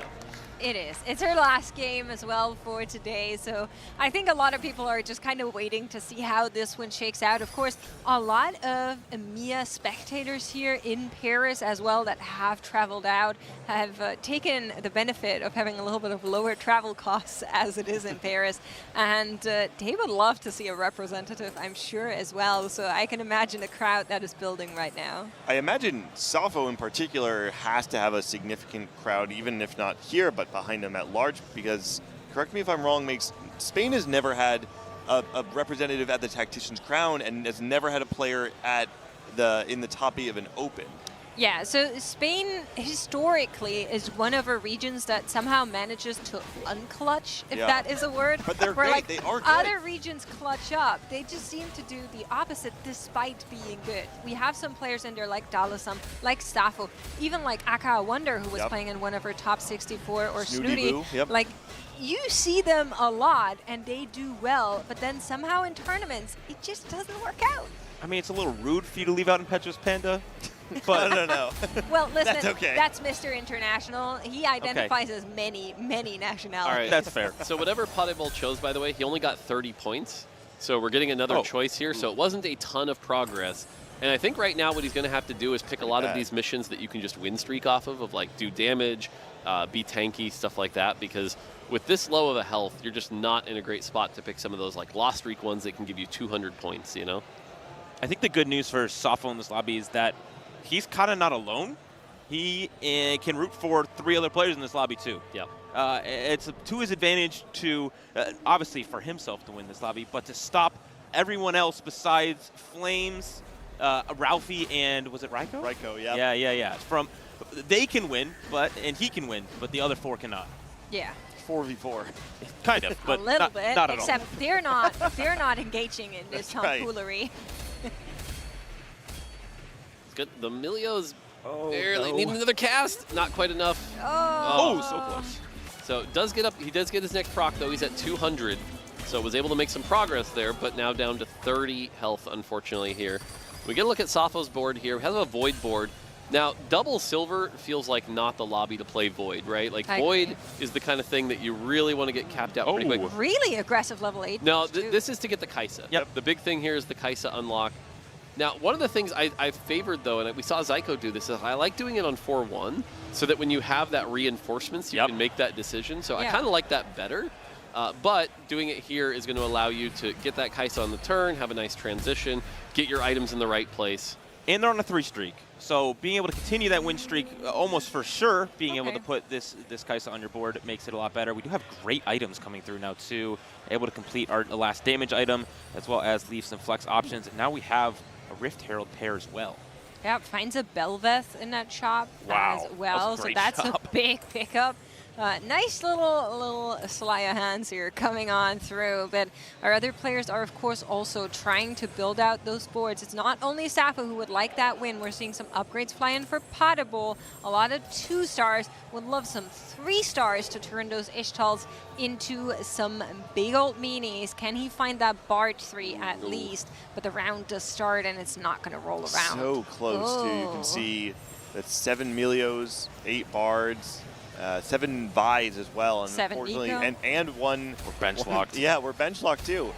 Yeah, and that's really unfortunate too, because you really need both the Nico and the Bard especially to kind of stabilize. They get that extra front line, and so not seeing that come in here, he's going to lose another fight. That's going to be really rough here, and so Potable, I think right now would kind of need a miracle to really turn this around. And we talked about this with the double silver gold. So this really is about as low as it gets.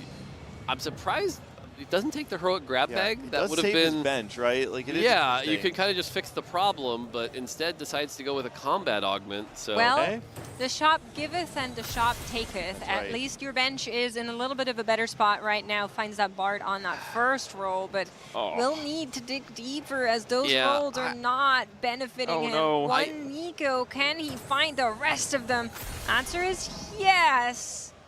I do understand to why we stop went here. for that grab bag. I mean, yeah, I feel like the heroic grab bag was the better choice, but we'll see here. He's going to put some items on Bard. We've got Bard 3, Nico 3. We could really use that third item. The other thing is these Bard items, you don't have a lot of mana generation. Mana generation's been pretty popular. So, I don't know. It feels like it's not quite enough here. He might win a couple fights, but overall still feels like not the best position to be in. Far away from Melio 3 as well, so that secondary carry is not quite where it needs to be. We did obviously see that Nidalee from Hwame do a lot of work in that matchup. This will be a win here for Potable, which is a good sign because he doesn't have much HP to work with, so has to stabilize here and move on in this game.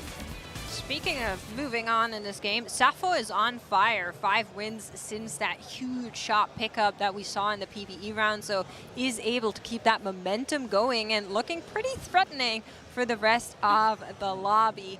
They will need to find an answer as that Kaisa 2 comes online as well. I love the little buddies pickup. I was going to say, the little buddies pickup here is really nice here. You've got the Rek'Sai, the Cho'Gath, and the Kog'Maw all providing that little buddies value, and that's going to be given to the Rift Herald, the Kaisa, the Swain, the Bel'Veth. Everything. So, yeah, you're getting a lot, because you don't have any 3 costs really in the comp. You're either giving or you're taking. Yep, so it's a really good combination here, decent augment, and that Kaisa with 3 items, hit the Kaisa 2, really just need the Rift Herald 2 to be in a solid position. But let's be clear, this is not a Baron game, right? Like, you're level 8, 3 gold, the odds that you ever hit 10 are just so far away. Ralphie, the other Kaisa player in the lobby, is going to take a hit there from Sappho. See on this board, Raiko is playing around the Bilgewater. Flames going to have enough juice on the board playing the 8 Yordle to be able to take a win over Raiko, though. And it looks like Flames actually is going to have significantly more resources than a lot of the players in this lobby, right? Being able to play 8 Yordle when it is silver, silver, gold, it's the same reason, Mort, that you were talking about Ishtal being so powerful when it is a low resource game. Because you're getting the, on average, 5 gold per turn of Yordle, that means way more when the average amount of resources that the other players in the lobby have received is lower. Yeah, the fact that it's essentially a percentage difference between the other opponents, and that percentage ends up being quite a bit higher here. So interestingly enough, we look at Reddy, who's level 6 right now. So definitely the fact that we're on these low econ boards means no one's we're not seeing the level 9 on 4-2s or anything like that. We're not seeing anything crazy here. And so it actually was a blue buff. Yeah, blue buff Ash. it was a blue buff Ash, Yeah. which, you have tiers. I guess that's what you play. You slam what you got. Has 6 Tryndamirs, so still a ways off here. But it depends on how many stacks he got. It could be a very powerful version. So keep in mind, Reti is one of the players that is also playing for that checkmate win, right? Sits on the checkmate and really wants to supersede over Sappho in points, so cannot let anyone else get that. With that in mind, I love the board a little bit less. I'm not really sure it has the power to really get that first place potential, especially with some of the other lobbies in this lobby. I will say, if there's one kind of game where that Ash board can do well, it is one of these low inflation ones. Depending upon how early you got it and how many stacks you got, not to, if you go back to like my Mastermind game, Yes. the board that did well was the Ashe Tryndamere board because I hit it early and was able to generate a lot of stacks. That's true. Now, we can't really check how many stacks he has, but those Tryndamere items were pretty solid. So if he can hit that Tryndamere 3 quick, the problem is this is about the point where that Tryndamere 3 really starts to fall off. And the items are something that were like good in the mid game. They're not something that you can like drop aggro and get to the back line that consistently. So that'll be the big challenge here. And we're at 8 Tryndameres here. I feel like when you're at 8, you've just got to go the whole way. You've got to try to hit it. He's holding all the 2 costs, really seeing if he can hit this Tryndamere. And this has been the problem with reroll, I think, this patch, is you get into situations like this where it feels like you just need to hit that one more copy. Finally hits it, but it was such a deep roll down. Basically last shot, Yeah, right? at what cost, right? Like, that just really not what you want to hit. Another upgrade has come in, and that was from Potable, who, as you can see, also digged pretty deep to get it. It's 1 copy off of the Vi as well, but at least Emilio 3 now online to try and help preserve that win streak as he rolls into none other than Sappho, who has also been streaking and notably has a pretty scary board. He does. It also has the Rift Herald upgraded now alongside the Belveth and the Kaisa. I will say, for a lobby that seems to have few resources in it, Sappho is playing a board that looks like we're playing on Scuttle Puddle. Yeah, I mean, Potable was able to get up to 325 there, but I think he's going to have to cash out and try to use those resources to stay alive. I don't think we're going to see him push to get, the Brock, and we'll have to see what but again, my instinct is he's going to try to cash out here. Reroll. Yeah, and there you go. You really don't have a choice, right? 10 HP, you just were beaten. There are other scary boards in this lobby. I don't think he had a chance to go further. Yeah, at least he found the Nidalee, but the problem is he didn't get any items out of that. You really wanted some items to try to 3-item this Milio, possibly get that Nico going. And so that's going to be pretty rough here. Hopefully we get a lot of item drops. Okay, it's only a little bit. You can run, you could go Thieves Gloves and... Yeah, you go like... Nashers? Thieves Gloves, Nashers? Sure. Yeah, there it is. Yeah. So, and this choice shouldn't matter too much. You could probably just take the first one, get the 50 points, and put the Thieves Gloves on Nidalee. We really want to see the Nidalee get hit here. There's the Vi. You could also Thieves Gloves the Vi. Oh, there we go. nice. That's big. Wow. The fact that we're able to hit the Nidalee on 7, that should be pretty solid. Now, do you roll here to find the Orianna 3 just for the increase in damage on the Bard, or do you just sack the next few rounds, pray that you're able to go 8? If you're really going for the first place, I think you have to sack the rounds. I think the main factor is you just faced Sappho. That is the scariest board in that lobby. So being able to say, okay, maybe the other ones aren't getting those peaks just yet, I can save some of this econ to try and make it further. Yeah, because the thing, if you roll, let's say you roll down to 0 and you hit the Orianna, how do you ever go any higher, right? Yeah, like exactly. You're never hitting 8, whereas at least here you can go 8, try to get something like a Taric even just for some extra MR, and then try to hit the Orianna. Also, Flames is still on 8 Yordle, going down to 21 HP. I didn't get a chance to see how much gold he had banked up, but I imagine there might be a big transition coming in from Flames soon. Yeah, for sure. Now, looking at this board, by the way. There it is, level 9. Yeah. All right, so we're going to see the transition, see what he can roll down There's for. a lot to do on 5. Oh, Yeah, wow. this is a big turn. Oh, my goodness. Someone that has made a regional finals before, but has played a lot in the Tier 2 scene, and so excited to see them here in the round of 64. This is a huge transition and doing quite well. That's big. Being able to find the Annie and has really good items here. Nasher, Shojin, JG should be pretty solid here. So all of a sudden, that's a really high cap board. Flames is also on Team Sappho here. So if Flames wins this game, Sappho wins the lobby, but for someone like Flames, this is a huge thing. Able to get one of those baguette pins here in the round of 64. I love the stakes here. One goes to top 8, one gets a pin. They're about the same. Well, somebody that won't go there is Sugar being eliminated here. Was on 3 check. knockouts. Actually, Wow. Yeah, so Raiko is out. He was, as you guys have been calling it, Team Sappho. He didn't have check. Flames is still in there and fighting, and so is Ralphie. But Shiro and Sugar, Okay. 2 of the checkmate players So are out. this is an interesting choice here. One of the choices that was offered here was win 2 fights with exactly 1 unit left. Because the other cash outs aren't going to matter too much, you almost take that and see if you get lucky.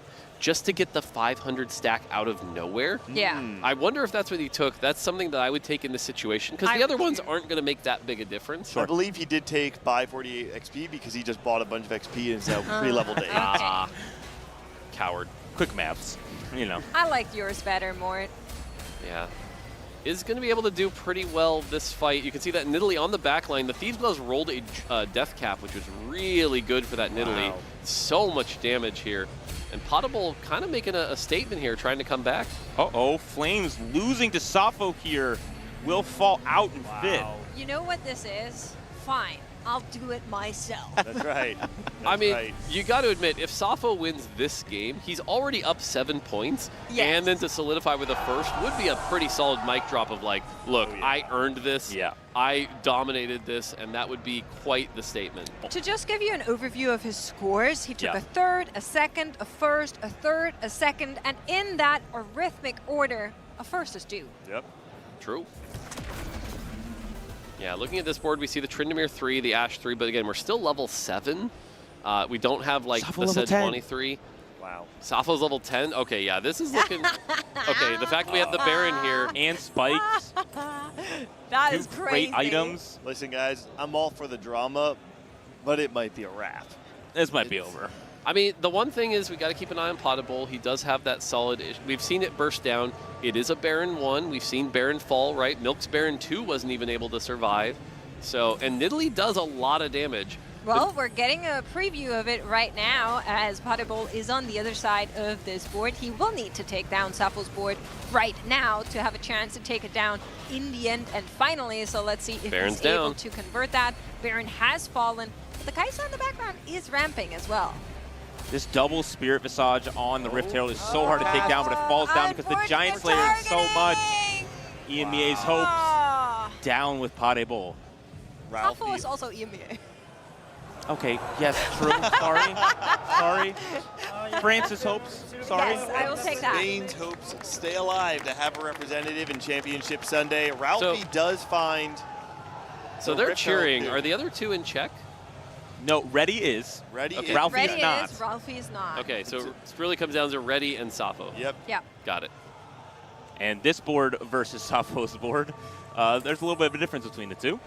Yeah, one I don't see it. I don't see it. Yeah, No? it looks the Okay. same It to looks- me. I They're the just see same purple. picture. No purple worm, maybe? Nope, same picture. Okay. That purple worm is purple worm 1. Okay, that doesn't count.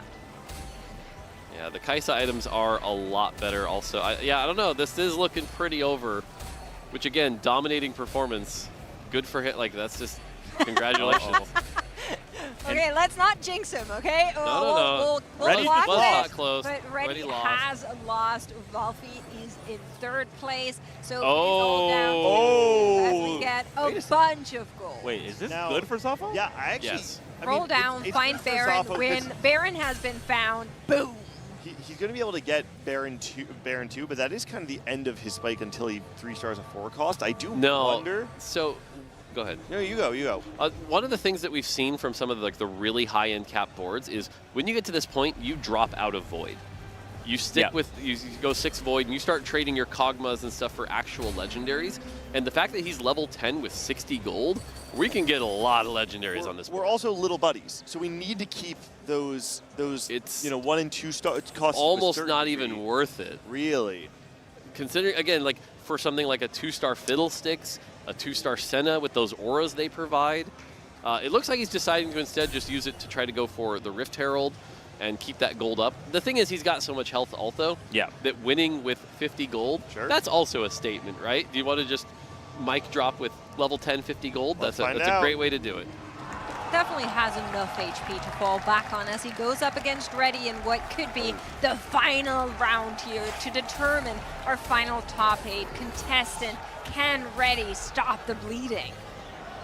The Baron cast comes through. It does Baron's fall down quite quickly here, but the Rift Herald is still incredibly healthy. And the Kai'Sa firing a ton means it will be Safo. Not quite. One more. 1 HP in a dream. 1 HP in a dream and a plan, hopefully, to turn this one around. Safo is still kind of chilling, you know? I'm about to say, I love the 50 patience. gold. I love the patience of just like, look, just in case something weird happens, I'm going to hold it. I'm going to be patient. get the win here. And yeah, the Baron did get taken down pretty quick, so there is a little bit of hope, but that Rift Herald was so healthy. I'm here for Rift Herald 3. That's what I want. I think that would be really cool, but I'm not sure we're going to seeing it as we go into what once more could be last round. Ready on 1 HP. You can see the positioning similar to that previous one, but hoping to maybe reach the backline with that Tryndamere. Tryndamere on the opposite side this time to make sure he doesn't get hit by the Baron Asher like you're calling out. Makes the wrap though. Wow. Everything's going to fall. Safo finds a representative for Spain in the top 8 of the Paris Open. Thank you, Safo. From the heart of all in EMEA, we take this one. And I love the crowd behind him. There's so much hype from all of his friends. Look at it. Look at the F-Boys team around him. There we go. Coming in here to celebrate with him. Look at Picking that. him up. That's We love awesome. it. They got the sign Spanish flag. I was like, don't fall on the computers. That's He's not got what one you more want day. to do. He got hasn't one more even day. processed yet. Put me down, man. That is so cool. Amazing to see them rally up. Just, you know, obviously, He's just like, you can see the excitement starting to come through right now, but I feel like for the first 30 seconds of that, it's almost just disbelief. Yeah. Right? Yeah. Just seeing this of like, whoa, I can't believe it. Oh my goodness. The Spanish players celebrating. Oh, they're so happy to see another Spanish player in the top 8, making such a huge statement for the region. And EMEA is going to be able to defend the home turf, having multiple players there in the top 8. You love to see it. You love to see it. You love to see the passion. You love to see the teams come together. And that was great. That was a lot of really cool checkmate lobbies.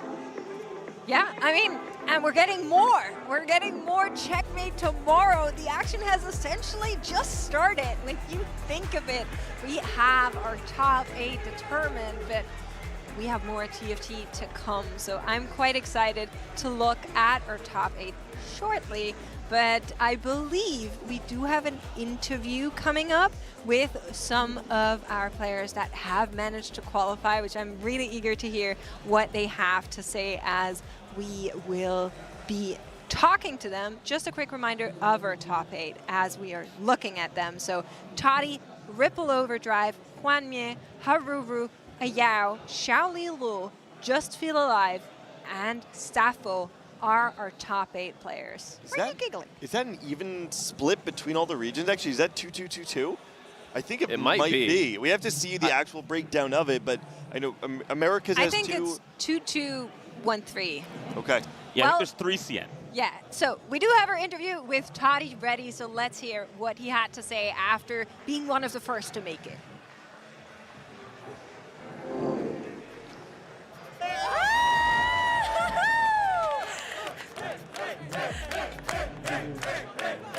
I am so excited to be here with the first grand finalist at the TFT Paris Open. It is Toddy from Brazil. Everybody make some noise for Toddy! What does it feel like to have this whole community supporting you to cheer you on tomorrow?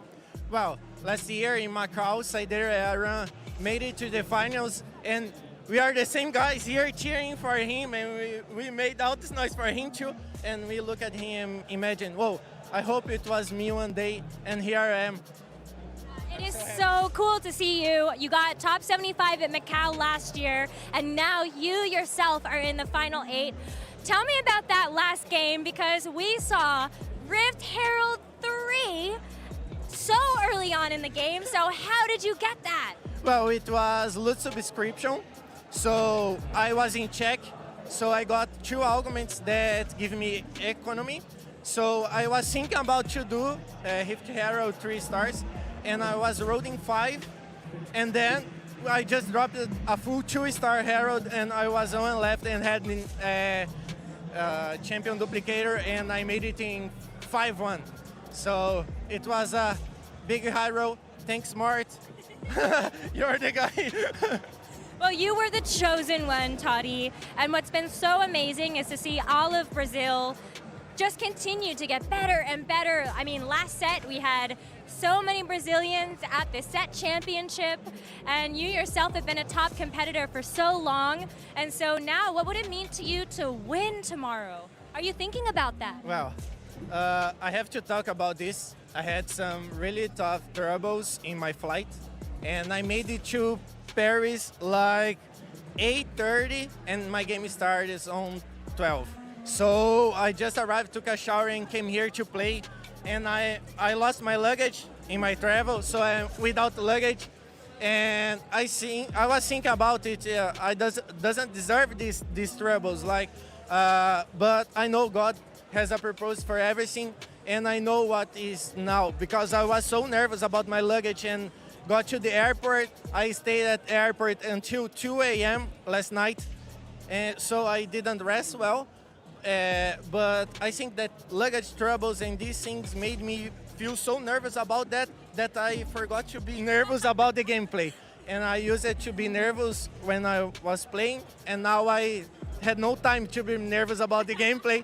So I just tried to have fun, because it was the only time I was really having fun here in Paris was when I was playing, because the troubles of the flights. So I think I'm really about to say the chosen one, because I really deserved one good thing here in Paris, and I will play to win tomorrow, because I think it's not finished yet. Absolutely not. I mean, Toddy, you might have low-rolled a little bit on your time here, but you high-rolled in that final game. And we can't even just fully call it a high roll, because in the round of 64, you went 1-1, 1-1. You got 4 first, so that's got to feel pretty good. Toddy, any final thoughts to the people supporting you? Yeah. Thank you, guys, for supporting me every time I play. We're streaming for ourselves on my POV. I don't know if you saw our setup, but I got no co-stream booth. I have to tell this. We are one of the biggest co-streams in the world, and I was saying I brought these guys to co-stream with me, and we got no space, and we are streaming for ourselves on my POV, and I'm so glad we at least made it to you to support me, and thank you for all support, and that's it. Well, guess what? We're going to be showing you tomorrow, so make sure to tune in then. And congratulations once again to Toddy!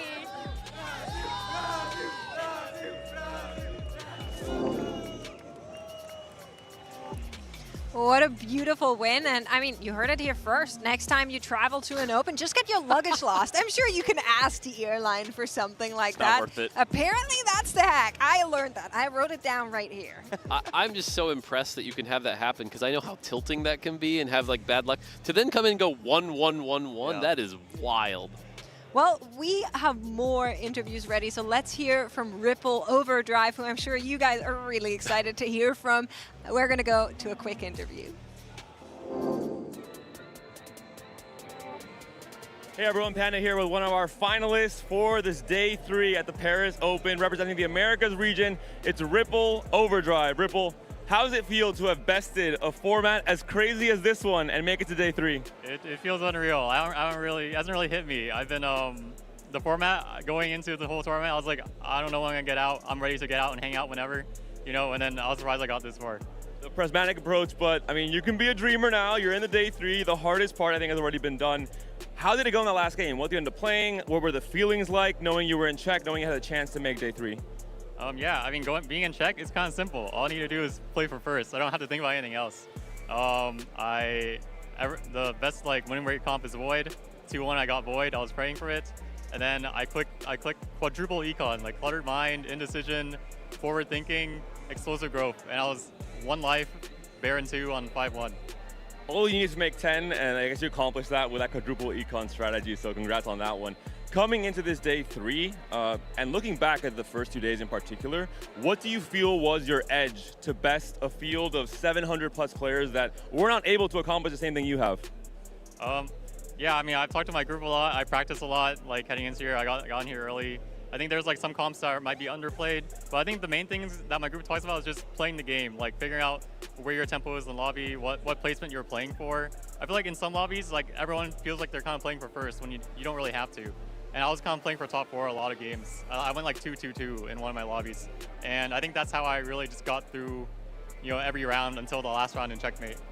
You mentioned your study group. Is there anyone you want to shout out in terms of helping you, supporting you in your journey to make it now to the day 3 tomorrow? Oh, I mean, there's so many people. Wage and Iverson, Darth Nub, Malala, Philip, Fossil Skills, Stellar Minhee, Offma, I can't, Degree, Deepay, too many people. This is an all-star list of America's players. You have a good support group, I'll give you that much, Ripple, but huge congrats yet again to make it to that day 3. I think you've had a lengthy career in TFT and the Americas region as a whole, and glad to see you getting recognition globally as well. Congrats, man.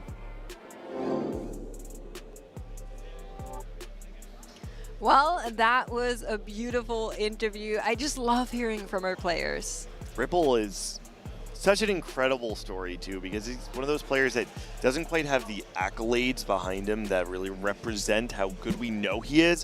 When he first broke out back in set 8, everyone saw this player make it really far into the regional finals, narrowly miss going to the Tactician's crown, and everyone's thinking, wait a second, is this guy for real? And we saw the uprising of a study group, Wage and Iverson kind of taking the spotlight, but everybody has known that Ripple Overdrive is right behind him and capable of making a run like this. You know who actually reminds me a little bit of? Malala. Yeah, in a way, that same kind of underdog. So not to jinx it, but we saw how Malala turned out at the Open, so maybe Ripple will have similar. Stellar Minhee also in that group. Yeah, wow. That in the final at Macau too. That is the most blessed study group of all time. Especially at the Opens. And he understands he just needs to play for first and same game plan tomorrow, so we'll see if we can do it.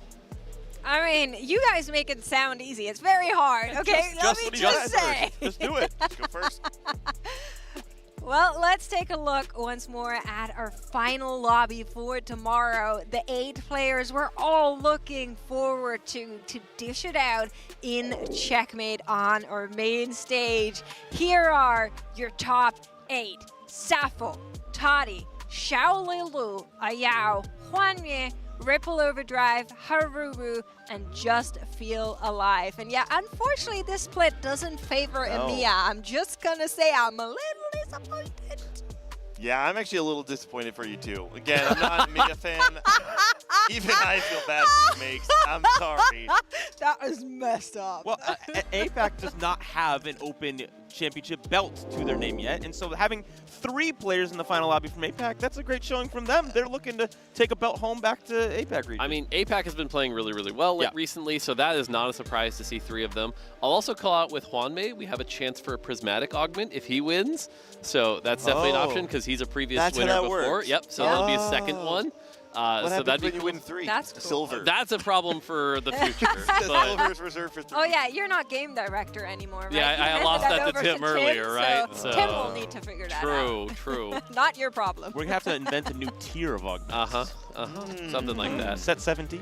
But yeah, so I mean, if Huanmei wins, that'll be pretty cool. That'll certainly raise him up in the accolades of that, best player of all time. But again, APAC, I think right now with 3 players, and generally just APAC has been playing out of their minds lately. So I could imagine them also coming out on top.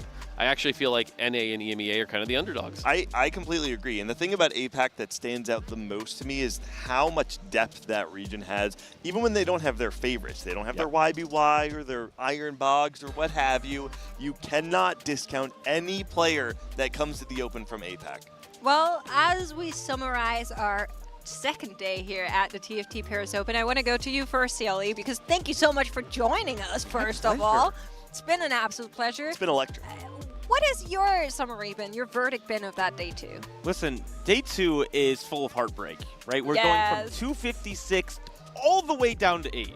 And I think this last round, the checkmate is so incredibly hyped, but you forget all the players that we lost along the way, especially those that, especially round 1, lose out in that round 1, and they lose out on the money. And then we get to the next round, and there's 128, and top 4 advance to 64, and then checkmate time. And it is electric, Gangly. It was such a fun day. Lots and lots of emotions flying high. Yeah, I mean, for me, like I said, getting to talk to all the fans around here and all the players, everyone seems excited. Even the players who got like day 1 were generally just pretty hype. Seeing all the games today, finally getting to sit down and cast some games has been really great as well.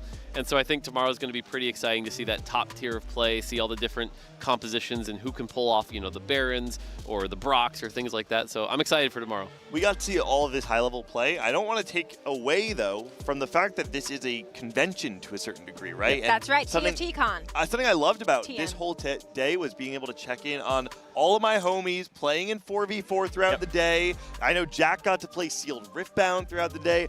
Obviously, I'm hyped for tomorrow. Tomorrow's where all the action gets placed. We get to crown another king of an open TFT.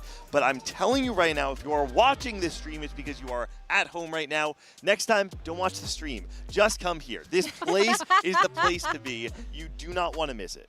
Listen, I am personally appreciative of you guys watching at home with, for whatever reason you weren't able to attend, although we'd love to see you here in person, of course, as well. Vegas is going to be the next one in case you haven't heard yet, but make sure you don't miss the action tomorrow as well. We're going to be starting at 12 p.m. CET, that's noon, so make sure you have that in your calendar. It's a little bit earlier than today, but it's the same time as we were starting on day one. We have a carousel of chaos ready for you, and then we're going to be going into our top 8 checkmate. That's been it from us. Thank you so much for watching, and we'll see you guys tomorrow.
suffira pas et c'est finalement Robbie, le champion du monde.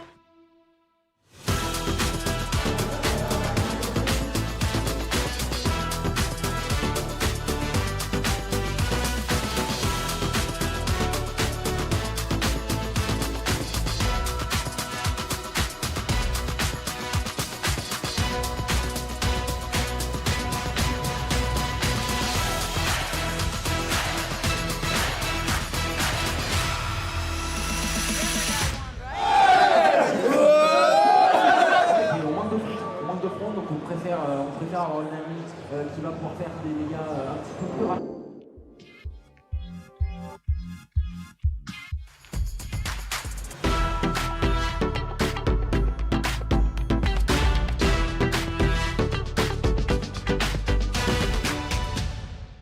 The next ultimate challenge for the world's best tacticians is waiting. Precision, dominance, unrivaled consistency. Finals one shot at this glorious trophy. 我觉得这个 MVP 属于我们 WBE 的所有人。 It's time to play for ultimate glory.